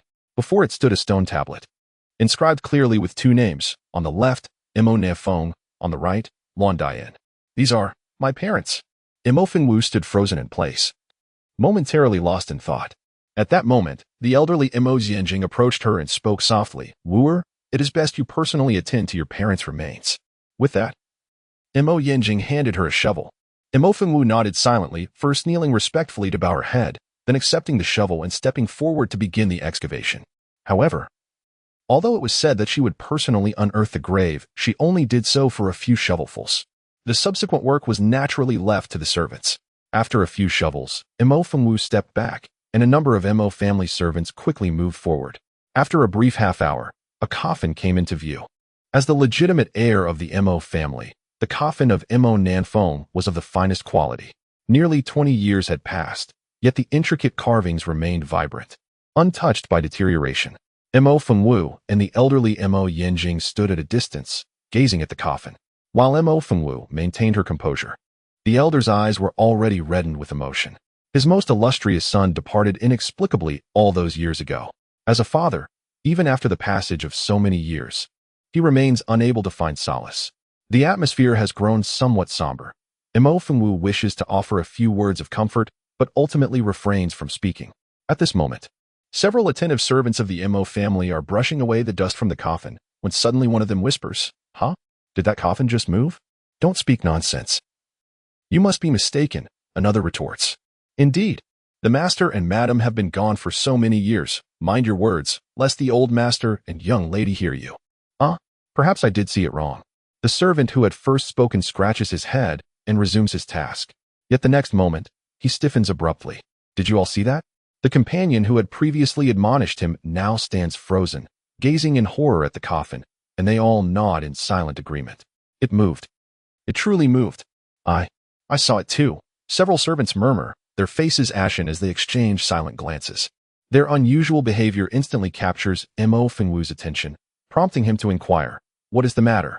The servants, resembling rusted machinery, slowly turn their heads in unison, their faces etched with terror as they tremulously reply, "It moved. It moved." Mo Fengwu is taken aback, struggling to comprehend. "What did you say? What moved?" The servant raises a trembling hand to point at the coffin, his pallor deepening as he stammers, It is the coffin. Miss, the coffin. It has moved." The moment these words were uttered, Mo Fengwu's brows arched in surprise.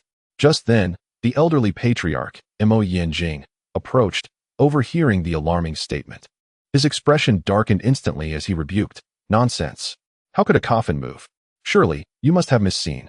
Several servants shook their heads in unison, but as they were about to explain, Mo Fengwu's sharp gaze flickered, and she raised her hand to gesture for silence. "Do not make a sound." Startled, the servants quickly covered their mouths, frozen in place. Beside them, the elderly patriarch Mo Yenjing was taken aback, glancing at his granddaughter, his expression turning grave. Mo Fengwu beckoned the servants closer, lowering her voice. "Come here." Understanding her intent, the servants cautiously and swiftly moved toward the exit. However, at that moment, a loud bang resounded as the coffin lid was violently flung open, revealing a dark figure that surged forth from within. The shadow was immensely tall, appearing particularly menacing in the flickering light. Accompanying its emergence was a wave of putrid stench that assaulted their senses. "Get down." In that instant, Mo Fengwu's form shifted as she deftly twirled her dagger, propelling herself forward like a startled swan. To her astonishment, the dark figure was revealed to be an enormous python, measuring over 3 meters in length. Its girth was as astonishing as that of 2 robust men, its body shrouded in dark green scales, seemingly impervious to blades and arrows. With its gaping maw wide open, it lunged ferociously toward the members of the Mo family below. Perhaps sensing an approaching presence, the colossal serpent abruptly shifted its form mid-motion, its gaping maw altering direction to seize the airborne Mo Fengwu. "Fengwu, be cautious," Elder Mo Yenjing exclaimed, his pupils contracting in alarm. Yet it was too late. With a single snap, The serpent ensnared Mo Fengwu squarely within its jaws. Mo Yanjing, along with the second branch couple who had rushed over upon hearing the commotion, were instantly overcome with dread. However, at that very moment, Mo Fengwu, who had been caught in the serpent's mouth, seized its sharp fangs, leveraging herself to somersault onto the serpent's head, simultaneously plunging a blade into its eye. A nearly imperceptible thud echoed in the air. The serpent, writhing in agony, thrashed wildly. Rearing its head, seizing the opportunity, Mo Fengwu leaped down, driving a blade into the serpent's lower jaw. With a hiss, the figure descended, the keen dagger slicing through the serpent's jaw, utilizing the momentum of the fall to reach the ground. The serpent's massive body was instantly disemboweled, collapsing to the earth with a resounding thud, lifeless. Silence descended upon the vast mountainside of Tsuaping Mountain. All who witnessed the scene were rendered speechless, their eyes wide with disbelief. At this moment, Mo Fengwu emerged from the carnage, flicking the blood from her dagger, and declared, "Commence the cleanup." In truth, the serpent, though seemingly formidable, posed little challenge to Mo Fengwu. During her previous life in the apocalypse, mutated creatures were abundant, encompassing not only animals but also plants. Thus, the immense python that had just appeared could only instill fear in ordinary individuals. For Mo Fengwu, it was utterly insignificant. Meanwhile, as the conversation unfolded, the elder Mo Yanjing and the couple from the second household approached hastily, finally exhaling a sigh of relief upon confirming that Mo Fengwu was unharmed. How could such a colossal python be concealed within this coffin? The second lady remarked, raising her hand to cover her lips while casting a glance at the corpse of the python behind them. "I am uncertain." Mo Fengwu was in the midst of wiping her hands with a handkerchief when her expression suddenly shifted, and she turned to exclaim, "Wait a moment." The servants, who had been disposing of the python's body, paused in surprise. The second lady, taken aback, whispered, "What is it, War?" Mo Fengwu narrowed her eyes, fixating on the python's corpse before directing her gaze toward the already damaged coffin. This python must have been inside the coffin for quite some time.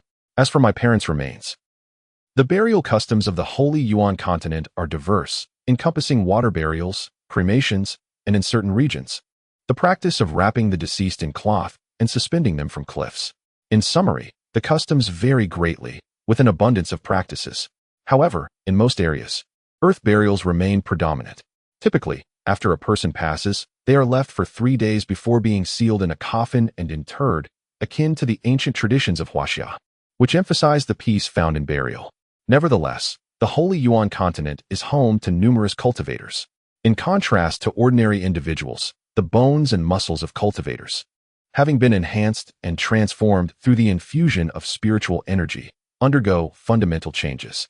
Particularly, as one's rank continues to rise and strength grows, the bones gradually become imbued with spiritual essence. At the time of his demise, Mo Nanfeng had already attained the zenith of the void realm as a martial artist. His bones, having undergone spiritual convergence, resembled white jade, impervious to the ravages of time for a century. Moreover, his spiritually imbued remains possessed formidable power, making them a coveted prize for demonic entities, fiends, and even beasts. This realization dawned upon Mo Fengwu, and subsequently, upon everyone present. Immediately, the patriarch, Mo Yanjing, his countenance shifting dramatically, exclaimed sternly, "Quickly, ascertain if the remains are present." A throng of Mo family servants hastened forward, meticulously searching the coffin, yet found nothing. Mo Yanjing's complexion turned exceedingly grim. "That accursed beast. It spares not even my son's remains. Rend the creature asunder and retrieve the bones." The Mo family servants busied themselves, with Mo Qingyun stepping forward to personally assist. After an extensive search, Mo Qingyun finally looked up and announced, "Father, they are not here." "Impossible. Your elder brother's remains were already jade-like. If this beast consumed them, it would require at least a decade to digest. How many years have passed since your brother's death? How could they be absent? But father, they are truly not here. Stand aside. I shall do it myself." This was indeed perplexing. The remains were absent from the coffin, and absent from within the beast. Where, then, could they have gone? The assembled members of the Mo family exchanged bewildered glances. At that moment, Mo Fengwu approached the site where the coffin had been placed and slowly crouched down. Chapter 129. Riddle of Life and Death Wooer? What is it? Noticing Mo Fengwu's unusual behavior, the second madam promptly inquired. At this moment, The venerable elder Mo Yanjing and the second uncle Mo Qingyun approached. Mo Fengwu remained silent, her gaze fixed upon the damaged coffin for quite some time. Before gently reaching out to touch it, a torch was brought forth. A servant from the Mo family hurriedly stepped forward, offering the torch in hand. Mo Fengwu squinted slightly, and after a pause, her phoenix-like eyes narrowed as she inquired, "Grandfather, how did my father and mother meet their demise?" "That incident occurred 18 years ago. At that time, you had just completed your first month. Your mother suddenly fell gravely ill one night, and before the physician could arrive, she had passed away. Your father was profoundly affected, mourning your mother's remains for a full month, until eventually, as the recollection of that fateful time surfaced." Elder Mo Yinjing's eyes grew red-rimmed. The couple from the second household felt a pang of sorrow as well, continuing, "It was winter then, so even after a month, the remains were still relatively well preserved. Yet, death is irreversible. One cannot guard over the deceased indefinitely.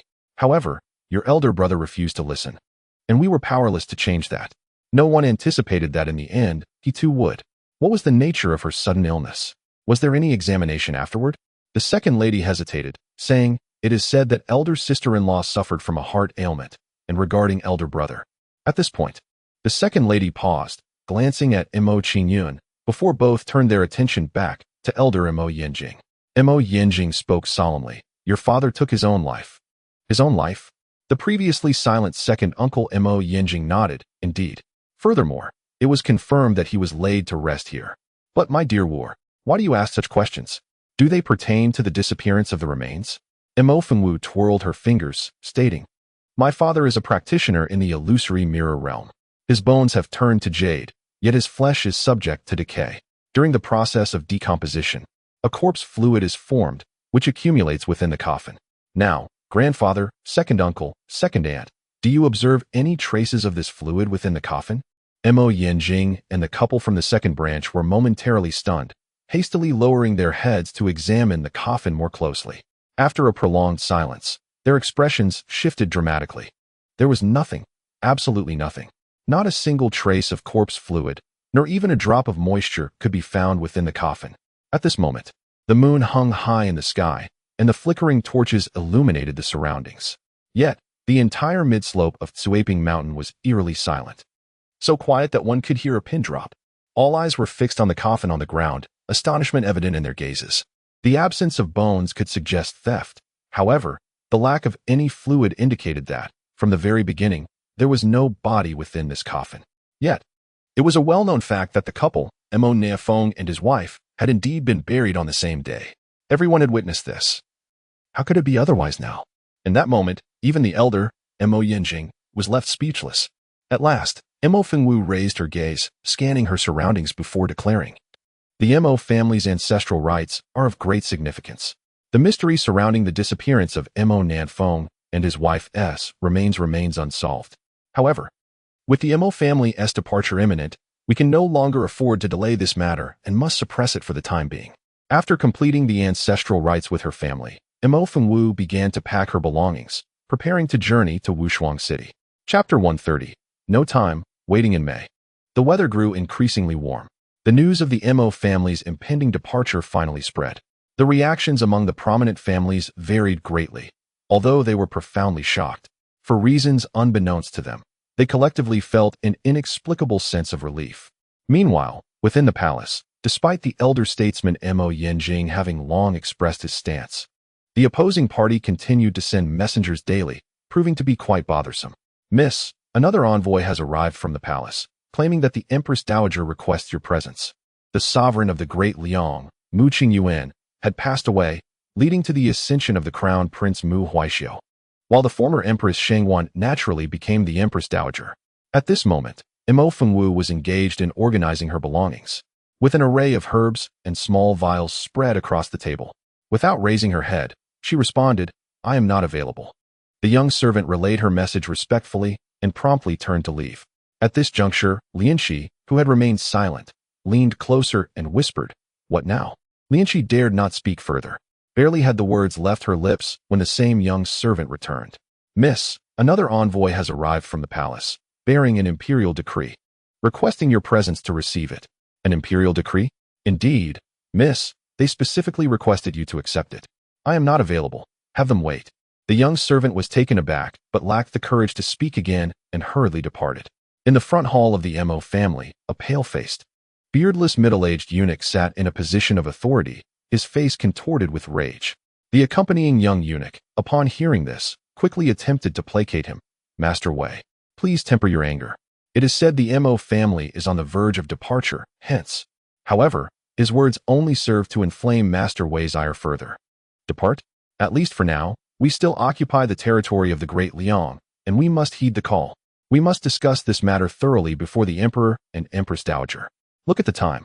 It seems that Lord Wei is truly anxious. As he spoke, he rose and strode out to the courtyard. It is nearly noon. Where is Mo Fengwu? Summon her at once.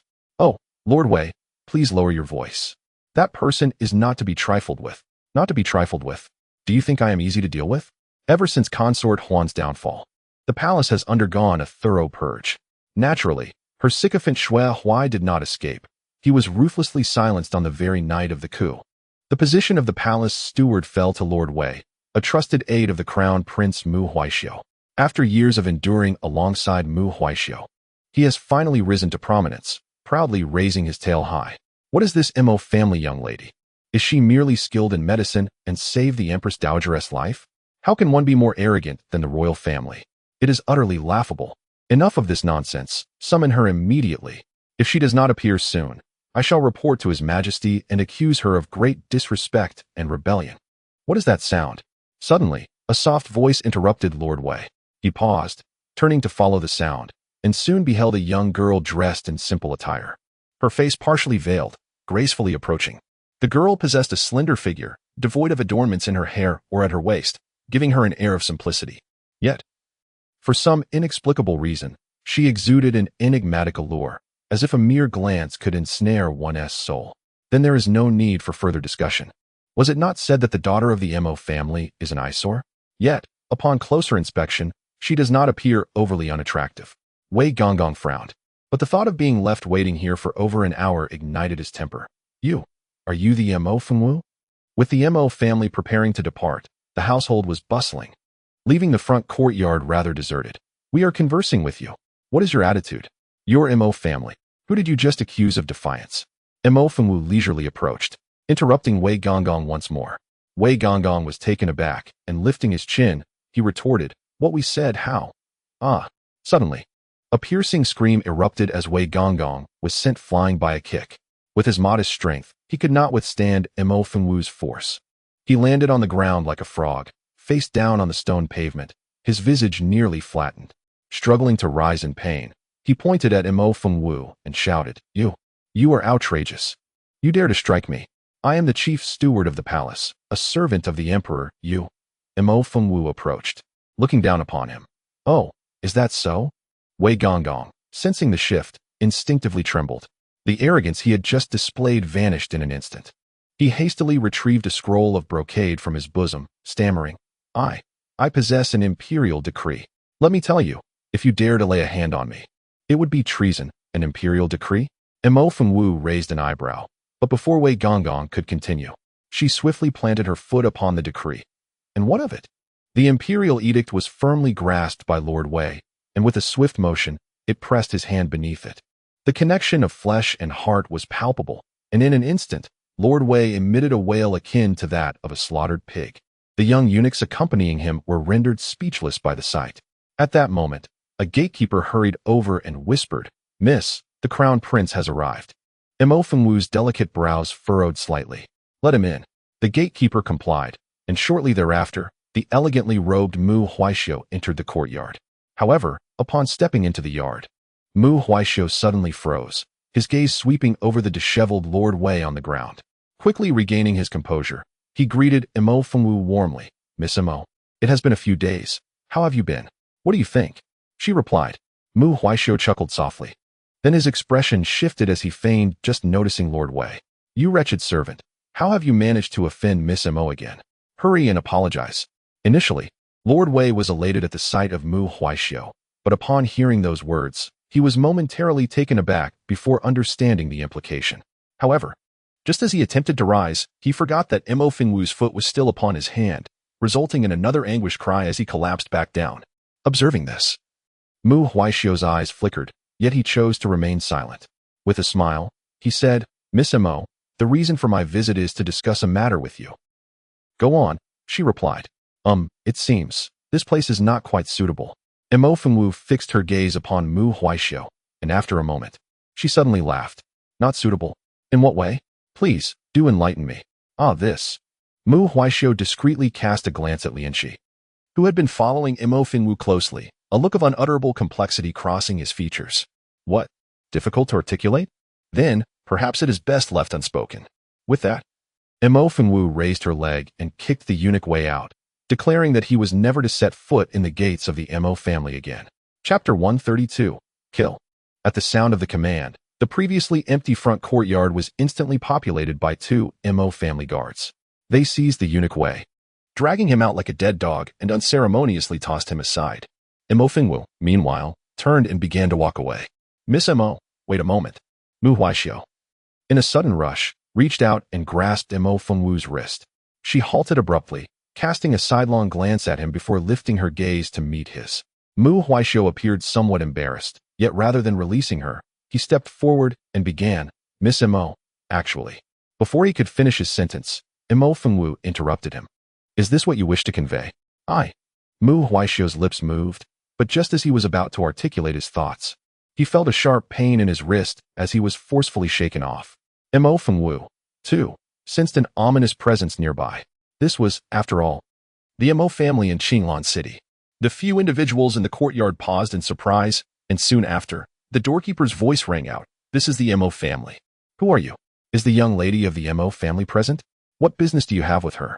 Noticing the hostility from the visitors, the doorkeeper's expression darkened, and he queried with increased vigilance.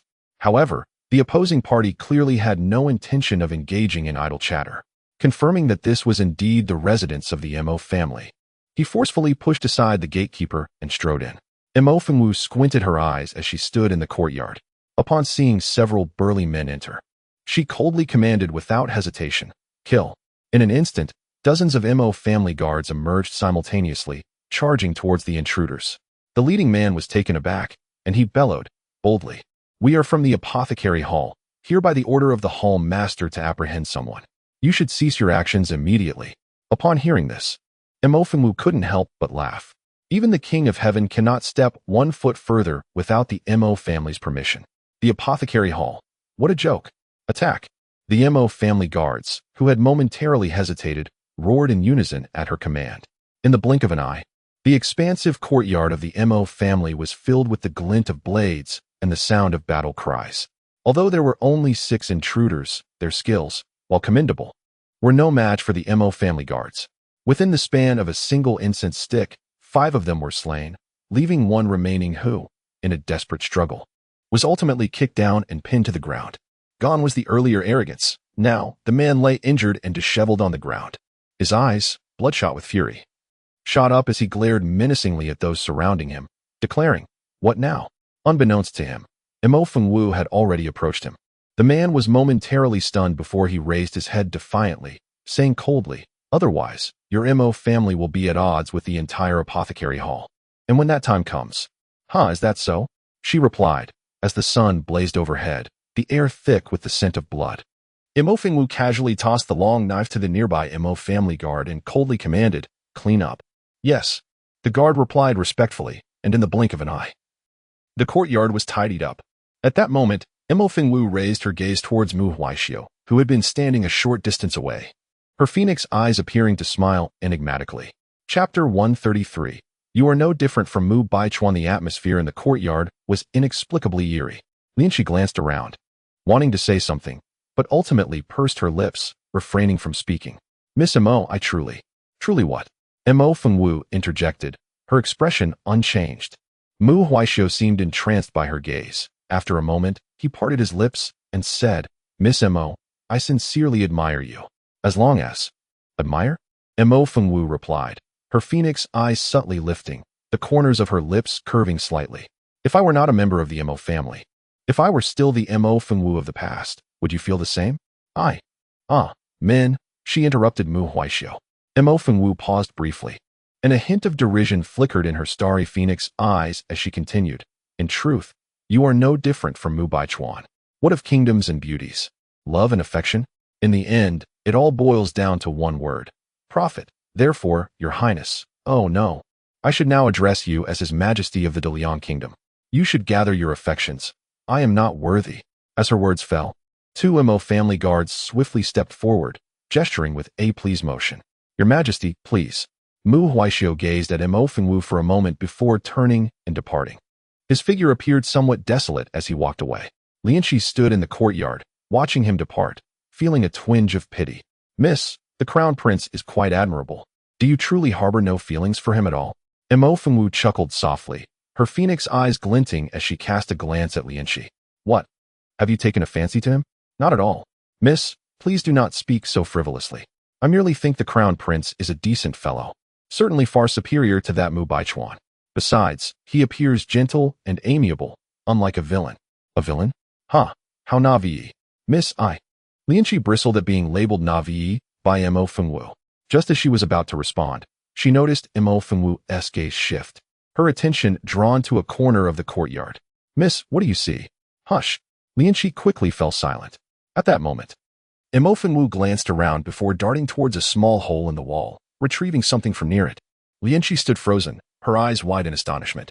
She watched as her mistress gleefully poked at the object before placing it in the corner she had just been observing. All done, let us go. After releasing her hold, Mo Fengwu clapped her hands and turned to leave. Lianqi wished to speak, but, seeing Mo Fengwu departing, hurriedly followed after her. The courtyard fell into tranquility at last. After Mo Fengwu and Lianqi had walked for some time, a ripple of movement stirred in a corner of the courtyard, as if the air itself had been disturbed. Suddenly, two figures materialized. Though Fei Tian did not utter another word, the implication was unmistakable. Upon hearing the words, the man remained impassive, his cold gaze unwavering. He then stepped out of the barrier he had just established. Meanwhile, Fei Tian, observing his master's silence, pondered for a moment before continuing. That man from earlier is a prince of Daliang. He has long been patient, and now that he has just ascended the throne, he likely has his sights set on Miss Mo's capabilities. Chapter 134. I just went to the restroom without washing my hands. Fei Tian, concerned that his master might misunderstand, took care to elaborate. However, before he could finish, he was abruptly interrupted by the man. I have no interest in matters concerning that woman. Understood. Fei Tian quickly fell silent. At that moment, the man added, additionally, what is that woman's scent? The man suddenly paused, and Fei Tian, following closely behind, looked up in confusion. Scent. I didn't smell anything. It seems there is a hint of something foul. As he spoke, Fei Tian sniffed the air. The man, standing still, suddenly appeared to recall something and slowly lowered his head, lifting his foot. In an instant, his expression darkened ominously. That wretched woman. It was as if he anticipated that someone would soon come seeking retribution. However, before Lianqi could turn around, that very someone burst in like a gust of wind. A tall figure, cloaked in a dark robe, obscured his face, yet a palpable aura of cold authority emanated from him. Lianqi, having never encountered the man before, was momentarily taken aback, her eyes widening in shock. Just as she was about to scream, she saw Fei Tian hastily enter behind her. Do not be afraid, Miss Lianqi. This is my master. Previously, Fei Tian had delivered something to Mo Fengwu. Thus Lianqi was acquainted with Fei Tian. Upon hearing this, she felt a sudden shock and cautiously glanced at the man, then stammered, Your Highness? What Highness? Fei Tian hesitated momentarily. At that moment, the man suddenly commanded, Leave. His voice was as frigid as ice shards, and his overwhelming aura surged to its peak. Both Fei Tian and Lianqi trembled in unison and promptly responded. They hurriedly dragged the still-dazed Lianqi out, swiftly closing the door behind them. In the blink of an eye, the room was left with only the man and Mo Fengwu.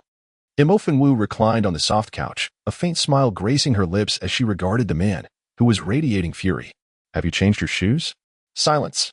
The man was nearly driven to madness. In his entire life, it was the first time someone dared to toy with him so audaciously. Particularly given his innate obsession with cleanliness, he could hardly tolerate even the slightest touch from others, let alone the fact that he had stepped into a pile of dog excrement. The man felt increasingly nauseated, as if swarmed by a legion of ants. Abruptly, he reached out and seized Mo Fengwu by the neck. You dare, he seethed. Mo Fengwu did not flinch, but when she raised her eyes, a smile broke forth. Beneath the hood of his cloak, the man's originally flawless visage was now marred by a multitude of red spots. Had he developed an allergy? Because of dog excrement? Be silent. What difference does it make whether I am silent or not? Who told you to spy? This is merely a lesson. I never expected you. Ha! Imo Fengwu could not contain her laughter any longer. In a playful manner, she suddenly reached out and slapped the man sharply across the face. Leaning close to his ear, she whispered, I just came from the restroom, and I didn't wash my hands. The man's pupils dilated in shock as he forcefully pushed Imo Fengwu away, prompting her to burst into laughter. Outside, Lianxi, who had been anxiously worried, immediately pushed the door open upon hearing the commotion. Miss, are you all right? You. Chapter 135. Still discontented? Lianxi was momentarily taken aback upon seeing the man. Despite the myriad of red spots on his face due to an allergic reaction, his handsome features, perfect profile, and the imposing aura that radiated an air of aloofness remained irresistibly captivating. Lianxi's cheeks flushed crimson. At that moment, Fei Tian, who had entered behind her, was equally taken aback. Master, your face. With a startled exclamation, Fei Tian hurried forward, retrieving an exquisite jade bottle from his bosom and presenting it to the man.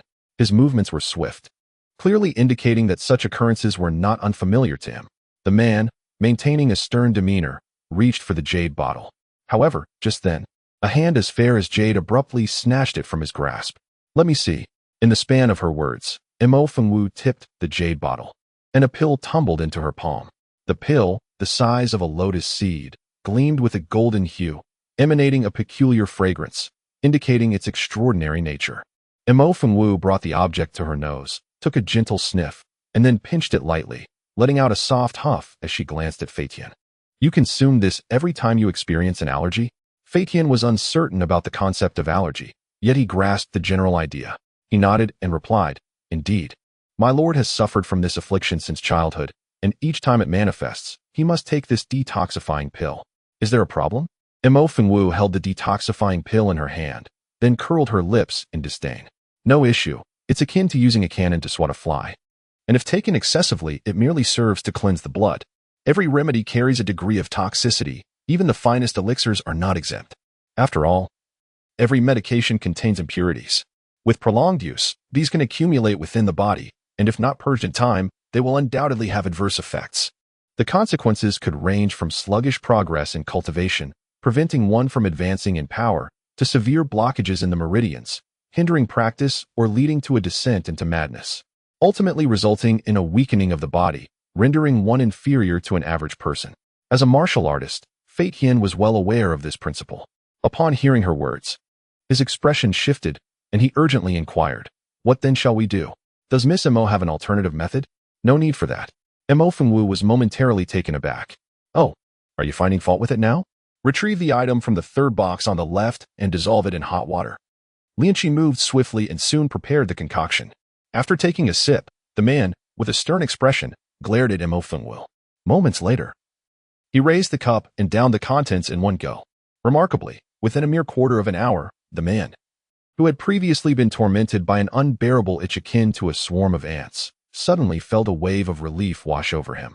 Meanwhile, the red spots on his face vanished as swiftly as a fleeting dream, visibly disappearing before one's eyes. Beside him, Tian, initially filled with concern, widened her eyes in surprise and exclaimed, Master, you are well. Miss Imo, what did you administer to him? He has recovered so quickly. Nothing significant. Merely a rare herb specifically for treating allergies, Imo Fengwu replied, casting a contemplative glance at the man. However, for him, it seems he could have healed without it. Chapter 136. As she will, Tian was somewhat perplexed. The man raised an eyebrow, his cold gaze fixated on her. At that moment, Imo Fengwu unexpectedly smiled and said, In truth, what you just ingested was not an herb, but an extract derived from the excrement of a magical beast. What did you say? The man's expression shifted dramatically, his recently restored complexion beginning to flush. Imo Fengwu observed him intently, her understanding deepening. You believe that? His eyes narrowed like blades, fixed intensely upon Imo Fengwu. Yet, she remained unfazed, leaning back and remarking, It appears to be a psychological issue. Tian could not contain her curiosity, asking, A psychological issue? What does that mean? It implies that his so-called allergy is not triggered by external irritants, but rather induced by his own psyche. In simpler terms, any object he perceives as unclean will provoke a reaction. Mo Fengwu, displaying rare benevolence, offered her explanation. In other words, as long as the master feels, psychologically at ease, there will be no onset? Precisely. Mo Fengwu nodded. Then, feeling no inclination to elaborate further, stood up. Is there anything else? If not, I shall take my leave. With that, Mo Fengwu placed all the items she had previously organized, along with various medicinal texts, into her storage ring. This storage ring had been gifted by Feitian when he presented the medical books. Mo Fengwu found it quite satisfactory and decided to keep it. The man had initially come for a follow-up consultation, but upon hearing her words, his cold gaze sharpened. Where are you going? To Wushuang City. The man furrowed his brow, and Feitian beside him was taken aback, hastily inquiring, how long will you be gone? Due to time constraints, Mo Fengwu had already conferred with the elder, Mo Yanjing. The night before, she would depart separately from the Mo family. She would head to Wushuang City first, and once the Mo family had made all necessary arrangements, they would not wait for her, but would set off directly, ultimately reconvening in Central City. What about the master's poison? Mo Fengwu cast a glance at Feitian, then fixed her gaze on the man. That is a question for your master. As she spoke, Mo Fengwu adorned her left hand with the storage ring. Her phoenix eyes slightly raised as she added, by the way, send some personnel to covertly protect my Mo family on the way to Central City. Remember, not a single one must be missing. Is this a condition? Indeed. Initially, Mo Fengwu had agreed to assist the man in alleviating the poison on the condition of 3 stipulations. Although his identity remained unclear at present, his background and strength should not be underestimated. Thus, Mo Fengwu was utterly unperturbed by the prospect of sacrificing one condition in exchange for the safety of all the members of the Mo family. Very well, the man replied coldly after a moment's pause. Mo Fengwu offered a gentle smile, refraining from further words, and turned to leave. Observing Mo Fengwu departing with Lianxi, Feitian hastily remarked, Master, Miss Mo has left. What shall you do? The man, his expression frozen in severity, raised his hand in a dismissive gesture, opening a spatial barrier. Let her go? With that, the man's figure flickered and vanished without a trace. Mo Fengwu, traveling light, departed from Qinglan City in a carriage with Lianxi. 2 days later, they arrived at another city located over 100 miles away, Qishan City. Qishan City is one of the 3 major cities of the Great Liang, rivaling the capital's Qinglan City in grandeur, perhaps even surpassing it in prosperity. Chapter 137. How to reach the Apothecary Hall. At noon, under the brilliant sun, Qingshan City brimmed with bustling crowds and lively commotion. Hey, look! Doesn't that person resemble the young master of the Liu family from the east of the city? Resemble? That's him. Wait, isn't the Liu family's young master said to be afflicted by a chronic ailment, on the brink of demise? But I just saw that person. What are you talking about? That happened ages ago. He recovered just a few days back. The head of the Apothecary Hall personally attended to him. It took less than half a day to resolve the issue. The news has spread throughout the city, and you are still unaware? In the bustling main hall of the bustling Pinjin Tower in Qinglan City, 2 young individuals whispered, pointing at the figure that had just passed by. The head of the Apothecary Hall? No wonder. Indeed, she is a distinguished 4th-tier master alchemist, rumored to be on the verge of a breakthrough to become a 5th-tier alchemist. A 5th tier? Does that not mean she can ascend to the East Domain's Grand Hall? However, there have been recent incidents at the Grand Hall, as you may know. I have just received news that Master Hong is poised to become the new Vice Master of the East Domain's Grand Hall. This news has already spread within the Alchemist Guild. The voices of the 2 young men were rather loud, when suddenly a melodic female voice inquired, how does one reach the Alchemist Guild? The voice was enchanting, laced with a hint of languid allure. The 2 young men were momentarily taken aback and simultaneously lifted their gazes. To their astonishment, a woman clad in a simple black dress, with her face partially veiled, had appeared beside their table. Behind her trailed a petite maid, who was delicately featured but held an odd flower pot in her arms, which contained only a stalk devoid of leaves. The Alchemist Guild? Oh, just head west, take a turn after crossing the street, one of the young men stammered. Thank you. The woman replied, a subtle smile curling at the corners of her lips as she continued on her way with the maid. Did you just see that? One young man exclaimed. Her face, it seemed to bear black markings. Black markings, ghostly patterns, could she possibly be? The 2 young men widened their eyes in disbelief, then hastily tossed a silver coin aside and rushed out in a flurry. In the back courtyard of the Liang branch of the Alchemist Guild, an elderly man spoke in a hushed tone. Before the elder stood a middle-aged steward, who, feeling somewhat awkward, whispered in response, "Not yet." The elder's voice was laced with bitterness, and upon hearing this, the steward was momentarily taken aback and could not help but quietly caution. The Mo family has been a prestigious clan for a millennium. If we act rashly, it may not bode well. What does it matter? The Mo family has acted as accomplices to tyranny. They deserve their fate. Enough with the idle chatter. Do as I command. Hurry. Yes, I shall attend to it at once. The steward, startled by the elder's outburst, quickly acknowledged and made his way out. However, just after taking a few steps, he was called back by the elder. Wait, how was that previous matter handled? It has been taken care of. Good. Remember, should such a situation arise again, deal with it directly without hesitation. Do you understand? The middle-aged steward nodded repeatedly and hurried off to make arrangements. Once he departed, the elder turned and seated himself in a chair. The midday sun streamed through the window, casting its light upon his face. He was none other than Su Yan, the vice-master of the Apothecary Guild's Liang branch, who had once crossed paths with Mo Fengwu in the Grand Palace of Daliang. At this moment, Su Yan's expression was dark, and he clenched his fists tightly. Mo family girl, you humiliated me so thoroughly last time. This time, I shall ensure your suffering is beyond escape, or my resentment shall never dissipate. The Apothecary Guild's Liang branch was situated on the bustling Xingyang Street of Qingshan City, where vendors shouted their wares amidst the lively crowd. At that moment, a graceful figure cloaked in black arrived at the entrance of the Liang branch. Lifting her gaze to survey the surroundings, the attendant following behind appeared somewhat uneasy, glancing around before stepping forward to murmur, "Milady, aren't we headed to Twin Peak City? Why have we come here? It's en route." The attendant, named Lianxi, pursed her lips but dared not question further. At this moment, she heard Mo Fengwu continue. "One good turn deserves another. Since they came knocking on our door, we must reciprocate with a visit. It won't take long, and it will save us trouble later." The Apothecary Hall's influence permeated the entire Holy Origin continent. Even if the Mo family intended to leave, they could not evade the Hall's relentless pursuit.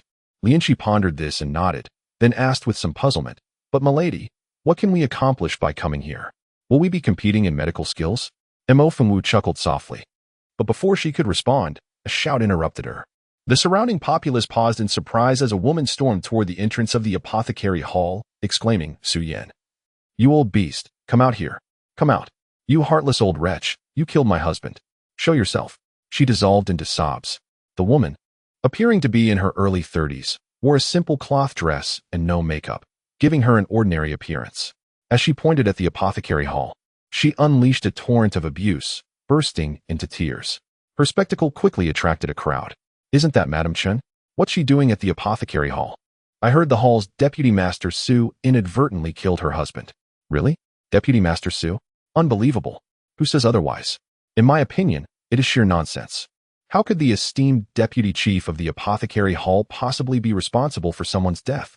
The surrounding townsfolk murmured quietly.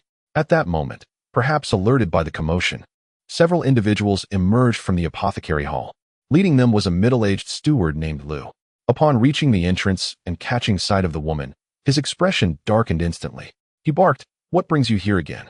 Did we not make it clear that your husband's matter has nothing to do with the Apothecary Hall? Depart at once, or do not blame us for being unyielding. How can you say it has nothing to do with you? My husband was killed by that old scoundrel named Su. He was perfectly fine until that man arrived, and then he was no more." The woman retorted vehemently, "Humph, your husband was already gravely ill. Who in Xishan City is unaware of that? Deputy Chief Su made it abundantly clear at the time. Now that he has passed, you come here to make a scene? Is the Apothecary Hall a place for raucous behavior from a woman like you? Guards, throw this madwoman out. If she dares to return, break her legs." Lu's words were sharp and unyielding. As his declaration fell, several members of the Apothecary Hall surged forward, seizing the woman and attempting to force her out. Yet, the lady from the Chen family was not easily subdued. She struggled fiercely while hurling curses at them. "You heartless fiends, you vile beasts. You killed my husband and still refuse to acknowledge it. Su Yan, you old wretch, do you think that by stealing my husband's corpse, you can erase all evidence? I tell you, that is a delusion." Among the crowd, Mo Fengwu, who had been observing coldly, suddenly shifted her gaze, her fingers discreetly twisting under her sleeve. At that very moment, Chen's wife suddenly broke free from her restraints, seizing a brick and shouting, "Do not approach. Whoever dares to come near, I shall strike them dead." The servants of the apothecary hall were taken aback and hastily retreated. Just then, a young gentleman clad in fine garments stepped forth from the crowd, addressing her. "My dear sister, I believe there has been a misunderstanding. The apothecary hall has always been benevolent, and Vice Hall Master Su is a distinguished third-tier pinnacle pharmacist. How could he harm your husband? Furthermore, with the multitude of ailments afflicting the human body, even the most esteemed pharmacists dare not claim the ability to cure every illness. This seems rather unreasonable." The young gentleman's words were indeed sound, garnering the agreement of the onlookers. Imofen Wu raised an eyebrow and casually inquired, "Who is this? The one previously healed by Hall Master Hong?" "Yes, that's him." Imofen Wu narrowed her eyes slightly at the response, a fleeting glimmer passing through her gaze. At that moment, witnessing the crowd's scrutiny under Lu's words, Chen's wife's eyes brimmed with tears. Ignoring Lu, she directed her gaze once more at the people of the apothecary hall. "You wretches are all in league with him. You have caused my husband's death, thinking that a mere woman like me is easy to bully, are you? Since my husband has already perished, I wish to join him in death. If you do not provide me with an explanation today, I shall end my life at the entrance of your apothecary hall. Even in death, I shall not grant you the satisfaction. I want all of Qingshan City to witness the depths of your moral depravity." The matron of the Chen family screamed hysterically. With a dull thud, blood splattered, and she stood rigidly in place, her eyes fixed intently on the crowd from the apothecary hall. "You beasts, may you suffer a wretched fate." As her voice faded, she collapsed instantly. The steward Lu, stationed at the entrance of the apothecary hall, turned ashen, his face dark as a pot's bottom. Coldly, he declared, "Humph, unruly woman, how dare you tarnish the name of my apothecary hall with your death? Such an egregious offense." He commanded, "You lot, remove her and clear the entrance." The attendants of the apothecary hall moved forward at his behest, but at that moment, a figure approached and spoke. "Remove her? Where shall you take her? Is it the intention of the esteemed apothecary hall to bury a living soul?" Chapter 140. I wish to see. Impudent. Who speaks such nonsense here? Lu, who had been preparing to depart, was incensed by the words. Turning around, he beheld a woman in a black silk skirt, her face veiled, stepping forth from the crowd. "Who are you? What do you mean by that statement?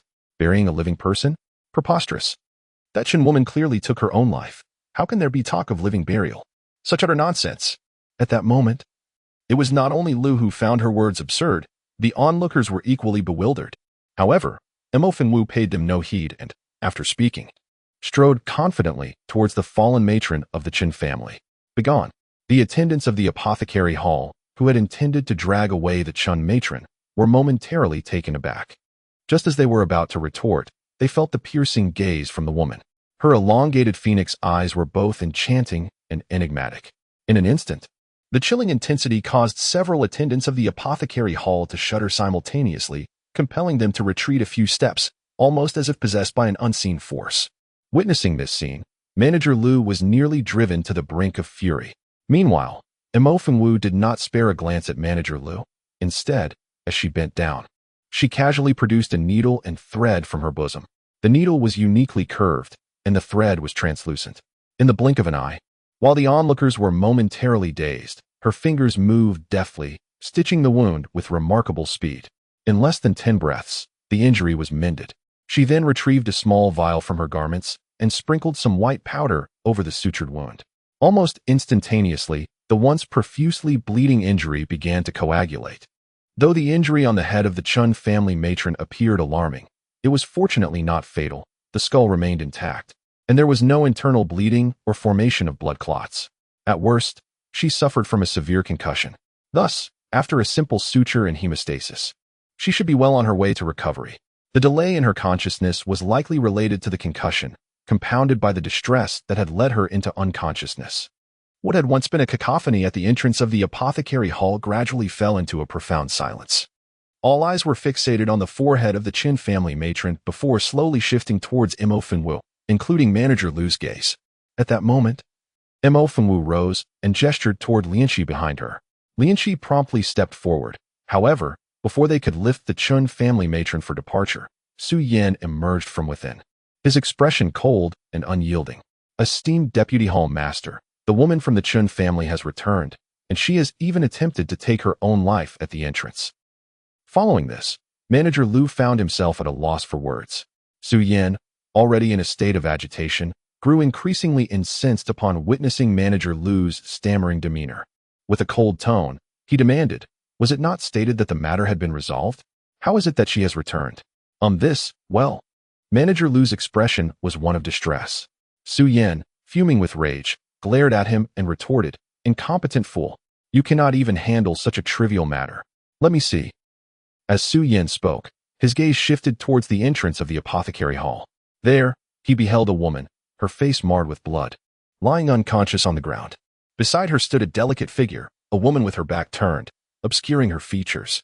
Yet, the moment Su Yan caught sight of that silhouette, his pupils constricted sharply, and he instinctively recoiled a considerable distance. Chapter 141. It has been many days. Is all well? Su Yan felt himself freeze, a deep-seated terror from his memories causing his complexion to drain of color. Manager Lu, witnessing Su Yan's vacant stare, was taken aback and quickly whispered, "Deputy Hall Master. What is the matter?" Su Yan remained unresponsive. Manager Lu exchanged glances with several subordinates of the apothecary hall. "Deputy Hall Master, since the issue has been addressed, shall we proceed as such? I have other matters to attend to." "Deputy Hall Master, is this how we conclude it? What shall we do then?" "Handle it as you see fit. Step aside." But I implore you to step aside." Su Yan felt an inexplicable surge of urgency, reaching out as if to push the obstructive steward Lu aside. Just then, a melodic female voice suddenly resonated from behind. "Vice Hall Master Su, it has been quite some time. I trust you are well?" The voice, clear and resonant, was akin to the whispers of a demon, causing Su Yan to shudder involuntarily. "What? Have just a few days passed, and Vice Hall Master Su no longer recognizes me?" Su Yan remained motionless. The onlookers around them stood in bewilderment, increasingly perplexed. Feigning ignorance or perhaps rendered deaf. Su Yan still did not budge. "Old man, turn your face towards me." At this command, Su Yan, who had been feigning indifference, trembled noticeably and, under the astonished gazes of the crowd, slowly pivoted. In an instant, the entrance of the apothecary hall fell into a profound silence. "Impudent! Who are you to behave so audaciously?" Mo Fengwu smiled, her phoenix eyes slightly raised, the corners of her lips curling in amusement. "Who am I? Why don't you inquire of him?" Steward Lu, taken aback, cast a glance at Su Yan beside him and then, regaining his composure, reprimanded. "Humph! The Vice Hall Master is exceedingly busy. How could he possibly know who you are? Should you continue to be disrespectful, do not blame the apothecary hall for its rudeness." "Rudeness?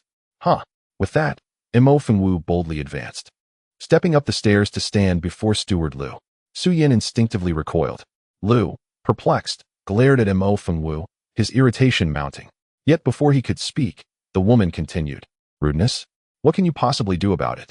Lu Guanshi's eyes widened in shock. "You, how dare you? Someone, drag this madwoman away." A few attendants from the apothecary hall hurried forward at his command. One of them, swift in action, approached Mo Fengwu with the intent to seize her. But in the next instant, a shriek pierced the air. Under the blazing sun, amidst a spray of blood, a severed head soared away. The once boisterous Lu Guanshi was suddenly splattered with blood, standing frozen in disbelief. The onlookers, mere commoners, widened their eyes in horror, and soon cries of terror erupted. Murder! Run! Instantly, the previously crowded front of the apothecary hall descended into chaos. Chapter 142. Do not test my patience. It is unwise. The entire street was thrown into disarray, though a handful of bold souls lingered at a distance, craning their necks to witness the unfolding spectacle. Mo Fengwu, standing on the steps, remained unfazed. With a slight flick of her dagger, droplets of blood splattered from the blade as the body of the apothecary hall's attendant thudded to the ground. "I have indulged in many audacious acts," she declared. "Therefore, do not test my patience. It would be unwise. Do you understand?" Lu Guanshi stood there in a daze, uncertain if he had even comprehended her words. Disinterested in him, Mo Fengwu turned her gaze once more to Su Yan, who was quietly attempting to slip away. Just then, a young man stepped forward and addressed her. "Miss, you have gone too far. Though he is but a servant, he is still alive. How could you be so ruthless?" The man, still in his early 20s, spoke with fervor. Dressed in splendid attire, he was currently gazing sternly at Mo Fengwu, his expression one of righteous indignation. This was none other than the young master of the Liu family. Just a few days prior, he had received a favor from the apothecary hall, and now he stood up to speak on their behalf, which was not entirely unjustifiable. Mo Fengwu had seldom encountered such foolishness and was momentarily taken aback, her phoenix eyes narrowing slightly. "So, you are the young Master Liu, are you? I have heard that just a few days ago, you recovered from an illness, treated by the very people of the apothecary hall. Thus, do you genuinely feel pity for the unfortunate demise of that servant? Or is it merely a desire to repay a debt of gratitude, to stand up for the apothecary hall? Naturally, this has nothing to do with gratitude. It is simply a matter of principle." "Ah, is that so?" Mo Fengwu's eyes narrowed slightly, and in the next moment, she suddenly fixed her gaze upon him and said, "What if I were to tell you that if your death could save the lives of those useless individuals at the apothecary hall, would you be willing?" Perhaps taken aback by her words, young Master Liu was momentarily stunned. He then replied coldly, "I am unaware of any grievances between you and the apothecary hall. But if my life could be exchanged for theirs, what would be the harm?" As he spoke, young Master Liu wore a serious expression, devoid of any pretense. Mo Fengwu quietly regarded him for a while before suddenly bursting into laughter. "You are quite admirable. Alas, your efforts are misplaced. Rather than standing up for others here, perhaps you should consider your own situation. After all, you have but 3 days remaining." Only 3 days. At that moment, not only young Master Liu but also the steward Liu and the nearby onlookers were taken aback, their gazes fixating on young Master Liu. "Did you see that? In the future, one must be cautious not to marry such a fool, for you may find, unbeknownst to you, that he has taken someone else's life. Moreover, he might be the kind to be sold by others, yet still assist them in counting their gains." The indifferent Lianxi remarked, "A fool who counts others' fortunes." The young master of the Liu family. Now let us continue our previous discussion, Deputy Hall Master Su. Ah, the ghostly markings. Time was of the essence, and Mo Fengwu did not wish to linger. Just then, a servant from the apothecary hall suddenly pointed at Mo Fengwu's face, exclaiming in shock. Previously, they had been too far away, and with her face veiled, no one had noticed. However, now that they were closer, someone finally discerned the faint ghostly markings at the corners of her eyes and between her brows. Chapter 143. How do you wish to die? With ghostly markings upon her face, there was but one person throughout the entire Liang dynasty, nay, the whole of the Xingyuan continent, who bore such a sign. You are Mo Fengwu." Another scream echoed, prompting nearly everyone present to step back in unison. The eldest daughter of the Mo family in Qinglan City, Mo Fengwu, was born cursed with the specter of a ghostly shadow, marked by its presence. Of course, in the past, this was merely the subject of gossip in the streets, a tale of an ugly and useless being. Yet, since a few days ago, the tides had turned in Qinglan City. The Gongsun family of Yinshan, the Zhao family, and even the royal family none met a favorable fate, particularly the Zhao family, which was wiped out overnight. All these calamities stemmed from the hands of the once ridiculed eldest daughter of the Mo family. Unpredictable in her emotions, she was as merciless as she was swift in her retribution. In the fleeting moment where a smile lingered at the corners of her lips, the next instant she claimed a life. Within a mere fortnight, the name of Mo Fengwu, the demon, spread throughout the entire Liang, evoking fear and trepidation. The expressions of those present at the Medicine Master's hall shifted dramatically. Steward Liu's eyes widened in disbelief, wishing to slap himself awake.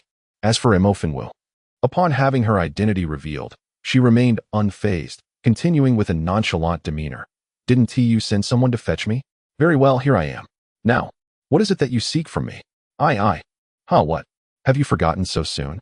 Oh, right, speaking of which. During the last banquet at the Daliang Imperial Palace, it seems you owe me a wager.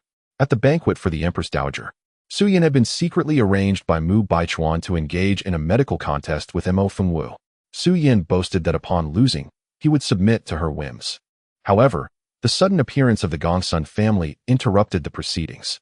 When the chaos subsided, Su Yan had slipped away in the turmoil. Unexpectedly, the envoy dispatched did not return, instead summoning the demoness Mo Fengwu herself. Su Yan's complexion began to pale, cold sweat cascading down his forehead. Mo Fengwu narrowed her eyes, advancing step by step towards Su Yan. The previously imposing steward Liu instinctively recoiled, rendered mute by fear. An eerie silence enveloped the scene, thick with tension. In that moment, as Mo Fengwu stood before Su Yan, a smirk played upon her lips as she inquired, Speak. How do you wish to meet your end? Su Yin was instantly engulfed in a chilling dread. You can't. What? Are you dissatisfied? Very well, since you wish to live. Then let us live. Su Yan's face brightened momentarily. Yet, in the next instant, Mo Fengwu's eyes sparkled with a mocking smile as she enunciated, then let us live well. A life worse than death is acceptable. Su Yin trembled, nearly collapsing on the spot. However, the instinct for survival ignited a fierce expression on his face, and he began to scream frantically, You wicked woman. You cannot. I am the deputy head of the apothecary hall. If you dare to touch me, His shriek was abruptly silenced. Mo Fengwu seized his neck, slowly lifting him off the ground. Old fool, you dare to put on airs before me? The apothecary hall? What is the apothecary hall worth? Mo Fengwu coldly observed Su Yan's futile struggles in her grip. Just then, a low voice suddenly echoed from behind. Stop. The voice was deep and commanding. As the words fell, a figure strode forward. It was an elderly man, his hair and beard completely white. Yet his complexion was surprisingly rosy. Clad in a plain robe, he exuded an air of ethereal grace. Upon seeing the elder's arrival, the subordinates of the apothecary hall, including Manager Liu, were taken aback, quickly bowing in respect. Greetings, Hall Master. Hong Yu nodded slightly, then cast a stern gaze at Mo Fengwu, demanding, Who are you? How dare you act so arrogantly at the entrance of my apothecary hall? Release him at once. Mo Fengwu, however, did not relent. Su Yan's face turned a shade of purple as she tightened her grip around his neck, his life clearly hanging by a thread. Upon noticing Mo Fengwu, the steward Liu hurriedly approached and whispered a few words into Hong Yu's ear. Taken aback by the revelation, Hong Yu narrowed his eyes and coldly fixed his gaze on Mo Fengwu, inquiring, Are you the daughter of the Mo family? Mo Fengwu raised an eyebrow, finally directing her attention to Hong Yu. And what of it? Humph. As the rumors suggest, you are indeed arrogant. However, this is the apothecary hall, and I will not allow a mere woman to wreak havoc here. Release him at once. What if I refuse? Then do not blame me for being impolite. With that, Hong Yu waved his hand, and immediately, dozens of guards from the apothecary hall surged forth, encircling Mo Fengwu in an instant. Seize this daughter of the Mo family. Yes, they replied in unison, drawing their swords with a glint of menace in their eyes. The atmosphere before the apothecary hall grew tense, with the fluctuating spiritual energy swirling in the air and a fierce wind beginning to stir. Mo Fengwu couldn't help but raise her brow, surveying her surroundings, a smile gradually appearing in her phoenix eyes. Indeed, as the hall master, his aura was distinctly formidable. Very well, in that case, I shall grant Master Hong some face. As she spoke, Mo Fengwu loosened her grip, causing the nearly lifeless Su Yin to collapse onto the ground like a discarded rag, gasping for breath. Yet, Mo Fengwu did not spare him a glance, her focus unwaveringly fixed on Hong Yu. I shall return. With those words, Mo Fengwu turned and departed. Initially, many anticipated that she would not relent so easily, yet her unexpected exit left everyone astounded. Hong Yu stood at the entrance of the apothecary hall, squinting as he watched Mo Fengwu depart, a fleeting glimmer of coldness flashing in his eyes. At that moment, several apothecaries emerged from within, glancing at Mo Fengwu's retreating figure. Visibly displeased, they murmured, Master, are we really letting her go just like that? Hong Yu remained silent. It was only after Mo Fengwu's silhouette completely vanished from the street that he shifted his gaze to Su Yin, still slumped on the ground. Yes. The steward Liu, who had been lurking nearby, hurriedly stepped forward and signaled for others to assist Su Yin back into the apothecary hall. Miss, is this how the matter with the apothecary hall concludes? What do you think? Lianqi hesitated, momentarily at a loss for thoughts. But she couldn't shake the feeling that letting Su Yin go was far too lenient. Chapter 145, Whose idea was it? Yet, upon further reflection, it seemed somewhat justifiable. After all, the person named Su had been thoroughly intimidated and would likely refrain from any further misconduct. Moreover, they need not provoke the apothecary hall again and could promptly head to Wushuang City, which was quite favorable. Yes, just like that, indeed. Lianqi believed she had grasped her young mistress's sentiments, feeling a sense of admiration. However, had Mo Fengwu been aware of her thoughts at that moment, she would undoubtedly retort with a single word, naive. After all, individuals like Su Yin are inherently bullies of the weak, flourishing under the guise of authority. A mere concession would embolden him to act with impunity. Otherwise, He would have remained hidden within the apothecary hall and would not have dared to send people to the Mo family to seize anyone. What was his reliance? Nothing more than the apothecary hall. However, Mo Fengwu demurred from offering an explanation, whereupon Lianxi, observing her mistress's silence, promptly inquired, "By the way, miss, now that matters at the apothecary hall are concluded, when shall we depart for Peerless City? Shall we leave on the morrow, or rest for a day before proceeding?" "Concluded? What is concluded?" Mo Fengwu responded with a soft chuckle, as she placed her teacup upon the table. "It is yet early. This is but the beginning. Furthermore, we shall have visitors this evening. Prepare certain provisions beforehand." Lianxi, taken aback, questioned, "Not concluded? Then what of today?" However, she was immediately captivated by Mo Fengwu's subsequent words. "Visitors this evening? Who might that be? The whelp?" Mo Fengwu, presently engrossed in her book, did not raise her gaze upon hearing the query, but merely gestured with her hand, bidding Lianxi to attend to her tasks. As Lianxi departed, a tranquil stillness descended upon the chamber. Mo Fengwu remained with her head bowed, as if the room were devoid of occupants. This caused the two diminutive figures before her to grow increasingly apprehensive, until, after a considerable interval of nearly half an hour, a clear, frigid voice abruptly inquired, "Whose contrivance was this?" The two small lads before her, Mo Ibai and Li Shirtu, immediately lowered their heads. Subsequently, Li Shirtu surreptitiously glanced at Mo Ibai, and then, with a soft thud, knelt before Mo Fengwu, murmuring, "It was my idea." "Yours? Huh." Mo Fengwu scoffed softly, before turning a page in her book. "You lack the audacity for such a scheme." As she spoke, Mo Fengwu suddenly cast a sidelong glance at Li Shirtu. Thus, the old master, Mo Yanjing, chose to keep Li Shirtu within the estate, appointing him as Mo Ibai's study companion. Though referred to as a companion reader in Mo Fengwu's eyes, it merely served to provide her younger cousin, Mo Ibai, with someone to clean up after him. Setting aside the matter at hand, even if Li Shirtu were endowed with tenfold courage, he would never dare to secretly leave his home and trail her all the way to this place. Mo Fengwu then directed her gaze towards her younger cousin, Mo Ibai. "Ah, you've grown quite capable, haven't you?" "I am merely honing my skills," he stammered. Chapter 146. The bluster grows despite Mo Ibai's usual demeanor resembling that of a little adult. Mo Fengwu was well aware of the mischief brewing within his mind. His curiosity was as unbridled as that of a wildcat. "Honing your skills? Pray tell, in what regard? Is it following someone?" Mo Ibai's face instantly paled. His lips pressed tightly together in silence. With narrowed eyes, Mo Fengwu casually placed the book on the desk, raising her chin slightly as she scrutinized her younger cousin. "Since you have chosen to sneak around, you must possess the courage to confess everything if caught, rather than concocting feeble excuses that will only make your predicament more embarrassing. Now, tell me, why have you followed me?" Feeling exposed and somewhat aggrieved by the sharpness of her words, Mo Ibai mumbled under his breath, "I just wanted to come and see." "See what?"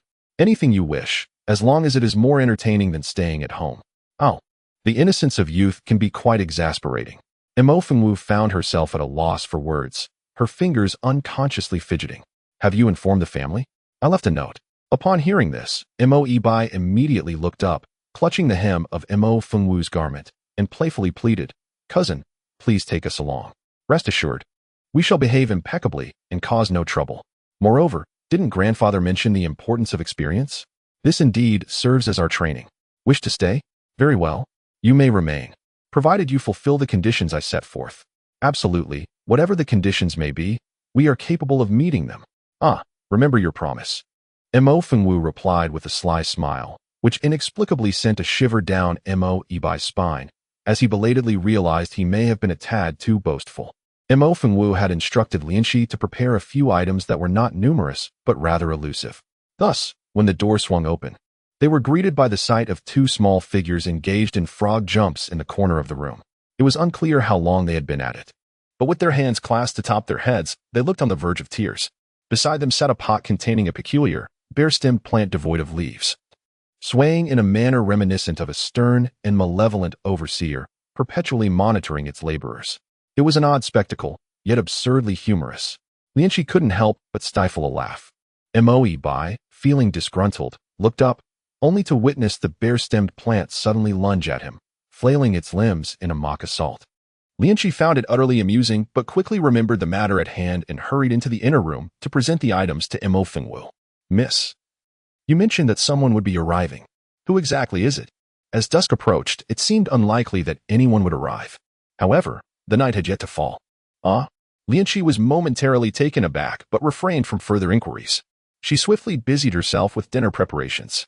After the meal, darkness enveloped the outside world. Just then, a sudden knock echoed from the door. The attendant stood at the threshold, saying, "Miss, there is someone outside seeking you, claiming it to be urgent." Could it be true? Lianqi's eyes widened, and she hastily turned to glance at Mo Fengwu.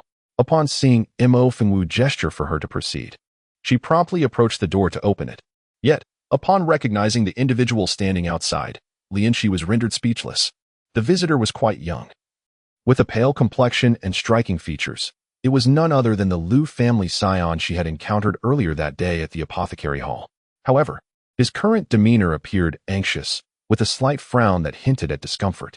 Beside him stood an elderly gentleman, in his 50s, clad in ornate garments, with a slightly plump physique and a remarkably familiar countenance. "What brings you here?"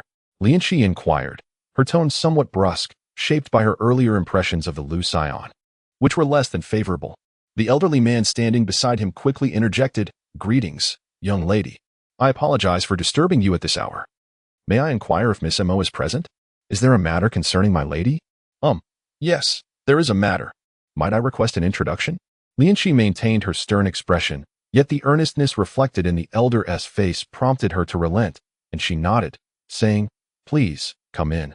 Upon hearing this, the elder's face brightened with joy, and he hurriedly tugged at the somewhat reluctant young master of the Liu family to follow Lianqi into the room.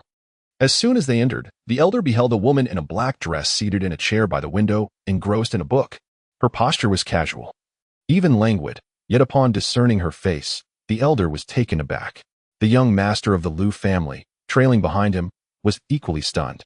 Earlier, at the entrance of the apothecary hall, the veil she wore had obscured her features, rendering the ghostly markings on her visage less unsettling.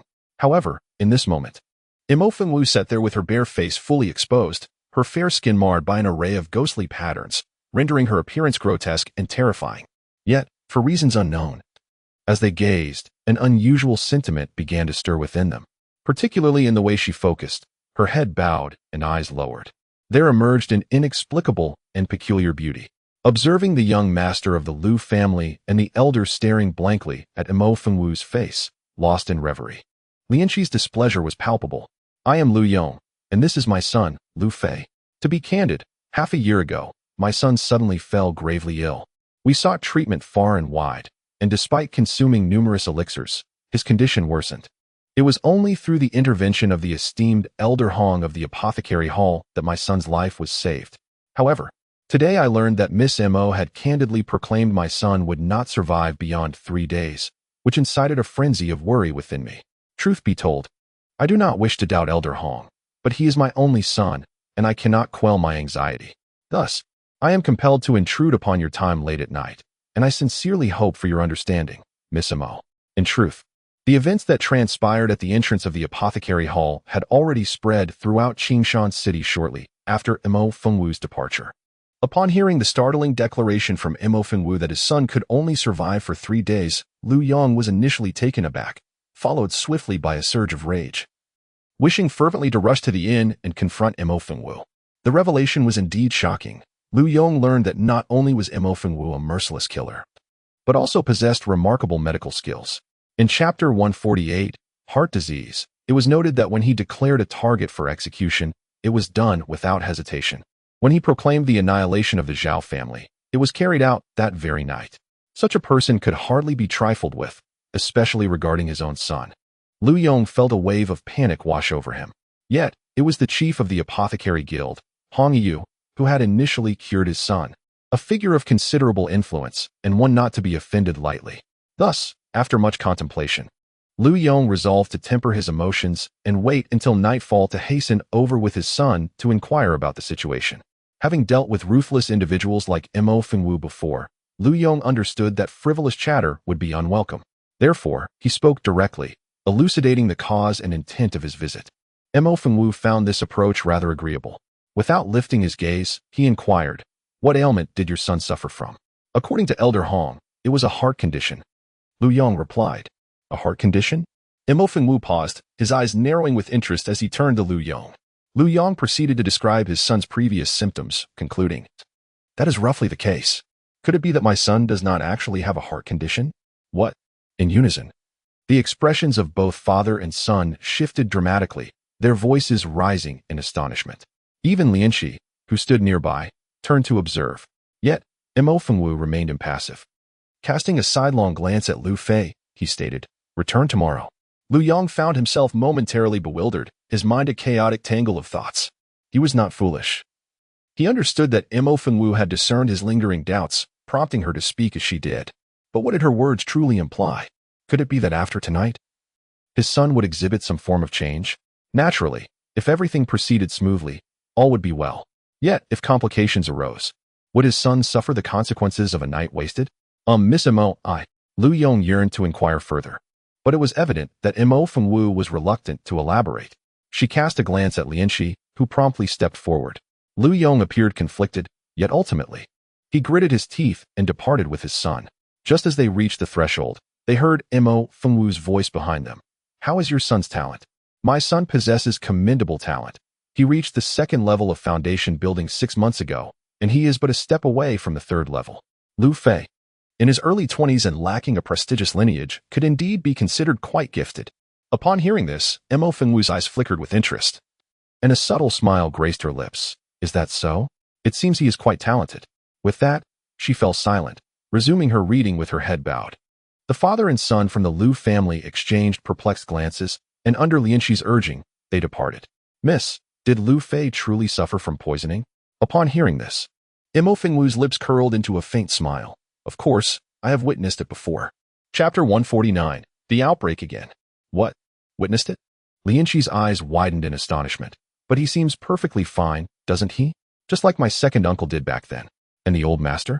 Could it be that the poison in Lu Feizhong is connected to the old master?" Lianxi was taken aback, raising her hand to cover her mouth, fearful that she might inadvertently exclaim her thoughts. At that moment, Imo Fengwu, with an impassive expression, stated, "Indeed, it is the same poison that afflicted my second uncle. However, this variant is more sophisticated and insidious, yet the formulation is quite similar.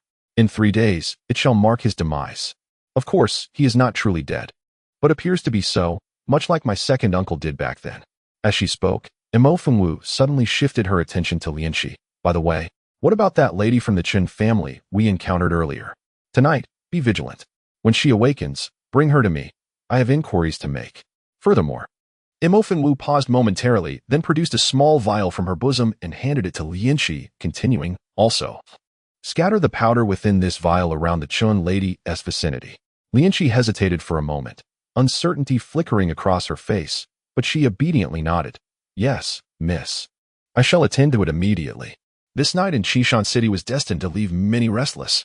Yet, Imo Fengwu, after perusing a couple of pages of her book, decided to take a bath and prepare for rest. However, just as she settled into bed, her gaze suddenly shifted, prompting her to sit up once more. What could be amiss now?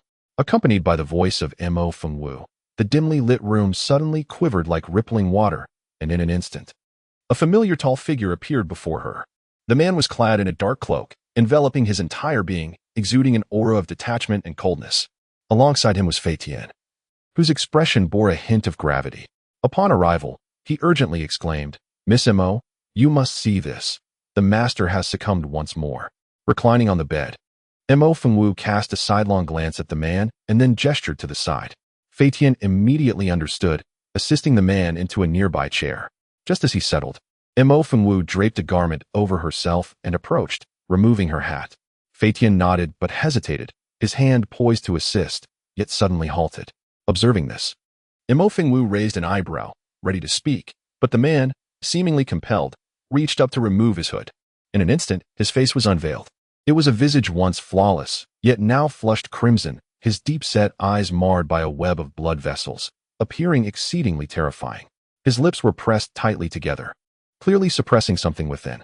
Imo Fengwu furrowed her brow slightly and instructed, "Remove your clothing." This time, the man complied obediently, shedding his cloak and outer garments with a few swift motions, revealing his bare upper body. Much like his face, his torso bore a fierce redness, particularly around his chest. which had taken on a dark crimson hue, the pulsation of his heart palpable beneath the skin, as if something were striving to break free from within. Chapter 150. Oh. Ant flow. Mo Fengwu instantly narrowed her eyes. What would happen if she ignored it? Would?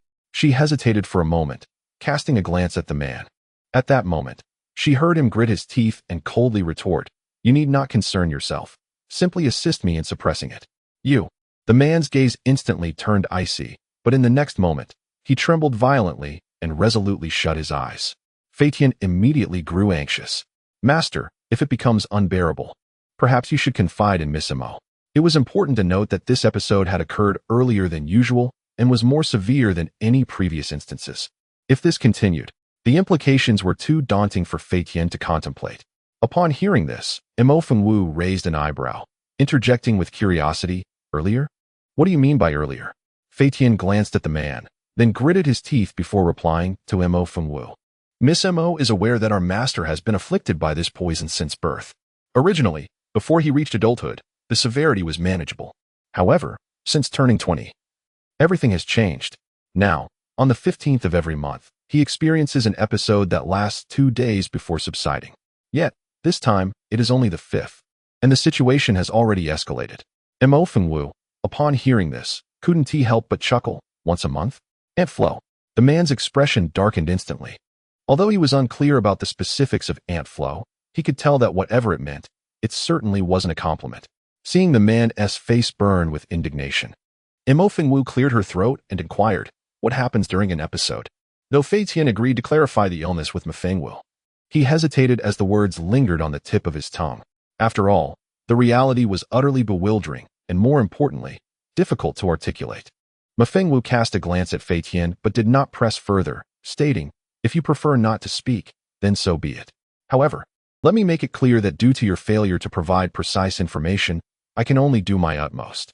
Therefore, should any unforeseen circumstances arise, I shall not be held accountable." Before Fatian could respond, the man interjected, "Of course." "That is well," Mafengwu replied, and without further ado, she turned to retrieve silver needles and commenced the acupuncture treatment.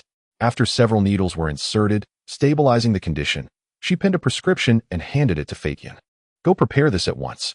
Fatian nodded and swiftly vanished from sight. The room was soon left with only Mafengwu and the man.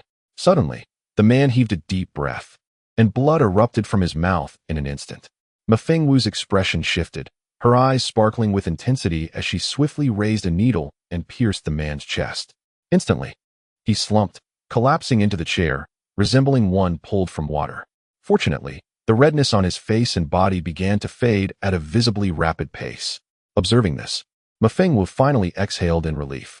At that moment, the man, weary, slightly opened his eyes and fixed his gaze upon Mafengwu, suddenly inquiring, while Mafengwu was busy tidying her belongings. She replied without lifting her head, "Do not ask what should not be asked." The man faltered, but a fleeting glance towards the periphery of the room caused him to momentarily pause, intrigued. From the corner of the room, a diminutive entity emerged. Barely an inch in stature, it possessed a verdant stalk, devoid of any foliage. With painstaking care, it gingerly advanced, its delicate, pallid roots taking measured steps. A sense of furtiveness permeated its movements, as if engaged in some clandestine endeavor. It would advance a few paces, then subtly sway its bare green stalk, as though surreptitiously observing something. Seizing an opportune moment, it would dart towards the pool of blood he had recently expelled, and with unrestrained gusto, it would plunge its roots into the crimson liquid, imbibing deeply. In an instant, nearly half of the meager stain vanished. The man was utterly captivated by this bizarre spectacle. "What is that?" With a casual gesture, he unleashed a formidable force that effortlessly drew the tiny creature towards him. The little entity, engrossed in its sanguinary feast, was abruptly yanked through the air, causing it to convulse violently. In a flurry of motion, it lunged at the man's hand, its slender, ivory roots piercing his flesh. The man's brow furrowed momentarily, but in the next instant, he unleashed a burst of power, simultaneously seizing the creature's green stalk. Snap! The green stalk was severed. The man, whose countenance was typically impassive, betrayed a rare hint of discomposure. Clearing his throat, he inquired, "Ahem, what manner of spectral being is this?" Cast a sidelong glance at the diminutive entity, now possibly deceased, before raising her phoenix eyes and fixing her gaze upon the man. "What do you think? To accompany you?" With a dismissive roll of her eyes, Mo Fengwu extended her delicate hand and commanded, "Hand it over." Why waste words? Seizing the moment, she decided to take a chance, and with a subtle motion, extracted a drop of her blood, allowing it to fall directly onto the roots of the small creature. Its roots, a mere 3 in number, appeared slender and white, evoking a sense of both charm and pity. At the very instant the blood touched them, one root stirred with sudden life. In the next heartbeat, all 3 roots sprang into action, swiftly absorbing the drop of blood. Yet, it was evident that a single drop was insufficient. Subsequently, the small creature waved its roots, seemingly pleading for more. It appeared that all was well. Thus, Mo Fengwu provided it with 2 additional drops before carelessly tossing it aside. Fully rejuvenated, the little creature regained its vigor. In the blink of an eye, it leaped from the pot and, claws bared, lunged toward the man in the distance. Clearly harboring a grudge, the man, having kept his gaze fixed upon it, instinctively raised his hand as the creature charged, delivering a swift slap. Crack! The small creature was sent crashing to the ground, its green stem severed. The man stood in stunned silence. Mo Fengwu remained equally speechless. The room fell into an eerie stillness. After a moment, Mo Fengwu silently bent down, retrieving the small creature from the floor, and bestowed upon it 3 more drops of blood. Chapter 152. You are quite amusing. The little creature, undeniably resilient, came back to life with the 3 drops. Mo Fengwu nonchalantly tossed it and declared, "Go. Fight him." The man's expression darkened immediately. In that instant, the vengeful small creature launched itself once more, claws outstretched, ensnaring the man's hand. The man instantly narrowed his eyes, but just as he was about to act, Mo Fengwu interjected, "Try squeezing it again." The man abruptly froze. His lips pressed tightly together, before he coldly scoffed, "Indeed, one's companions reflect one's character. It's good that you understand." Casting him a disdainful glance, Mo Fengwu continued, "Remember, you need to clean up the mess on the floor. That pool of blood is quite unsightly." Yet, just as she spoke, Mo Fengwu suddenly paused, her gaze sharpening. Before her, the blood that the man had just expelled had already congealed. Half of it had been absorbed by the little creature, leaving only a small puddle. Strangely, within that meager remnant of blood, there appeared to be some minuscule substances mingled. These particles were so tiny that their nature was indiscernible at first glance. But the pressing question remained. Where did these substances originate? She had observed the blood earlier and found nothing amiss. Wait, could it be that? As a certain possibility dawned upon her, Mo Fengwu's eyes flickered with realization. Turning to summon the little creature, her countenance darkened. It turned out that during her momentary distraction, the man had stealthily yanked the little creature from his grasp. He pressed its roots against the table, rendering it immobile, and began to flick its leaves with his finger, seemingly deriving amusement from it. His typically frigid expression softened, revealing an unusual semblance of enjoyment. Meanwhile, the unfortunate little creature, unable to defend itself or escape, was left with its already sparse leaves further wilted under his relentless teasing, evoking a sense of pity. "What are you doing? This diminutive creature is quite intriguing." The man's hand paused momentarily. At that juncture, Mo Fengwu arose and swiftly snatched the small entity from the man's grasp. "I'll flick your head. You're quite amusing as well." Subsequently, Mo Fengwu, disinclined to engage with him further, approached the fresh bloodstain with the wilted little thing in hand. "Absorb some more." The small creature, presumably dazed from the head flicking, remained unresponsive to Mo Fengwu's words. Mo Fengwu turned her head, pursed her lips, and with a flick of her finger, cast a droplet of blood. For reasons unknown, Mo Fengwu's blood possessed an exceptional allure for the small entity, and it was solely her blood that stimulated its germination and foliage growth.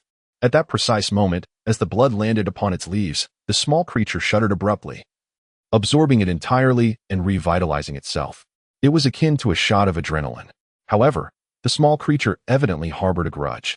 Upon regaining its vigor, it brandished its leaves at the man with menacing gestures, conveying a resolute intent to settle the score.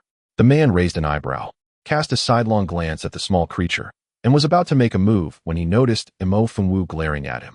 "Get to work," Mo Fengwu reiterated. Only then did the small creature retract its branches and, with mincing steps, approach the bloodstain, extending its tendrils. Instantly, in the blink of an eye, the remaining blood was entirely consumed by the small creature. Chapter 153. What is this substance? Indeed, some residue remained on the ground. It was finely fragmented, akin to powder. black in color, and emitting a peculiar aroma.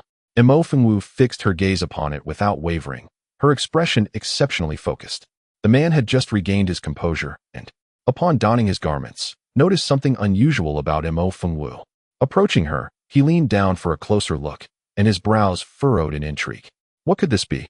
Mo Fengwu remained silent, retrieving a pristine white handkerchief from her bosom to envelop the black powder, placing it on the nearby table. Subsequently, she produced a silver needle, testing it against the substance, yet there was no reaction. The man's expression sharpened instantly. No poison? It appears not all toxins react to silver needles. Without lifting her gaze, Mo Fengwu uttered a brief remark before producing several other items, methodically experimenting with each. After testing a dozen or so, the black powder finally exhibited a transformation. It melted into a pool of black liquid, which swiftly evaporated. The man, who had been intently observing Mo Fengwu's actions, felt a sudden heaviness in his countenance.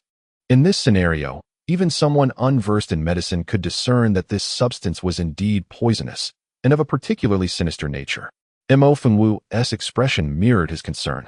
Although she had identified the toxin, its origins remained a mystery, leaving her at a loss for how to proceed. Draw some blood, let me examine it, she instructed. Understanding that Mo Fengwu sought to investigate the poison within her own body, the man hesitated not.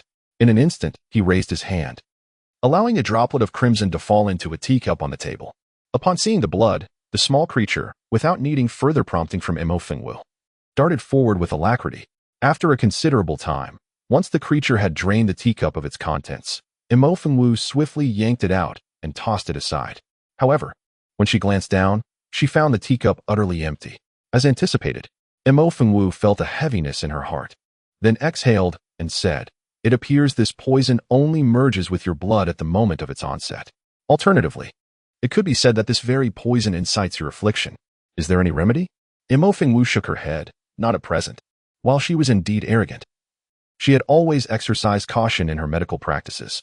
She could take lives indiscriminately, yet whenever she resolved to save someone, she would ensure their complete recovery. Even if she revived them in one moment, only to take their life in the next, it remained the same. In the deep of night, at the apothecary hall, the hall master Hong Yu, with a serious expression, inquired of the cloaked figure before him, "Has there been any activity from the Mo family girl?" In a private chamber at the back of the apothecary hall, the dark-clad individual responded, "Oh, what did the maid go out for?" "To procure medicine and some peculiar items." "What are they? Is there a record?" Upon hearing this, the cloaked figure promptly produced a slip of paper from his bosom and handed it to Hong Yu. As the master of the Daliang branch of the apothecary hall and a pinnacle fourth-tier pharmacist, he was renowned in the entire eastern region for his medical expertise.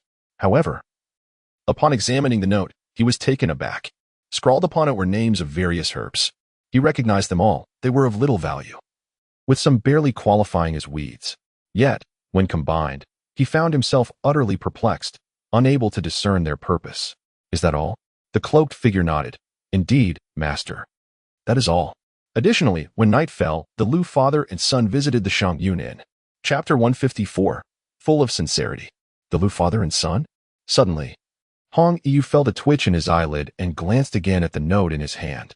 However, after pondering for a moment, he found himself at a loss for comprehension.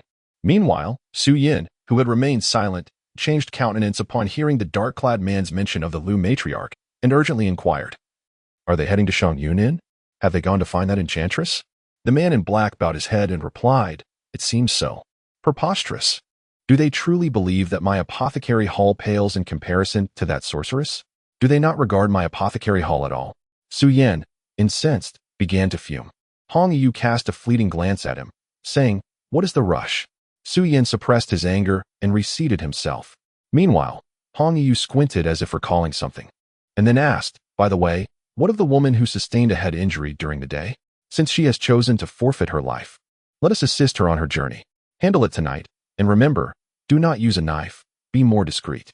Additionally, send more personnel to Shangyun Inn to keep a close watch on that Mo family girl. The moment there is news, report it immediately." Understood. The following morning, the weather was somewhat overcast. Mo Fengwu rose early, and Lianqi had already prepared breakfast. Mo Yibai and Li Shitu, the two young lads, had been thoroughly exhausted by Mo Fengwu, yet they persevered. However, fatigue weighed heavily upon them. compounded by children's penchant for lingering in bed. It was not until Mo Fengwu had completed her morning routine and taken a seat at the table that the two boys sleepily ambled over from the adjacent room.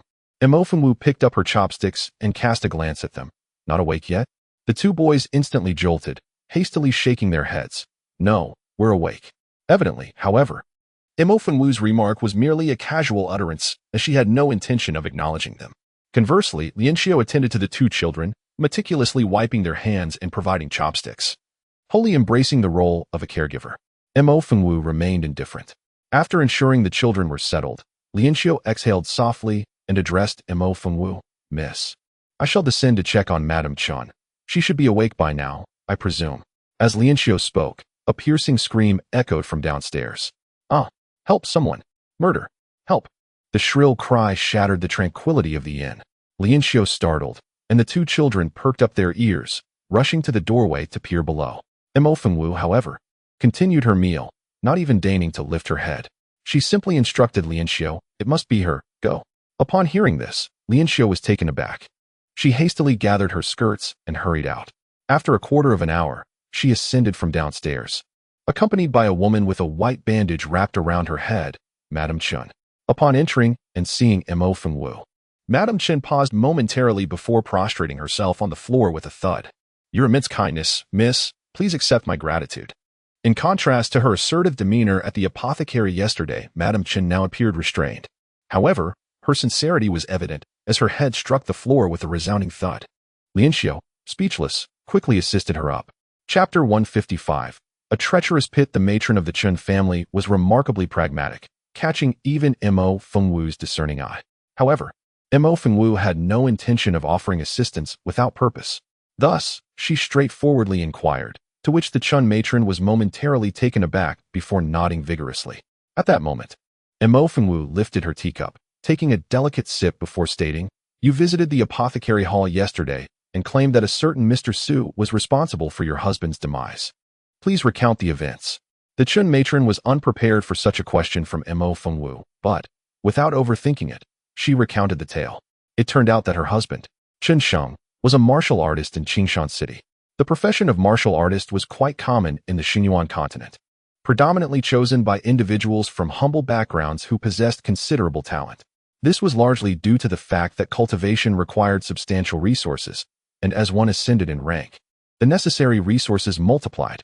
For the scions of noble families, this posed little concern. However, for impoverished martial artists, it was an insurmountable barrier. Most martial artists found themselves employed in teams alongside affluent families and wealthy individuals, venturing into the monster forest or ancient sites to hunt, gather, or seek out rare spiritual treasures. Upon the successful completion of their tasks, they would receive remuneration as previously agreed upon. In essence, they functioned as mercenaries. Chun Sheng, the husband of the Chun matron, was renowned as the finest martial artist in Qingshan City. Yet, just days prior, upon returning from an expedition, Chun Sheng sustained injuries, prompting his wife to hastily escort him to the apothecary hall. Coincidentally, Su Yin was present and attended to Chun Sheng. Initially, the couple felt immensely grateful for the assistance rendered. Upon returning home, the initial 2 days showed some improvement in my injuries, but from the third day onward, something felt amiss. Shortly thereafter, Chun Sheng drew his last breath. I was utterly terrified, convinced that the fifth brother must have erred. Yet, unease gnawed at me, prompting me to visit my husband's grave the following day. To my horror, I discovered that his grave had been disturbed, leaving only an empty coffin behind. His body was gone. Tell me, how can a person simply vanish from their resting place without any foul play? It is evident that the wretched Su, after causing my husband's demise, acted out of guilt and orchestrated the theft of his remains. This heartless creature has left me to ponder how I am to survive. Sobs. As Chin's wife struggled to maintain her composure, she collapsed to the ground, wailing inconsolably. Lian Shi, unable to bear the sight, glanced at her own young lady. At that moment, Mo Fengwu sat in silence, her eyes half closed, lost in thought. After a lengthy pause, as Chin's wails began to subside, Mo Fengwu's gaze sharpened, and she inquired, Did the apothecary hall have any dealings with your husband prior to the incident? Chin's wife, gasping for breath, shook her head in denial. No. The apothecary hall is not that sort of place. Wait, my husband's recent job was indeed arranged through someone from the apothecary hall. Upon hearing this, Mo Fengwu's lips curled into a cold smile. It was clear, this had been a trap from the very beginning. Chapter 156. The government's investigation. Su Yin had deliberately set a snare for Chen Sheng, who, after his death, had his body stolen. Hong Yu poisoned Lu Fei, feigning death for 3 days. Previously, the second uncle had also been poisoned by Feng the apothecary, leading to a false demise and burial. The 3 victims share a common trait. They are all exceptionally gifted. Moreover, the perpetrators, Hong Yu, Su Yin, and Feng Yaoshi are all affiliated with the esteemed Yaoshi Hall of the Great Beam Branch. How intriguing. Mo Fengwu's eyes darkened slightly as her fingers subtly twirled. Although the Chun family matron was not particularly astute, she was momentarily taken aback by Mo Fengwu's inquiry, only to quickly regain her composure. Nevertheless, Mo Fengwu had already gleaned the information she sought, so she dismissed the matron's complaints with a wave of her hand, instructing Lianqi to escort her away. Just as the Chen family matron was led out, a cacophony erupted from downstairs. Following this commotion, a boisterous voice echoed down the corridor. "Is there a woman dressed in black in this inn? Has anyone seen a woman in black?" The coarse voice exuded arrogance. Lianqi, who had just sent the matron away, was startled. The description clearly pointed to her own mistress. But for what purpose? Why were they searching for her? Lianqi was utterly perplexed, and even the 2 young ones who had just finished their meal exchanged bewildered glances before simultaneously turning their attention to Mo Fengwu. Mo Fengwu remained still, while the clamor outside grew louder and more disrespectful. Lianqi's temper flared, and she was about to step out to investigate. Just then, a loud crash echoed as the door was kicked open, and several men dressed as constables barged in. Lianqi's anger surged, and she exclaimed, "What are you doing?" The constables, upon noticing Lianqi's maidservant attire, paid her no heed. "The authorities are investigating the case, seeking to apprehend the murderer. There are no killers here. Leave me be." "Huh? Do you think your denial suffices? I tell you, just downstairs, 2 individuals were slain last night. Witnesses reported that the murderer was a woman clad in black. As it turns out, the woman who had just screamed downstairs was indeed Mrs. Chun. 2 figures in black, brandishing knives, now lay lifeless beside her, their eyes wide open in death. Clearly, the powder that Mo Fengwu instructed Lianqi to sprinkle around Mrs. Chun had taken effect. Yet, Mrs. Chun, unaware of these machinations, was startled to awaken beside 2 corpses, nearly succumbing to terror. Shortly thereafter, Lianqi arrived to escort her away. Just as they ascended the stairs, the officials arrived. At this moment, the leading tall constable was speaking when a shorter, stockier constable suddenly nudged him and pointed ahead. The tall constable paused, then followed the direction of his gaze, his eyes lighting up. A woman, dressed in black, with a veil obscuring her face. "It is she." "Ah, indeed she is here. Brothers, seize the murderer," the tall constable called out, striding forward with purpose. Lianqi stepped up to intervene, but was abruptly shoved aside, crashing to the ground. "What will it be? Will you come with us voluntarily, or shall we be forced to take action?" Chapter 157. The Brave. The tall constable spoke, brandishing his knife menacingly before Mo Fengwu. At this moment, Mo Fengwu sat languidly on a chair, cradling a teacup, her eyes slightly narrowed, never once glancing at the others. Lianqi, who had fallen to the ground, quickly scrambled to her feet and positioned herself protectively in front of Mo Fengwu. You all are going too far. If you have any sense, get out of here." A few constables were taken aback, but then burst into hearty laughter. "What? Are you telling us to be sensible? To leave? You little vixen, let us show you just who is truly lacking in sense." As he spoke, the leading tall constable raised his blade, ready to strike. However, at that moment, a terrifying aura descended upon the room like a mountain pressing down. The constables, who had just been roaring with laughter, froze in place. Then, a deep voice resonated. "Who dares to be impudent here?" Accompanying the voice, a towering figure stepped into the room. It was Fei Tian. It turned out that although Mo Fengwu had temporarily subdued the man's poison with silver needles the night before, the toxicity was exceedingly strange. And even she could not ascertain the full extent of the situation. Therefore, after much deliberation, the man had remained behind. After all, in the current realm, apart from Mo Fengwu, no one else could contain the man's toxic affliction. However, with the disruption of the poison's onset, what would happen next remained uncertain. The safest course of action was to stay close to Mo Fengwu, ready for any eventuality. Initially, the man had been reluctant to agree, but ultimately succumbed to Fei Tian's earnest pleas and decided to stay. As a result, Just after breakfast that morning, they had heard the commotion outside. Had this been the demon realm, Fei Tian would have already leveled the inn. However, this is the Holy Yuan continent. If one acts recklessly, it will undoubtedly attract attention. More crucially, if the Master's condition of being poisoned were to be revealed, it would be utterly unacceptable. As soon as he entered, he was immediately taken aback. Miss Mo, what is happening? The previously sullen Fei Tian suddenly transformed into a bewildered expression akin to that of a husky. What? Capturing Mo Fengwu? Fei Tian was even more perplexed, and two words floated in his mind. Warrior. Fei Tian's abrupt appearance rendered the room silent. At that moment, Mo Fengwu finished her last sip of tea, placed the cup aside, and rose from her seat. Her movements captivated the attention of everyone present. Yet, in the next instant, a soft and languid voice drifted from behind. What were you just saying? A slender, pale hand, though not large, suddenly gripped his face like a terrifying iron claw. Murderer? Are you referring to me? The tall constable struggled, producing muffled sounds, while the nearby constables were struck with astonishment. What are you doing? Let go. Suddenly, a dull thud resonated, and the scene before them was instantly engulfed in a crimson haze, a viscous liquid spraying across his face. All sound ceased abruptly. The acrid scent of blood rapidly permeated the room. At this moment, Mo Fengwu gently pushed, and with a loud thud, the tall constable's lifeless body collapsed to the ground, unscathed and without a single wrinkle in his clothing. Only the head was directly crushed, splattering red and white all over the ground. Everyone was petrified by this sight, including the figure standing at the door, Fei Tian. Yet, Mo Fengwu did not cast a glance at her adversary. Instead, she swiftly shifted her gaze to another constable nearby. You accuse me of murder? Indeed. I have taken many lives. Is there a problem with that? The constable under scrutiny instinctively shook his head, his face ashen. No problem. Then what brings you here? With a sickening thud, yet another constable fell lifeless to the ground. So, what is your purpose for coming?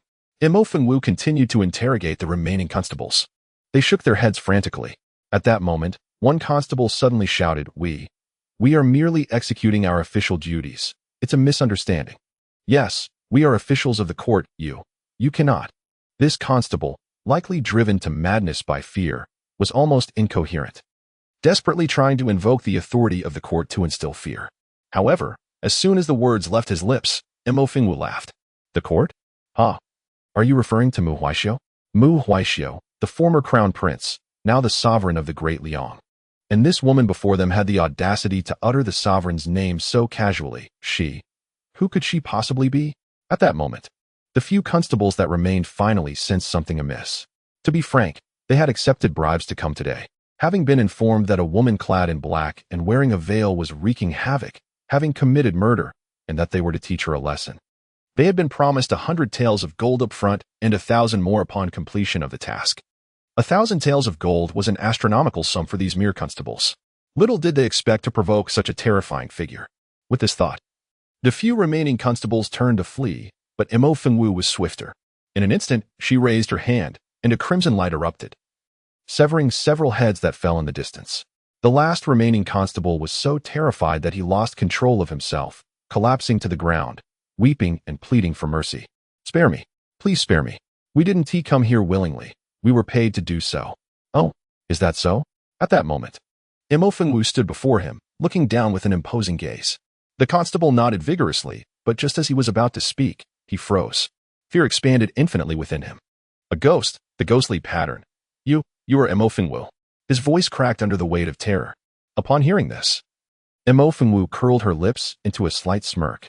Now you know? With that, she crushed his neck with a single, forceful step. The scene was drenched in blood, enveloped in an eerie silence.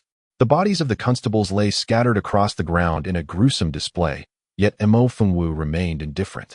At the door, Fei Tian stood in shock. He had taken lives before, and had witnessed the horrors of battle, even seen true carnage. Yet, at this moment, he was still petrified by Mo Fengwu. It was not merely a matter of strength, but the ferocity and brutality unleashed at that very moment. Fei Tian stared at Mo Fengwu, lost in a daze. At that moment, the inn's attendant suddenly rushed over, exclaiming, Chapter 159, all gone.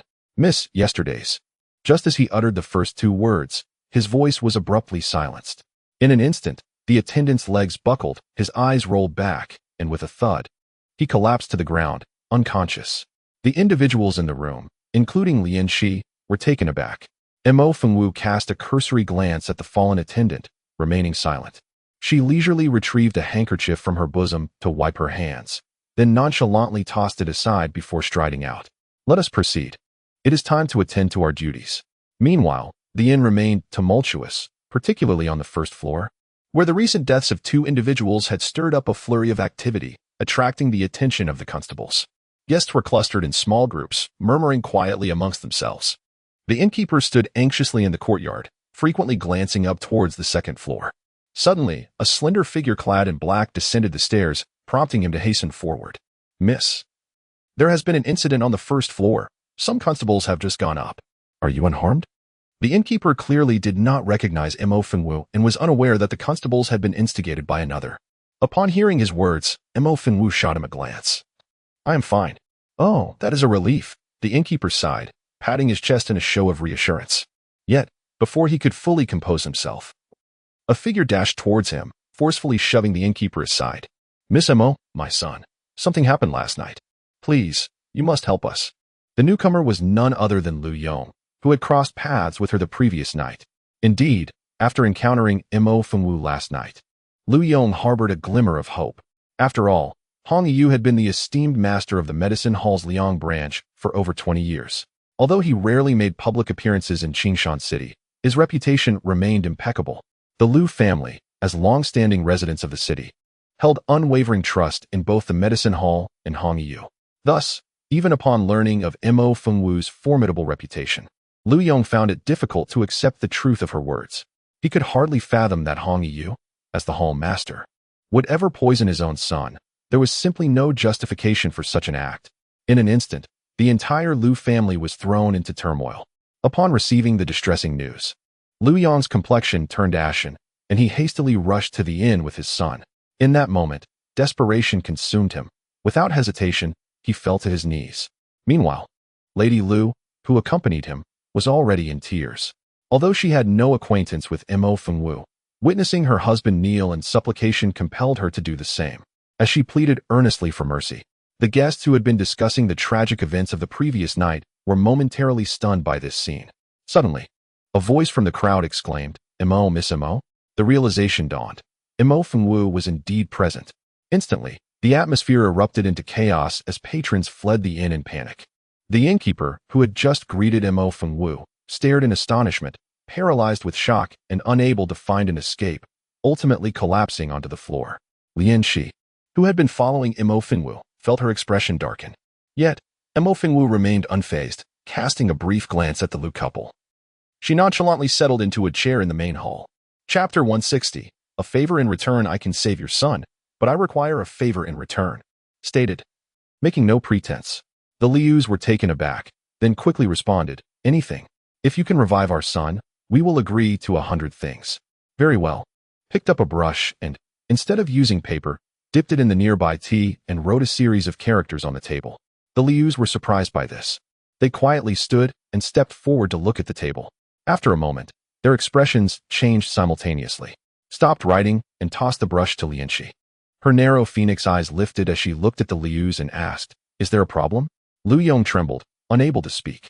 His wife's face was pale, but thinking of her son, she gritted her teeth and mustered the courage to ask, may we ask, knew what she meant and interrupted, obey, and he shall live.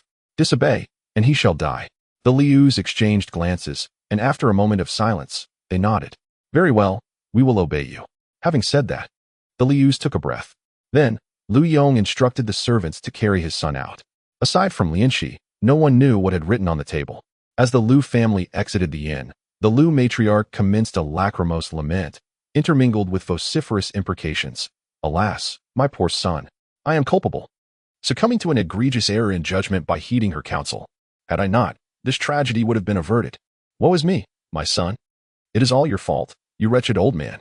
Had you not been swayed by insidious whispers, our son would not be in this predicament. Lower your voice lest she overhear, the husband cautioned. What does it matter if she hears? My son is on the precipice of death. What have I to fear? Let her kill me too if she dares, she wailed. As the Lu couple ambled homeward, their vituperations drew the attention of numerous townsfolk.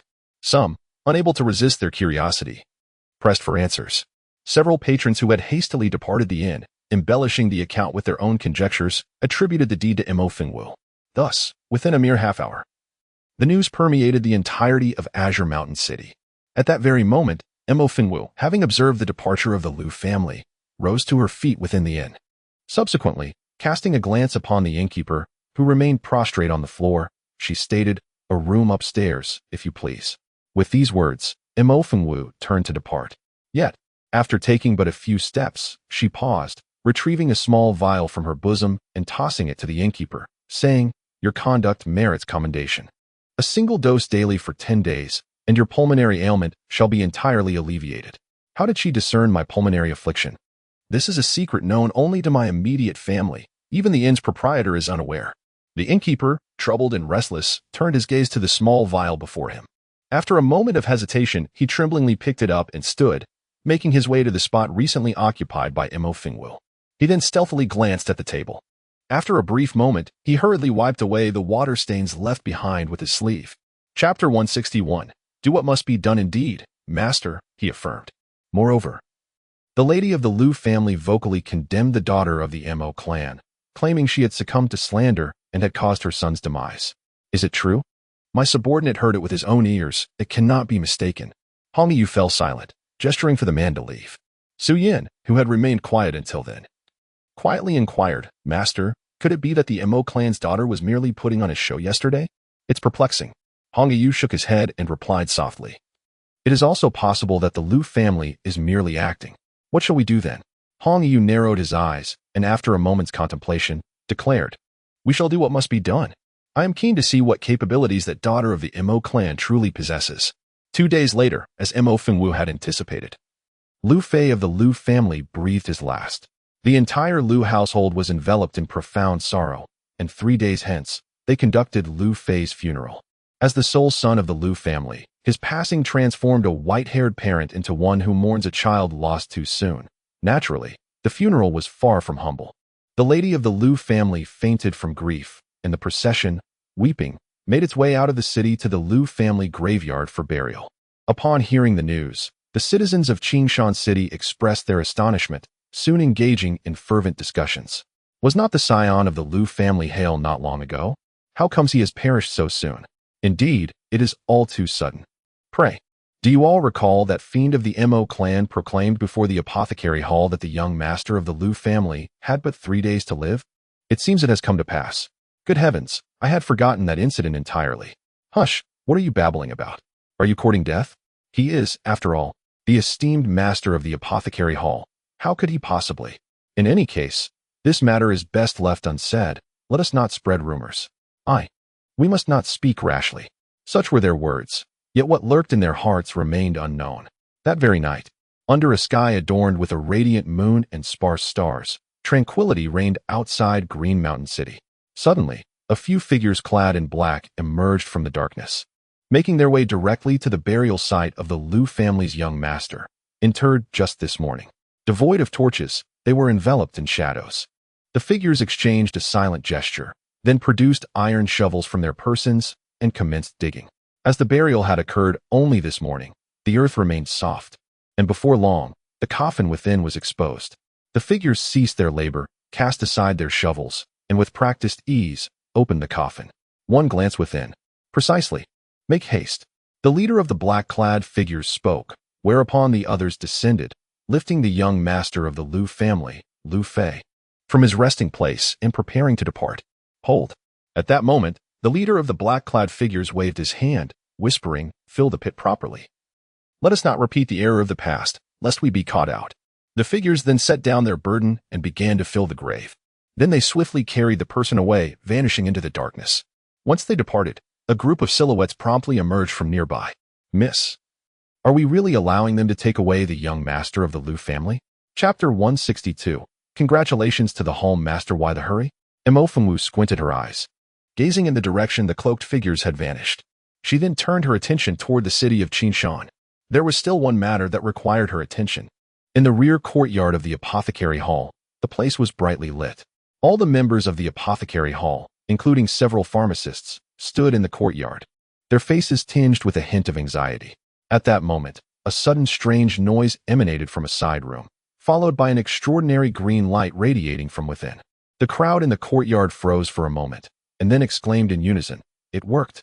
The Hall Master has succeeded. A fifth-tier pharmacist. Our branch of Daliang has finally produced a fifth-tier pharmacist. Splendid. Truly splendid." The crowd erupted with excitement, and shortly thereafter, the door swung open, revealing a beaming Hong Yu stepping out. The members in the courtyard immediately clasped their hands together in congratulations, exclaiming, "Congratulations, Hall Master. We celebrate your achievement." Hong Yu raised his hand with a smile. "Thank you all. I have not failed my mission. Not at all. This is all thanks to the Hall Master's own diligence and effort.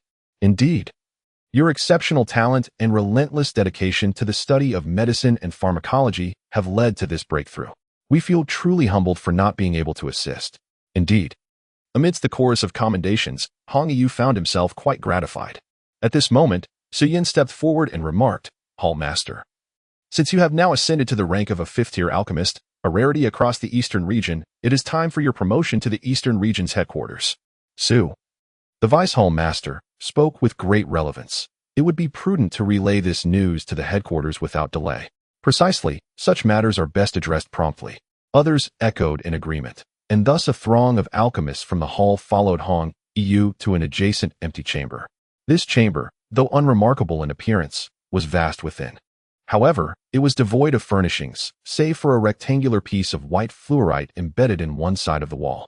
The surface of the white fluorite was smooth and immaculate, adorned with intricate carvings and some arcane, esoteric symbols. Upon entering the room, Su Yin approached the white fluorite, extending his fingers to touch its surface.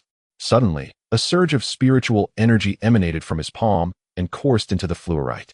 In an instant, the originally luminous white fluorite flickered and gradually began to emit a soft yellow glow.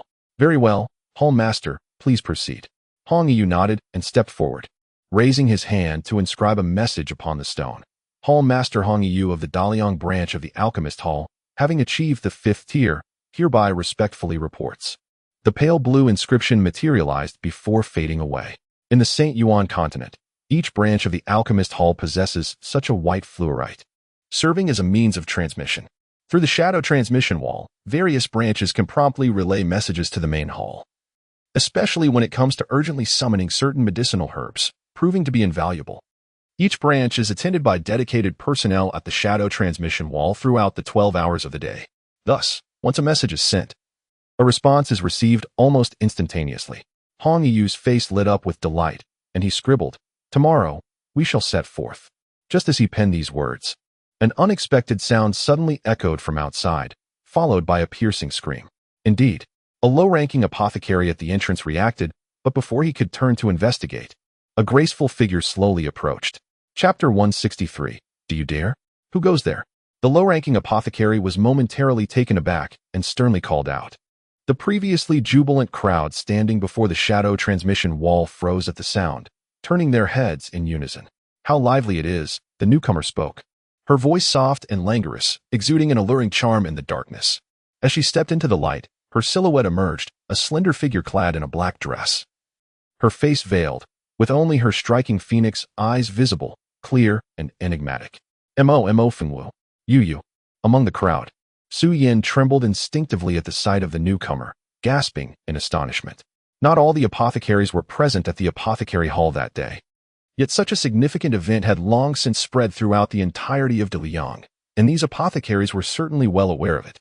At that moment, a white-haired apothecary cast a sharp gaze upon the approaching Mo Fengwu, sizing her up with an air of authority, and coldly inquired, "Are you the daughter of the Mo family?" Mo Fengwu, however, did not meet his eyes nor acknowledge his presence. "How audacious! I am speaking to you. Why do you not respond?" Still, Mo Fengwu chose silence, continuing her stride forward.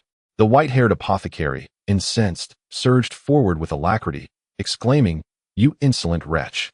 But before he could finish his tirade, Mo Fengwu delivered a swift slap that sent him flying. "What are you doing? You dare to lay hands on an apothecary?" he shouted. "Someone quickly, seize this Mo family girl." In an instant, the rear courtyard of the apothecary hall descended into chaos. Su Yin stood trembling, rooted to the spot, before finally mustering the courage to whisper to Hong Yu beside him, "Master, What shall we do? This sorceress. Hong Yu remained silent. His gaze icy as he fixated on the increasingly approaching Mo Fingwu. At that juncture, footsteps echoed as a throng of apothecary hall guards surged from all directions. Encircling the courtyard, the clamorous voices gradually subsided, and Mo Fingwu finally halted at the entrance of the empty hall. Thereafter, she raised an elegant brow, casting a glance at the glimmering projection wall within, before directing her attention to Hong Yu. Master Hong, your remarkable talent has enabled you to ascend to a fifth-tier apothecary in such a brief span. It is indeed commendable. How I fare has no bearing on you. He retorted. True, but Master Hong's reassignment to the Eastern Domain's headquarters does concern me, she replied with a knowing smile. At this juncture, Mo Fingwu smiled subtly, then remarked, because you cannot go. Hong Yu's expression instantly turned icy. Oh, is that so? Do you still dare to make a move against me? Do not forget, I am the head of the Medicine Master's Hall in the Great Liang branch, a bona fide fifth-tier alchemist. Setting aside whether you can harm me, the crucial question is, do you have the audacity to try? Evidently, having ascended to the fifth tier as an alchemist endowed Hong Yu with a formidable sense of security. After all, in the Holy Yuan continent, alchemists, much like weaponsmiths, belong to rarefied professions, with few practitioners and great demand for their skills. In fact, some prominent top-tier alchemists are afforded special protection by the central city. Although Hong Yu was currently only a fifth-tier alchemist, and still some distance from being a top tier, his status alone would attract the attention of the central city should any calamity befall him. Chapter 164. I shall fulfill your fate. A glimmer of pride flickered in Hong Yu's eyes. Meanwhile, Su Yan, who had been on the verge of losing his composure, suddenly regained his confidence upon hearing this. His trembling ceased, his legs steadied, and he proclaimed boldly, indeed, the head is now a fifth-tier alchemist, and just moments ago, he reported to the court via the transmission wall. It is likely that this has already been officially recorded. Any alchemist whose deeds are documented is under the protection of the central city. Should anyone dare to act recklessly, the central city will promptly dispatch personnel to quell the disturbance. So, Mo family girl, do you dare? In that moment, Su Yin epitomized the essence of leveraging authority to intimidate. Indeed, Mo Fingwu was oblivious to such a claim, yet upon hearing it, she merely arched an eyebrow. Subsequently, with her phoenix eyes slightly narrowed, she glanced at the two individuals and inquired, so, you presume you are unassailable? Humph. Say whatever you wish. In any case, if you dare to act rashly today, Su Yin proclaimed smugly, but just as he uttered those words, Mo Fingwu suddenly stepped forward. Su Yan's countenance instantly shifted, and he exclaimed, What are you doing? I'm telling you. Abruptly, his voice ceased as Mo Fingwu seized him by the throat. Nearly everyone present was taken aback simultaneously, and then they cried out in unison. Daughter of the Mo family, you are audacious. Release Vice Hall Master Su at once. Insolent fool, how dare you? Quickly, release him. Accompanied by the shouts of the surrounding apothecaries, a contingent of apothecary hall guards instantly advanced, encircling Mo Fingwu. However, Mo Fingwu remained unmoved, utterly disregarding the individuals around her. With her phoenix eyes slightly lowered, she glanced at Su Yin in her grasp and remarked, Old codger, have you not learned your lesson? Leah, Su Yin struggled, his face rapidly turning crimson. Mo Fingwu scoffed coldly, then turned her gaze towards Hong Yu. Do you desire to save him? Tell me about the city of Peerless, and I shall release him. Hong Yu's pupils instantly constricted, and he retorted frigidly, What city of Peerless? This old man is unaware of what you are speaking of. Furthermore, the Apothecary Hall is the sacred ground for healers of the Holy Origin continent, and is naturally irreconcilable with the city of Peerless. Upon hearing Mo Fingwu mention the city of Wushuang, the alchemists present were momentarily taken aback, only to erupt in vehement accusations. You vile enchantress, how utterly malicious. Master Hong is the leader of our alchemist guild. How could he possibly be associated with Wushuang? Indeed, this is sheer treachery. Such slander cannot be tolerated. Mo family girl, cease your baseless accusations and release Vice Master Su at once. The crowd exchanged heated words, yet Mo Fingwu's gaze remained fixed on Hong Yu. Upon hearing his adamant denial, a subtle smile graced Mo Fingwu's lips as she remarked, You refuse to acknowledge it, do you? It seems you have no intention of saving him. Very well, I shall grant your wish.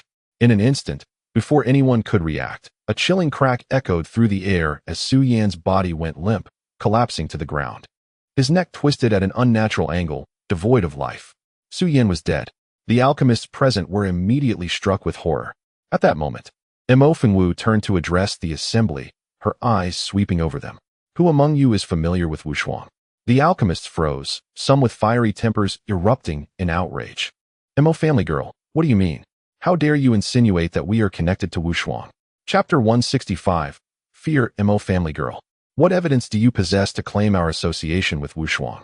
Several elder alchemists were seething with fury, their anger boiling over as they longed to confront Mo Fengwu directly. Evidence. None is required. What? You are speaking nonsense. An elderly alchemist erupted, panting heavily as he pointed an accusatory finger at Mo Fengwu, unleashing a stream of vitriol.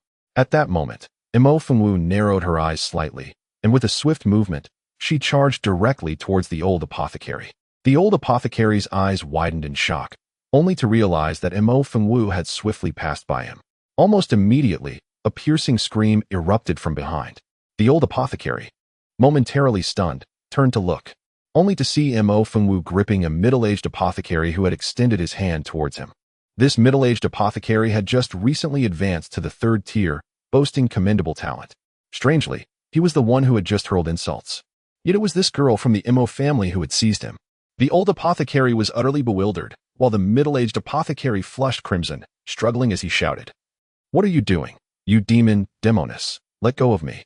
Mo Fengwu regarded his predicament with cold eyes and inquired. Speak of what you know. The middle-aged apothecary's expression shifted, panic flashing in his eyes. Speak of what? Feigning ignorance, are we? Very well, then. Do not say a word. With that, Mo Fengwu swiftly moved her fingers, and a chilling sound echoed through the air as the middle-aged apothecary's lifeless body was cast aside onto the ground. The unexpected demise of 2 apothecaries sent shockwaves through the apothecary hall. Meanwhile, Hong Yu, who had previously felt invincible, suddenly turned pale and bellowed, Mo family girl. How dare you recklessly slay the apothecaries of my hall? What are you all still doing? Quickly apprehend this demoness. In an instant, the apothecary hall was filled with surging spiritual energy and howling winds. Witnessing this turn of events, Mo Fengwu narrowed her eyes once more. If you seek death, do not blame me. As the sound fell, Mo Fengwu flicked her hand, and a plume of white smoke suddenly erupted in midair, following the swirling winds of spiritual energy. It swiftly enveloped the entire apothecary hall. This is bad. It's toxic. A scream arose from the crowd, and the faces of those present changed instantly. However, before they could retreat, a series of agonized cries echoed one after another. The white smoke thickened in the air, eventually rendering visibility to a mere hand's breadth. The screams continued to rise, one after another. It was not until a quarter of an hour later that the white smoke gradually dissipated, leaving the apothecary hall in complete silence. The bodies of the apothecary hall guards lay scattered on the ground, with not a single survivor. Only a few apothecaries, who had been positioned at a distance, now half collapsed on the ground, their faces stricken with terror. Mo Fengwu stood amidst the carnage, casting a casual glance around before her gaze settled on Hong Yu. At that moment, Hong Yu no longer exuded the calm demeanor he once had. He covered his mouth and nose with one hand, his eyes wide open, fear evident in their depths. He realized he could not identify the poison he had just encountered, let alone concoct an antidote. This woman is a monster, a heartless killer, a demon. At this moment, a tinge of fear finally emerged in Hong Yu's heart. Just then, Mo Fengwu took a step towards him. Step by step, Mo Fengwu advanced with an air of calmness and enchanting grace. Yet, in Hong Yu's eyes, the woman before him had transformed into a devil, slowly cornering him into the abyss. What are you doing? I must inform you, my dear sir, that I am a 5th-tier alchemist and the master of the Daliang branch, soon to be promoted to the esteemed position of vice master of the Eastern Domain's headquarters. If you dare, what if I do? A hint of derision flickered in Mo Fengwu's eyes as she remarked. The words of those from the alchemist hall are astonishingly similar. That old fellow Su once spoke to me in much the same manner. I am not like him. You. Stay back. Do not approach. Hong Yu's voice trembled uncontrollably. Mo Fengwu observed his reaction with keen interest, a soft smile gracing her lips as she inquired. If you wish to live, then speak of Wushuang City, and I shall let you go. Hong Yu fixed his gaze on Mo Fengwu, then shook his head resolutely. Wushuang City has nothing to do with me. Still stubborn, are we? No, I truly A piercing scream interrupted him, his voice abruptly silenced. Blood sprayed forth as a severed head was hurled into the air, landing with a thud nearby, rolling into a corner, eyes wide open, forever unclosed. In the span of a mere quarter of an hour, following Su Yin, the Master Hong Yu met the same fate. A profound silence enveloped the alchemist hall. The sound of a falling needle would have been audible. An intangible aura of bloodshed and terror pervaded the atmosphere, suppressing the breath of all present, including the elderly alchemist who had previously hurled insults at Mo Fengwu. Yet, in that moment, Mo Fengwu merely cast a cursory glance before focusing her attention on the communication screen, for when she had arrived, Hong Yu was engaged in dialogue with the Eastern Domain headquarters through it. Having written half of tomorrow's journey ahead, it unexpectedly transmitted itself due to an extended delay. Mo Fengwu happened to witness this scene, raising her delicate brows in intrigue. She stepped forward, approaching the projection wall. At that moment, a message from the Eastern Domain's headquarters arrived. Wait. These two simple words indicated that the other party had indeed taken note of this matter. It seemed the previous rumors held truth. Hong Yu was indeed set to be appointed as the vice master of the Eastern Domain's headquarters. Alas, Mo Fengwu gazed at the two characters on the projection wall and swiftly wrote, "No need to wait. He cannot go." Why? Mo Fengwu chuckled softly. Because I killed him. As the final word was inscribed, Mo Fengwu turned and departed. This is a quaint town named Qianshuiji. Though small, it bustles with life. The streets are lined with shops, and it is likely to evolve into a vibrant city soon. On that particular evening, a group of strangers suddenly appeared on the path outside the town. It was quite unexpected to discover that a concealed spatial passage had been established here. Feitian, glancing back at the now-vanished spatial entrance, murmured in surprise. It turned out that ever since that night when Mo Fengwu had annihilated the apothecary hall, she had ventured out of the city once more to pursue the dark-clad individuals who had previously abducted the Lu family's young master, Lu Fei. Those shadowy figures had been tainted with Mo Fengwu's specially crafted soul pursuit incense, ensuring that within half a month, even in death, they could not escape her grasp. However, it was unexpected that the unique scent of the soul pursuit incense dissipated shortly after they departed from Qingshan City. Moreover, the disappearance was exceedingly abrupt, leaving even Mo Fengwu utterly perplexed. Chapter 167. High-grade, third-tier magical artifact. It was the enigmatic man who had previously lingered, slightly furrowing his brow before making a sweeping gesture with his hand. In an instant, the fabric of space trembled, and a black hole materialized before the gathering. It turned out to be a spatial tunnel. No wonder the soul-chasing incense vanished so suddenly. It was severed by the spatial tunnel. Thus, the group followed the tunnel in pursuit. After an indeterminate duration of travel, they found themselves emerging into the light, outside a quaint town named Qianshuiji. It was astonishing to discover the existence of such a spatial tunnel here. Lianxi, with a puzzled expression, inquired, "A spatial tunnel? Is it truly formidable?" Feitian nodded affirmatively. Indeed, to establish a spatial tunnel, one must first rend the very fabric of space. This act of tearing space requires an extraordinary force, even among your human race. Not even the martial kings or martial emperors can achieve it solely through their own strength.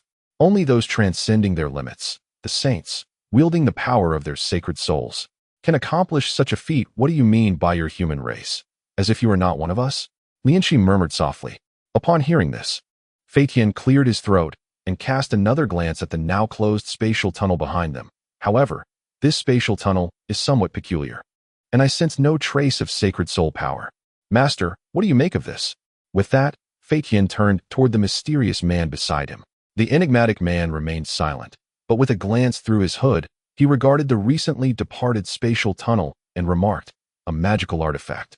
Feitian was taken aback, and at that moment, Mo Fengwu approached, inquiring, "Are you implying that the spatial tunnel we just witnessed was a magical artifact?" The enigmatic man nodded in affirmation, then abruptly raised his hand. In an instant, the space within a Tinjong radius began to twist violently. The previously closed spatial tunnel reopened, writhing incessantly. After a brief moment, a resonant hum echoed, and the spatial tunnel vanished, giving way to the sudden appearance of a wooden box before the group.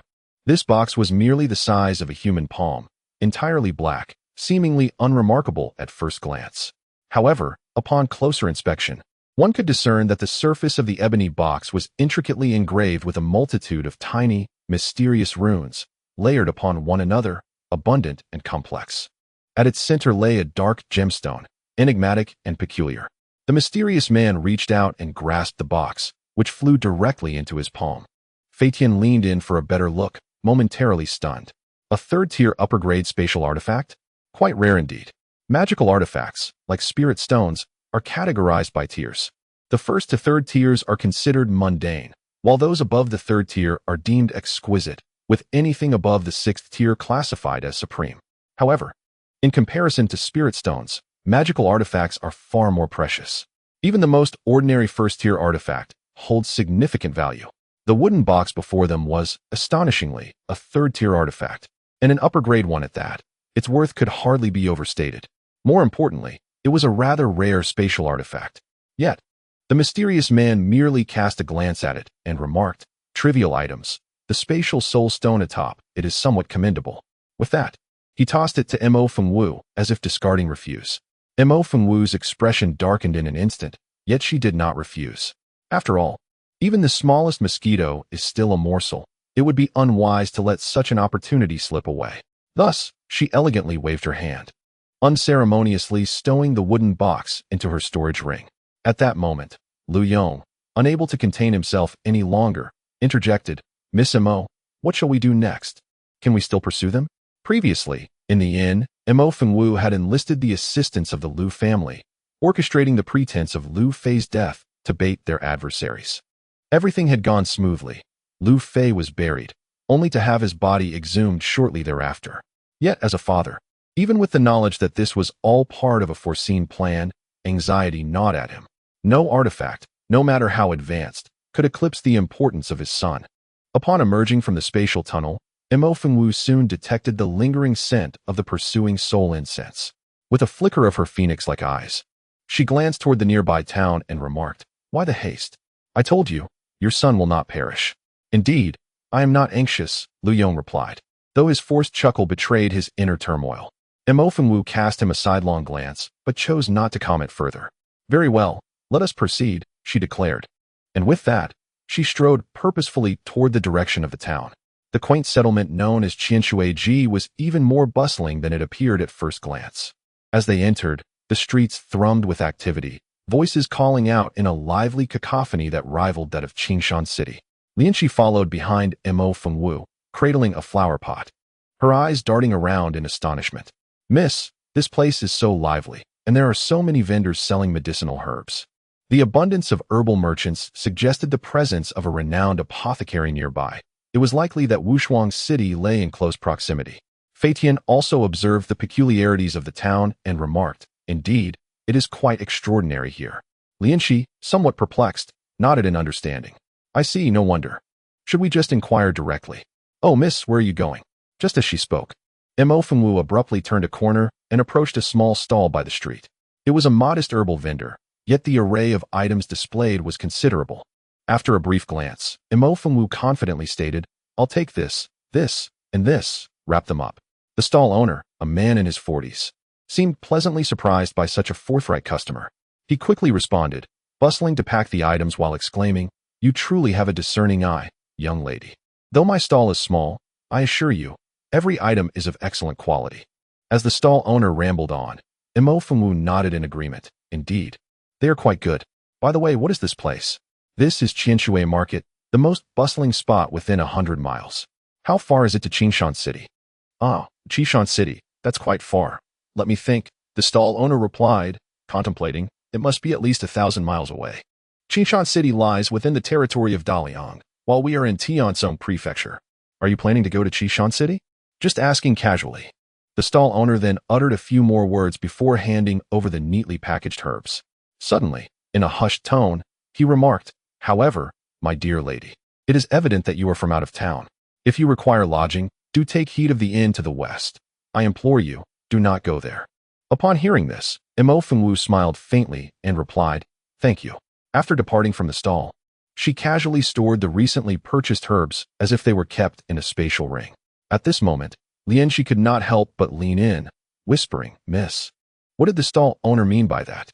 Is the inn to the west perhaps a den of iniquity?"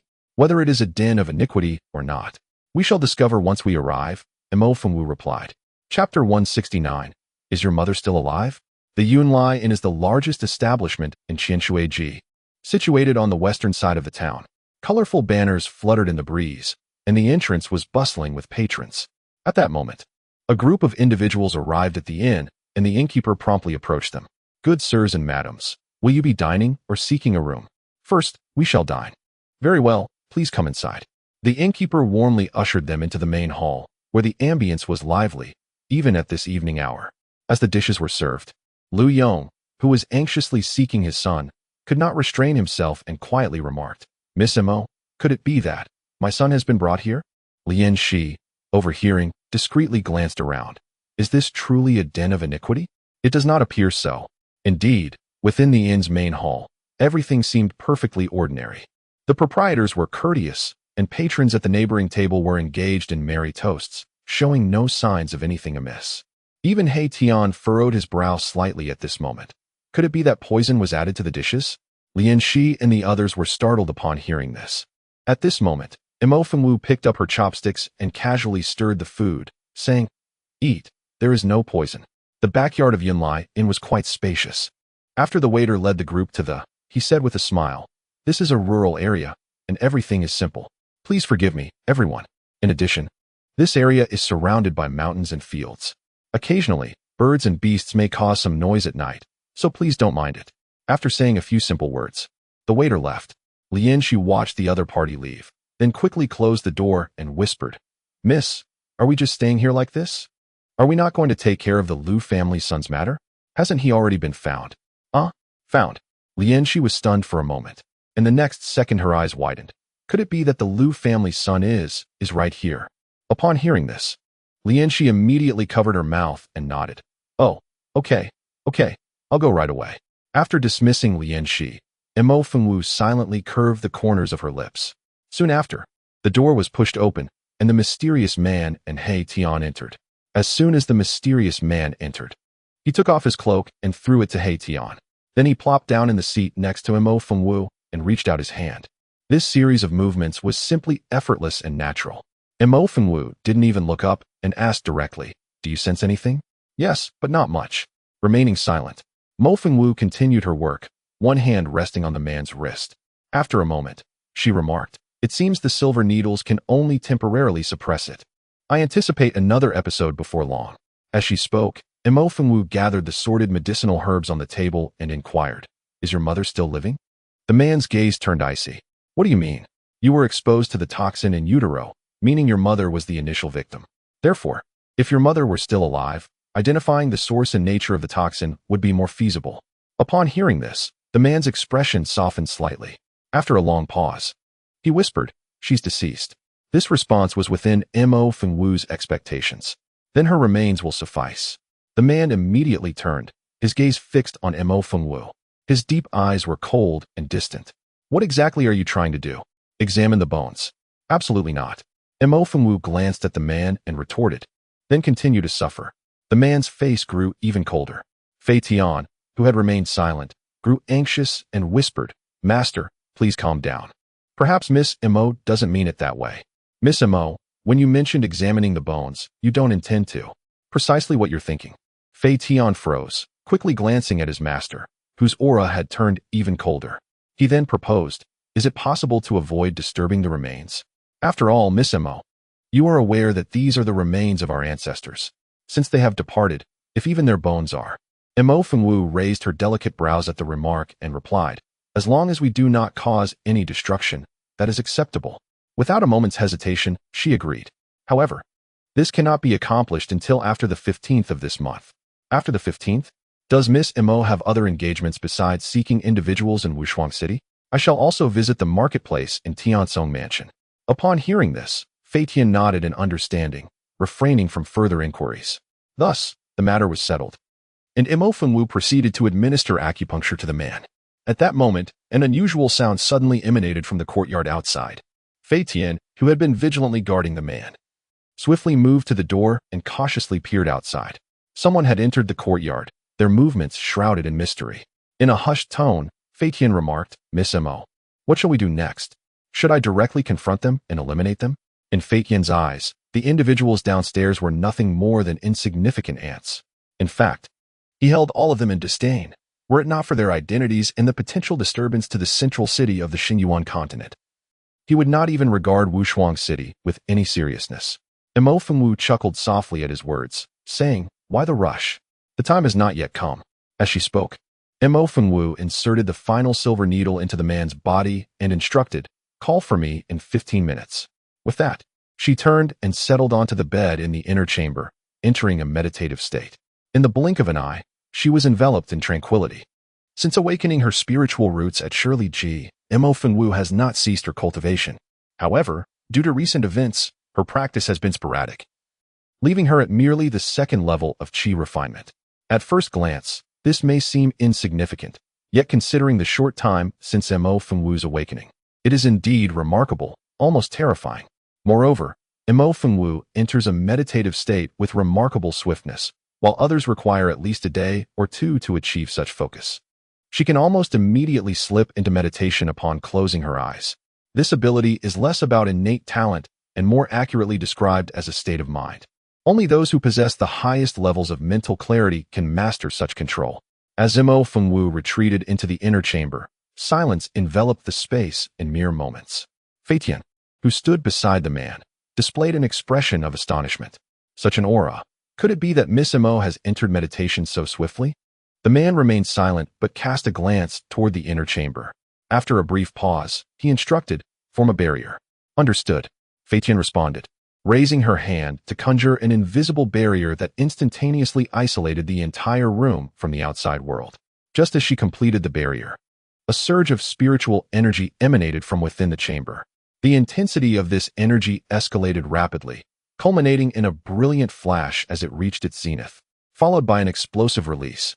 Has she broken through? Fei Tian was taken aback. Clearly, Mo Fengwu, seated in meditation, showed no signs of halting her progress. Having just broken through to the third level of qi refinement, the fluctuations of spiritual energy began to gradually settle once more, preparing to surge forth anew. As time passed, a quarter of an hour slipped by. Fei Tian stared blankly at the inner chamber, as if gazing at a peculiar creature. "Master, the time has come. I shall summon Miss Mo," he uttered, stepping forward. However, at that moment, the man suddenly raised his hand, halting him. Fei Tian froze in place, bewildered. "What does this mean?" Master, go outside." Fei Tian, taken aback, promptly retreated quietly. Mo Fengwu experienced remarkable results from her cultivation this time.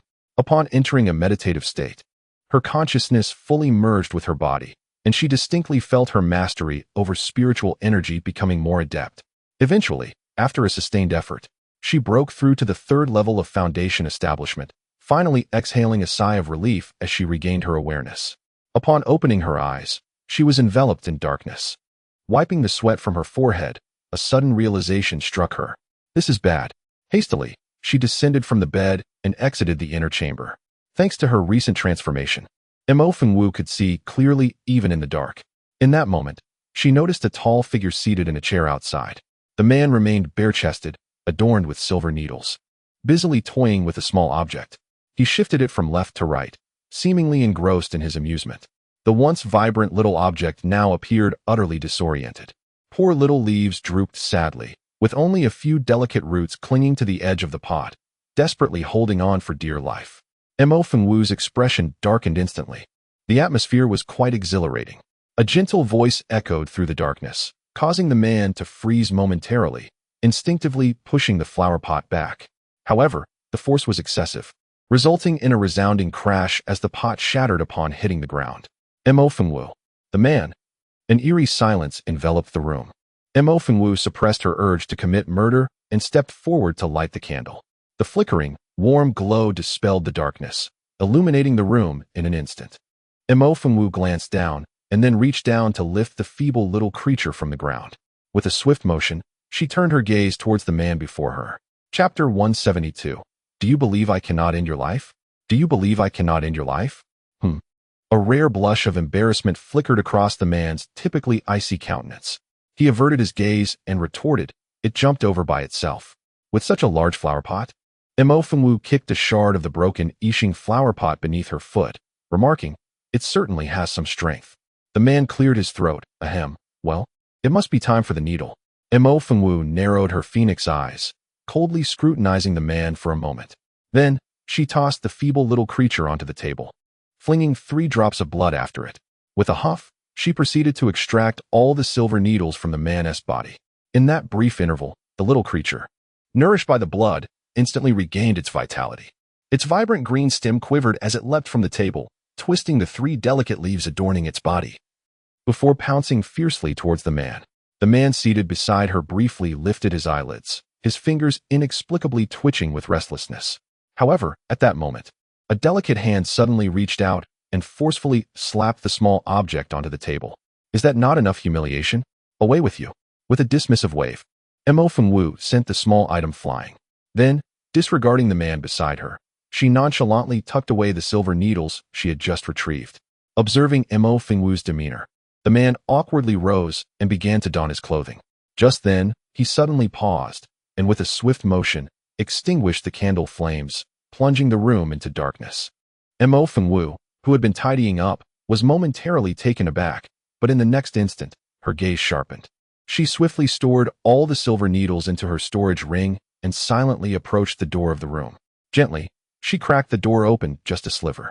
Mo Fengwu's room was on the 2nd floor, and from the corridor outside, one could glimpse the courtyard below. At this moment, the courtyard was shrouded in darkness, silent as the grave, with the shadows of trees dancing in the breeze. Everything appeared utterly ordinary. Mo Fengwu narrowed her eyes slightly, observing quietly, remaining still. Just then, an unusual sound suddenly echoed from the courtyard. Following that, several figures clad in black entered from outside. Why are there only 5 items this time? In a concealed chamber within the back courtyard of the Inn, a square-faced man in black glanced at the 5 corpses laid out on the ground, expressing his dissatisfaction.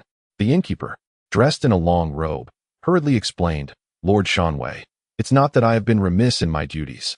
It is simply that acquiring such goods has become increasingly difficult of late. Especially since the incident at the apothecary hall was overlooked last time, it has become even more. Thus, Lord Shanwei, I beg your pardon. What does it matter if it was overlooked? Inform those useless fools at the apothecary hall that if they desire medicine, they must offer more goods. Otherwise, they shall find themselves with nothing in the future. Yes, I shall certainly comply. The innkeeper nodded repeatedly. The square-faced man in black snorted coldly and then stated, Fine, 5 it shall be, take them away. With a command given, the surrounding black-clad individuals promptly stepped forward, lifting the 5 corpses from the ground and placing them into 5 wooden boxes, which they then carried out of the room. Under a moonlit sky, the courtyard was devoid of any presence. The black-clad figures streamed out, with the square-faced man bringing up the rear. However, just as they exited the room, the door of a nearby chamber across the courtyard was suddenly pushed open from within. A drowsy young man, holding a candle, emerged. Chapter 173. This Fool, Revised Edition. The young man, clad in a nightgown and yawning, seemed to have arisen in the night to answer nature's call. As fate would have it, he stumbled directly upon the group of black-clad individuals. Who are you? The young man, caught mid-yawn, froze momentarily, unable to restrain his curiosity. However, as the words left his lips, his expression shifted dramatically. The sight of these individuals, clad entirely in black, emanating an aura of menace. You all, help, robbery. There's a robbery. Instinctively, the young man cried out in alarm and turned to flee. Yet, in the blink of an eye, a flash of blades illuminated the air, accompanied by a piercing scream as the young man collapsed to the ground. The subsequent cries had already disturbed the entire inn. In the once pitch-black courtyard, flames flickered to life as guests began to emerge from their rooms in small clusters. The late hour raised questions of disturbance. What was happening? A cacophony of voices echoed, mingling with the cries of alarm. As more guests stepped outside, their gazes fell upon a young man lying in a pool of blood, surrounded by a group of men clad in black. Suddenly, the expansive courtyard of the inn fell into a chilling silence. All eyes widened in disbelief at the horrific scene, as if they had been struck mute. Then, a collective gasp erupted. Murder! Robbery! Help! The shrieks pierced the air, sending shockwaves throughout the entire establishment. Amidst this chaos, a stout-faced man in black found his expression darkening with rage. His cruel, slanted eyes scanned the surroundings coldly, and he declared, since everyone has witnessed what they shouldn't have. There is no need to leave any survivors. Attack. Leave no one alive. Such brutality was not a novel occurrence at the Inn. Upon hearing the command, the assembled figures in black swiftly unsheathed their blades, charging ferociously at the fleeing patrons. In that moment, a thunderous voice rang out, and a figure leaped to block the assailants. You fiends, return my son at once. It was none other than Lu Yong, who had accompanied Mo Fengwu. Driven by desperation to save his child, and spurred on by the urgency of Mo Fengwu's message relayed by Lianxi, he had remained vigilant at the doorway. However, Lu Yong was no fool. He understood the necessity of adhering to Mo Fengwu's directives. Thus, he had remained silent until now. Yet, witnessing the imminent bloodshed as the group prepared to leave with their boxes, Lu Yong could no longer contain himself. On the second floor, Mo Fengwu silently rolled her eyes at his foolishness. With her lips pressed together, she turned, only to collide abruptly with a sturdy chest. It turned out that someone from the room had approached her from behind. Mo Fengwu furrowed her brow as she observed this individual squinting at the scene unfolding in the courtyard below, murmuring, "Is this all? A mere delivery crew? Did you expect some illustrious figures?" With that, Mo Fengwu raised her hand to push open the door and strode outside. The appearance of Lu Yong momentarily stunned the group of black-clad individuals in the courtyard. The leader, a square-faced man in black, stepped forward brandishing a knife, his slanted eyes glinting coldly as he sneered, "Your son? Huh, very well, then you may join him. Just what I needed, a little more merchandise." As he spoke, the square-faced man lunged at Lu Yong with force. Just then, a faint sound of something slicing through the air was heard, followed by an object plummeting from above. The grinning square-faced man halted in surprise, his foot faltering as the object brushed past his face and crashed onto the ground.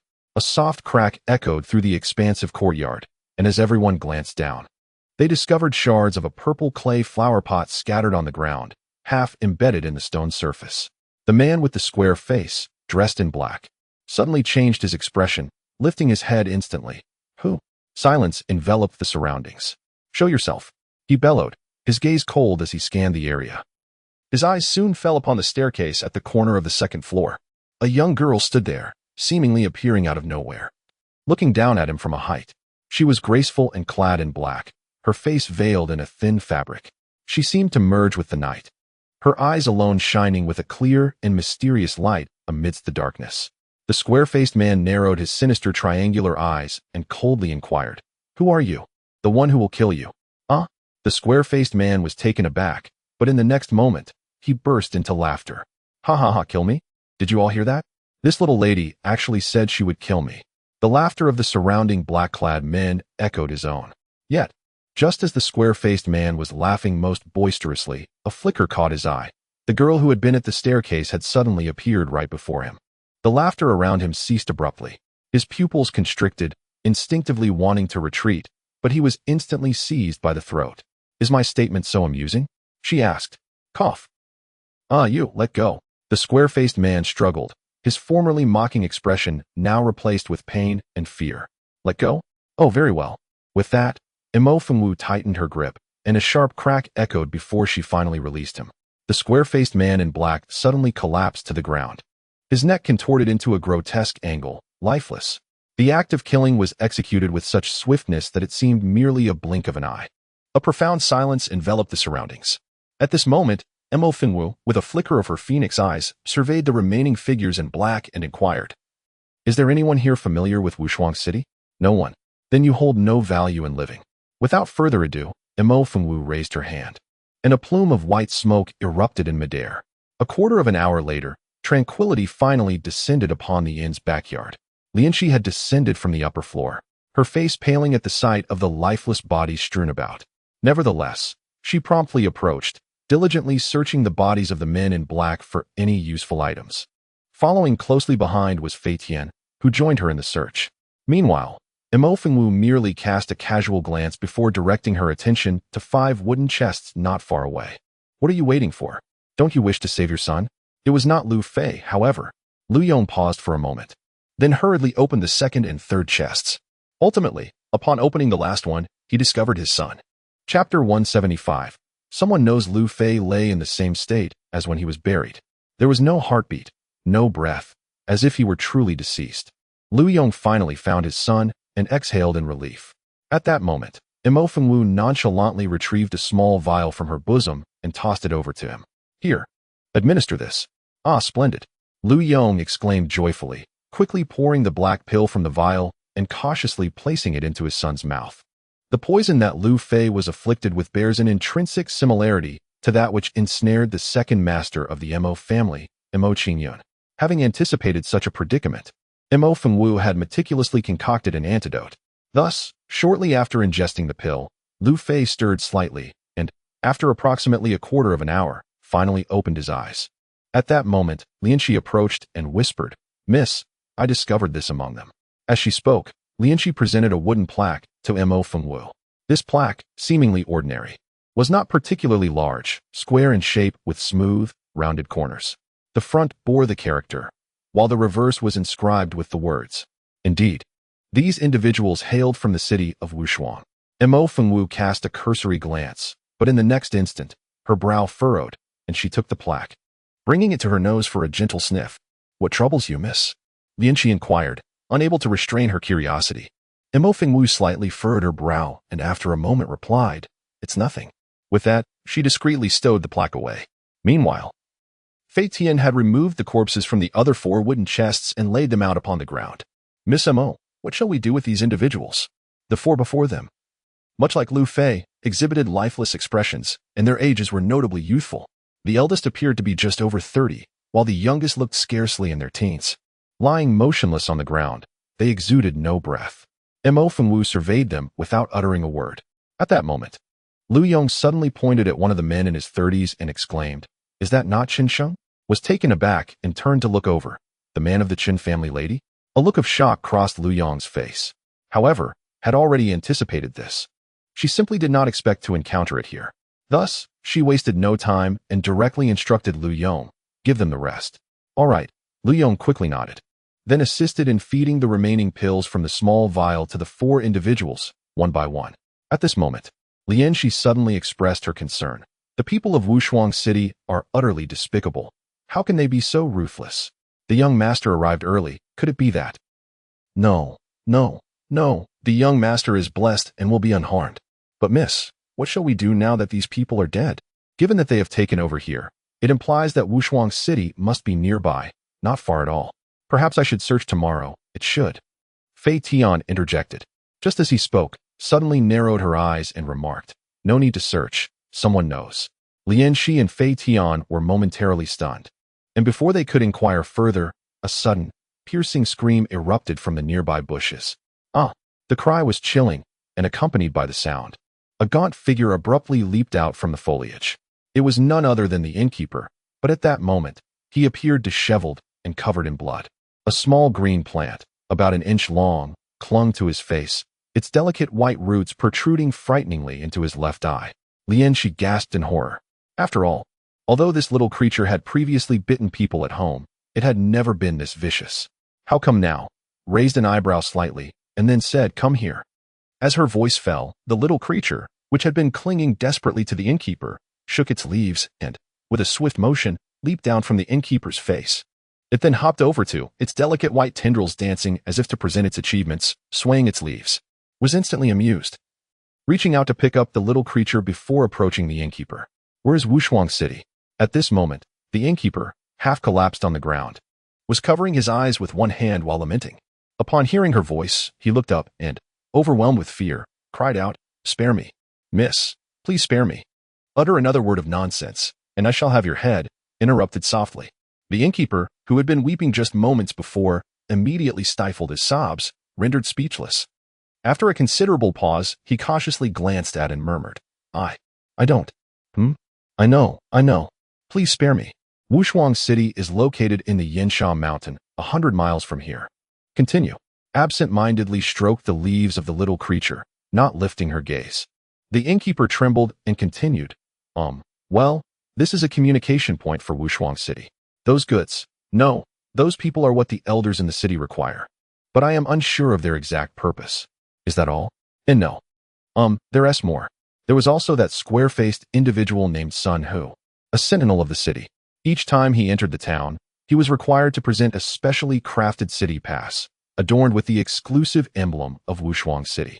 Mo Fengwu fell silent for a moment before inquiring, a few months ago, was there a young man, around 17 or 18, who visited Wushuang City? No. There was one, a young gentleman of remarkable appearance, who claimed to seek medicine. He stayed here for a night before heading to Wushuang City. Beside her, Lianxi rejoiced at this revelation, whispering, "Miss, it must be the young master." Mo Fengwu remained silent, casting a sidelong glance at the innkeeper. After a brief pause, a subtle smile graced her lips as she replied, "Is that so? That is well. You may leave now." "Thank you, miss, thank you." The innkeeper hurriedly expressed his gratitude before scuttling away in haste. The midnight slaughter instilled a sense of unease among the patrons of the inn. Though they were terrified, not a single soul dared to depart. As the moon reached its zenith, darkness enveloped the entire Qianshui gathering. A profound silence prevailed, when suddenly, a concealed door beside the Yunkai Inn in the western part of the city creaked open, revealing a furtive figure who emerged. This person was slender, with one eye wrapped in bandages. Upon stepping out, they swiftly scanned their surroundings, but just as they intended to flee, a soft voice floated into their ear. "Where are you off to, innkeeper?" The gentle, languorous tone resonated, yet to the innkeeper's ears, it sounded akin to the call of death. In the gloom, those eyes possessed an uncanny allure, brimming with bloodlust and lethal intent. You. No. The innkeeper's eyes widened in terror, but in the next instant, his outcry was cut short as he was cleaved in two by a single stroke. At this moment, Lianxi, her face pale, approached from behind. She first cast a glance at the innkeeper's unrecognizable remains on the floor, then softly inquired, "Miss, how did you know this man was being untruthful?"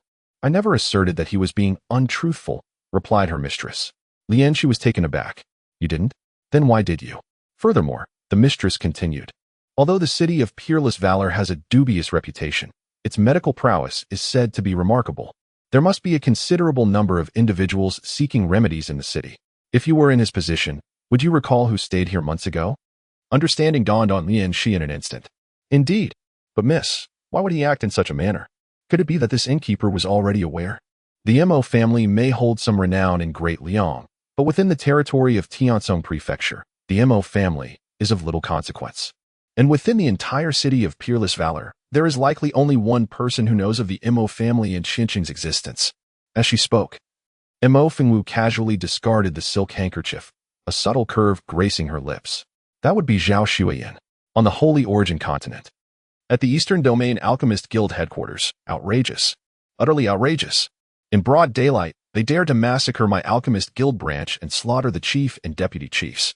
Do they even hold my Alchemist Guild in any regard?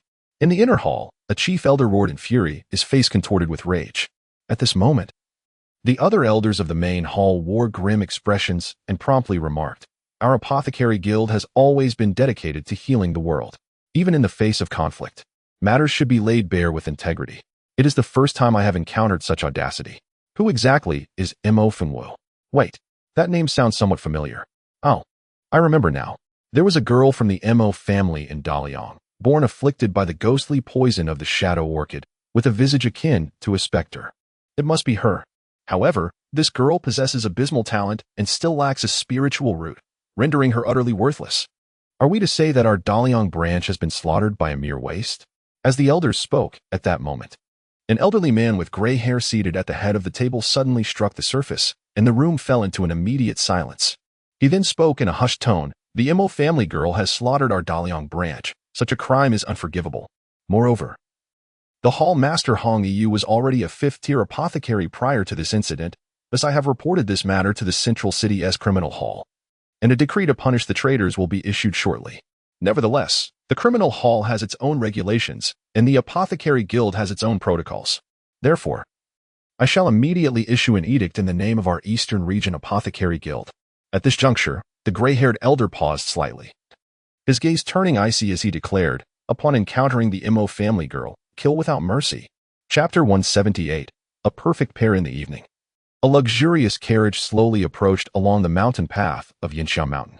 The carriage was spacious and opulent, adorned with intricately carved window frames and draped with tassels that swayed gracefully with the motion of the vehicle.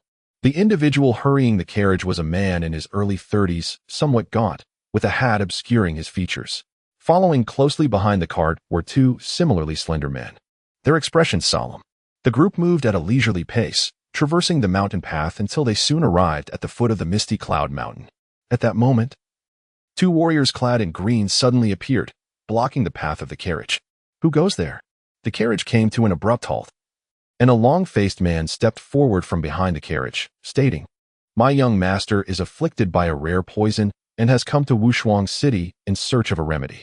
As he spoke, the long-faced man produced a wooden box from within his robes and offered it forward. "A token of our meeting. I kindly request your assistance in relaying this." Searching for a remedy? The green-clad warrior raised an eyebrow, casually accepting the wooden box. Upon opening it, a dazzling spiritual light burst forth from within. The warrior's expression shifted to one of astonishment, and he promptly closed the box, saying, "Please wait here." With that, he turned and ascended the mountain. Before long, a steward clad in black descended from the heights, smiling as he spoke. "I have just learned of esteemed guests arriving in Wushuang City. I apologize for not greeting you sooner. Please forgive my oversight." As soon as his words fell, a delicate, fair hand extended from the carriage, followed by a young woman emerging gracefully. She was youthful, adorned in a gown of pale moonlight fabric, her face partially veiled. Shortly thereafter, a young man also stepped down from the carriage, draped in a long cloak and wearing a mask. The pair, one veiled, the other masked, rendered their features utterly unrecognizable. At this very moment, standing before them, they resembled deities from the heavens, radiating an extraordinary brilliance. What a splendid pair! The steward clad in black was momentarily taken aback, but quickly invited the couple to ascend the mountain. Wushuang City, nestled on the slopes of Inxia Mountain, boasted towering city gates that loomed majestically amidst the landscape. At this juncture, a young couple sat in the grand hall of the front courtyard, patiently awaiting the arrival of their host. Before long, voices could be heard from outside. "Ah, I apologize for my tardiness due to pressing matters," came a voice preceding the appearance of an elder who entered the room. The old man, in his 60s and of modest stature with a slight paunch, paused upon seeing the young couple before him, a look of surprise crossing his face, which was soon replaced by a dazzling smile. "My esteemed guests, I thank you for your patience," he said warmly. "You are too kind, sir," the woman replied softly, her phoenix-like eyes glancing at the elder from beneath her veil. "May I inquire who you are?" With a smile, the elder was about to respond when the black-clad steward interjected, "This is the third elder of Wushuang City." "The third elder?" The woman's brow subtly arched as she remarked. "Ah, so it is the third elder. Might I ask if City Lord Jean is present in the city?" The third elder's expression stiffened slightly, and the steward hastily replied, "The city lord is currently occupied with important matters and is unable to receive guests. I hope the lady will understand. However, when it comes to medical expertise, our third elder is equally adept, so please rest assured." "Is that so? Then that is reassuring." The woman turned to her companion beside her and said, "In that case, I would like to trouble the third elder." As she spoke, the woman produced a box from her bosom and placed it upon the table. "This is the consultation fee, should the third elder be able to alleviate my husband's suffering. A more substantial reward shall follow."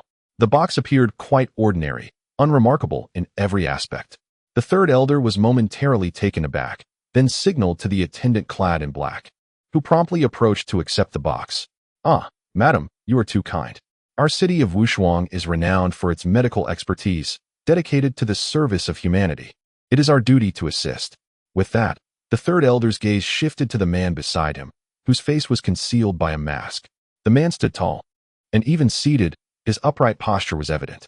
"Might I inquire if the young master is experiencing any ailments?" The man remained silent.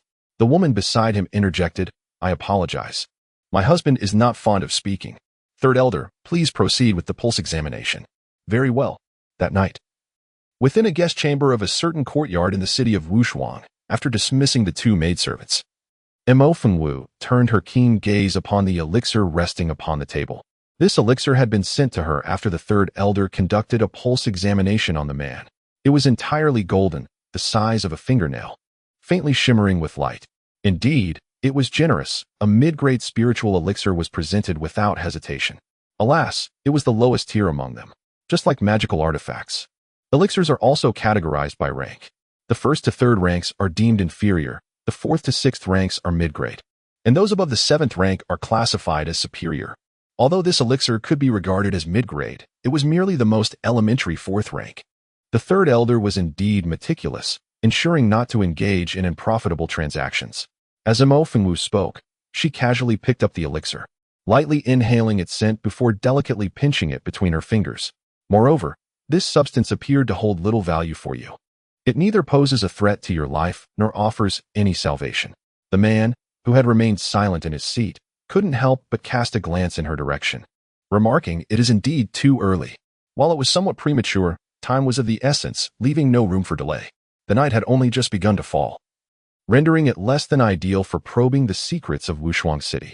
However, since Zhao Xuyan had previously arranged for a presence at Qianshui Gathering, it indicated that she had anticipated Imo Fengwu's arrival. Fortunately, Qian Sheng's absence from Wushuang City was a relief.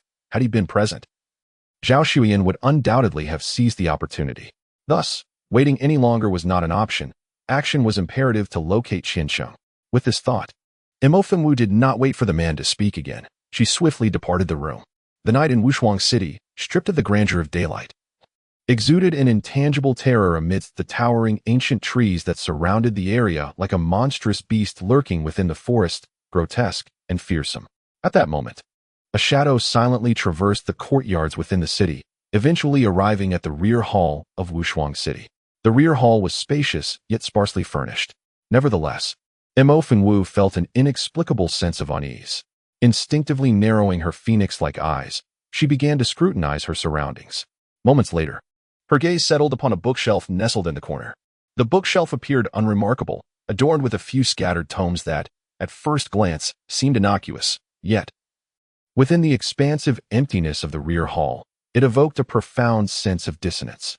Imo Fengwu walked over and gently touched. How could this be? Imo Fengwu immediately furrowed her brows when, at that moment, a familiar voice suddenly whispered in her ear. "Step aside." Chapter 180. The true Wushuang City. That hand brushed past Imo Fengwu's ear and rested against the bookshelf. Subsequently, she distinctly felt a violent tremor in the spiritual energy of the space before her. In the next instant, a stone staircase appeared right in front of her. The staircase, over 2 meters wide, stretched forth into the darkness, devoid of any light, evoking an eerie sensation.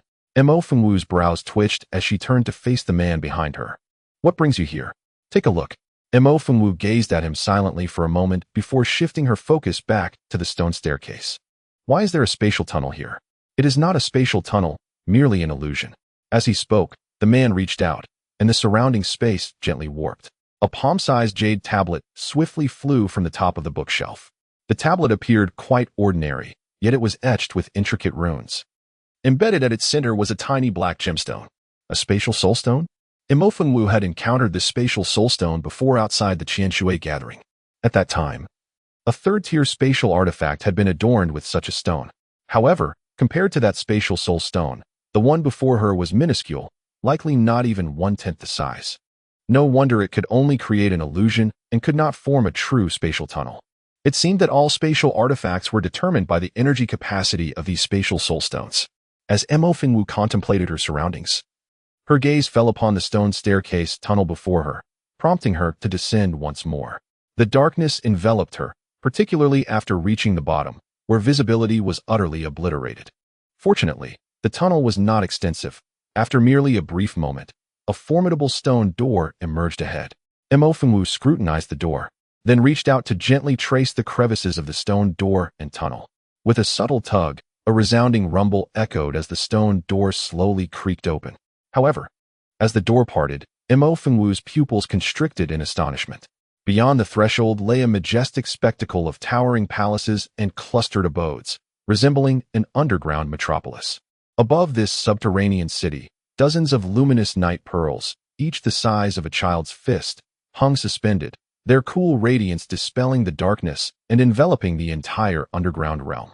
In that moment, even the man standing behind her raised an eyebrow in intrigue. Yet, just then, a shadow darted past, and a long sword was suddenly pressed against Imo Fengwu's neck. "Who goes there?" Imo Fengwu's phoenix eyes flickered as she assessed the sudden appearance of the cloaked figures. As expected, they bore an attire reminiscent of those who had previously invaded Qingshan City to pilfer corpses. Imo Fengwu's mind raced with understanding. A smirk graced her lips as she spoke. We are mere guests of Wushuang City, bored in the dead of night, and stumbled upon this place for a stroll. Is this also part of Wushuang City? Quite an exquisite find. Guests, you say? Huh. In that case, let us introduce you to our city lord. One of them declared. Seize these two at once. With that command, the surrounding cloaked figures surged forward in a flurry. Upon witnessing this scene, Imofengwu couldn't help but smile softly. Indeed, this is the true Wushuang City. Ah, you know too. The leader of the cloaked figures began to speak. But in the next moment, his voice was abruptly cut off as a dagger silently pierced his heart. Chapter 181. If it cannot be done, then so be it. Everything transpired too swiftly. Yet, it was already too late. In an instant, a flash of sword light swept through, and blood gushed forth from the neck of the fallen. The cloaked figures soon followed suit, collapsing to the ground. An invisible aura of bloodshed permeated the surroundings. The sole surviving cloaked figure stood frozen in place. Terror etched across his face as he gazed at the man and woman before him. Just as he was about to speak, a dagger pressed against his throat. Shh. Be obedient. A melodious voice resonated in his ears, causing the cloaked figure to tremble, rendering him motionless. Tell me, where is this place? This is the underground city of Wushuang. And what purpose does this underground city serve? It is for alchemy. Imofengwu's eyes flickered with interest. What kind of alchemy? I do not know. I truly do not know. The cloaked figure appeared reluctant to deceive her. After a moment of contemplation, Imofengwu inquired further, where are the people you captured? In the underground tower. Point it out to me. At her command, the cloaked figure trembled as he extended a shaking hand towards a nearby structure. It was a low, square building, resembling more of a humble dwelling than a tower. In this vast underground metropolis, it was utterly unremarkable. Imofengwu raised her gaze and surveyed her surroundings before once again focusing on the cloaked figure. Take me there. No. Well, the city lord has decreed that we, the mountain guards, cannot enter the inner city. If discovered, the penalty is death. Is that so? Then it seems there is no choice. Imofengwu spoke softly, and in the next moment, before the cloaked figure could breathe a sigh of relief, a sharp pain pierced his neck, extinguishing his life in an instant. The inner city, the tower, entry was forbidden for the mountain guards. The information garnered from the cloaked figure was meager, yet it was evident that this inner city served as the nucleus of the entire Wushuang City. After disposing of the bodies of the cloaked figures with a powder to obliterate all evidence, Imofengwu's attention returned to the tower, not far away. The tower was in close proximity to the entrance of the inner city, and before long, she found herself at the threshold of the tower. As before, it bore little resemblance to an ordinary dwelling. It was the simplest of square houses, devoid of windows, with a modest door that emitted not a whisper of sound. Imofengwu stood at the entrance, taking stock of her surroundings, and just as she was about to attempt to open the door, her gaze sharpened. This is not good. Someone is approaching. The predicament was dire, for the alleyway was barely 2 meters wide, leaving no room for concealment. As for the roof, no. The tower was too low.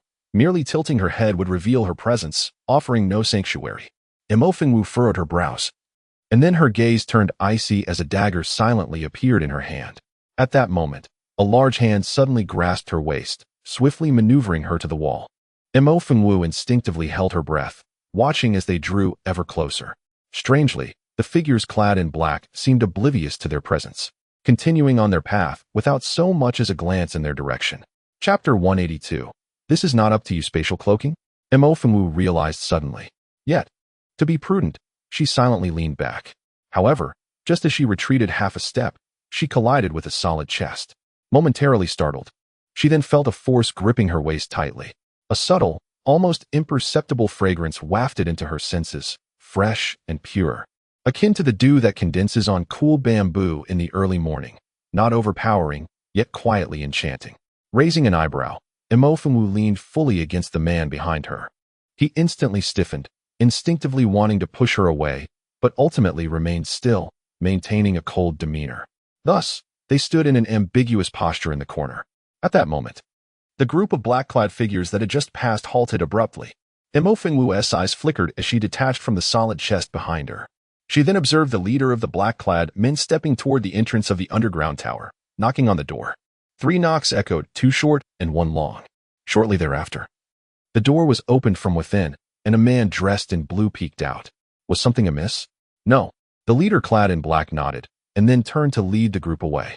The man in blue glanced around before closing the door. With the departure of the black-clad individuals, tranquility enveloped the surroundings once more. At that moment, the man raised his hand in a gesture, and the spatial barrier dissipated into nothingness. From now on, you are forbidden from approaching this place, came a deep voice from behind, as cold and frosty as ever. Upon hearing this, Mo Fengwu, who had just reached the entrance of the tower, raised an eyebrow and cast a fleeting glance back, simultaneously knocking on the door. Knock, knock, knock. Like the black-clad figure, she tapped 3 times, 2 short and 1 long. Moments later, the previous man in blue opened the door to the tower. However, before he could utter a word, crack, with a swift motion, Mo Fengwu snapped his neck. Yet, her gaze remained fixed on the man behind her. Narrowing her eyes, she declared, "You have no say in this." With that, she discarded the lifeless body of the blue-clad man to the side and stepped inside. As she crossed the threshold of the tower and turned her head, Mo Fengwu's pupils dilated in shock, causing her to halt abruptly. The seemingly unremarkable exterior of the tower belied an expansive interior. Towering cliffs surrounded her, reaching heights of several dozen zhang. Strangely, on each sheer wall, rows upon rows of iron cages were lined up. These cages, varying in size, were stacked closely together, resembling a storage facility, reaching all the way to the pinnacle of the tower. What was even more terrifying was that these densely packed cages were not empty. They contained human remains. No, they were not merely corpses. They were individuals in a state of false death, much like the earlier Liu family heir, Liu Fei. In an instant, even the seasoned Mo Fengwu, who had witnessed countless mountains of corpses and seas of blood, could not help but change her expression slightly. At that moment, several individuals clad in blue emerged from the shadows. Upon spotting Mo Fengwu, they paused momentarily, then swiftly drew their blades, demanding, "Who are you?" As they spoke, the blue-clad figures charged toward Mo Fengwu. Her eyes narrowed slightly as she slowly raised her hand. When they drew near, she deftly swung her weapon, severing one of their necks. The silent slaughter transpired in the blink of an eye. Moments later, Mo Fengwu collected her dagger and used a powder to obliterate any trace of the bodies. Once the scene was cleared, she proceeded to the center of the tower, raising her gaze to survey her surroundings. Chapter 183. Time to work. There were far too many people here. The iron cages alone numbered in the thousands, each containing no fewer than 3 or 5 individuals. The pressing question remained, was Qianqing truly here? However, there was no time for contemplation. Thus, Mo Fengwu resolved to employ the most straightforward method, searching one by one. Just then, a tiny green leaf unexpectedly emerged from her sleeve. It turned out that during her visit to Wushuang City, Mo Fengwu had left Lian Shi and her cousin, Mo Yibai, at Qianshuiji, inadvertently bringing this little creature along. Throughout the day, it had been nestled within her sleeve, and now it finally seized the opportunity to come out for some fresh air. Mo Fengwu was taken aback for a moment, glancing at the little creature, and then her eyes suddenly brightened. An idea had struck her. Suddenly, she yanked the small creature out and tossed it onto the ground. With a swift pinch of her fingers, several drops of crimson blood fell onto the creature's leaves. The little being, which had been somewhat dazed moments before, instantly trembled at the scent of blood. Its 3 tiny leaves perked up, eagerly drinking in the essence. The creature seemed on the verge of taking flight. As it continued to absorb the blood, it began to grow at a visible rate. The once fragile stem thickened and elongated, the leaves expanded, and new leaves sprouted forth. Mo Fengwu had truly invested her blood this time. Once the small creature reached approximately 20 centimeters in height, she pinched her fingers to halt the bleeding and declared, "It is time to work." With a narrowed gaze, Mo Fengwu raised her leg and delivered a swift kick, sending it flying. "I said it's time to work. Did you hear me? Go find someone whose blood scent resembles mine, immediately, or else I shall chop you into pieces." Under the weight of Mo Fengwu's formidable threat, the little creature finally complied. It jumped up and set to work. Meanwhile, Mo Fengwu herself was not idle. She searched methodically, one iron cage after another. Time flew by, and in the blink of an eye, an hour had passed. Mo Fengwu and the creature had scoured the entire tower but found nothing. Could it be that Qiancheng was imprisoned elsewhere? Or perhaps Qiancheng had never set foot in Wushuang City at all? Mo Fengwu furrowed her brow slightly. And just then, the man who had been standing by the door suddenly stirred, whispering, "Someone is coming. We must leave." Mo Fengwu paused momentarily but did not hesitate. Seizing the diminutive object, he swiftly absconded with the man. Concurrently, within the third elder's chambers, he mused, beholding the resplendent treasure within the box, his voice a mere murmur. The black-clad steward at his side, equally captivated by the glimmering artifact, surreptitiously ogled it, voicing his suspicion, "They are certainly generous, yet I find them dubious. Why conceal their visages behind masks and veils if their intentions are genuine in seeking medicine? Could they harbor ulterior motives? Ulterior motives? What could they possibly seek?" Chapter 184, Disappearance? Furthermore, the lad is indeed afflicted by a peculiar poison. The third elder's countenance hardened as he spoke. While not the foremost physician in the city, his expertise in toxicology was unparalleled. Yet, the man's pulse presented an anomaly, seemingly normal, yet possessing an underlying urgency, with a subtle tension in his breath, indicative of poisoning. However, the precise nature of the toxin eluded him. The third elder's eyes, etched with wrinkles, narrowed in contemplation. The black-clad steward, taken aback, queried, "Truly poisoned? I had presumed." "Humph, am I so easily mistaken?" The third elder retorted, casting a disdainful glance at the steward, before chuckling softly, "Regardless of their affliction, they are significant targets. Now that they have arrived, they shall not depart. However, prudence dictates that we take precautions. Yes, I shall dispatch individuals to monitor them forthwith. Indeed, I am focused. Furthermore, I wish to keep the information contained. Since this significant catch has landed in our grasp, there is no reason to share it with others. Thus, do not divulge any details to the other elders, understood? Haha, rest assured, my lord. I have already arranged matters concerning the great elder and the second elder. They shall remain oblivious." A significant catch?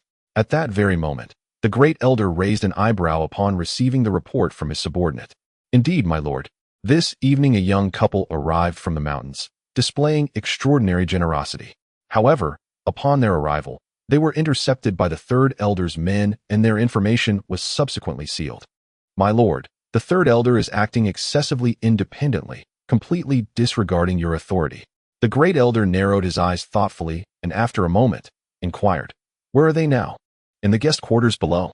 Upon hearing this, the great elder pondered briefly, but just as he was about to speak, a flurry of urgent voices echoed from outside the room.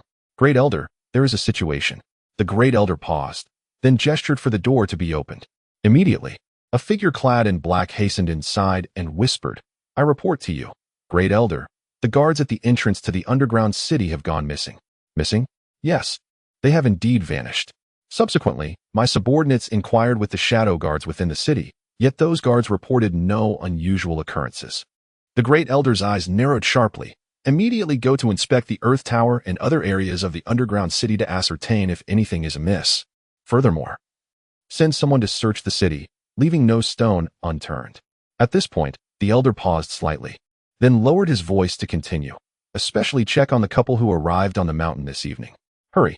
Yes, during the journey, they encountered several groups of men in black, but thanks to the man's spatial shielding, they managed to evade danger effortlessly.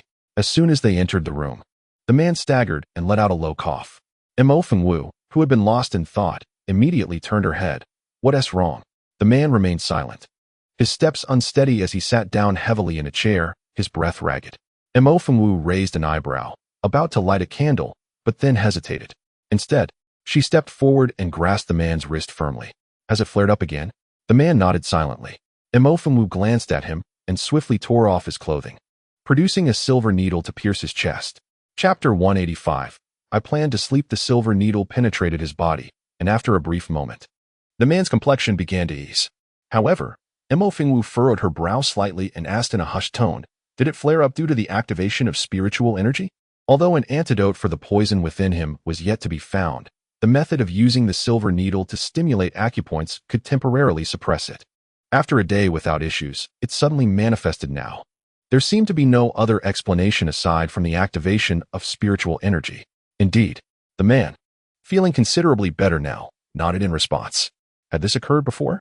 Does the activation of spiritual energy always trigger this reaction? Indeed, not frequently. Is it serious now? The man nodded once more. Mo Fengwu fell silent for a moment, choosing not to utter another word. To avoid attracting the attention of those outside, she refrained from lighting a candle. The room was shrouded in darkness, and the two remained silent, neither willing to speak. Suddenly, A cacophony of footsteps and voices erupted from outside. "Quick, go check over there. You all, follow me." The low, harsh voice cut through the stillness. Mo Fengwu's brows furrowed at the sound, and as the commotion grew louder, it approached the door. Thud, thud, thud. The sound of pounding on the door echoed, and Mo Fengwu exchanged a silent glance with the man, remaining mute. Thud, thud, thud. "Open the door." Still, Mo Fengwu said nothing. "Kick the door down." "Who is it?" As the figures outside prepared to force entry, Mo Fengwu seized the moment to speak, her tone laced with a hint of weariness. "There are intruders in the city. We, under the orders of the esteemed elder, are conducting a search. Please open the door." Mo Fengwu slightly narrowed her eyes and swiftly extracted the silver needles from the man. "Intruders? I have seen no intruders.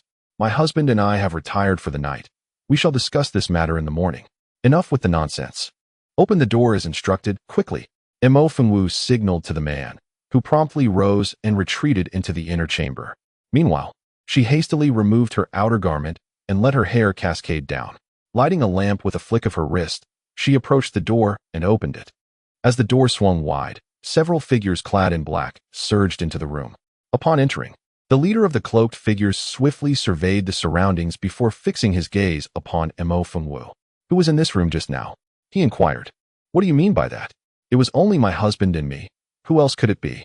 The leader narrowed his eyes, scrutinizing Mo Fengwu momentarily before commanding in a hushed tone, "Go check inside." One of the cloaked figures immediately nodded and hastened into the inner chamber.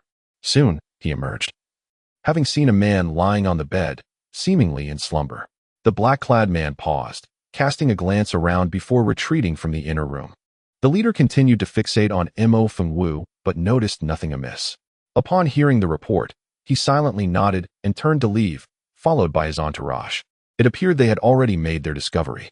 The man, now awake, sat up on the bed and glanced at Mo Fengwu, his voice cold as he asked, "What are your plans now?" "Naturally, I intend to continue searching," she replied, a slight smile gracing her lips before she shifted her tone. "However, at this moment, I plan to sleep." With that, Mo Fengwu abruptly removed her veil and reclined on the bed. The man, who had been seated, was taken aback, his expression darkening. "Get off," he demanded. "On what grounds?" Mo Fengwu spoke softly, settling into a comfortable position and occupying half of the bed. The man's countenance turned grim. His previously serene face now radiated an icy chill. "I command you to get off." "No." As she spoke, Mo Fengwu deliberately cast a flirtatious glance at the man and said, "This bed bears neither your surname nor your name. Why should I leave? I have made it clear that I dislike being touched by others, especially sharing a bed with a woman." Mo Fengwu was taken aback, realization dawning upon her. "So, you prefer men?"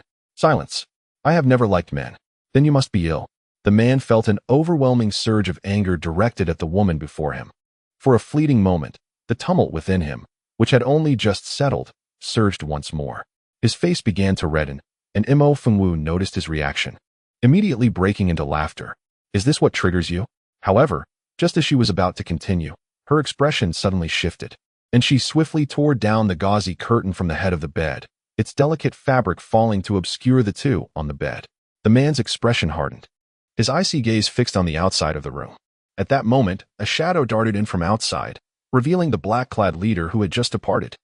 Lying on the bed, Mo Fengwu's eyes turned cold, and she discreetly beckoned to the man beside her. Yet, he seemed oblivious, maintaining a stoic demeanor as he sat motionless. In frustration, Mo Fengwu kicked him, only to have him push her away with a single motion. "Ah, very well." Mo Fengwu swiftly delivered another kick to him. And at that moment, the leader of the black-clad men stepped forward, approaching the bed. Mo Fengwu's expression instantly shifted, and she abruptly extended her hand, encircling the neck of the man beside her. With a deft maneuver, she half reclined against him. In that fleeting instant, the bed curtains were suddenly drawn aside by the leader of the black-clad men. A breathtaking scene unfolded before his eyes. On the not-so-large bed lay a woman of graceful form, clad only in a thin garment, nestled within the embrace of a man.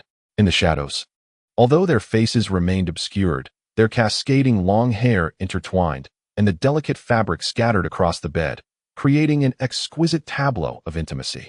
The leader of the black-clad men froze, rendered momentarily speechless. At that moment, the woman on the bed slightly raised her head and cast a glance at him. "What do you want?" Apologies, I merely what?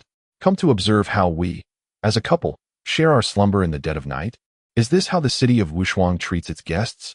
Truly, I have gained new insights. If that is the case, my husband and I shall forego this medicine and depart at dawn. I do not comprehend your meaning. Then what do you mean? What? Are you not satisfied with what you have seen and wish to take another look?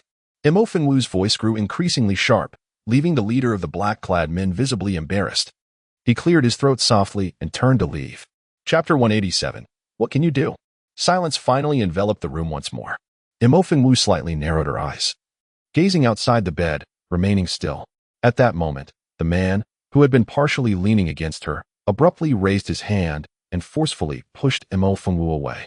She staggered, almost tumbling off the bed. Fortunately, her reflexes were swift enough to grasp the edge of the bed, and instinctively, she lifted her leg to deliver a kick. However, just as she was about to strike his chest, he caught her foot with one hand. I have made it clear that I dislike being touched by others. As he spoke, he released her and feigned sitting up. Yet, at that instant, Mo Fengwu suddenly curled her lips into a sly smile. In the next moment, she rolled over and positioned herself atop him. What will you do now? She challenged. The man was momentarily taken aback, even forgetting to push her away. Observing his reaction, Mo Fengwu chuckled softly and murmured, "In the future, refrain from chattering in my presence, or else." Her increasingly languorous tone was intoxicating to the ears. At this juncture, she paused slightly, then raised her delicate white hand to gently tap the tip of his nose. His pupils dilated instantly, and he reflexively shoved her away, leaping off the bed in one swift motion. "You?" he said coldly, but as he opened his mouth, he hesitated. Mo Fengwu leaned against the edge of the bed, regarding him with a teasing smile. Observing his taut, handsome face struggling to maintain an expression of indifference, yet betraying a hint of embarrassment, she found the situation exceedingly amusing. "What about me? How shameless." Mo Fengwu clicked her tongue, then appraised him from head to toe, remarking, "As if you know anything." The man was momentarily engulfed by a surge of anger. However, upon catching sight of Mo Fengwu's robust demeanor, he let out a cold snort and, with a flicker of his form, vanished without a trace. How audacious! Mo Fengwu, still reclining on the bed, was taken aback for a moment, then cast a glance in the direction he had departed. TSK, truly. With a disdainful curl of her lips, she sprawled out on the bed in a manner that suggested a complete disregard for her surroundings, yanking a nearby blanket over her head to drift into slumber. Meanwhile, in the elder's chamber, the flickering candlelight illuminated the elder, who sat in contemplative silence. After a considerable interval, he turned his gaze toward the leader of the cloaked figures and inquired in a grave tone, "Can you confirm that they pose no threat?" The leader of the cloaked figures immediately responded in a hushed voice, "Yes, my lord. Furthermore, I discreetly infiltrated their quarters and discovered, in any case, they are undoubtedly a couple and exhibit no peculiarities." The elder pondered for a moment, his dark eyes appearing increasingly menacing under the dim light. After a lengthy pause, he finally waved his hand dismissively, saying, "You may leave." "Yes," the leader replied respectfully and quietly withdrew. Once he departed, the elder narrowed his eyes slightly and murmured, "Could it be that they are truly not the ones?" This was not entirely certain. Suddenly, a feminine voice resonated within the room, and a figure emerged gracefully from behind a nearby screen. The woman, in her youth, was clad in a flowing white dress, with delicate features and a slender physique. She appears utterly pristine, akin to the purest blue lotus untouched by the dust of the world. She is none other than Zhao Xueyan, the eldest daughter of the Zhao family in Qinglan City. Chapter 188. I recognize her face. Zhao Xueyan's words caught the attention of the Grand Elder. "What do you mean?" She replied with a smile, "If the other party is well prepared and disguises themselves as a couple, it should not pose a significant challenge. Moreover, I suspect that the masked woman is undoubtedly Mo Fengwu." "Oh, are you certain?" "Absolutely. The Mo family is an ancient lineage in Qinglan City. Do you know why the Mo family has remained inconspicuous?" Zhao Xueyan continued, "It is due to a critical flaw. They have few offspring. If not for this, with the talents of the Mo clan, why would they confine themselves to such a small place as Qinglan City? Given that the Mo family is aware of Mo Qianqing's arrival here and has remained silent for so long, how could they not send someone to search for him? Furthermore, just a few days ago, an incident occurred at the apothecary hall in Qingshan City, which was instigated by Mo Fengwu. Therefore, The one seeking someone in Wushuang City must be Mo Fingwu. That makes sense. Zhao Xueyan's analysis was indeed astute. The Grand Elder nodded in agreement and asked, "But how are you certain that this person is the Mo family's daughter? Did you not say that you were unfamiliar with her? I may not be well acquainted with her, but I recognize her face. Rest assured, Grand Elder, I will handle everything." As she spoke, Zhao Xueyan flashed a charming smile at the Grand Elder, stepped closer, and whispered, "However, I kindly ask the Grand Elder to support me in seeking justice for the Zhao family." The warmth of jade enveloped her, and the Elder chuckled heartily. He then raised his frail, age-spotted hand to firmly grasp the woman's waist, saying, "Let us see how you perform." With that, the Elder embraced Zhao Xueyan and made his way into the inner chamber. Zhao Xueyan smiled as she always did, yet a glimmer of sharpness flickered in her eyes. "Mo Fingwu, you wretched woman. When we meet tomorrow, I shall unmask your facade. I am eager to see how you will maintain your arrogance then." The following morning dawned bright and pleasant. After breakfast, Mo Fingwu proceeded directly with her companion to the front hall. She was attired as she had been the previous day, in a flowing white gown with a veil. Upon arriving at the front hall, as soon as the Third Elder appeared, she spoke directly. "Third Elder, my husband and I have heard of the illustrious reputation of Wushuang City, which is why we have come in search of medicine.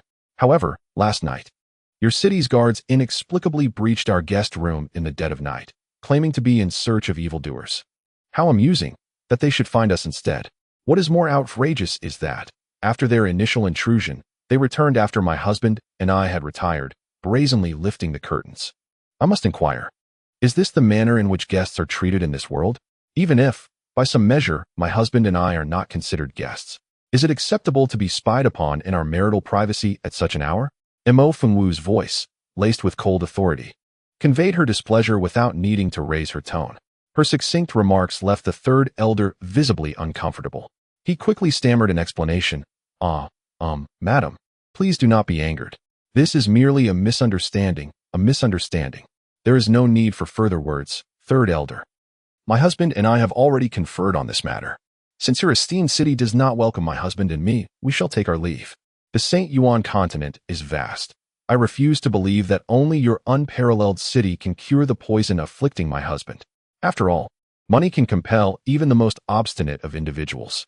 As long as one can afford the price, no one is beyond reach." With her chin slightly raised, Mo Fingwu turned to the man beside her and declared, "Husband, let us depart." Chapter 189, My Husband. Surname D. Initially, Mo Fingwu pondered how to proceed if he were to flee. She contemplated the performance ahead. To her surprise, despite his melodramatic tendencies, he proved to be rather dependable. Though he had remained silent, he complied with her cue and stood up as soon as she spoke. The man's face remained concealed by a mask, rendering his anger indiscernible. Yet his frigid demeanor was unmistakable. Naturally, Elder Sin had heard of the events from the previous night. Initially skeptical of Mo Fingwu and her companion, his doubts dissipated upon hearing her words, and he quickly reassured them. "Madam, please do not be angry. It was truly a misunderstanding. Malefactors infiltrated the city and killed the mountain guards. This is a grave matter. However, you and your husband need not worry. I assure you, such incidents will not occur again." I still find Elder San's words credible. Yet, how could I forget that those individuals claimed it was Elder Da who ordered the search? Could it be that Elder San has the authority over Elder Da? What of Elder Da? My guests do not require his oversight, Elder San declared with pride. But as soon as he finished speaking, a cold laugh unexpectedly echoed from outside. The Third Elder possesses a rather grandiose tone. As the words faded, a wizened old man garbed in black entered. The black-clad elder was of a similar age to the Third Elder, his face a tapestry of deep wrinkles, which, coupled with his gaunt frame, evoked an unsettling feeling. Behind him were the Grand Elder and Second Elder of the city of Peerless, the latter a jovial, diminutive man. However, S. gaze was drawn to the white-robed woman who trailed behind. Her features were delicate and refined, seemingly untouched by the world. As expected, it was. A flicker of recognition crossed eyes, and her fingers subtly twitched. Upon entering, the Grand Elder cast an icy glance at the man, before proceeding to the head of the hall and seating himself in the Third Elder's place. The Third Elder's face darkened, and he coldly inquired, "Instead of refining elixirs and instructing your disciples, what brings the Grand Elder to the front hall?" "I heard the Third Elder was entertaining esteemed guests, and I wish to extend my welcome." The Grand Elder then turned his gaze upon her companion. Welcome to the city of Peerless. May I inquire as to your origins? My husband's lineage shuns worldly affairs, and it is not appropriate to disclose it to outsiders. Oh, not even a surname? It occurred to that despite knowing the man beside her for some time, she was ignorant of his name, background, or even whether he hailed from the holy origin continent. Or indeed, was even human.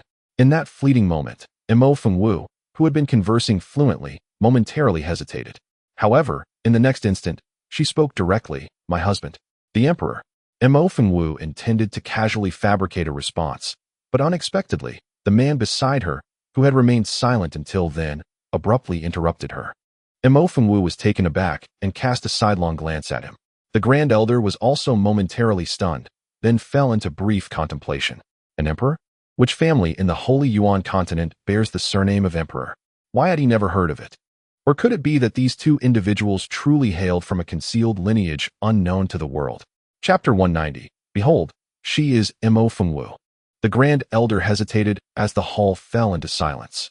At that moment, Zhao Shuyan, who had been standing nearby, suddenly smirked and spoke. Might I inquire where the Empress hails from? Surely she is not from some hidden family. And you are? Mo Fengwu retorted with a question. Gazing at Zhao Shuyan was taken aback, and at that moment, the Grand Elder interjected, She is my esteemed disciple. Indeed, so she is merely a disciple. I had thought there was a fourth elder in Wushuang City. In my family, not to mention a disciple. Even the younger generation of direct lineage dares not speak out in the presence of guests. You. Zhao Shuyan's expression changed instantly, anger rising within her. She swiftly suppressed her fury, scoffing coldly. The Empress has yet to reveal her family background. My family background has no bearing on you. What? Having journeyed to this peerless city with my husband to procure medicinal remedies, must I endure interrogation from a mere disciple such as yourself? Verily, the customs of Peerless City are quite the revelation. Ah, in essence, Madame is disinclined to reveal her origins. One wonders, is this simply a matter of reticence? Or perhaps, here, Zhao Shuyan paused deliberately, then advanced toward Mo Fengwu. Or perhaps, unspeakable, what is the meaning of your words? The meaning is clear to you, for you bear the surname Mo. You are Mo Fengwu. As she spoke, Zhao Shuyan abruptly raised her hand, tearing the veil from Mo Fengwu's face. Behold, it is Mo Fengwu, the unsightly eldest daughter of the Mo family. From childhood, she has concealed her visage behind a veil. Yet even so, it cannot hide the ghastly markings that adorn her face. Throughout the entire Holy Origin continent, one could scarcely find another so afflicted with ugliness. The veil pirouette, drifting skyward. Zhao Shuyan, pointing, shrieked, her face gradually contorting with triumph and derision. Yet, as she spoke, she observed that the assembled throng in the rear hall did not echo her sentiments with either agreement or mockery, but rather stared with widened eyes in the direction behind her. Zhao Shuyan was taken aback. She glanced at the great elder, the second elder, even the third elder beside them, then slowly turned her head, bit by bit, toward the woman behind her, and in the next instant, she was utterly dumbfounded. With skin as fair as snow and exquisite contours, her brows are naturally dark without the touch of ink, and her lips, unadorned, possess a natural crimson hue. Yet it is her eyes, resplendent like a phoenix and radiant as the stars, that truly captivate. It seems that with a mere glance, she could ensnare the very soul of anyone who gazes upon her. Clothed in garments of pure white, she exudes an enchanting allure, a bewitching charm that captivates the heart. Even in stillness, without a smile or movement, she effortlessly draws the attention of all around her. She is perfection incarnate, a beauty so striking that not a single flaw could be discerned. Where could there be a hint of ugliness? Zhao Shuyan, filled with confidence, was left utterly speechless. In that moment, it was not only Zhao Shuyan and the elders of Wushuang City who were taken aback. Even the man beside her, upon the unveiling of her veil, found his pupils dilating in shock, momentarily stunned. Simultaneously, his heart jolted violently, a rush of blood surging through his limbs. His face paled in an instant, and he staggered, collapsing into his chair.